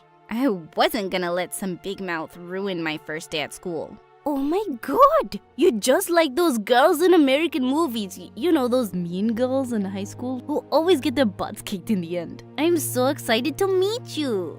The girl's grin turned into a deadly glare, and just then I saw the guy who'd saved me before, and he was laughing at her. Ouch! That's gotta burn, Pat. When I went back to my seat, he poked my shoulder and introduced himself as Damien. And later he showed me the way to the cafeteria and even grabbed a food tray for me. This guy was so nice. He then told me everything about the school and that girl Patricia. She was the school's queen bee, and that boy that winked at me was Eric, her boyfriend. Ew. After that, Damien and I often hung out and studied together, and in no time we were really good friends. One day, as I was going to my class, I saw Pat on the stairs with her groupies, bullying a girl who was in tears. Hey, what are you guys doing? Oh, how come the damsel in distress is here all by herself? Is the great Damien not with you to protect you today? What does that even mean? You're dumber than you look.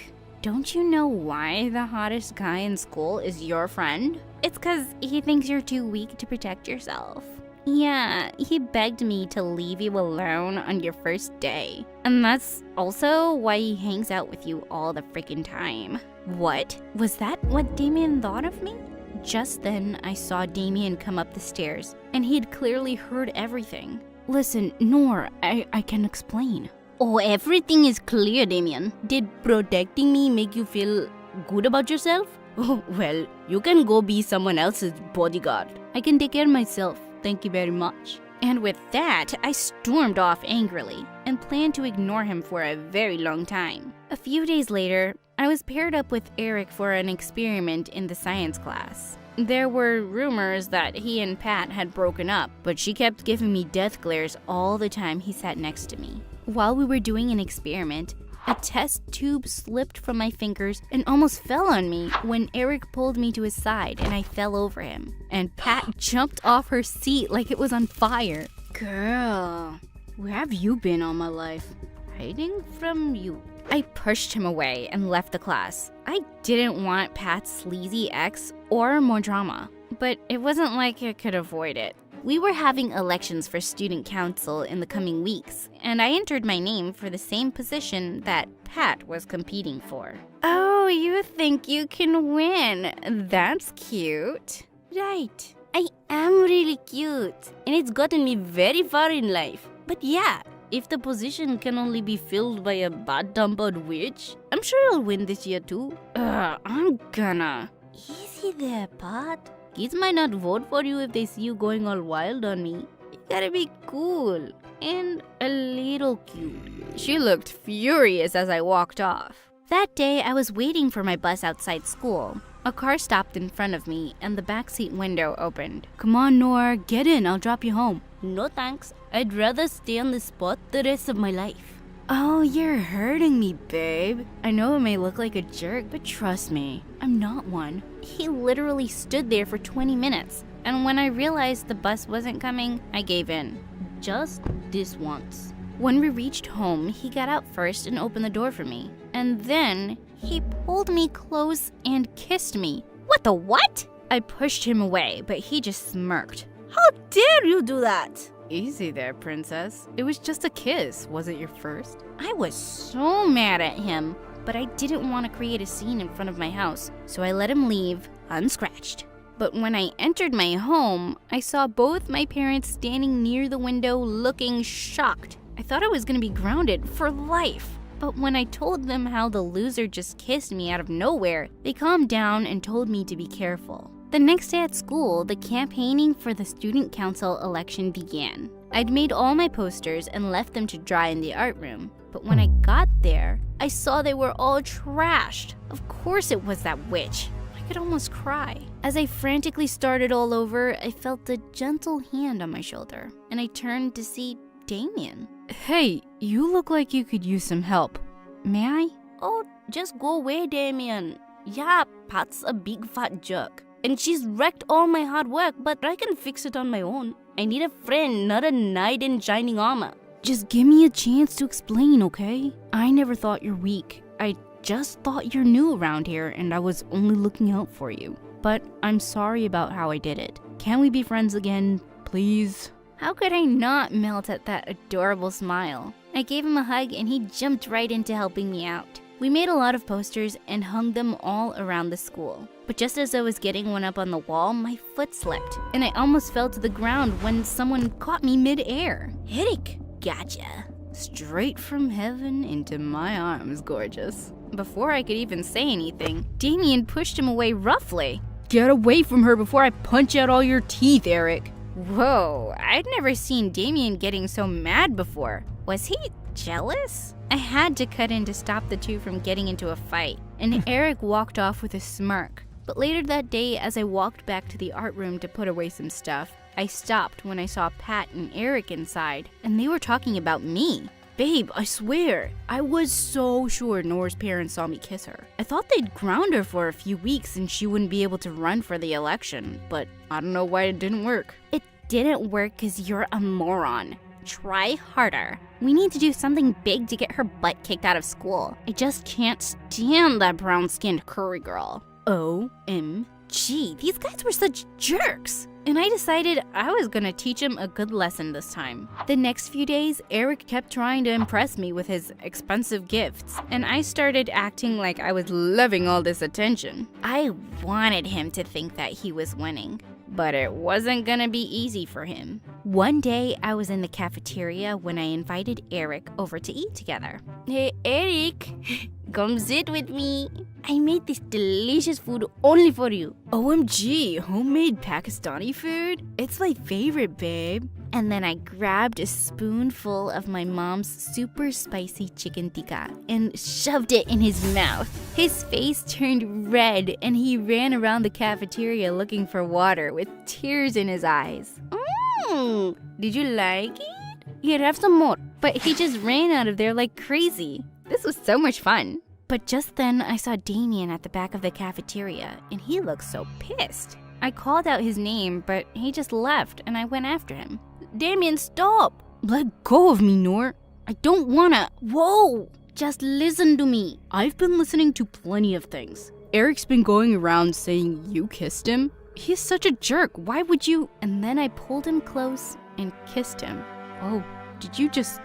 Yeah, dummy. It's you I like, not him. Then I told him about how I was playing Eric and Pat. He looked at me all surprised, but then he just hugged me. I like you too, Nor. You certainly don't need my help, but still, I want you to be careful.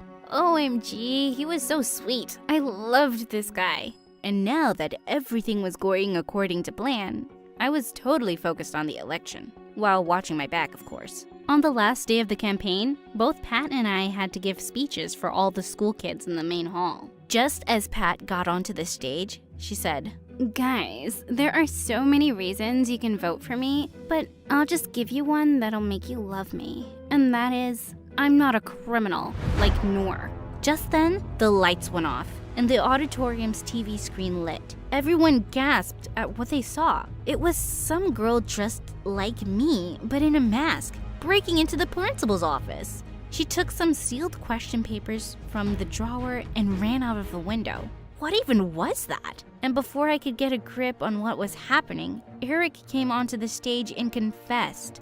Yes, it's Noor. She's my girlfriend, and she asked me to get that mask for her. She said she was gonna do something that would make sure all the kids voted for her, but I had no idea she was gonna steal and sell question papers. OMG, I feel so used. Oh god, such a drama queen he was. He's lying, he's not my boyfriend, he didn't give me anything. Oh please. We all know about all the gifts you took from him, and now you're saying you're not his girlfriend?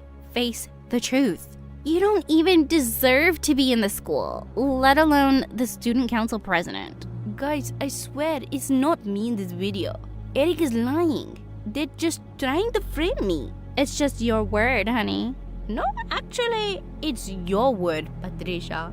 And then I took out my phone from my bag and forwarded a video to everyone in the school, including the principal. Everyone gasped as they saw it and stared at Pat. But she looked so confused and just screamed, "What is it? What the heck is going on?" Suddenly, she ran down the stage and snatched a phone from a girl. Her eyes widened when she saw the video. It didn't work because you're a moron. Try harder. We need to do something big to get her butt kicked out of school. I just can't stand that brown-skinned curry girl. Yup, it was the recording from the same day they were talking about me. Luckily, I recorded it just in time. Suddenly, Pat looked at me and ran towards me like a mad bull. Thankfully, Damien got in the way and stopped her. I think I told you to stay away from her. Just then, the principal came forward and said, "I can't believe you would stoop so low to win an election, Patricia. You broke into my office and framed an innocent person. And I even have complaints against you for bullying. You're being expelled from the school, Missy. And you too, Eric." The looks on their faces were priceless. You're not the only one who can play others, Eric. I'll get you some more chicken tikka next time. Oh, but wait, you won't be here anymore. What a pity. Soon they were taken away, and I was announced the president of the student council in the absence of other competitors. Yippee! Damien ran to me and hugged me. Whoa, you did that all on your own. I'm so proud of you. Guess you don't need me after all. Yeah, I don't need you. I want you, you dummy. Now kiss me already. No, babe. I love you. I love you too, Damien.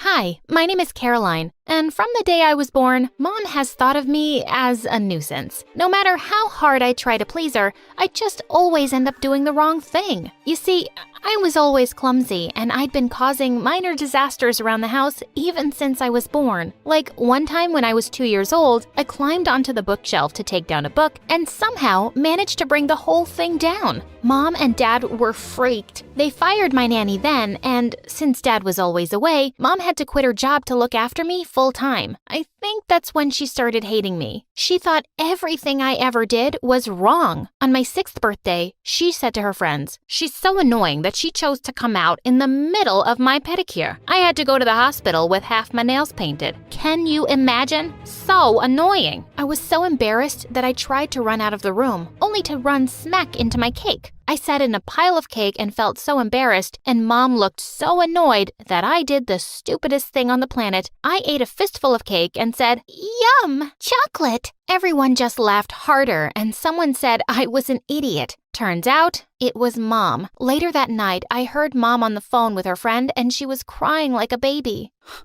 I just missed the good old days. I had a life. I felt so bad. I decided to surprise her with something awesome. I took a screwdriver and ran to the garage. I started to draw with it on the car. I made a whole scene with me and Mom in our house. She was gonna love it. I excitedly nudged her awake from her nap and led her to the garage. But I was so shocked when she went totally ballistic on me. You're so dumb, Caroline! Your birthdays for the next 5 years are canceled! And it doesn't get any better from here. You see, I grew up really insecure about my looks around Mom. She was beautiful herself, and her snarky comments always made me feel ugly. She'd say things like, "Your nose is just like your father's mother's," or "You really can't pull off that pink color," or "Do you really need to eat chocolate?" But one time, when I was in the 7th grade, she had some friends over, and I heard her say it loud and clear. "I just wish my daughter was beautiful like me." I ran off to my room and stared at myself in the mirror. The only thing I had in common with her was my long black hair. I decided I would never cut it, but Mom was right.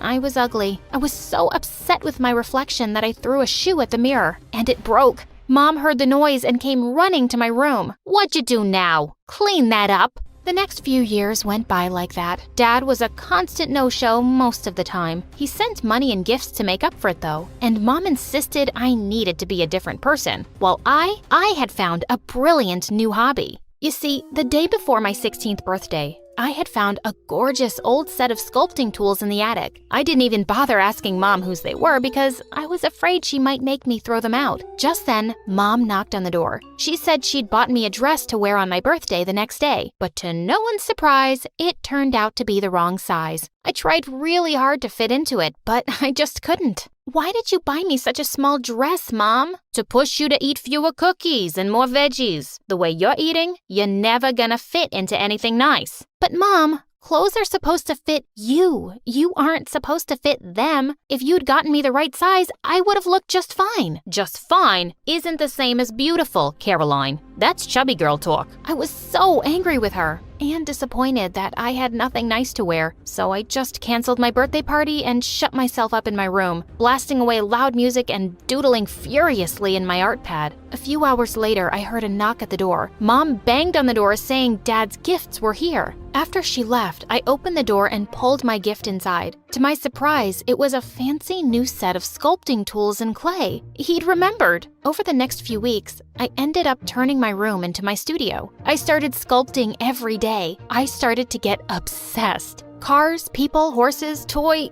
everything. I even started doing it at school. One day, as I was rushing from class to the art room, I bumped into someone and all the miniature sculptures in my bag fell out and scattered everywhere. Oh my God, I'm so sorry. No, it's okay. Just help me. I looked up and saw the school's basketball captain, Ron. I'd had a crush on him for a while, but he didn't even know I existed. And now he was helping me pick up my scattered miniatures. Suddenly, Ron looked at my work and let out a whistle. Don't tell me you made these. They're brilliant. I'm pretty sure I'm very capable of making something brilliant, Ron. No, of course. I meant you're really good. My aunt's a sculptor, and I just know she'd love your work. Then he invited me to his home after school. I could not believe my ears. Ron's aunt was crazy talented, and she did seem really impressed with my work. Before I knew it, we had become friends. Not just us, but Ron too. I started hanging out more and more often at his place and sculpting in his aunt's studio. Before I knew it, we had become great friends, and my crush was back. One day while I was at Ron's place, his aunt showed me a poster of the sculpting contest. And wow, the prize was a scholarship to study art at the university. Ron said, "If anyone can win it, it's you." The way he said it gave me butterflies, and I decided I'd give it my best. I came back home thrilled, and I told my mom about my project, but Mom was anything but impressed. A sculptor? I was hoping you'd become a doctor, a lawyer, or something that won't make you starve. Actually, on second thoughts, maybe that's not such a bad thing. I tried to not let her get to me, but she made me so mad. I shut myself up for the weekend and sculpted with such passion that I dirtied the floor and sent clay water splattering onto the walls. I wouldn't even go down to eat with her. I just ordered pizzas and had the delivery boy hand them to me through my window. A few days later, as I was leaving for school, she barged in and was beyond furious. She completely ignored my beautiful pieces and only looked around at the mess with crazy eyes. What are you, a cave woman? You're not going anywhere till you clean this garbage dump. I'll clean it up, Mom, but why do you always see the ugly side of everything? Don't you have anything nice to say about my art? I couldn't care less about your stupid art. And with that, she walked away. I was so furious, I decided to do the only thing I knew would really get to her. I decided to cut all my long black hair and dye it. It was the only thing my mother and I had that was similar, and now I was different. When she saw me with bright blue short hair, she dropped the plate she was holding and simply said, "Ah, completely ugly now." I started spending as much time away from home, returning late and not answering my mom's calls. I spent most of my time at Ron's house working on my sculpture of Grace O'Malley, a fierce Irish pirate. She was such an iconic woman. One day when I returned home, I couldn't find my sculpture anywhere. So I asked Mom, and she casually said, "Your room looked like a dump, so I threw away everything." You what? Mom, I spent weeks on it. The competition is just 4 days away. I told you to clean up your mess. I couldn't tell the art from the trash. I was horrified and did the only thing that made sense. I turned around and ran out of my home. That night it was freezing outside and I didn't know where to go. I started crying, sitting on the street. Suddenly a car approached me. It was Ron. He said, since I hadn't shown up at his place when I was supposed to, he thought I might be in trouble. When I told him I'd left my house, he said I could stay at his place as long as I wanted. The next 3 days were crazy. I skipped school and worked on my sculpture all day long. I blocked Mom's number because she wouldn't stop calling to yell at me. But the day before the art contest, someone knocked at Ron's door. It was Dad. He wanted me to go home to Mom. Are you coming? No, honey. I have to catch a flight in 30 minutes. Now, hurry up. Forget it, Dad. I'm tired of how you and Mom have been. You're literally never there in my life. And Mom just hates me so much. I'm not going back to her. She doesn't hate you. She loves you. Yeah, of course. Now go, Dad. I don't need you either. I have other friends who can be there for me when I need it. With that, I slammed the door in his face. On the day of the art contest, I was very anxious. I tried to look around and find some familiar faces, but none were there for me. I looked at other people's art pieces, and I suddenly felt they were all better than mine. I wanted to go away. I took my small little statue and ran out of the exhibition crying. But at the door, I found Dad. He took one look at me and smiled. You came? How? No one else gets to be my daughter's best friend and biggest support. Now tell me, you weren't running away, were you? My work is really bad, Dad. It's not good. Why don't you let the judges decide? He led me back inside, and long story short, 2 hours later, I walked out with the first prize, 100% scholarship to my dream university. Just as I was about to leave the gallery, I saw something that surprised me. Mom was walking away from the far end of the crowd. I couldn't believe she'd come to see me tank, and now that I'd done well, she was just walking away? Well, she could do whatever. I was going to start college anyway. I started art school and started dating Ron, who asked me to be his girlfriend the day we graduated high school. After I finished college, Ron and I decided to buy a small gallery for me. I found a gorgeous little place, and the very first day, we found a lovely little sculpture tucked away in its storage. The real shocker, though, was that it looked very familiar. The gallery owner said, "Oh, it's just been collecting dust for 20 years. The artist was not very successful. Then she stopped working when she had a kid. This was her last piece. She called it Baby Caroline." I was stunned for a second when I realized why it was so familiar. The baby was wearing a necklace exactly like mine. My mom made this. I told the owner I was keeping it and wrapped it up. On Christmas that year, I took the sculpture and decided to see Mom. As soon as she saw it, she burst into tears and said, "I'm so sorry. I'm a horrible mother, aren't I?" She said she'd gotten jealous when she saw me sculpt. "I gave up my career for you, and you were so good." I got so upset. I'm so sorry. As angry and hurt as I was, I knew that Mom had given up a lot for me, so I hugged her and showed her my second gift, the old sculpting tools I'd found in the attic years ago. She cried as she held them. They were hers. Well, now the two of us often sculpt together in my studio, except we have a third edition, my little girl Maria.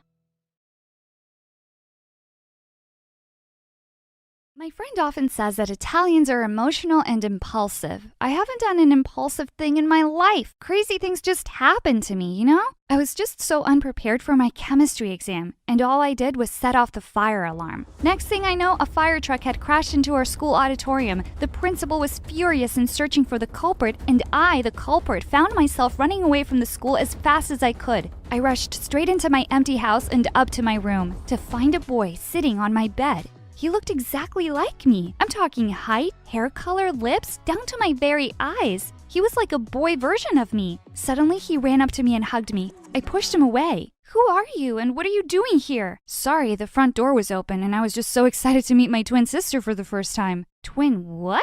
Falla finita. Was there no end to today's drama? The crazy events of the day ended with me finding out the greatest secret my parents had kept from me. I wasn't born into this world alone. I had a twin brother, and his name was Lucas. My parents had given him up for adoption and kept me. His millionaire father barely paid attention to him now. He was far too busy, and that led Lucas to seek out his real parents. After telling him what happened at school, he suggested something that really caught my interest. Why don't we switch places for a few days? You could enjoy my mansion and posh high school while I get to see what it's like to live with my real parents. And my Italian blood quickly did its thing, and before I knew what I was saying, I yelled, "Deal!" I didn't want to waste another second. I just wanted to experience a day at school without getting bullied. We went out and bought wigs, and then I was off to take over my twin brother's life and move into his mansion. I just went crazy the first day of the switch, eating everything I could see in the pantry and playing all of Lucas's amazing video games. No one was at home except for his many servants. I called Lucas to check in on him, and he sounded so happy with my parents. Mama's cooking is the best, and I had so much fun watching basketball with Papa today. How about you? I told him that I was doing just fine. I hope you'll really enjoy my life, sorella. After meeting his best friend Jeff, I was sure I would. There was just something about him that was so dreamy. He radiated pure confidence and charisma. Too bad I was here as a boy. There was nothing I could do but look. Or so I thought. Turns out Lucas and Jeff were much closer friends than I knew. One day, he just barged into my room without even knocking. And worse, he immediately jumped into my bed as if he owned it. Wake up, princess. It's time for your morning tea. What did he just call me? He was grinning from ear to ear. And then it hit me.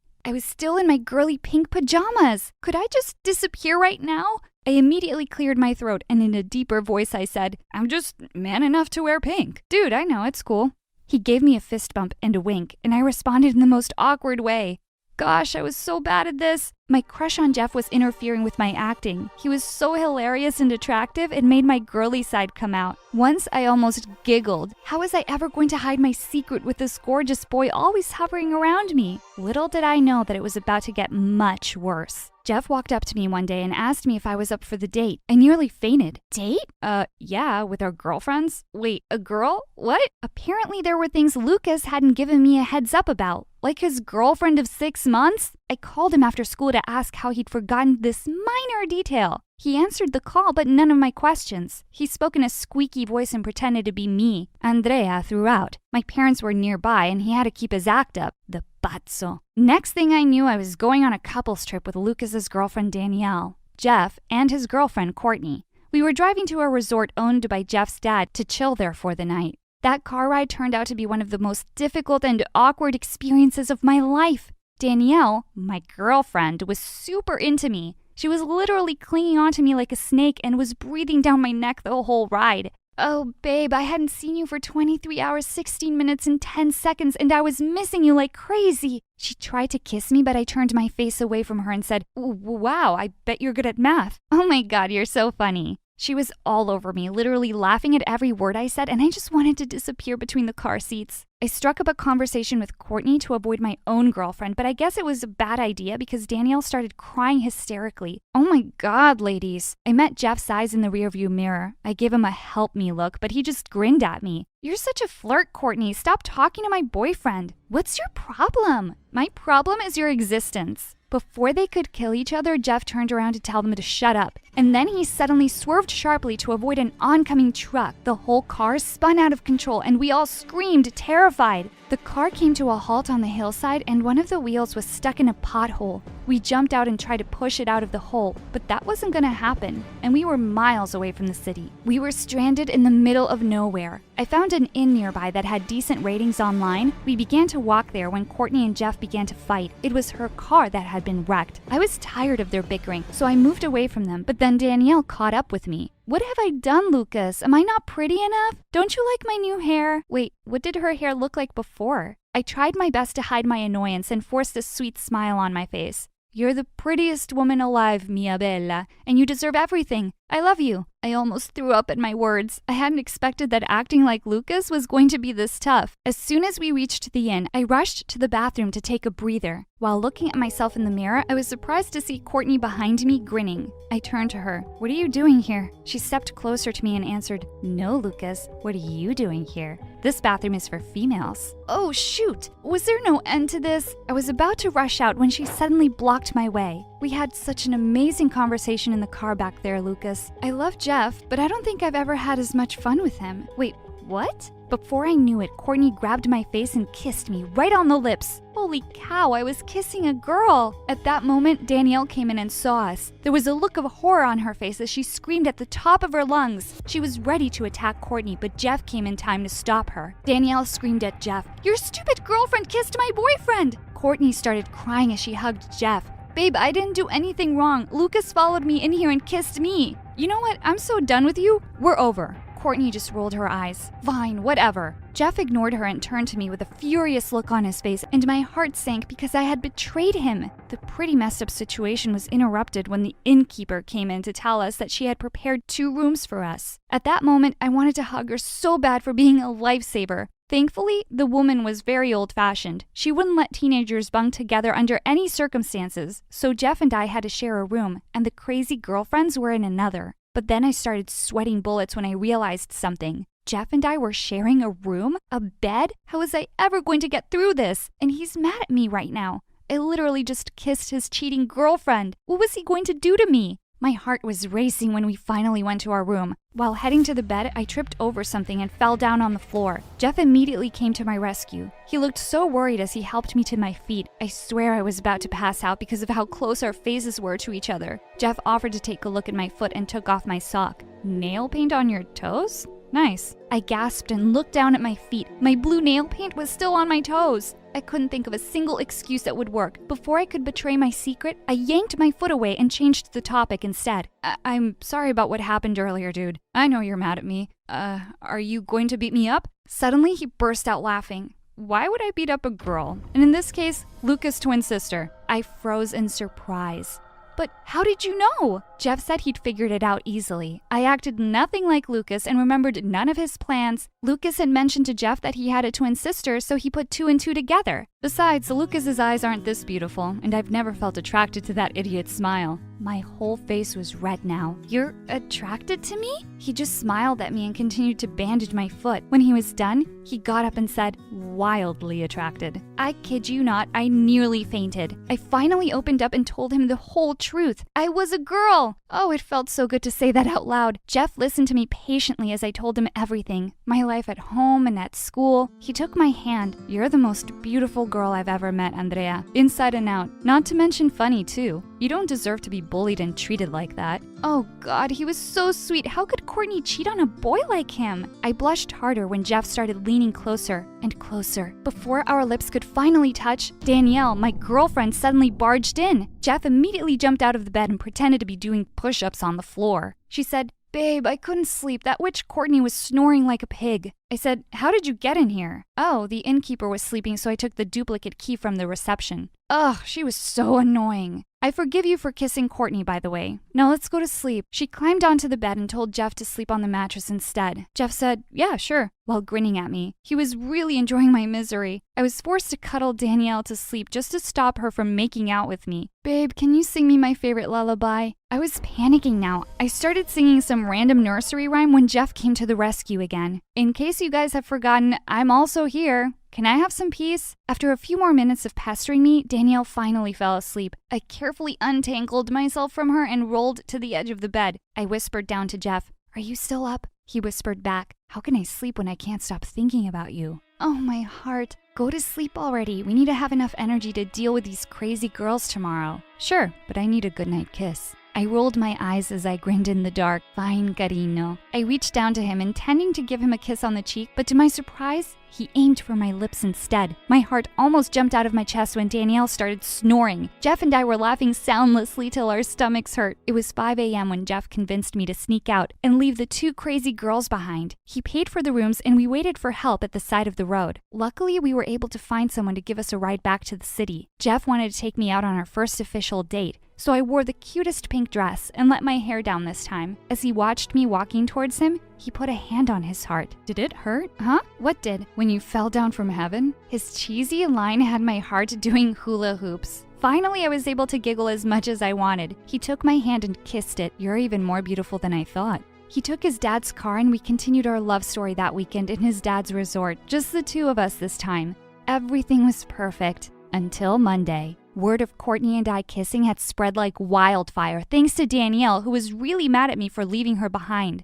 And now everyone thought I was trying to steal Jeff's ex-girlfriend. There was an awards event in the school's gym the next day, and Courtney was declared the best cheerleader. After delivering her speech, she suddenly called my name out and said, "I can't stop this feeling anymore, Lucas. Will you be my boyfriend?" Danielle shouted from the audience, "Girl, your desperation is hurting my toenails. Dream on." Courtney fought back. "At least I wasn't dumped by Lucas." Danielle replied, "Yet." It was so awkward that I found myself running out of the gym as everyone laughed at Courtney. I skipped school for the next 2 days to avoid those girls and chose to hang out with Jeff as my real self. I was so happy when he agreed to watch a cheesy romantic movie with me. The movie ended, and as soon as the lights were back on, we were shocked to see who was sitting in front of us. Danielle's friends! They were about to turn around, but Jeff and I were quick. I immediately buried my face in my bucket of popcorn while he pretended to sleep. Thank God they immediately left. That was close. Jeff and I continued our little dates, but my love-filled haze of happiness didn't last long. I was heading to school one day when Lucas showed up, the real Lucas. He was troubled and unhappy back in my school. He said he had no idea what I'd meant when I said I was unpopular. People were picking on him left, right, and center. "I love our parents, sis, but I'm done with your life. I'm sorry." I would have agreed to switch back happily a few days ago, but now I wasn't sure. I didn't want to leave Jeff. On the other hand, I missed being a girl freely. I missed my parents too. What was I going to do? I told Lucas to give me some time and I went to school. Little did I know that this was the calm before the storm. That night, I got invited for a Zoom conference by Courtney. Out of curiosity, I clicked on it and was surprised to see the faces of everyone at school. Did I miss something? All right, now that everyone's here, are you all ready for our interesting lesson tonight? Oh no, I didn't like where this was going. She started playing a slideshow presentation for everyone to see, and it was pictures of me and Jeff, hundreds of them. Apparently, Courtney hadn't dealt well with my public rejection. She was suspicious of me and Jeff, and without our knowledge, she had stalked us during our last few dates. My world stopped when the pictures of me taking my wig off and kissing Jeff showed up. Everyone knew our secret now. My act was finally over, whether I liked it or not. So according to my research, Lucas's twin sister has been pretending to be him for the past few weeks, and she has had the nerves to kiss me and steal my boyfriend. I don't know which one is more disgusting. Ew. That was officially the end of it. I had to go back now. I was about to call Lucas to tell him what had happened, but he called me first and told me to come home urgently. I got really worried. Jeff drove me to my real house, and I saw my parents hugging Lucas with tears in their eyes. And Lucas wasn't dressed as a girl. What was happening? Mama? Papa? They immediately hugged me as soon as they heard my voice. Dad said, "Our bambina is back. Why didn't you tell us about this switching business?" I turned to Lucas, and while scratching his head, he told me, "Sorry, sis, Mama caught me in my underwear in the bathroom." Mom then started explaining, "We were forced to give up Lucas for adoption because we didn't have enough money to take care of you both. We never thought we'd see Lucas again, and we're so happy that we got to meet him." Lucas told us that he wanted to be close to his family, so he'd made a plan. There was more than enough room in his mansion for all of us. He talked to his foster dad already, who was totally fine with it. My parents were so over the moon. I was so excited to have a sibling and leave my horrible school. And of course, now I could stay close to Jeff. Jeff said, "Oh, by the way, dude, Danielle's no longer your girlfriend." Lucas laughed. Great, I was wondering how I was going to break up with her. Seriously, those girls are the worst. The boys did a fist bump in front of me. Jeff then turned to me with a wink. "That's how it's done, babe." I just answered him with the girliest giggle ever. Amore mio. I never knew my father, but Mom and I were really close. We didn't need anyone else. We both loved to talk over a cup of hot chocolate in the morning and tell each other the most interesting things we read on the internet. Fact-checked, of course. See? This male model is walking on the ramp with heels. Guess what? Apparently high heels were originally for men. After that, we biked to school most mornings on Mom's way to work. One day, when we were in a little bit of a rush, Mom and I raced through a light just as it turned. I didn't pay attention to a car making left turn, crossing the intersection and nicking Mom's back tire, sending her flying off her bike while it sped away. Rage rushed through me and I threw rocks at the car before it sped away without looking back. Oh no! Mom! I'll call 911. We need to get you to the hospital. Did you see who did this? No. Well, let's not wait for the ambulance. I can take you to the hospital right now. And here I am, getting into the story without even introducing myself. Hi, I'm Aurora. I used to live in Pennsylvania, and now in Australia. Before I tell you the rest of the story, please like and subscribe. The man introduced himself to us as Carrie, and he was so kind that he checked on us every day for the week Mom was in the hospital. Once Mom came home on crutches, she tried to go back to work at the chocolate factory. But instead, they let her go. No job meant we were about to lose our tiny one-bedroom apartment too. We were struggling when, like a guardian angel, Carrie showed up at the door. He came to meet us as it was his last day in Pennsylvania, and when he heard about everything, he had an idea. I have plenty of room, and I'd really like to help you and Aurora. The next thing I knew, we packed and left everything I liked and moved with Carrie to Australia. He had an enormous mansion. I had my own bedroom and my very own study with an art corner. Carrie even hired Mom to be his office assistant, and we never had to cook or clean anything. The upstairs housekeeper made our beds, and the driver took me to school along with Carrie's twin nieces, Julie and Jackie. You'll have to sit in the boot, like the dog we never had. There's plenty of room in the back seat. It's a big SUV. We're not sitting next to you. Just because our uncle took you in does not mean we have to change our lives to make room for you either. So yeah, I sat in the back. Didn't try to make friends with their friends, and I kept to my passion, which is art. When I wasn't finding art to look at, I was drawing. That one guy, Lee, who looked like a rock star, had his locker right next to mine. And one day, I accidentally hit him with my locker door, giving him a start. Watch it, loser. You almost tore my jacket. Your wardrobe looks like you can take it. I'm sorry, I didn't mean to. The door just swung open kind of fast. Don't let it happen again, or you'll see how fast I can fight back. He walked away, and I felt really weird. Like, was that a threat? Was he actually dangerous? Or just liked acting tough? He surprised me the next time we were both there at the same time, when he picked up a drawing that fell out of my notebook. This looks like a cross between an old famous Degas and a cool Banksy. Way to mix decades together. Wow, I'm surprised you know who these artists are. Maybe you shouldn't judge a book by its cover. He did dress like a rebel, and I'd seen him drive a flashy scooter. Lee was one of the most popular boys in school and super handsome. But that didn't mean he wasn't smart. Well, when the book speaks in cliches, you don't expect much. Touché, mademoiselle. I'll try to be more original. Maybe you should crack this book open to see more of the story. Are you asking me out in a very roundabout way? It sounds like you want me to, new girl. I could oblige, but I don't want to be late for class. He walked backwards, keeping his eyes on me for a moment, and then turned and went ahead. That afternoon, our English literature teacher separated the class into two halves. My half of the room wrote our names on tiny slips of paper and dropped them in a hat. The other half of the room each picked one of our names. Julie and Jackie got each other, which seemed fitting. I got Aurora. What do you know? You can put it back and pick again. I don't mind. The class laughed, but the teacher said there were no swaps, and we found out that we had to act out a scene from a Shakespeare play. Oh, this should be fun. I bet you want to do Romeo and Juliet. No, why would I pick that when I could play someone who hates you? I thought you didn't like cliches. Obviously we should do. And then we both said it at the exact same time. Much ado about nothing. A play where the world could be blowing up. And people are more concerned with the petty, stupid stuff. Shakespeare really is timeless. Yeah, stupidity hasn't ended in hundreds of years. Isn't it always the handsome ones who are the worst? All the way home, I had to bear Julie and Jackie taunting me about Lee while I sat behind them in the car. Is that play where you get killed by the boy you're paired with? That's definitely the one you should do with Lee. You two are thinking of fairy tales. Maybe you should do Cinderella and see how that goes.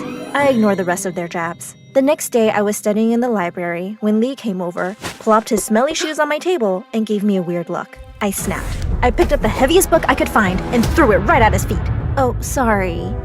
Ouch! Ouch! I laughed as I walked away. He still followed me, then blocked my path with his arm. Come to my place after school? What? Are you nuts? Don't we need to practice the play? My house is perfect for it. And what? You've got blisters on your feet? Can't make it to my place instead? Ugh, does your place have a library and a stash of theater props? Not sure. But okay, I'll come over. But first, apologize for the locker incident, now. And then it would be a yes.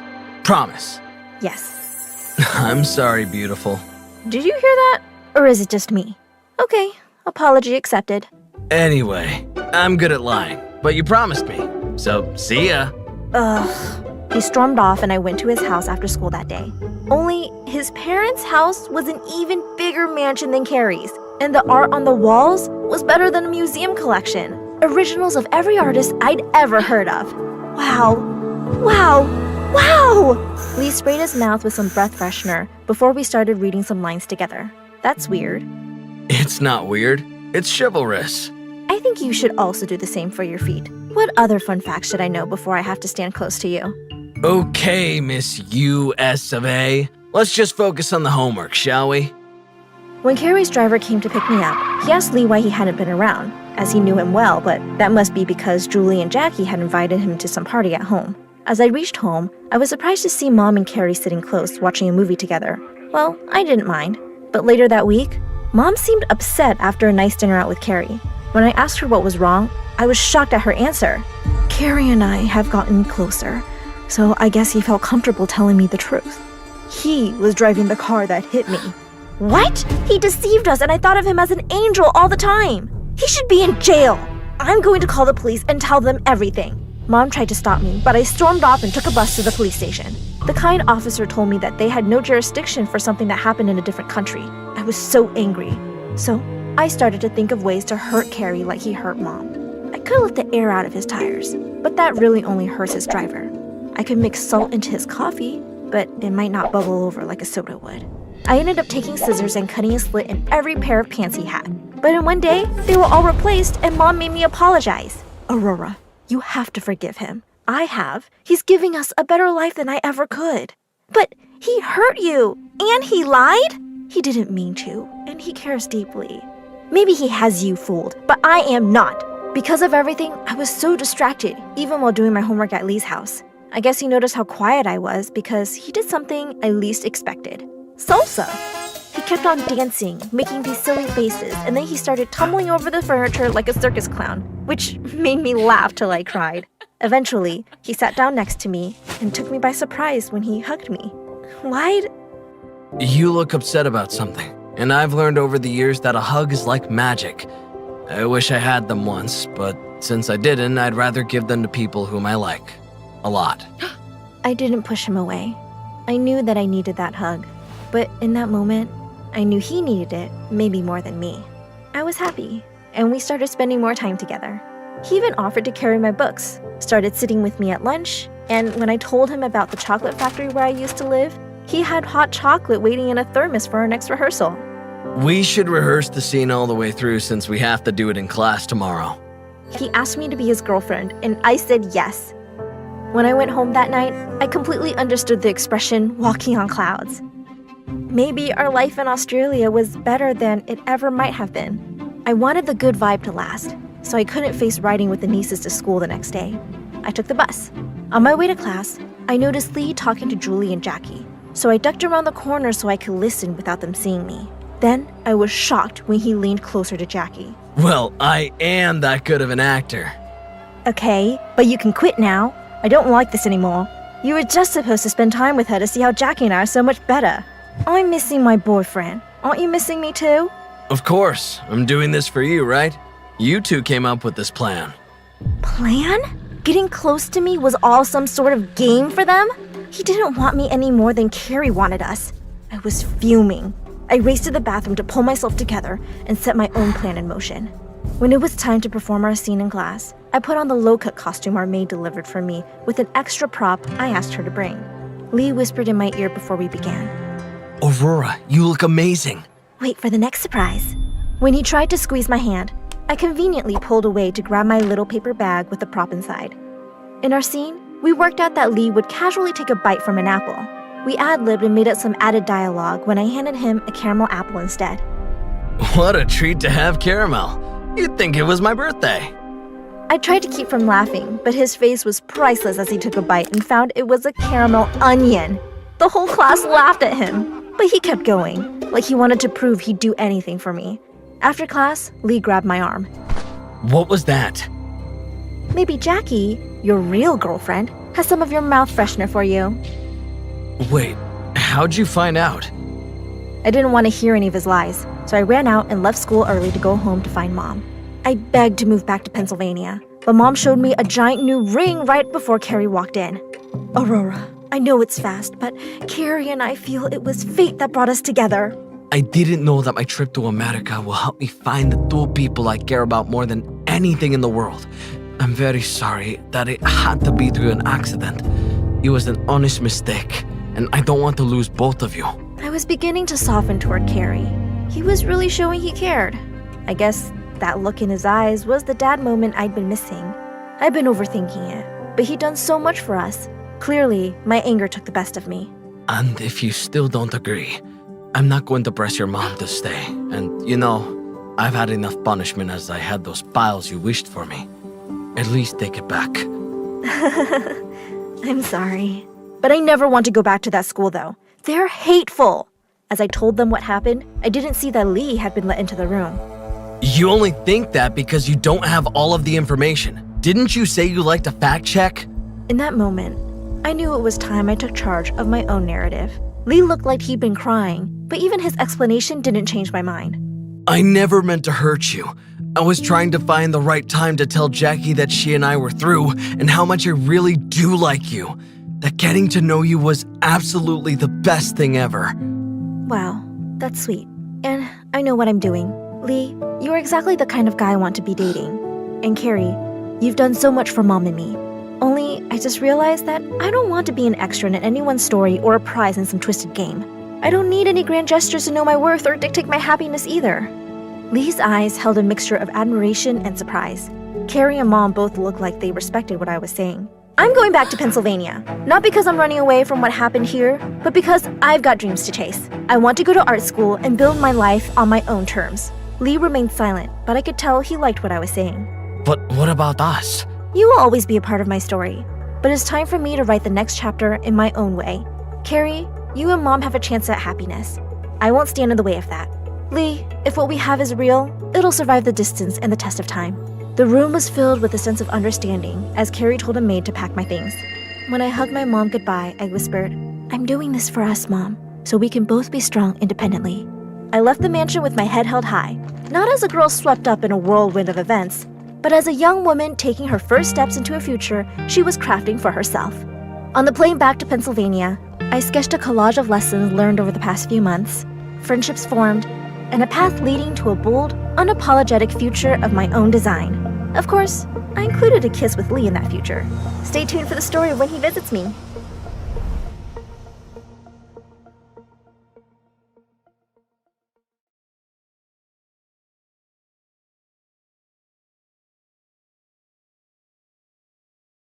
Lily, sweetie, are you still mad at Mommy? I turned away and continued to draw on the paper in front of me. That's beautiful work, sweetie. You're your mama's kid. I kept working. Mom, just leave me alone. I'm sorry, darling. I can't explain. I'll do whatever it takes to protect you. Grown-ups were so lame. They were always crying and saying the weirdest things. As Mom left the room, she turned to Mandy, my oldest sister. Take care of Lily for me while I'm gone, okay? As soon as I heard Mom leave, I said to Mandy, I'm going to go watch TV. Go wherever you want to. I hope you don't come back. Wherever? Great. Mom said she couldn't take me to Susie's party because I was too small to go out, but I was 6 years old. I was almost a grown-up. I could go out by myself. When I got outside, I asked an old woman standing by the side of the road, "Do you know Susie's house? It's got a pink gate." She said she did and she could take me there. But the house she took me to had a purple gate. Don't be silly. This is purple. I told you, Susie has a pink gate. I was starting to get angry now. Grown-ups could be so dumb sometimes. I turned to leave when suddenly the woman picked me up and rushed inside. I started to scream, but there was no one around. She put me in a dark room and said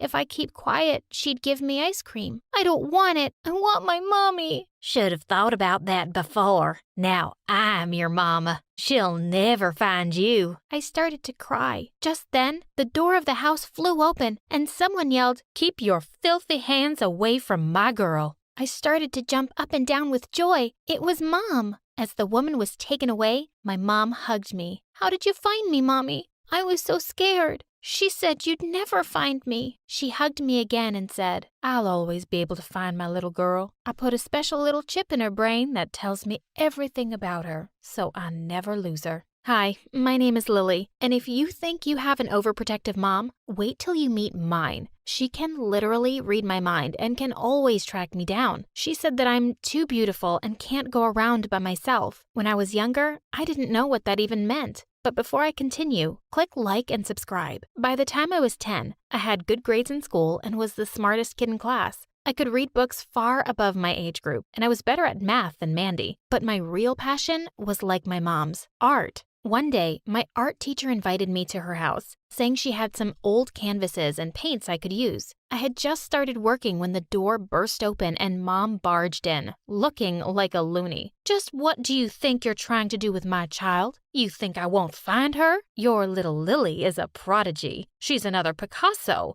a Michelangelo. Keep your trap shut. I know you were trying to kidnap my kid." As Mom dragged me home, I couldn't help wondering how she even knew where I was. But then I remembered how Mom had once said she'd put a chip in my brain so she could always find me. That's how. The next day, we had a new teacher. And on top of that, Mom forced Mandy to join my class. Mandy was furious. "I can't believe I have to go down a class just to babysit this brat, Mom. It's not fair." But Mom couldn't care less. "You know your sister is special. You absolutely have to look after her." Mandy glared at me. "I wish you'd just disappear."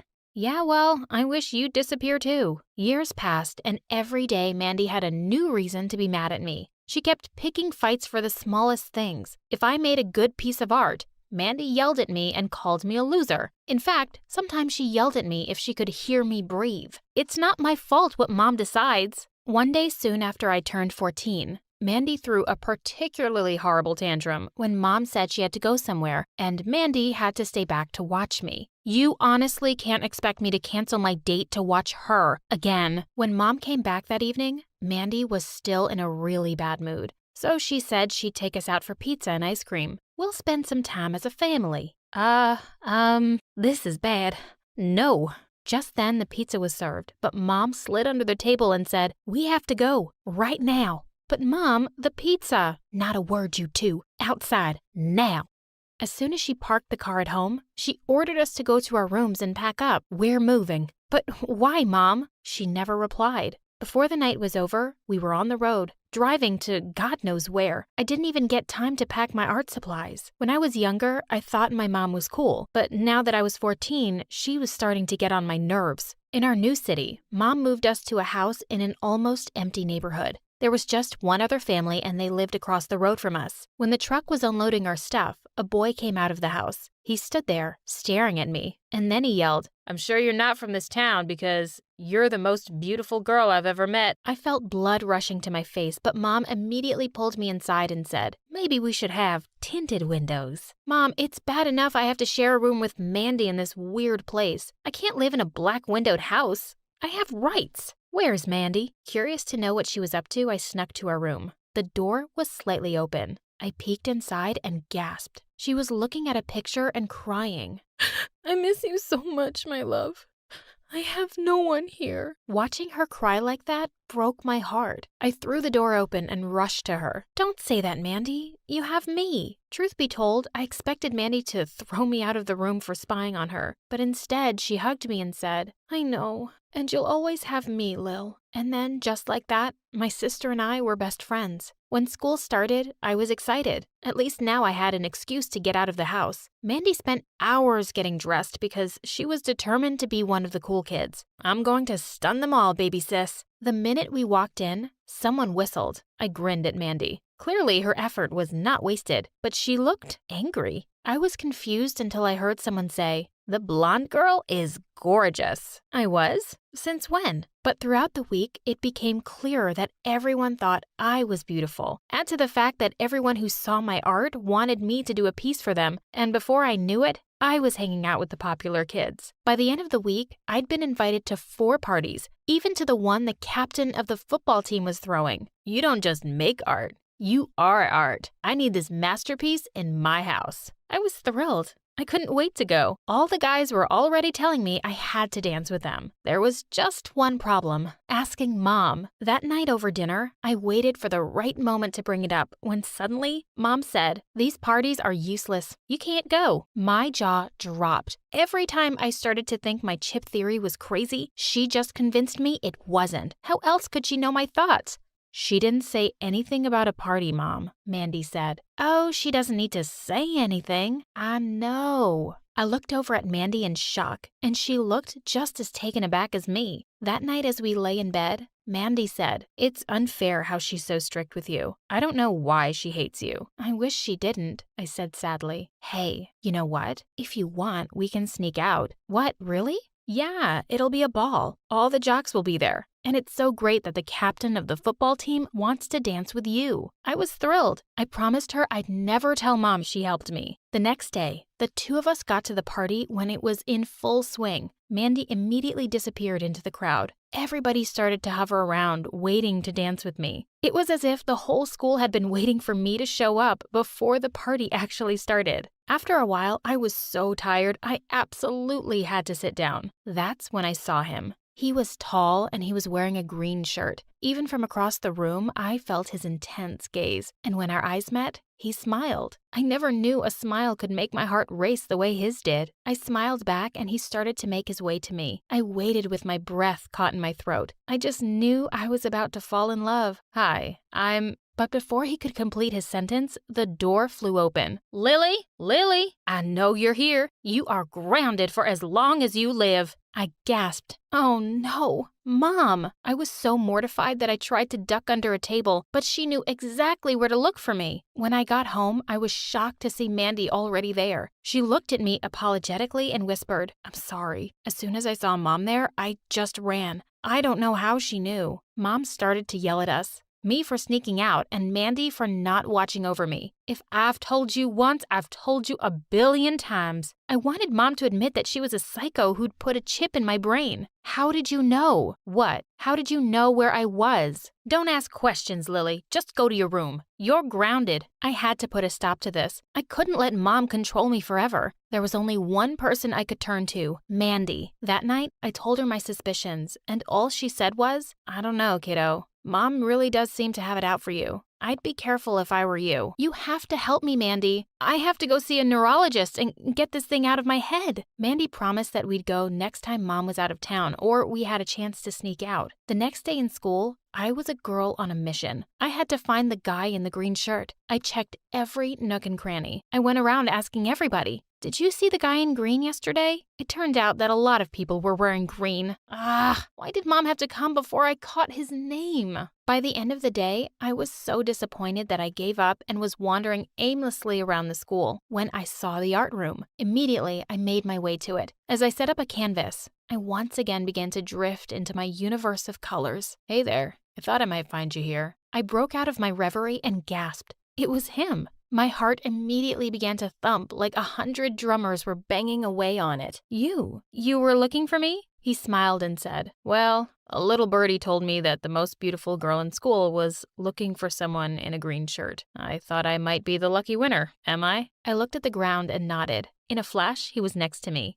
Why? I wanted to ask you out. He stepped closer to me, and I gasped. He came closer and closer, till his face was just an inch from mine. I'd love to go on a date with you. With that, he turned to leave, and I breathed a sigh of relief. I hadn't even known I was holding my breath. As he reached the door, he turned and said, "Oh, and in case you were wondering, Lily, my name is Eric." When I got home that day, I was still flustered, and my heartbeat would not slow down. I kept thinking only one thing: Eric, Eric, Eric. Suddenly, Mom barged into my room and she yelled, "Snap out of it." "What?" This boy. Eric, just stay away from him. Boys only bring trouble." I gasped, and then suddenly I felt furious. "You aren't the boss of me, and you can't control my life forever. I'm going to date whoever I want to. Don't make me do something I don't want to." The next few days went by in a magical haze of Eric, who was spending every minute of school time with me. I'd never felt happier in my life. And then one day, Mom announced that she was going to an art auction to sell some of her work. She would be gone for the whole day. This meant I could spend the whole day with Eric. We decided to visit a nearby town that was famous for its art museums. The minute Mom left, so did we. For once, I was sure I was safe from Mom, but I was so wrong. As we wandered around seeing museum after museum, Eric suddenly stopped and told me he had a small gift for me. Of course, I wondered what it could be and gasped when I saw it. It was a gorgeous hairpin. One look was enough to know it would have cost a fortune. I'm not much good at art myself, but my grandma was. This was hers. She'd have loved you and would have wanted you to have this. "Oh, Eric, it's lovely." And then I couldn't stop myself. I leaned in to kiss him, and what a kiss it was. I felt like the brightest colors had sprung up all around us. Just then, I felt someone pull me away. "What are you doing? Are you trying to take my daughter away? Did they send you?" "Who? What? No one sent me." But Mom wasn't listening. Her eyes were glazed over and full of panic as she tried to drag me away. "Let go, Mom. I don't want to go anywhere with you." As soon as we got home, Mom yelled for Mandy. "Pack up, Mandy. We're moving." "What? No, I'm not going anywhere with you. You're crazy. I know you've put a chip in my brain, but I'm done letting you ruin my life." "Don't be stupid, Lily. There's no chip." I turned to see Mandy standing at the bottom of the stairs, and Mom looked horrified. "Mandy, no, you can't. Watch me, Mom. I'm just as sick and tired of you as she is. You promised me we wouldn't move as long as I told you." "Told her what? What are you talking about?" "She's been using me to spy on you all your life. There was never any chip. The last time we moved, she said if I was nice to you and told her everything, we could stay." I was stunned. "Why would you do this, Mom?" Mom stood speechless, and Mandy said she'd wondered that too. I got so tired of Mom acting crazy that I snooped around in her papers and found everything. "Will you tell her, Mom? Or should I?" Mom looked at me, tears pouring down her cheeks. "After Mandy's dad left, I was completely broke. A really rich couple who couldn't have a baby offered me a great deal of money to carry their child. But as soon as I set eyes on you, my Lily, I couldn't bear to give you up.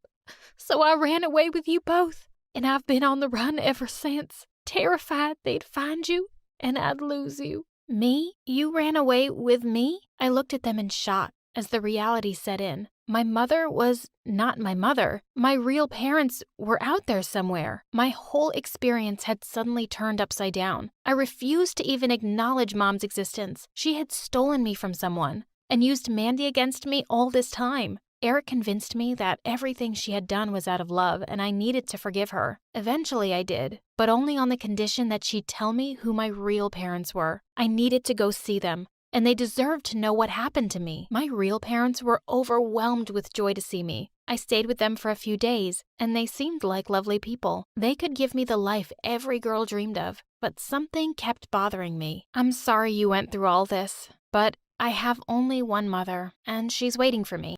"Smile, please."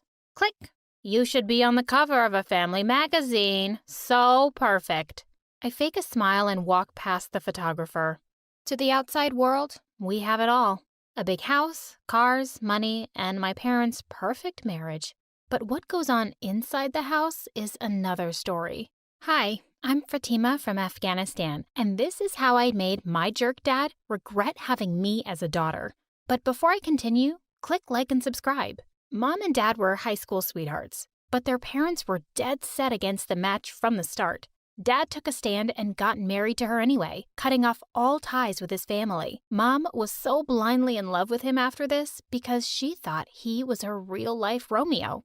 But sadly, it didn't last. Dad was pretty mean with me and my elder sister Sasha when we were growing up. Once, I ran up to him excitedly to show him my report card full of A's. He tossed it aside without even looking at it. So what? Anyone can study and get good grades. It doesn't make you special. He never let me participate in any math international competition, saying, You can't leave the country. Girls should be raised to be good wives. Period. Once, the principal called my parents and told them I should be transferred to another school for gifted students. Dad lost his mind and started yelling at the principal. You all feminist women, trying to poison our daughters. As soon as we hit our teens, Dad made our lives a living hell. Suddenly, we weren't allowed to do anything or go anywhere on our own. Soon, he started criticizing the clothes we wore and said they were too revealing. Once, we were getting ready to go to a wedding. When our dad came to our room to see if we were dressed properly, he took one look at us and lost it.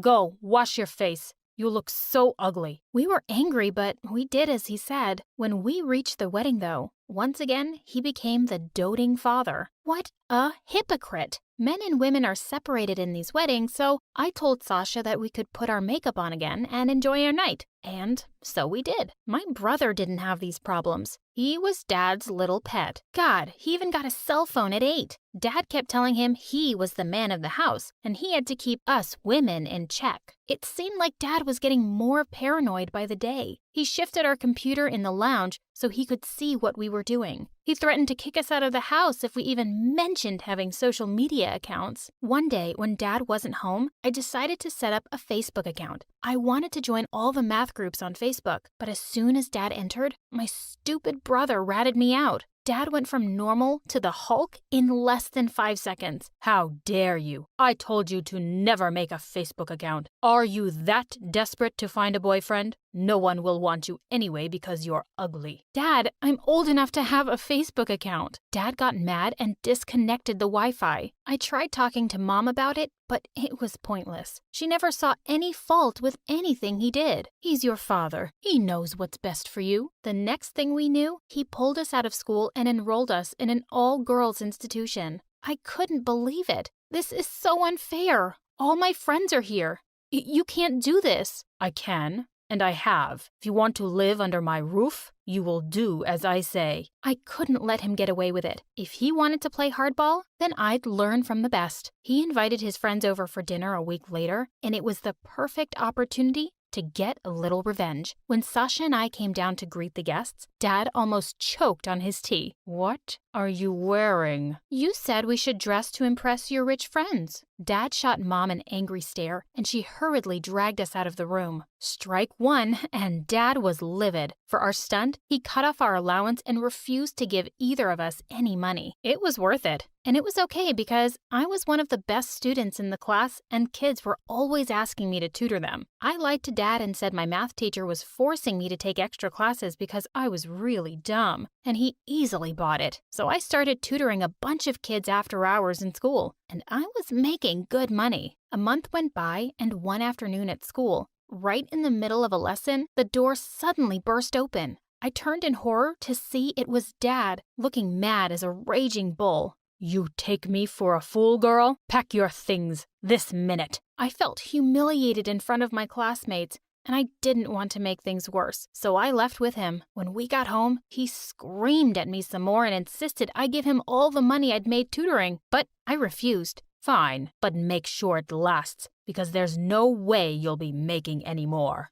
Dad kept a strict eye on me after that to make sure I got home right after school. At first, I thought there was no way I could teach anymore, but then I came up with a brilliant idea. Dad was always away hanging out with his friends in the evenings, so I decided to sneak students into my basement. I told Sasha all about my plan, and it was her job to make sure Mom and my brother wouldn't find out, and I was back in business. A few weeks later, while I was teaching, the door suddenly opened, and my brother was standing there. Sasha was right behind him, crying and saying that she was really sorry. My brother took one look around the room and said, "Just wait till Dad gets home. You'll be in so much trouble." I ran after him and grabbed him by the shoulders. "Listen here, you little idiot. What will it take to keep your mouth shut?" He thought about it for a few moments and then told me I had to give him half of whatever I was making. As if I was going to tell him how much that actually was. I agreed to it, and he kept his mouth shut. But I was always a little afraid he'd rat me out. A few days later, when the kids were entering the basement, I saw a boy staring at me. He was a few years older than me. He stepped closer and was about to say something when my brother jumped out from behind him and said, "Are you lost, kid? Need any help?" He was so annoying. The boy looked embarrassed and left. That night, I knew a new family moved in next door, and I was excited to have new neighbors. That evening, they came over to introduce themselves. With them was the boy I'd seen earlier. He was their son. Mom and Dad were so warm and welcoming with the neighbors. I smiled at how nice it felt to have a normal moment, but it didn't last. The moment the neighbors were out the door, Dad was at my throat again. "I saw the way you were looking at him. We know nothing about them. He could be a criminal." The next thing I knew, Dad was boarding up the windows in my room. He really was a lunatic. After that, things just kept getting worse. I'd saved up enough money to buy myself a phone, and I was so excited the day I got it. I snuck into my closet and took it out of the box and started browsing and downloading apps. I was finally able to access my Facebook account too. My excitement was short-lived though, because I came across a page that made my heart stop. Dad was on Facebook, and his profile was just pictures of him with strange women. The things on his page and his friends list made me cringe.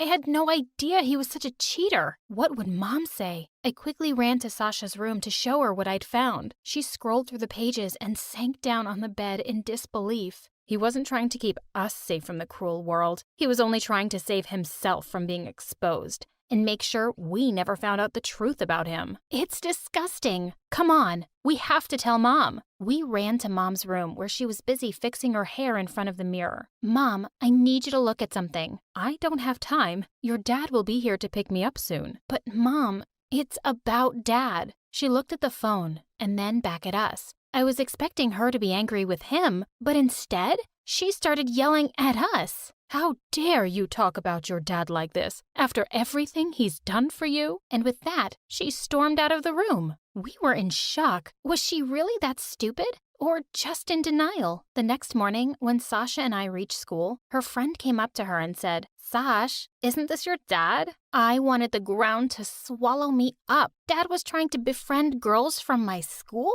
The man was disgusting. It must be a fake account. Sasha walked quickly away to her class. Mom was still in denial. It was so annoying to see her make his favorite dishes every day and do his laundry. I just need to get her to open her eyes somehow. When Dad left on another overnight trip, we tried to talk to Mom again. We showed her Dad's Facebook page along with his friend requests to the girls at my school. But her reply shocked us. "You girls are ungrateful. Making a fake account just to get me to agree with you? You should be ashamed." "Mom, you've got to be kidding. You can't still think he's innocent." We were trying to convince her when we saw a shadow block the doorway. The blood drained from my face. Dad was standing right behind us. You're back early, honey." Dad looked like he was gonna erupt. He walked up to me and wrenched my phone out of my hand. "You wretched creatures, openly going against me, feeding lies to my wife? And where did you get this phone?" I stared at him silently, and my brother popped up behind him. "She teaches kids in your basement, Dad." Dad let out an angry snarl and smashed my phone against the wall. After that, Sasha and I were grounded and weren't allowed to leave our rooms. Then a few days later, my mom came in holding a fancy dress. "Get dressed, Sasha, and come downstairs." We looked at each other without moving. "Now." There were a lot of people in our living room. "Ah, there's my sunshine. Come, sit with me." I felt like throwing up. My heart was pounding, and all eyes followed Sasha as she walked across the room. I recognized the guy next to Dad as his business partner, but I had no idea who everyone else was. "Ron has always been interested in marrying you to his son." What?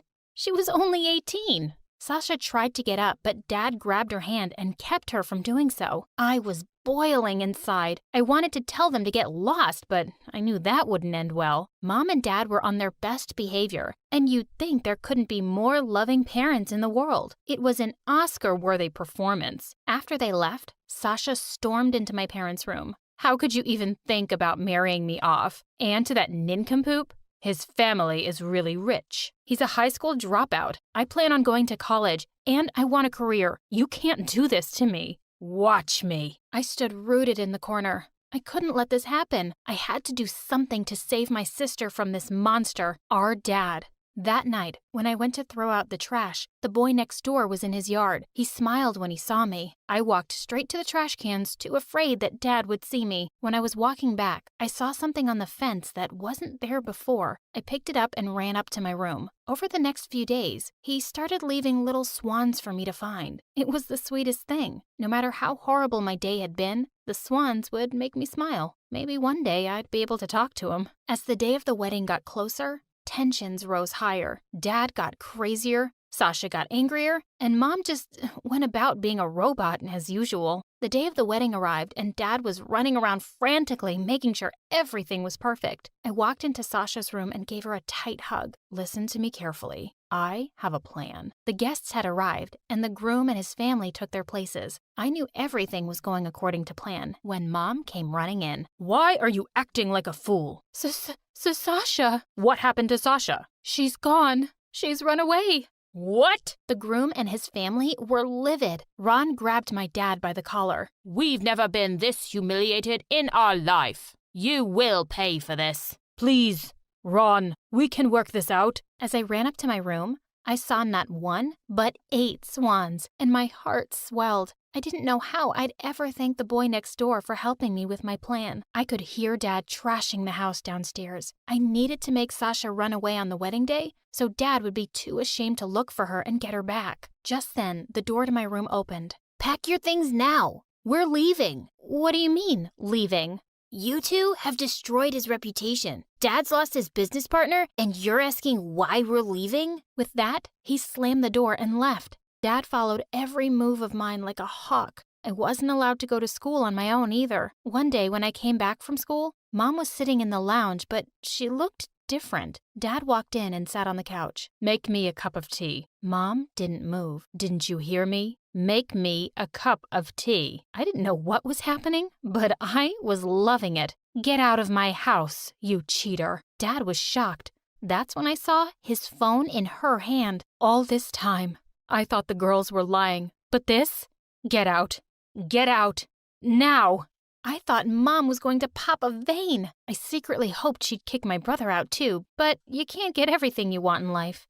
Dad tried to fight back and feed her lies as usual, but she wasn't listening this time. When he realized there was no way out, he yelled, "If I didn't need your money, I'd have left you a long time ago. You were always useless, and don't think you're going to get much from these ungrateful kids." With that, he left, and that was the last I saw of him. Things started to get back on track. I had a life, friends, and a Facebook page. I started up my tutoring gig again, too. I was also able to track down Sasha eventually. I sent her a message on Facebook. I told her how Mom finally woke up and kicked Dad out, and how our brother was finding it difficult to adjust to life where he had to do his own chores. Even though Mom had finally done something brave, I could tell that she was depressed and heartbroken. I asked Sasha to come and see us. She had worked multiple jobs to put herself through college and was about to graduate. I was so happy for her. A few weeks later, the doorbell rang and I ran to the door. I let out a cry of joy when I saw it was Sasha. Mom heard the noise and came running to us too, crying happy tears as she took Sasha in her arms. As she wiped her tears, Sasha turned to me with a smile. "There's someone waiting for you outside." I stepped out onto the porch to see. It was the boy from next door. He was holding a paper swan. I smiled at him and held out my hand where he gently set it. "Let's go for a walk. I'd love to finally get to know you."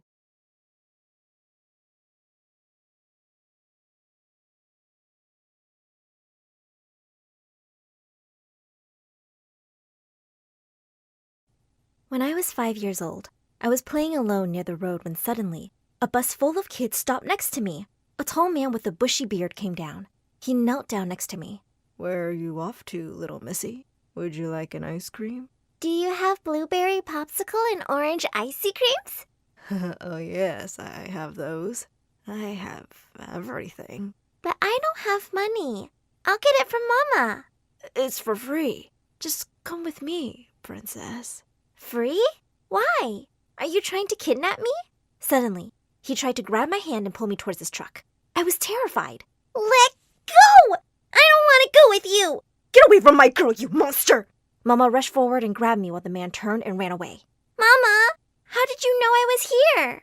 I saw the monster's face through my baby's eyes. My eyes? How?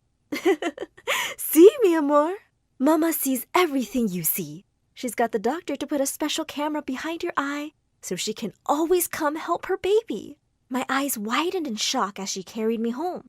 Mama was the coolest, or so I thought. Hi, my name is Isabella, and I'm a Tico. That means I'm from Costa Rica. I was born in one of its smallest villages. When I was 7, I found a book outside the village doctor's house one day. It was full of lovely pictures. I took it to Mama and asked her to help me read it. Mama snatched the book from me and threw it into the fire.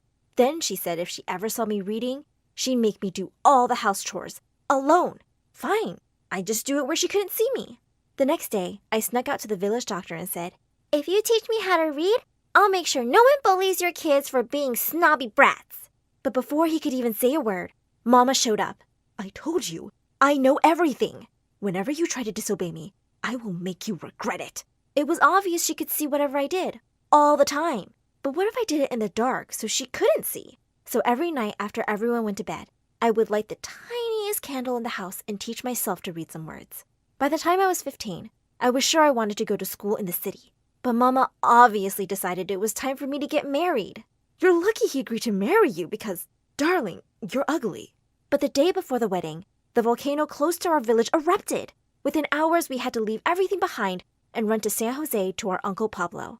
On our way, someone told us that my groom had run away with another girl, with all the dowry my parents had given him.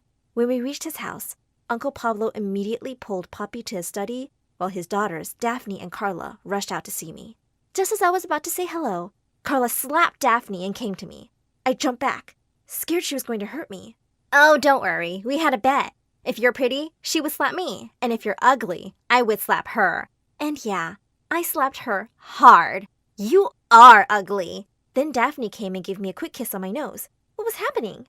Aren't you a little cutie? But you look innocent. How can I get you a boyfriend then? A what? What's a boyfriend? It's a guy whose life you'll ruin. I don't want to ruin anyone's life. I don't want a boyfriend. Well, too late. I've already made my decision. They both burst into laughter at the exact same time. Suddenly they stopped laughing and glared angrily at each other. Ooh, sisterly drama. It turned out that Carla had stolen Daphne's boyfriend last year, and they'd not spoken to each other properly since. Then their mama said one of them had to share her room with me. Immediately, Daphne grabbed my arm and pulled me to her room. I'll take good care of her, Mama. Then she said loudly so her sister could hear, I need someone to take my revenge from this witch so-called sister. Once inside, I put my pillow on the floor and was about to sleep. But Daphne insisted I sleep on the bed. But I can't sleep on your bed. Mom will get mad. She put a little camera behind my eyes and she can see everything. Are you crazy or something? What camera? Just sleep on the stupid bed, you stupid village girl. Wait, Mom was lying about the camera thing all this time? And I believed her. I felt so dumb. In the middle of the night, I woke up to a strange sound. I sneaked a peek and almost passed out. There was a guy in the room, and he was kissing Daphne. Just then the door flew open and Carla charged at them. You little backstabbing, good-for-nothing witch! You're making out with my boyfriend! What kind of a sister does that? I'm just giving you a taste of your medicine. Remember when you stole my boyfriend? Besides, I thought he should date the prettier twin. Prettier? You're literally a copy of me. There's 2 of you? What's going on? Which one of you is my girlfriend? I am. No, me! Suddenly they were both pulling the poor boy and trying to kiss him. One of them threw a shoe which came flying at me. Ow! Keep me out of your drama, you psycho Humpty Dumpty! All 3 of them turned to me. The boy's eyes met mine, and my heart started beating like crazy. He pushed them both off him and stepped towards me. The twins looked from him to me and were immediately one team again. Get out of here! They pushed the boy out of the window and high-fived each other, forgetting their fight. But the next second, Daphne spat on Carla's face. I hate you. Don't think we're friends just because we both hate this cow. The next morning, I ran downstairs and found Mama crying. She said that since we were poor, we would have to work as their servants. Carla pinched me. You hear that? From now on, you're our maid, Cinderbella. Just then, Poppy spoke up and said that Uncle Pablo had generously decided I would start school with Humpty Dumpty. What? As soon as we got to school, the twins turned on me. Listen here, loser. Don't you dare tell anyone you're related to us. Yeah, and don't forget, you're still our maid. Then each one went with a boy, like a different boy from yesterday. As soon as I sat in class, I noticed everyone was staring at me, especially the boys. One of them instantly asked for my number. When the teacher came, she spotted me as the new kid immediately and asked about my previous school. I gulped, suddenly nervous. I learned to read and to write. She's lying. She's never been to school. She's our maid. No, that's not true. I mean, it's true I am their maid, and I've never been to school, but... Never been to school? I can't believe they put you in 9th grade. You should be in 1st grade. And within the hour, I was sitting amongst itty-bitty 1st graders. As soon as the teacher would turn to the board, someone would pinch me or pull my hair or throw spitballs. If you were in the village, I'd have you all running to your mamas and puppies. A small mousy girl, Mindy, threw a paper ball straight at my face. Yeah, but you're not in the village now, are you, you Dumbo? Oh, how I wish I could fight these rich brats. A few days later, the principal came to our class and found me sleeping. You made a huge mistake by putting me in the 1st grade. Just let me take some tests and you'll see. Finally, she agreed. Then the principal took me to the 9th grade. This girl here is a true genius. She's smarter than all of you without ever going to school. The guy who asked my number winked at me. Beauty with brains? Me likey. Maybe you can help me study privately. I grinned as I caught the look on the twins' faces. They looked like they'd smelt dirty diapers. At lunch, a group of kids gathered around me. One of them said he'd pay me $100 if I tutored him. Another yelled, "My family is 10 times richer. I'll pay you $500. Before the end of the week, I was the official school tutor. Obviously, this meant I was one of the most popular kids at school. And best of all, money was rolling in. My parents also got extra jobs at a fancy restaurant, too. One day after school, a woman stopped me and said she'd give me $100 an hour if I helped her kid with math. A little later, I was at her home, waiting to meet her little angel. It turned out to be Mindy, the 1st grade bully. The minute she saw me, she ran out screaming, I'm not studying with this ugly village cow. No amount of money was worth teaching this brat. Just as I was leaving, someone called me. It was the boy from the twins' room. He looked just as shocked to see me. Well, say something. What? Oh, hi. I'm Juan, and you're beautiful. You are the evil twins' shared boyfriend. Ugh, don't even remind me of those psychos. They both still show up here and peek in through my curtains sometimes at night. I'm Bella, their cousin. Bella, I know this might sound a bit much, but ever since I've seen you, I can't stop thinking about you. Would you like to go on a date with me? I would, but I can't deal with the twins' drama right now. I just want to study and save up for college. They'll never know. No one will. Till you want them to. I really wanted to date him, so I said yes. In a minute, he was with me and kissed me intensely. Suddenly, someone started banging on the door. I see him. He's kissing someone. I can't see her face. Open up, Juan.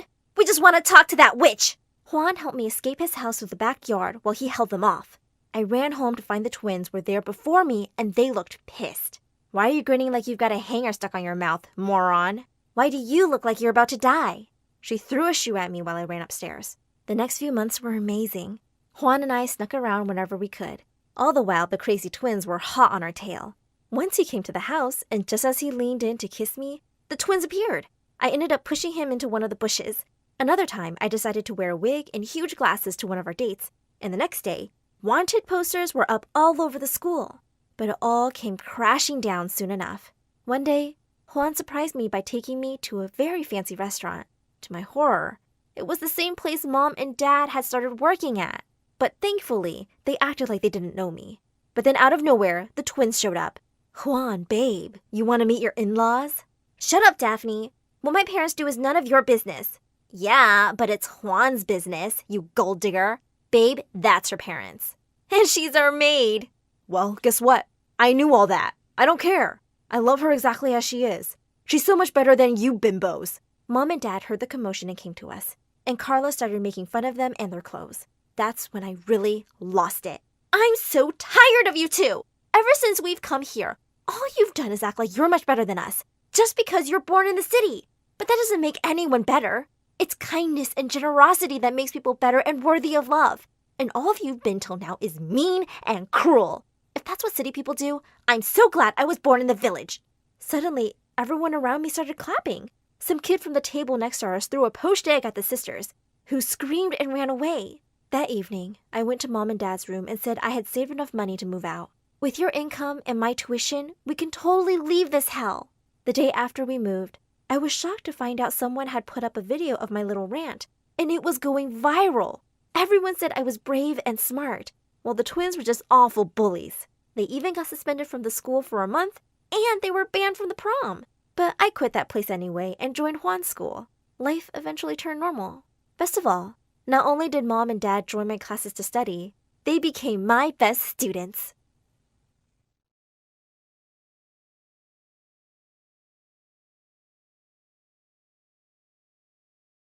Hi, my name is Julie, and My Story Animated will give $1,000 to one lucky person who subscribes in the next 7 days.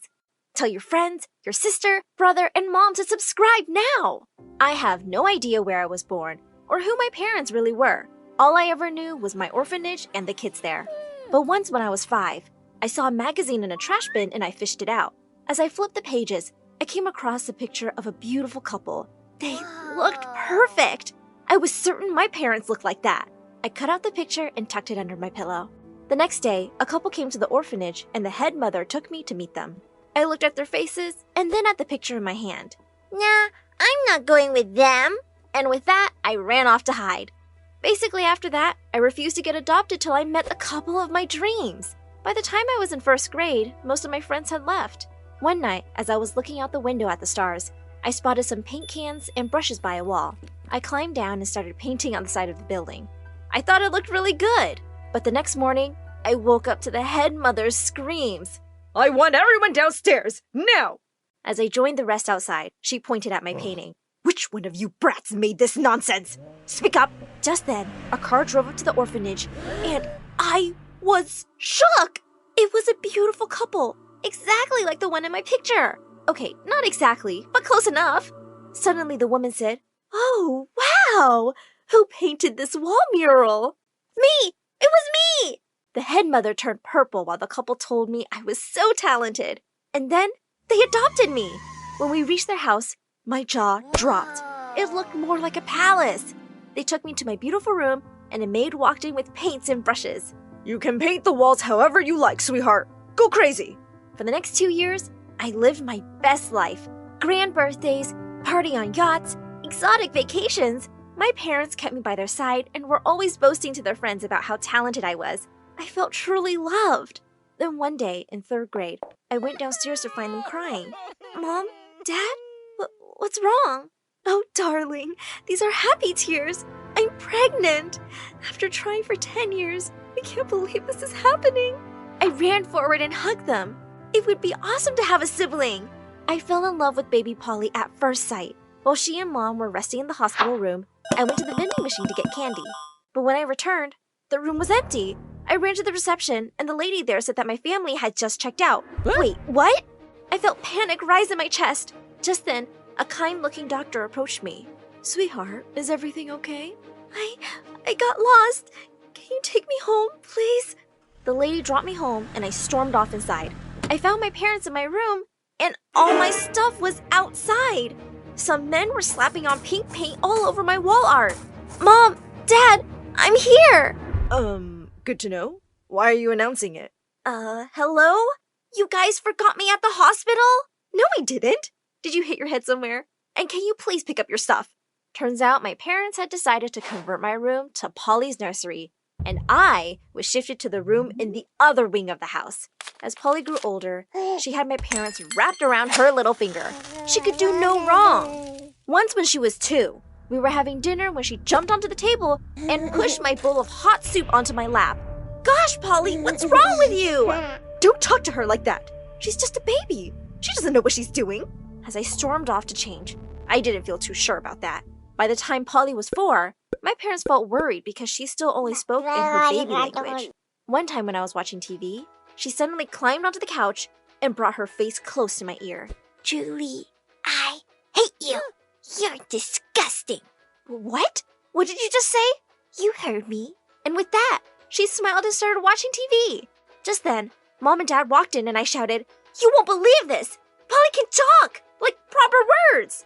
What? Oh, my baby, I missed it! What did she say? She said she hates me, and I'm disgusting. Wow, Julie. Really? She just started talking and she's saying words like disgusting? What rubbish! I swear! Oh, be quiet. Polly, if you can talk, say, "I love you, Mommy." Baba Mumuka. You've got us excited over nothing, Julie. I don't know why you're turning into such a brat. Oh my God! I was convinced my baby sister was a psychopath. One night, I looked at the symptoms of psychopaths online, and they were usually highly intelligent and used big words from a young age. Polly seemed to fit the description perfectly. She started talking properly in front of everyone soon, but that just made things worse. When I was in 11th grade, and Polly was 8, my parents decided to host a grand New Year's party. As I was getting dressed, I looked up in the mirror to see Polly standing behind me, holding a pair of scissors. "Hey, that's dangerous. Give it to me." She gave me a look that sent shivers down my spine. You didn't say please. And then she grabbed her long blonde curls and snipped them off. Oh my God, why'd you do that? Oh, you'll see. And suddenly, her bottom lip started to quiver and tears welled up in her eyes. Mom! Dad! Look what Julie did! My beautiful curls! This is such a tragedy! Mom and Dad came running, and they were beyond furious. They wouldn't even listen to me. We know you're jealous of Polly, but we never thought you'd go this far. Sometimes I wonder if we made a mistake adopting you. Sometimes I think I made a mistake too, thinking you were the perfect parents. With that, I ran off to the park across the street. I was sitting on the swings when someone joined me. Hey, is everything okay? Why are you here by yourself at night? I live right across the street, and I'm fine. Why are you here? Oh, I just moved here with my aunt, in the house next to that huge mansion. I felt myself warming up to his kind face, but just then, my tummy let out a loud growl. God, how embarrassing! But he didn't laugh. He just leapt off the swing and said, "I gotta head home for dinner. Would you like to join me and my aunt?" When I got to his house, I was in for a surprise. His aunt was that doctor who dropped me from the hospital years ago, and she actually recognized me. As Lucas walked me back home, a clock somewhere struck midnight, and fireworks exploded all over the sky. Happy New Year! He suddenly took my hand, and my heart raced a little. Everyone should have someone to kiss on New Year's Eve. Happy New Year, Julie. He pulled me closer, and I leaned in for a kiss. My parents decided to give me the silent treatment for the next few weeks, but I didn't care. I'd spend all my time after school painting in my room or hanging out at Lucas's place. We'd started dating, and I was loving every second of it. One night, I let Lucas in through my window, and we were making out when suddenly we heard the lock on the door click, and someone flung it open. It was Polly. Oh my God, how did you open the door? I have keys to all the rooms. Duh. I come here all the time. So, why are you keeping your boyfriend a secret from me? You're seriously asking why? Maybe because you're a complete psycho and you'll find a way to ruin anything good in my life? Jeez, you're so melodramatic. So, Lucas, how soon can you marry Julie and take her away? What? I can't marry her right now, but... Wrong answer! And with that, she fled the room. 2 minutes later, my parents burst in to find me sleeping peacefully. Where's the boy? What? What boy? Polly said you had a boy in your room. Well, I was sleeping, so I don't know what crazy Polly saw. Go ahead and look. My parents searched my room and the servants searched the grounds and found nothing. After they finally left, I lifted the loose floorboard in my room and Lucas crept out from under it. That Polly thought she knew everything, but I'd been here longer than her. But to my horror, the door flung open again, and my parents and Polly were standing there. See? I told you he was still here. How did she even know? All hell broke loose as my parents called over Lucas's aunt and threatened to hand him to the police for breaking in. Please, sir, it won't happen again. You bet it won't. Do you even know who I am? Stay away from my house, or you'll regret it. As Lucas's aunt dragged him off, Dad turned to me. You're grounded for eternity. God knows what kind of people your parents were. because you seem like a really bad egg. Well, by that logic, your parents must have been big jerks. How dare you talk like that? After everything we've done for you? You're just an orphan no one wanted, and we saved you from that miserable place. No, you took me because you just wanted a talented child to show off. But since Polly came, you've reminded me every day that I'm not your kid. As I paced around my room furiously, my eyes fell on a stuffed teddy bear on the shelf. It was the only present Polly had given me once. And suddenly, I had a realization why. I pulled out the teddy bear's eyes, and I saw what I'd suspected. There was a tiny camera behind one of them. Polly had been using it to spy on me. I looked straight into the camera. Polly, you're a creep, but this is the last time you'll mess with me. And with that, I ripped it out and smashed it with my foot. That night, I packed my paintings and climbed out the window, leaving that house behind forever. And it felt good. But I didn't go to Lucas. I went back to the orphanage. Well, I just knew you'd be back one day. You can stay, but you'll have to earn your keep. I started teaching kids in the orphanage, and I felt happier than I had in ages. One day as I was going to class, a car drove up, and I was shocked to see Lucas and his aunt. Lucas ran to me and gave me a bear hug. His aunt took my hand next and said, Julie, Lucas and I were wondering, would it be okay if I officially adopted you? Thank you for that, but I don't need a parent. I can take care of myself. I'm just happy to have you as my friend. I kept dating Lucas while I worked my way through college. Soon after my graduation, he went down on one knee with a ring. And of course I said yes. We got married in a small ceremony, but I made sure to invite all the kids from the orphanage. We had the sweetest wedding day ever. A year later, I gave birth to a beautiful baby boy, and my heart soared with joy. I'll work hard to give you the best life possible, and I'll make you always know that you're truly, truly loved.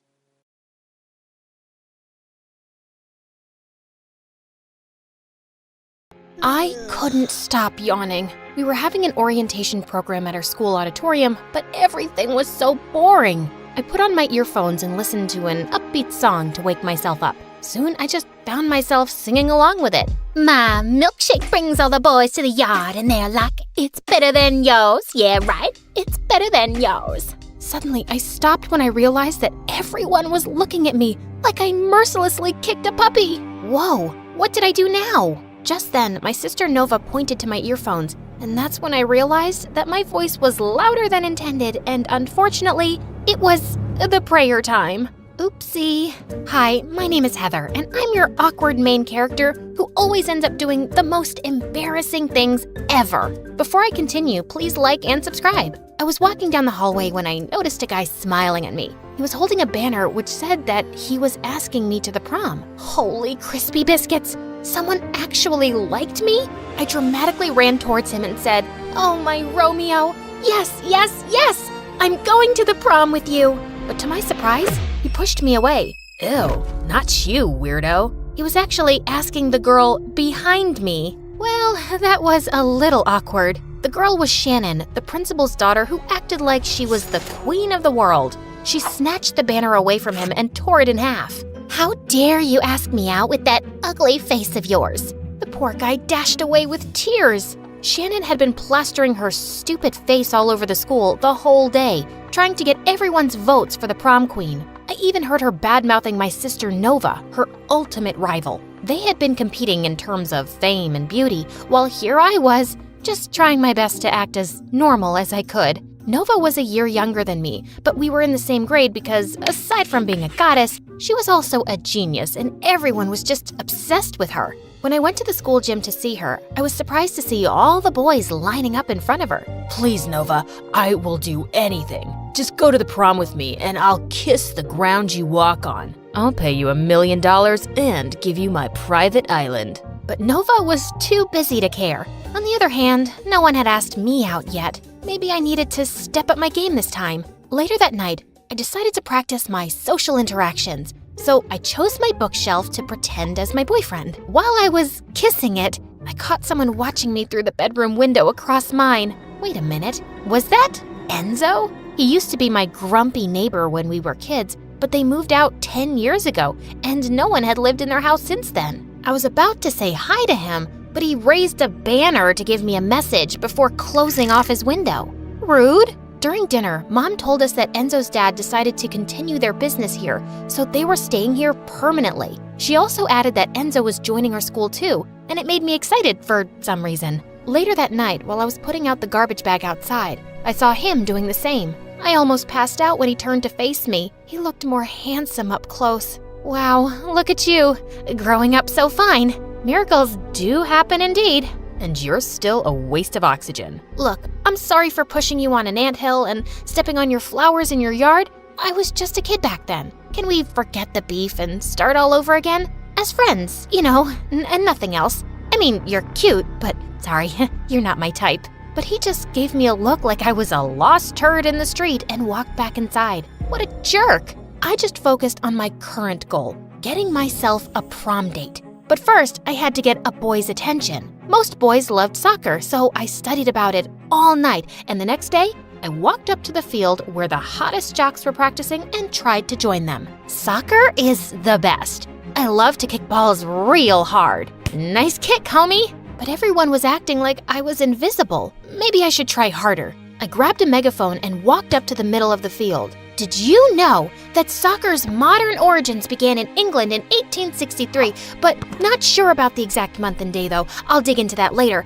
And oh, my favorite player is Lionel Messiah. Finally, someone turned to me, and it was Jacob of all people, the most popular guy in school. Jackpot. As he walked up to me, I gave him my sweetest smile. Excuse me, but can you move? We're practicing. Oh, let me join you then. I snatched the ball from him and kicked it, but I ended up kicking him instead. Uh-oh. I dashed away from the field before he could kill me. Just then, I tripped and fell face first into some dog poop. When I looked up, I saw a familiar face walking up to me. It was Enzo. I thought he was going to help me, but to my surprise, he skipped over me and went to pick up a random sunflower on the grass. What a terrible human being! I went to the toilet to clean up and hyped myself up in the mirror to calm down. You're not a potato, you're the ripest strawberry, a queen, a rock star. You don't need to change yourself for someone's validation. Don't chase them. They should be the ones chasing you.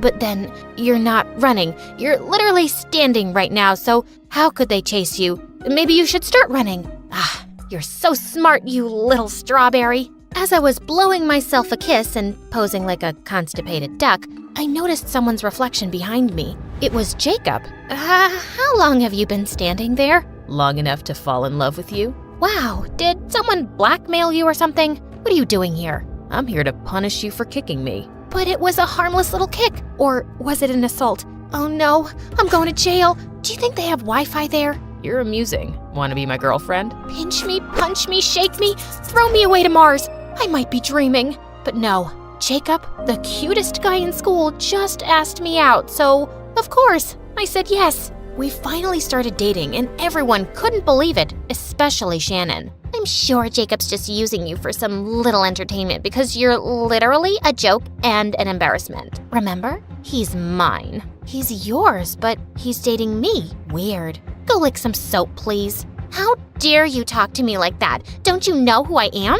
You're Shannon, right? Before she could eat me alive, Nova suddenly came and snatched me away from her. What are you doing? What? I didn't do anything. I just told her to go lick some soap. Please, Heather, just stay out of trouble. You'll never win against her. She's the principal's daughter. If we continue to piss her off, we'll be doomed. I still need to be the prom queen and graduate as the top student. Just relax, okay? I got you. I knew Nova wasn't convinced, so I promised myself to behave. I ignored Shannon's death glares at school and focused on the perks of dating Jacob. But for some reason, I wasn't feeling the sparks. One night, he insisted on having dinner with us at home, and Mom couldn't believe it when I introduced him as my boyfriend. Are you sure you're not blind or something? Mom! Jacob just laughed while Nova went ahead to her room. As soon as Jacob left, she suddenly barged into mine. Of all the boys, why him? Don't you find it suspicious that he noticed you all of a sudden after all of these years? Why? You find it impossible for a guy like him to actually like a nutcase like me? It's not like that. I just don't really trust that jock. I started to realize Nova's warning over the next few days. Whenever Jacob and I were together, he would always ask me to do some weird things like talking to a dog and eating without using my hands. He and his friends would then laugh at me like crazy, and it was very insulting. One time after lunch, I had a little food crumb near my nose, and he didn't tell me about it. Everyone thought it was a booger, and he'd been laughing with them all day. I finally had enough. I needed to break up with him, so I followed him to an empty classroom, only to witness something that shook my world. He was trying to kiss a girl, and it wasn't just any other girl. It was my sister. I hid behind a wall to listen to their conversation. Get off me, you jerk. Come on, Nova. Don't you get it? I only dated your sister just to get close to you. I don't care. Just leave me and my sister alone. She slapped him before storming off, leaving me totally stunned. His revelation didn't break my heart, but what he did to us was so low of him. I had to teach him a lesson. That weekend after their successful soccer game, I snatched the announcer's mic and dropped a bomb on them. Hi, hello, excuse me. Jacob, first of all, congratulations on the win. Yay!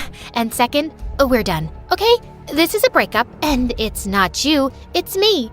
Just kidding, it really is you because you're boring, your breath is stinkier than poop, and your abs are not hard enough for me. So, bye! Everyone erupted into laughter as I walked away, like a boss. Nova couldn't stop squealing about it when we got home. Of all the embarrassing things that you did, that was my favorite. We then decided to go to prom together, and to be honest, that sounded better. As Nova left, I caught myself glancing at my window straight to Enzo's. He was walking back and forth in front of his window while reading a book, and it was making me dizzy. Well, if he wasn't so grumpy and arrogant, that would have been attractive. It had only been a few weeks since he joined our school, but he had already formed his own fan club, and I wasn't surprised. Suddenly, he stopped and looked straight at me. I slowly and pointedly pulled out my chair, sat, leaned on my study table, and opened the book in front of me while making eye contact. Then I wrote something on a piece of paper and showed it to him. He looked amused for a second, but then he rolled his eyes at me before pulling his blinds closed.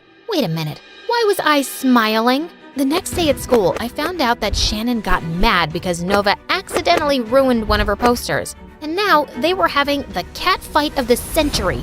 I threw myself between them and pushed Shannon away. Oh, please, Shannon. No matter how hard you try, my sister's gonna win that crown. You're just a plain pancake with 1,000 layers of makeup. My sister is way prettier than you. She's a natural. Natural? Let's make it artificial then. She grabbed a bucket of dirty water from the janitor's cart and splashed it on Nova's face. To get back at her, I grabbed the dirty mop and slapped it on her stupid face, taking everyone by surprise. Hurt my sister again, and I'll slap you with a cactus next time, you filthy creature. You're gonna pay for this. You'll see. That's right. Run home to mommy, because that's all you can do. As expected, the principal suspended both Nova and me for 2 weeks, and that also meant that we couldn't attend prom. Nova tried to negotiate with the principal, but of course, she'd side with her awful daughter. If my sister couldn't be the prom queen, then Shannon shouldn't be either, and I had to do something about it.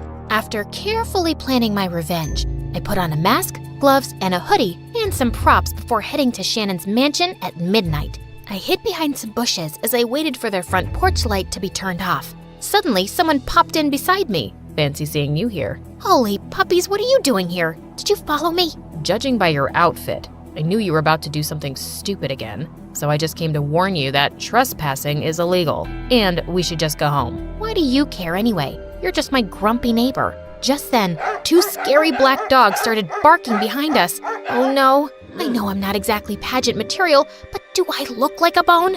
Please, don't answer that. Just then, the dogs started chasing us. Enzo grabbed my hand and led me to the back of the house. We then entered an open window and ended up in the kitchen. We can't stay here. We're gonna get caught. Don't you think I know that? Remove your shoes. We can't leave marks. They can trace us through shoe marks. I watched that one episode of CSI where the serial killer was caught because of his Adidas. Can you believe it? Suddenly, someone walked in. Enzo was quick to cover my mouth and pushed me against the wall to hide. As he was on high alert, I couldn't help but think how close we were right now. I could even feel his heartbeat racing. Or was it mine? She's gone. Now tell me, what exactly do you plan to do for revenge? Watch me. As we finally reached Shannon's bedroom, I took out my fake crocodile balloon, and while I was blowing it up, I noticed Enzo staring at me. What? Nothing. You're cute.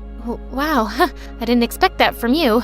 Sorry about being grumpy. Those were just the times that I had my period. I continued blowing up the balloon to hide my blush, and when it was huge enough, I threw it beside the sleeping Shannon, waking her up. I started taking Polaroid pictures of her as she screamed her heart out, making sure I got her worst angles. Enzo and I were chuckling as we fled the scene. We then headed to the school to put up all Shannon's ugly, no makeup pictures all over the school. I got home still on a high about what we just did. Enzo was an amazing accomplice. Speaking of him, I turned to look at his window and my jaw dropped. He looked like he had just had a bath, and then I realized he was shirtless and I could see his abs. His very defined abs. Holy yummy macaroni! Just then he turned to me and caught me drooling all over him. I immediately pretended to be doing exercise by the window. Exercise is important, you know, especially at midnight. Not that you need that information. Like, look at your body, you obviously work out.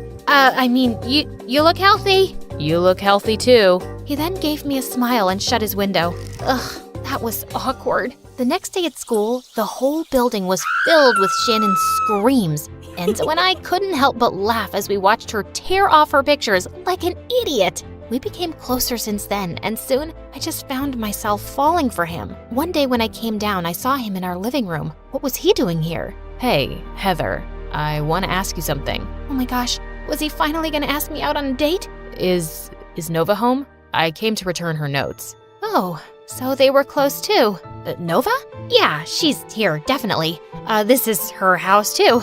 Let me get her. I went upstairs and told Nova that Enzo was waiting for her. She went down and they kept talking. I even heard them laughing, and for some reason, it sounded annoying. Enzo and Nova continued hanging out with each other. Of course, if he liked someone, that would be her. I shouldn't be surprised at this point. I decided to distance myself from him. I would act busy whenever he approached me at school. I didn't want another Jacob situation. I had to get over my crush before it was too late. But it wasn't easy, especially since every time I spoke to Nova the past week, she would be like, Enzo this and Enzo that. Did you know that Enzo is excellent at math? Oh, Enzo prefers salty food too. So that weekend, when Nova asked me to hang out with her and Enzo as a favor, I told her I was busy planning on stalking them. They went to the park to feed some ducks, and I was extremely jealous. Suddenly, it looked like he was about to kiss Nova. I jumped out of the bushes and screamed, "Stop! Don't kiss!" What? There's an insect. There, it's gone now. Well, hey, you two. Such a coincidence to see you both here. Are you spying on us? I'm no spy, you dork. I thought you were busy. I was. Anyway, I just realized that I need to go home. I left something in the kitchen when we went out, and I needed to make sure it didn't burn or something. That's why I've been acting anxious. That's right, I need to go home. But I hope you guys enjoy the rest of the day. Bye! Ugh, that was a disaster. But when Nova got home, she kept insisting that I was jealous. Fine, I was jealous, okay? But it was just a crush. You don't have to worry about it. I'll get over it soon enough. Just, can you please try to not bring him up every time? Heather, there's nothing going on between us. Every time we hang out, we talk about you. I asked you to come with us today because he said that you've been avoiding him. What? The guy is in love with you, you fool. Her revelation almost made me pee my pants. Thank God I was able to reach the bathroom just in time. I was expecting Enzo to talk to me about it, but to my disappointment, all he did was shut his window and avoid me at school. Weird. The day of the prom finally came, and Nova and I decided to crash the event, and everyone was so hyped up when we came with our iconic outfits. Shannon was about to throw some fit, but then the announcer came up on stage to finally announce the winners. As expected, Jacob won the prom king, and Nova as the queen. Deserved.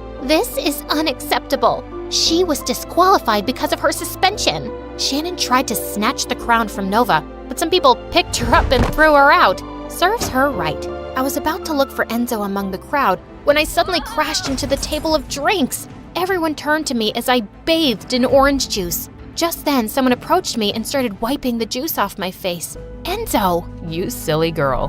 What are you doing? Taking care of you. Why? Because I like you. I like how weird and awkward you are, and how loud your personality can be. I'm drawn to how real you are. I'm in love with you, Heather. Everything about you. Well, I guess I like your abs. He chuckled and finally asked me the ultimate question. Will you be my prom queen? I thought you'd never ask. Everyone then cheered for us as we finally kissed.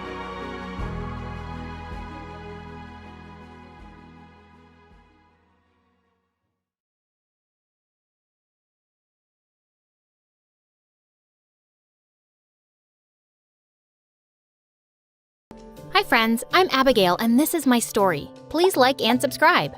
I was born to one of the biggest rock stars in the country. My dad was super famous and was known as Richard, the king of rock. After my mom left him, Dad was always in the news for his dating life. He literally had a new girlfriend every month. Growing up, Dad gave me everything, except his attention. He was too busy touring the world and breaking hearts while I was looked after by the household staff. Once in first grade, our school took us on a day trip to the beach, and I was having a great time making sandcastles when suddenly I started feeling really dizzy. I don't feel so good. You don't look so good either. Ew, just don't puke on me. I tried walking to the teacher, but before I could, I landed straight into a sandcastle and everything went black. I woke up to find myself in the hospital with Dad by my side, and I was diagnosed with diabetes. The next few days, I was just really happy to have Dad at home, fussing all over me. He was busy looking for a live-in nurse who'd make sure I took my meds properly while he was away. Too old, too grumpy. She looks lazy. Man, she's got a big nose. Oh, look, Abigail, she's cute. Let's call her. Her name was Bridget, and Dad hired her the minute she walked in. Although I could tell that she was no good. After Dad left, she just spent the whole day watching TV or talking to her friends. Hey, lady, isn't it time for my medicine? Oh, sweetie, I don't know how to read the time. I'm dyslexic. Are you even a real nurse? Yeah, I did go to nursing school for like 2 months, but I dropped out. Sick people are gross. I just took care of my medicines myself because I couldn't trust her one bit, and I was gonna get her fired soon. My 10th birthday was around the corner, and I decided not to have a party for my classmates because I wasn't really close to anyone. I knew they were just friends with me because I was rich. Dad promised me he'd come home and we'd celebrate, just the two of us, but he never came. Call him. He promised he'd be here. What am I, your maid? And he's not gonna come now, so just eat something before you start feeling sick. Nuh-uh, you can't make me. I was beginning to feel dizzy, but I still refused to eat. Just then, a girl my age entered the room with a cupcake in her hand. Listen, you. This is my daughter, Percy. She just came from the village today. She'll celebrate your birthday with you, okay? I honestly didn't want to, but then the girl suddenly shoved the cupcake in my mouth. Yummy, isn't it? There are more downstairs. Whoever reaches there first gets to lick the frosting. After that day, Percy and I became best friends, even though her mom sucked. I loved Percy and didn't want her to leave, so I never got Bridget fired. But when we were close to graduating high school, Percy dropped a bomb on me. She was going to Oxford University. That's freaking expensive. And without you, I'll fade into Bolivia. You mean oblivion? And I saved money from all my summer jobs. Plus, I got a student loan. Can you imagine? I'll be the first in my family to go to Oxford. It's like a dream come true. Oh, what if I come to Oxford too? Come on, you can't tell the difference between Bolivia and oblivion. It's not like you can clear the SATs. They're super hard. But I did clear them. Actually, I barely cleared them after working my butt off for a month. The day my Oxford acceptance letter arrived, I felt like my heart stopped for a second. Yes! When I looked at Percy, I could see she looked really surprised. How? Is this a fake letter or a real one? Did your dad make a donation or something? How is this even possible? Percy, it wasn't that hard. Come on, let's go shopping! I was so pumped for London, but there was only one thing. My fear of flying. I'd never been on an airplane before, but I so wanted to do this. When we boarded the plane, Percy and I had seats in different aisles. That wasn't good. I knew I was gonna panic. I got a seat in the middle of an old man and some young guy. When the plane started moving, I felt like I was having a heart attack. Oh God, save me please. I think I'm drowning. Yep, my heart's sinking. I just want to get off this plane. Just then, the young guy next to me took my hand and he gave me a dimpled smile. Hey, calm down. You'll be okay. Just look at me and take deep breaths. And we're not drowning, we're flying. By the way, I'm Ryan. I'm Abigail. Okay, so the moment of truth? We've taken off. I used to be frightened of flying too when I was a kid, but my aunt would distract me until the plane took off. Always worked like a charm. Your aunt sounds amazing. She sure is. Now, if you don't mind, you can loosen your grip on my hand. Oh, I'm so sorry. I didn't even realize. It's okay, as long as it worked for you. Gorgeous. Throughout the flight, Ryan and I talked. He told me about how his aunt had raised him after his parents had passed away, and it was her dream to see him succeed in life. When we landed at the airport, I told Percy everything, and she asked me why I didn't get his number. Oh, bummer.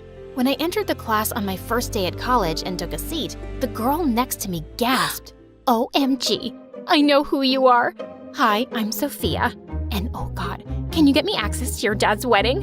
What is it, his third or fourth? My Insta followers will go wild if I post pictures from the wedding. Sixth, and I'll see what I can do. Just then, Percy came and sat next to me, and Sophia made a constipated face. The class is about to start. Just mop quickly and go. Excuse me? Mop? I'm in this class just like you. Really? And out of all the clothes in the world, you decided to wear these gray overalls? The same as the janitor's uniform? Epic! Okay, this girl was a jerk. I grabbed Percy's hand and we both sat far away from her. Percy was fuming and I told her she looked wonderful. Just then, I saw a familiar face enter the class. It was Ryan. Hello, class. I'm Ryan, and I'll be teaching you archaeology. Let's start off with the attendance. OMG? Ryan? My professor? Apparently, he was some kind of child genius and had graduated at a very young age. But when I tried to talk to him after class, he just walked away. Later, I told Percy who he was, but she didn't believe me. Oh, really? Then why didn't he say hi? I don't know. Maybe he had anemia or something. Amnesia, not anemia. It happened in every class. He always acted like I didn't exist. And after a while, I gave up trying to talk to him. But one time, I was in the cafeteria, and just as I opened a can of soda, it exploded on the person in front of me. On Ryan. Oh no, I'm so sorry. It was a mistake. Oh, I guess it just runs in the family. You guys just make mistakes and never mean any harm, right? Just leave it. Huh? What was that about? He walked away before I could ask, and I decided not to bother with it. I was here to study, and for the first time in my life, I was really enjoying it. Learning about prehistory captivated me, and I really wanted to become an archaeologist. A few weeks later, Percy got some bad news. Her mom was sick and she had to go back for a few weeks. Give my love to Auntie and don't worry, she'll be all right, promise. With Percy gone, I felt rather alone. But luckily, I made a few friends, and a week later attended a Halloween party with them, dressed as a vampire. I was having a great time, till I went to the bathroom and took off my mask. And Sophia turned up out of nowhere and started taking selfies with me. Wonderful. My followers are gonna go crazy. So, how are you, girl? Worse than I was a minute ago, because you're here now. Whoa, snappy. Is it because I showed your friend the mirror? Come on, she did look like a janitor that day. How do you even know her? She's my nanny's daughter, and we've been best friends since we were kids, and no one deserves to be here more than her. So please, don't talk trash about her if you don't want me to punch your face. When I got back to the main hall, an upbeat song came on, and a guy who was dressed as the Phantom of the Opera offered me his hand to dance. I was having a great time. And then the music turned to a slow number, and the guy pulled me close. He had his hand on my back. Just then I realized my zip was coming down, and he fixed it. Oh, thank you. Wait, is that you, Abigail? Ryan? Yeah, sorry. I didn't know it was you. I gotta go. He was about to walk away when I stopped him. Hey, what's the matter with you? Why do you keep acting like you have some problem with me? And what did you mean that day when you said it runs in the family? Why don't you ask your dad? My dad? What does he have to do with anything? He has a lot to do with me and my aunt. Ask him how he betrayed the woman who made him what he is today.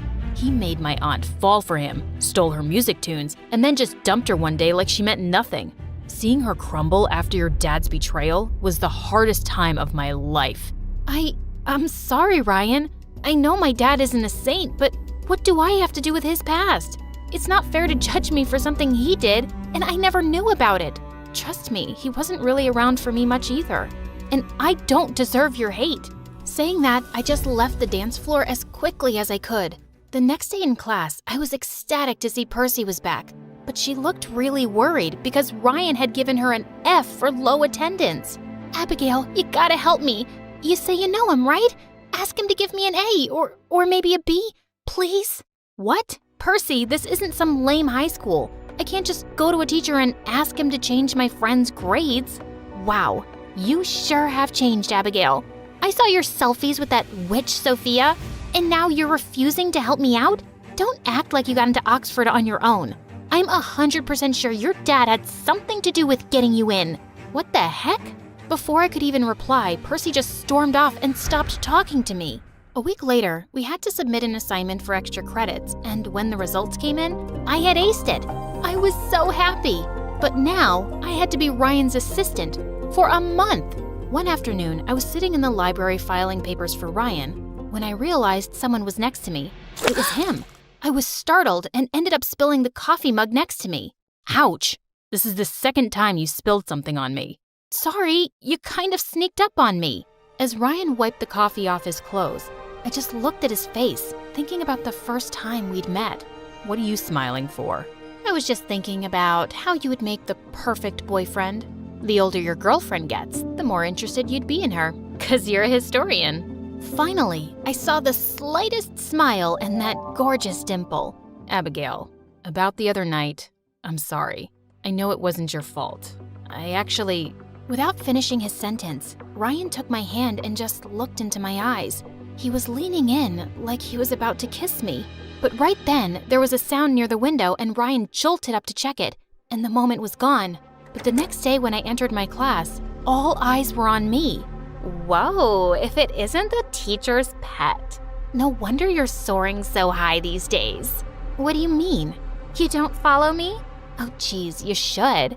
I now have a blue tick on my account thanks to you. Look what I received anonymously.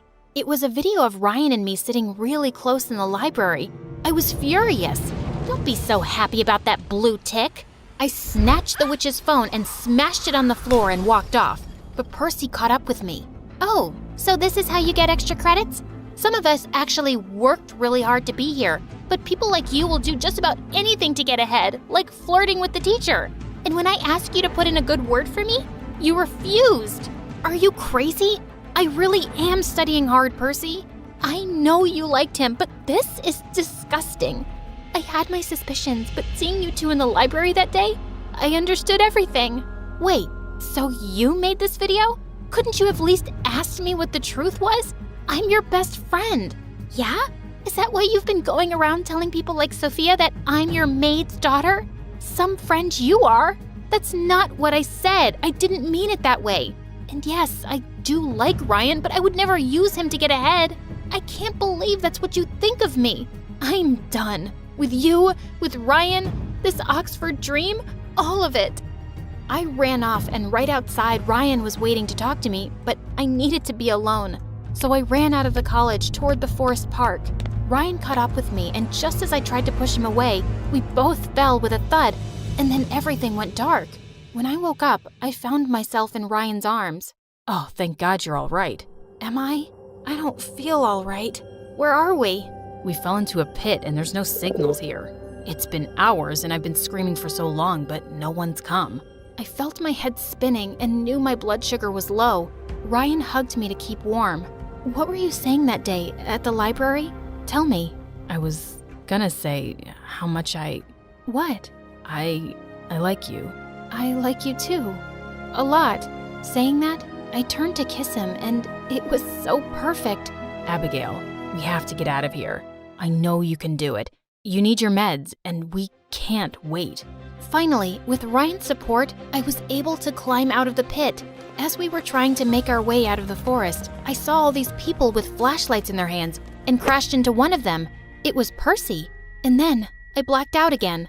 When I woke up again, I was in the hospital and Ryan was sitting next to me. Hey, gorgeous. You had me worried. I know we have all the time in the world to talk, but there's someone who's been waiting eagerly for you to wake up. Ryan kissed me and left the room. And just then, Percy entered with tears in her eyes and begged for forgiveness. Percy, you've been my friend for as long as I can remember. I want to forgive you, but I'll need some time. Take as much time as you need. I am so sorry. My own insecurities got the better of me. You've been nothing but a great friend, and now I've ruined everything. Maybe you haven't.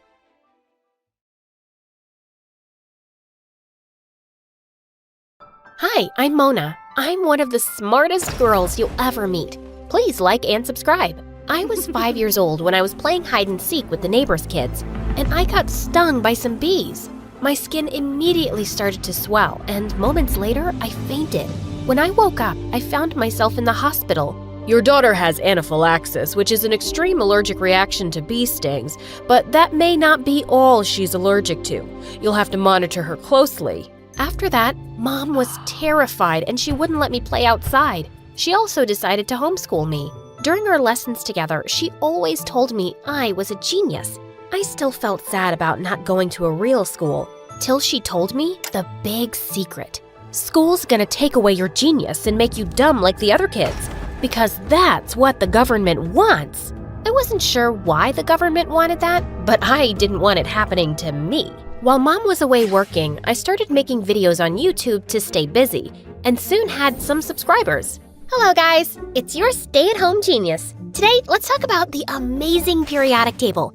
Who knew there were so many elements? Sometimes the comments on my video were quite mean. Literally every 11-year-old knows about the periodic table. Do us a favor and go to school.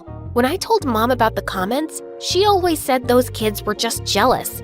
Once when I was 14, I saw a really pretty bird on my window frame and I tried to touch it, but I ended up falling out the window into a bush. Oh my God, I was outside! Just as I was about to run back in, my arms and face started to itch like crazy. I called out to Mom, who rushed me to the hospital.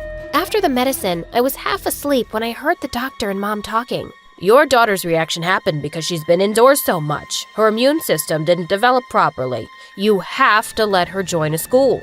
But what about her condition? I've told you before, that's not how this works. What? The doctor told you to put me in school before, Mom? Honey, I did it to protect you. All these doctors, what do they really know? I was so upset. All these years, I'd been living like Rapunzel when I didn't need to. On the drive home, she continued to rant about the government. Mom, just stop it with your lies already. And guess what? I'm going to school. For days, Mom tried to apologize, but I completely ignored her. Then she gave up and put me in school. On my first day, I struggled to hide my excitement. Just as I was about to jump out of the car, Mom stopped me. You have every right to be angry, but you still have to be careful. Please, you need to wear this. It was a box of masks. Ugh, I didn't want to be some masked weirdo on my first day, but I also didn't want to get some bad reaction again. So I put one on. When I walked into my class, the teacher hadn't arrived yet, and I had the perfect opportunity to introduce myself. I climbed onto one of the tables. Greetings, my fellow classmates. I'm Mona, but some of you may know me as the stay-at-home genius. They all stopped talking. Great, I had their attention. As I start this new journey with you, I hope that you do not feel intimidated by my intelligence, and I look forward to helping you all. Shut up, weirdo. The entire class burst into laughter.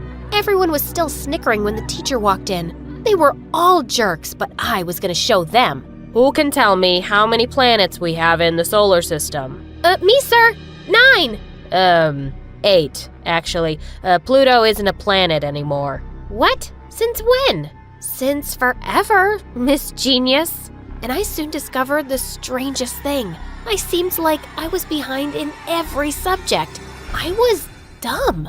At the end of the day, one of the teachers called me aside. We've observed that sometimes homeschooled students struggle to keep up. You may need to be placed in another class more suitable for your abilities. But this is the class I should be in. Yes, but you have to take a performance test at the end of the semester so we can be confident you can cope. She handed me some study materials and I headed home. I couldn't get over the fact that my whole life had been a lie. I'm not really a genius, am I? Oh, baby, you'll always be my little genius. You've ruined my life, Mom! I stormed off to my room and cried myself to sleep. The next day at school, I was heading towards the library when I felt something hit me with force, and I fell down. I saw a boy named Ken from my class on a skateboard. Are you crazy? Who uses a skateboard in the hallway? Oh, look, it's the genius. If you hadn't stayed home your whole life, you'd know that all the cool people skate in the hallways. I just ignored him, but from that day on, Ken started joining me at lunch without an invitation. He was a mess who spent half his time in detention, but he was kind of funny, and I didn't mind not eating alone. The next few days, I spent every spare moment in the library preparing for the test, but I just felt lost. One day, I got so frustrated over some math equations that I started to cry. I was going to be sent to a class with kids half my age. Suddenly, I felt a hand on my shoulder and I jumped. Sorry, I didn't mean to scare you. Is everything okay? Seeing this handsome stranger being nice to me made me cry all over again. I can't seem to figure any of these out. I'm so stupid. Hey, don't worry. I'll help you. His name was Brad and he was a senior. He became my guardian angel as he helped me study every day. And I just couldn't help having a crush on him. But Brad had some strange rules. We could only talk or meet after school, and at other times, he'd act like I didn't even exist. One day, we ended up studying till quite late, and the school was empty as we were leaving. Suddenly, he took my hand, and my heart skipped a beat. But then, I pulled away. Why do you act like you don't know me in school, Brad? Are you ashamed of being seen with me? It's not like that, Mona. My friends, they're not the nicest people. They don't even know you right now, but if I introduced you to them, I'm afraid they'd be rather mean to you. They usually are to anyone who's a bit different. You mean odd? Weird? Different. And I like that about you. Suddenly, he pulled me close and said he wanted to see the face behind the mask. Wow, you're even prettier than I imagined. He kissed me softly on the lips, and it was wonderful. One afternoon, I was sitting alone and watching Brad with his friends when Ken joined me. If you stare hard enough, you'll probably dig a hole in his back. I don't know what you're talking about. If you insist. You want to hang out later? Nah, I'll pass. Maybe some other time. I had decided just then that I was tired of only watching Brad. I had to show him that I was cool enough to hang out at his table. The next morning, I woke up super early to do my makeup. And when Mom dropped me off at school, I took off my mask. Mom had lied about a lot of things, so who said I really needed the mask? And I could feel all eyes on me as I walked in. Even Brad kept staring at me during recess, and he was so lost that he accidentally spilled juice on himself. Could this day get any better? Well, well, who do we have here? Mona 2.0. Interesting. She's pretty. That day, Ken and I didn't eat alone. Other people joined our table and everyone seemed keen to talk to me. And the best part was, my allergies weren't acting up. Just then, a girl offered me some chips. And a moment later, my worst nightmare came true. I could feel my throat closing up. I felt the entire school watching me as I fell to the ground. I could hear panicked voices all around me. But just then, someone jabbed me with my EpiPen. Ken had taken it from my bag and saved me. He helped me up and I immediately felt better. Till I noticed Brad. He hadn't even moved from his spot. What the heck? I felt really disappointed, so I returned to school with my mask the next day. I couldn't make Brad care about me, and hiding behind the mask just felt more comfortable now. But later that day, Brad bailed on me for our lesson at the library, and I felt really mad. I stormed into the gym where he was playing basketball, and I didn't care that people were watching. You just sat there and watched me struggle to breathe yesterday, and did nothing. Do I even know you? Stop pretending, Brad. You've been my friend for months. More than that. You even kissed me the other day. What? Me kiss you? In your dreams, loser. Why would I kiss you when I have the prettiest girlfriend ever? Girlfriend? It finally made sense. He was always hiding because he didn't want to be seen by his girlfriend. I was so upset and slapped him real hard. You are a terrible person. But the next day, everyone was calling me a crazy liar. I was really beginning to hate high school, and I just wanted to go back to my old homeschooled life. I thought Mom would be delighted to hear, but to my surprise, she refused. Listen, Mona, when I was younger, I lost my best friend to a condition like yours, which made me so scared when you got it. I thought hiding you away was going to protect you, but I was wrong. Running from your problems never solves them. You're so selfish, Mom. You just make me do whatever you want, when you want. Sometimes I think I hate you. I took the picture of us on the fireplace and flung it at the wall. Mom yelled at me after that, but I just stormed off to my room. And I refused to go to school the next day. But later, as I was watching MSA videos in bed, someone tapped on my window. It was Ken. Get off your butt, princess. I'm here to quiz you. What do you mean? You're not gonna hide out here. You're gonna take that test. And you're gonna stay in my class. Because I find it really hard to make friends. You got that? Ken really was an amazing friend. And I thought about what Mom said too. Why should I quit school? I was going to show everyone I deserved to be there. At school, I didn't really care about the stares and whispers anymore, but I still couldn't stop feeling stupid about Brad. Why did he do that to me? One day I walked into the science lab and found him there, and I just couldn't stop myself from confronting him. And he laughed. Look, I was just bored. None of the girls pay attention to me because I've been with the same girlfriend forever. But you didn't know, and I thought I'd have some fun with that. We still can, you know. I wouldn't mind kissing you again. Just then his girlfriend entered and gave him a tight slap. Soon the entire school knew his girlfriend had dumped his butt for being a jerk. I was totally focused on my tests now, and studying with Ken became a routine. One day when he was over, I asked him, "What would you do if you had the chance to be anything?" Join the Riker skateboard competition. I don't care if I win. I just want to be there. It's so cool.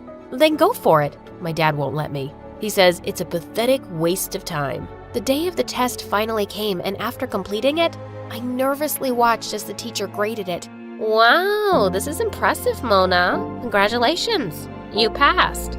I gave the teacher a big hug and ran to find Ken. I had a special thank you gift for him, but when I found him, the principal was yelling at him in the hallway. Your continued disregard for the rules has brought nothing but disgrace to me. Yeah, no kidding, Dad. Dad? I followed him outside and found him sitting under a tree. So, the principal is your dad? Yep, and you just saw for yourself what a disappointment I am to him. Listen, I gotta tell you something. Don't be mad, but I applied to the Rikers competition on your behalf. I sent them that crazy stunt video you have on Facebook, and they want you to participate. You've been watching out for me since I got here, Ken. Let me help you talk to your dad. Can we try, please? I could see tears in his eyes as I spoke, and then suddenly, he held my face and kissed me. I felt a million butterflies erupt in my tummy. That day when I got home, I found Mom sitting in the kitchen, and I hugged her from behind. I owe you an apology, Mom. I was a jerk. Thank you for not letting me quit. I'm just trying to make things right, honey. You're on the right track.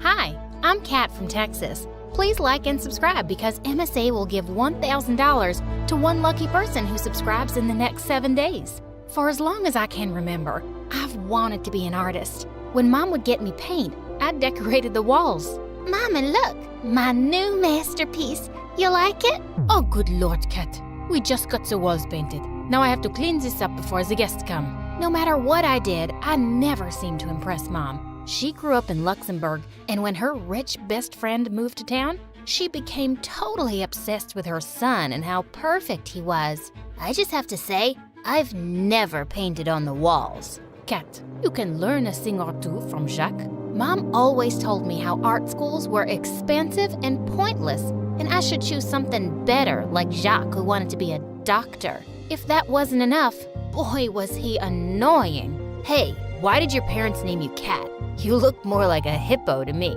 Go away already. When no one was looking, he would pull my hair out of nowhere. Ow! You had something in your hair. You are such a liar. Ugh. If that wasn't enough, he would get weirdly protective of me. One time, we went to the water park and I was playing with some boys. It was all fun, but then Jacques came out of nowhere and pulled me out as if I was drowning.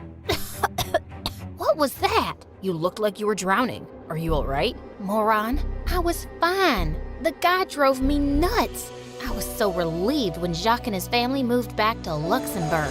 One time when I was 15, Mom told us how Grandma would be visiting us. I had never even met her or even heard of her before. So, my mom is coming. It would only be a day or two. Dad got so mad he walked right out. I was shocked. Mom and Dad never fought. Turns out, Dad hated Mom's family, and they hated him right back. That's why we never saw them. Dad cooled down and told us he would not be there for the visit, but he supported the need for us to reunite. The weird reaction made me super nervous for the visit, but when Grandma came, she looked like a queen.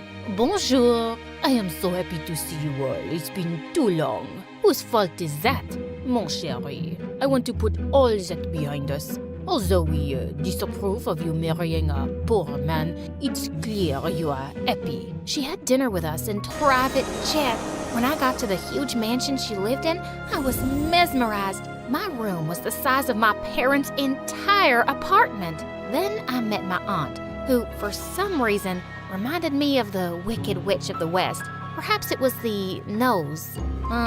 Maybe her eyes. Remember, I've got eyes on you. I then realized she was the complete package. A witch. At dinner, my aunt's daughter Adele sat next to me. She looked really cute, and I hoped she was nicer than her mom. It's nice to meet you. Out of nowhere, she knocked my glass out of my hand. Then she screamed loud enough for Grandma to hear. Look at what Katrina did. That glass is worth more than she is.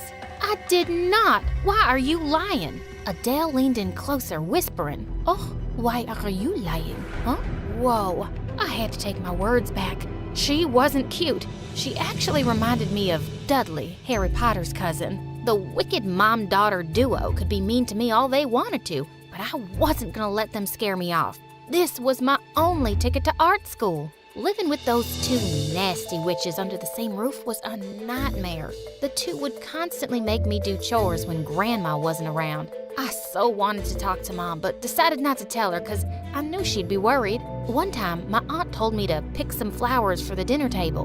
But not the blue ones. She is allergic to them. And then Grandma started sneezing like crazy. I told you to get the blue ones, you careless girl. She is allergic to pink. Bring my dinner in my room. I can't breathe here.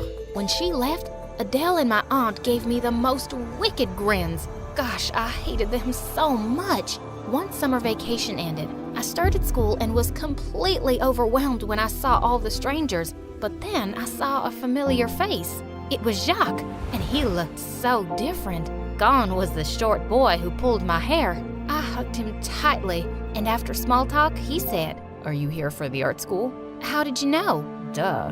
Our moms are best friends. I know everything. Come, let me show you around. Having Jacques around calmed me down a lot. During lunch, I sat with him, but suddenly Adele joined us. Jacques, why are you talking to her? My mom told me that her dad is so poor, he smells like garbage. My dad smells great.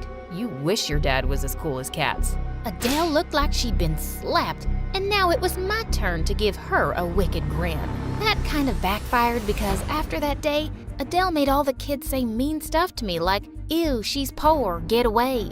Though I ignored them, I was getting so tired of it all. She even made crazy stories about me. How my parents ran off to be in the circus, and that I was on the Discovery Channel for having abnormally large feet and whatnot. I did my best to spend time with Jacques and ignore that witch. He was actually being adorable. He would pick me flowers and tell me about what a struggle it had been moving back to Luxembourg and how much he missed his parents, who were free from all the drama here. It made me miss them too.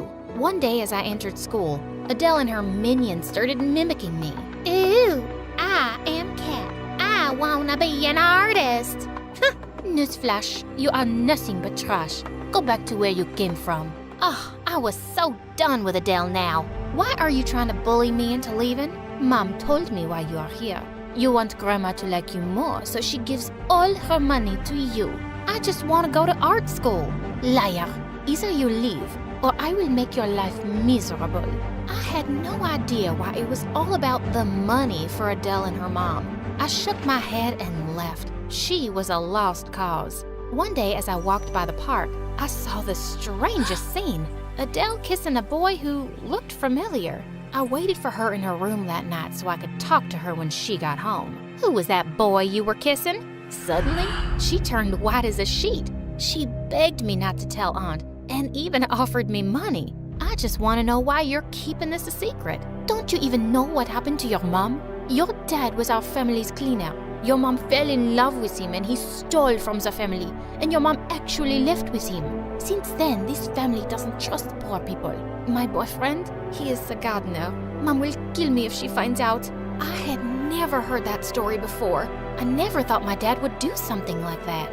And I wondered if it was true. Well, I promised Adele that her secret was safe with me. The whole family drama and the Adele thing had me so occupied that when Jacques asked me out, I was completely caught off guard. He took me to the nicest restaurant, and there I told him everything happening at Grandma's place. I wanted his opinion on everything, and he told me not to worry. But suddenly he smiled at me and leaned forward to wipe off ketchup from my chin. Gosh, you are still the girl I had a crush on. You had a crush on me?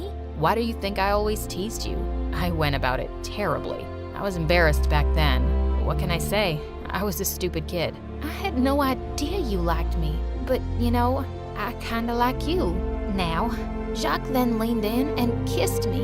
It was an amazing night. But when I got home, the whole family was waiting for me in the living room. Who were you out with this late? It was that boy, wasn't it? I looked over at Adele and realized she hadn't said anything. She knew I was keeping her secret and she wouldn't rat me out. Her mom was just determined to make me look bad. I don't see how that matters. Her awful dad stole from us. This girl is probably as stupid as her mom was. That's when I heard Jacques' voice behind me. You forgot your sweater. Kat, is this the boy you are seeing? Mother, we are going to repeat history if you do not send her back right away. I know this boy. He may not be as bad as Katrina's father, but he is not on our level. Look at her, just 15 and going out making boyfriends?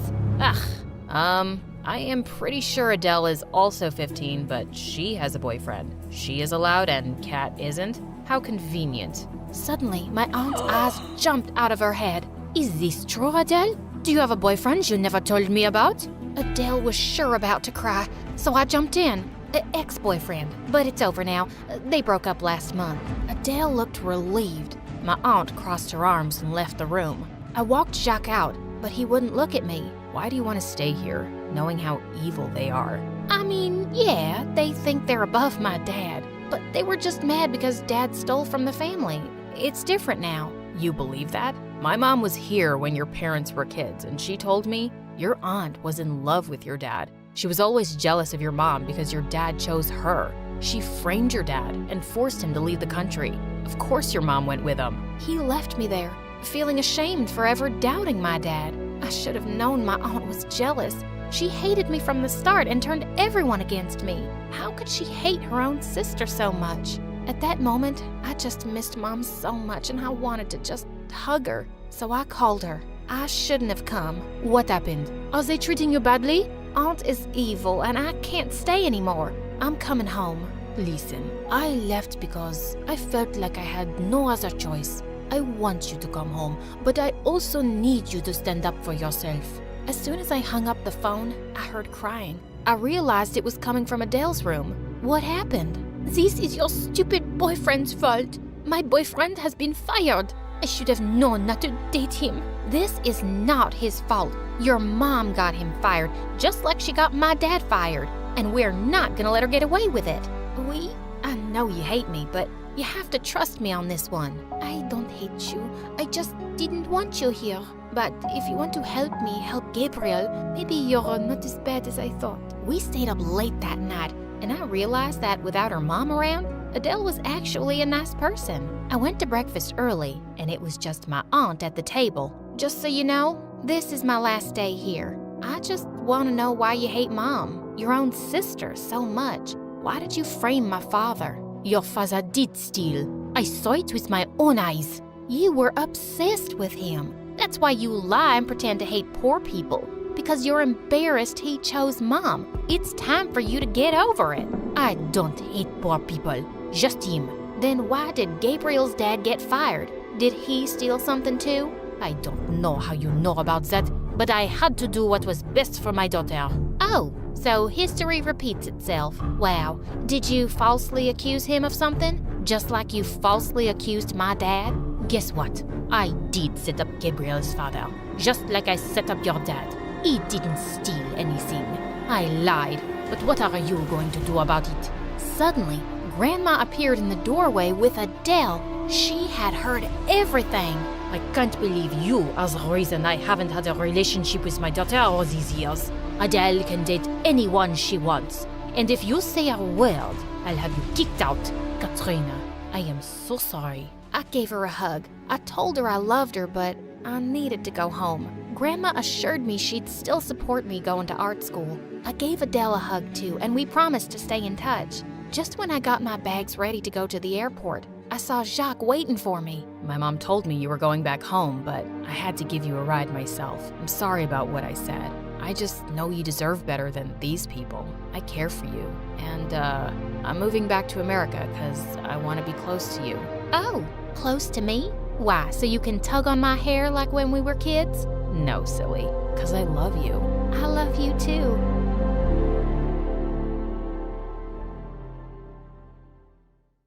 Hey guys, how's it going? Okay, you're probably wondering why I only have one half of an eyebrow. It's just that I was waxing my eyebrows and I had a little accident. But no biggie, your girl's gonna pencil them in just as soon as I find my brow pencil. Ruby, you're gonna be late for school. Again. What am I supposed to use? Lipstick? Ugh. Oh, magic marker. Guys, please don't give me that judgy look. I can't go to school without eyebrows. Oh, wait, sorry. I meant to introduce myself. I'm Ruby, and I live in Montana with my parents as an only child. Oh, before I continue, would y'all mind hitting that like and subscribe button? Sorry, my director will fire me if I don't tell you guys that. Anyway, I live with my parents, but I'm not really close to them, and I don't relate to them either. It's not that mom and dad are bad parents, it's just that they're possibly the most boring people on the planet. Oh, let's face it, you won't ever be a normal, responsible adult. You silly thing. You probably wouldn't even notice if your own head fell off. Whoa, rude. Also, I'm only 13, Mom. I don't want to think about marriage. But Mom disagreed. In fact, she wanted to get me engaged right now. Okay, maybe I'm exaggerating. She just wanted me to meet my potential fiancé, hoping he'd fall in love with me and propose after high school. So in 8th grade, she introduced me to her friend's son Grayson, who was a couple of years older than me, and a triple package. Handsome, smart, and planning on starting his own company one day. So, Gremlin. Grayson. Totally.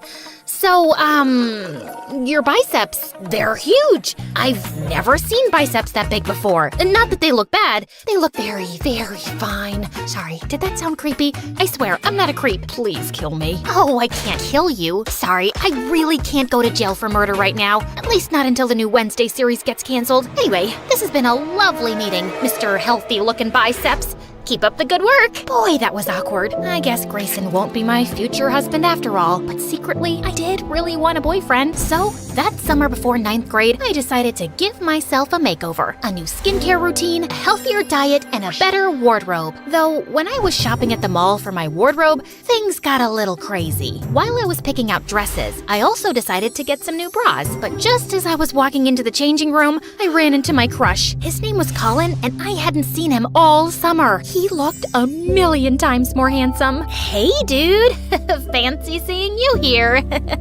These aren't mine. They're for my mom. Your mom likes bras with unicorns on them? No. I mean, what's wrong with unicorns? Do you have a problem with them? Because that's just racist. I ran off before Colin could answer. That didn't exactly go well. And when I got home, things just got worse. I found out Mom's friend's son Grayson was gonna start volunteering for her company. Remember that handsome snob with the enormous biceps? He wasn't exactly thrilled that we'd be seeing each other all the time at the house and at social gatherings. Pfft, as if I was excited about it. Ignore stupid handsome Grayson. Back to my glow-up makeover. Not to brag, but I looked like a knockout the first week of 9th grade, and everyone showered me with compliments, including Mom and Dad. Finally, you cleaned yourself up a little. Look, sweetie, our ugly duckling has turned into a swan. Mom! She looked beautiful before, and she looks beautiful now. I don't get what the big deal is. She just caked on 10 layers of makeup to make herself look like a Barbie doll and put on flashy clothes. I just rolled my eyes hearing that. Of course the jerk had nothing nice to say about me. Well, his opinion didn't matter, because the following week at school, guess who finally noticed me? My longtime crush, Colin. Even after our embarrassing unicorn bra encounter, he asked me out to a movie, and a couple weeks later, we started dating. Talk about the perfect start to a girl's teenagehood and high school career. Colin writes me good morning texts and takes Instagram selfies with me. I remember the olden days when I was a sad, lonely girl, but now my life is perfect. On the night before winter break, Colin took me to an exclusive cool kids party. But just as I was getting ready to leave, I saw Grayson waiting for me outside. What the frick was he doing here? And how did he even know where I was? Your parents asked me to come check on you and then drive you home. You're at a midnight party with your boyfriend, Ruby. Someone needs to supervise you. Who do you think you are? My dad? You can do whatever you want, but I don't need any supervision. I meant to do that. Anyway, I'm gonna go kiss my boyfriend now, so bye! I just hope he's available to kiss you. I saw him looking pretty happy talking to some other girl a few minutes ago. Yeah, because it's a crime to talk to other girls when you have a girlfriend. Grayson, get a life. He was really starting to get on my nerves. So to stick it to him, I took the bus home, and he had to drive all the way back to his house for nothing. It served him right for being such a control freak. Unfortunately, though, I couldn't see Colin after the party because he was going on vacation. I knew he'd be busy, but a week went by, and he didn't call or text at all. Okay, no reason to panic. Couples need space. I totally get it. I had other stuff going on in my life. I went to a yoga class, read books, painted my nails. Finally, when we got back to school, I searched everywhere for Colin. I didn't have much luck until I wandered into the school garden to find him kissing another girl. Ahem! Oh, Ruby. Sorry, I meant to tell you. I'm getting back with my ex-girlfriend. We've sort of been on a break, which is why I asked you out, because I was still getting over this precious girl. So I was just your rebound? You are such a jerk. How could you use someone like that? I'm sorry. You're really great and all, but I just wasn't feeling those magical sparks between us, you know? I just smacked him across the face and told him we were done. And then to really stick it to him, I texted Colin, "We're done," 3 more times over text message. The truth was, though, I felt really depressed about my breakup. I mean, yeah, I was mad at Colin for what he did, but I was more mad at myself for believing he'd actually cared about me. I distracted myself the next few days by hanging out at the pet shelter and keeping the kittens company. It was exactly the heartbreak therapy I needed. I was even starting to feel better until Dad called me, begging me to come home and help him prepare for a fancy work dinner. But when I arrived at the house, Grayson was already in the kitchen with his sleeves rolled up. Ugh, I just knew my parents had told him about my breakup, and he was waiting to rub it in my face. I asked Grayson over to help us cook since your mom isn't home yet. Yeah, and also, cause your dad told me you don't know how to cook. Did you seriously start a fire trying to deep fry ice cream? First of all, the fried ice cream disaster wasn't my fault. I just happened to forget to watch the tutorial first. And second, I've had a really hard couple of days, and I don't have the energy to handle you right now. So just go away and don't talk to me for the rest of the night. But you can hang out in my room if you want and use my computer if you're bored. May I recommend MSA videos? Watch them on YouTube though, not TikTok, cause TikTok's bad for your attention span. But anyway, see ya. Unfortunately, Dad didn't let me get rid of the idiot that easily. And as expected, Grayson took full advantage of getting to boss me around and talk to me like I was an idiot. Go salt the water. Don't put sugar, put salt. You're not allowed to touch the knife. I don't trust you around a knife. I felt just about ready to punch him until Grayson came up behind me and guided my hands in rolling the dough with his big, strong arms. It even made my heart rate go fast. I guess it was a good form of cardio exercise. Nice job. You know, you actually don't suck at this. Mom was quite late, but when she finally came, she was with her boss,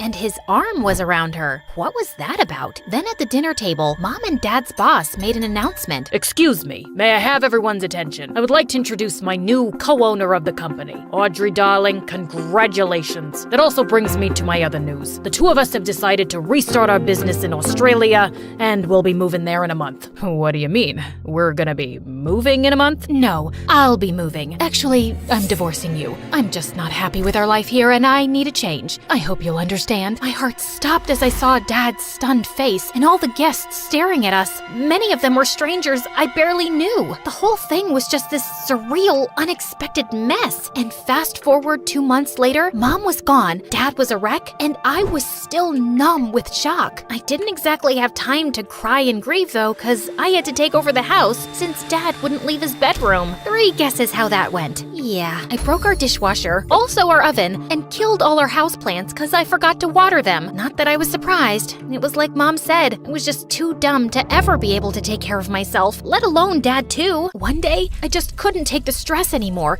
and literally fell asleep on the kitchen floor. When I opened my eyes, Grayson was staring down at me, and for some reason, it made me feel relieved. Ruby, are you okay? No, I'm not. You know, you don't have to do this all by yourself. I can help you. I'm here for you. I don't want your help. You don't have to suddenly be nice to me now just because you feel sorry for me. I know you hate me. Who said I hated you? I don't hate you at all. All those times I insulted you, I was just teasing. But I'm sorry. I guess I just don't know how to act around a girl I think is cute. Wait, Grayson thought I was cute? No, that wasn't possible. Perfect, handsome, and smart guys like him don't think girls like me were cute. Well, okay, with my glow up, I'm a little bit cute, like Ariana Grande, K-pop cute, but my cuteness was all I had going for me. I didn't have any other good qualities. So yeah, I didn't believe Grayson's words for a second. But for some reason, he stuck around for several days after that and basically forced me to rest and take care of myself. One night, I was even having cramps and he made me tea. Thanks for all this. I really appreciate it. Just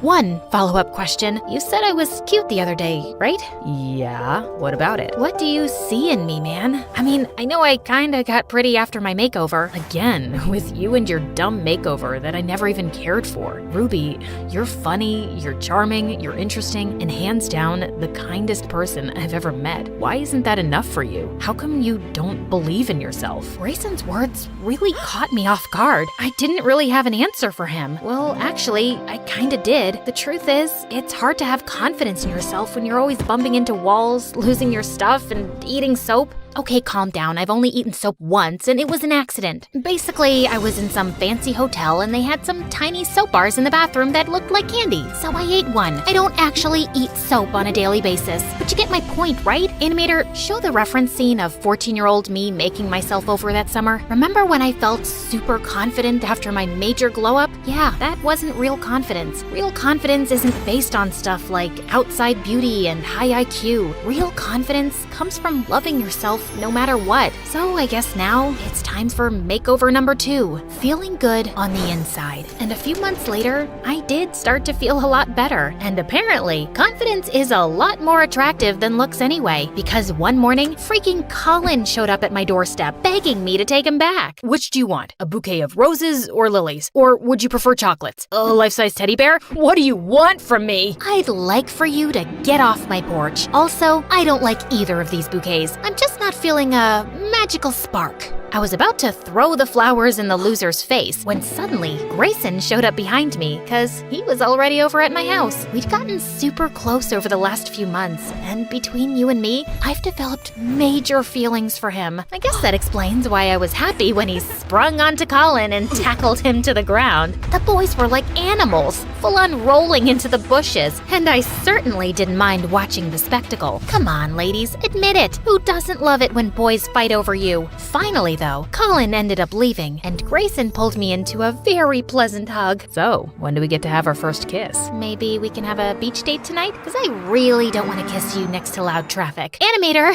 Hey, me again. Can Grayson and I maybe have a nicer setting for our first kiss? Yeah, keep going. This is supposed to be my romantic moment, dude. Oh, yeah, I like the sunset. Perfect. Thanks. Anyway, I hope y'all enjoyed hearing my insane drama. If you want more stories in this style, make sure to comment below. Ruby, our craziest MSA character.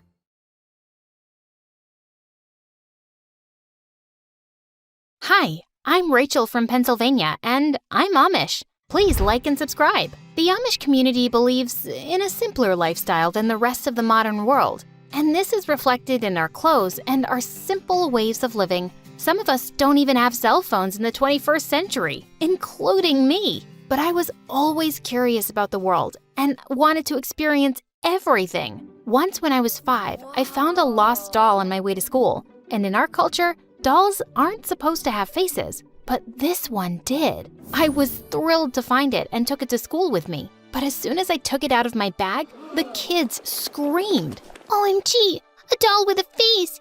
Where did you get this thing from? I guess it belongs to some tourist who must have visited the area and... So you stole it from her? No, she forgot, and just then the teacher came running. She took the doll from my hands and tossed it into the dustbin. But I wasn't giving up so easily. After school, I snuck into the classroom and took the doll out of the bin. And then I heard the teacher's voice. "What do you think you're doing?" The teacher took me to the principal, and soon the news spread across the town that I was evil. But my parents didn't care. I'm so sorry, Mom and Dad. I caused you trouble. Oh, it's okay, honey. We know that you're a good girl who is just curious about things. You don't have to be sorry about anything, love. And then she hugged me real tight, but no one else liked me after that. Not much changed until I turned 16. And then it got worse, because this was the age that girls in the community started getting married,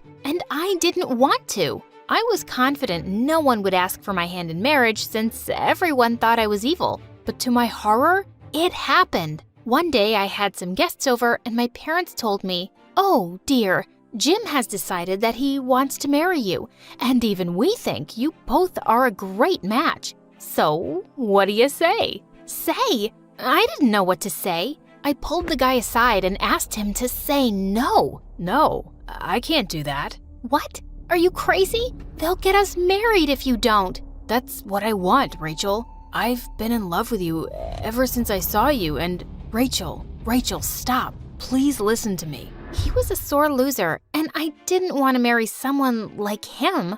I tried to talk to my parents, but they said it was for the best. Really? Now I had no option but to run away. I left home and kept running until I reached the main road, and there I saw a bus approaching me. The bus stopped and some kids got down, and that's when I saw the most shocking thing. A girl just like me was standing right in front of me. What the freaking pigeon?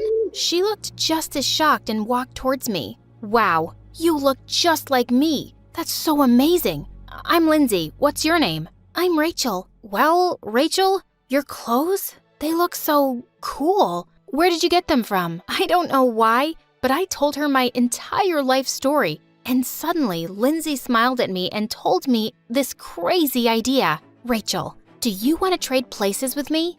"What?" "Well, I want to see your community, and maybe I'll get some time off my stupid life, and you get to live the life you want out there." Well, I was speechless. I was really scared to do it, but when I thought about the marriage proposal waiting for me at home, I said yes. Rachel and I exchanged our clothes, and it felt so different. All these colors on my body were crazy. Suddenly, the bus honked, and Lindsay told me to get on it. She hugged me and said goodbye and ran back towards the direction I pointed her to. I got on the bus, and it was all so weird. All the kids were calling me Lindy, and she seemed to be a super popular girl. But then suddenly, a girl came to me and slapped my face really hard. What the heck? This is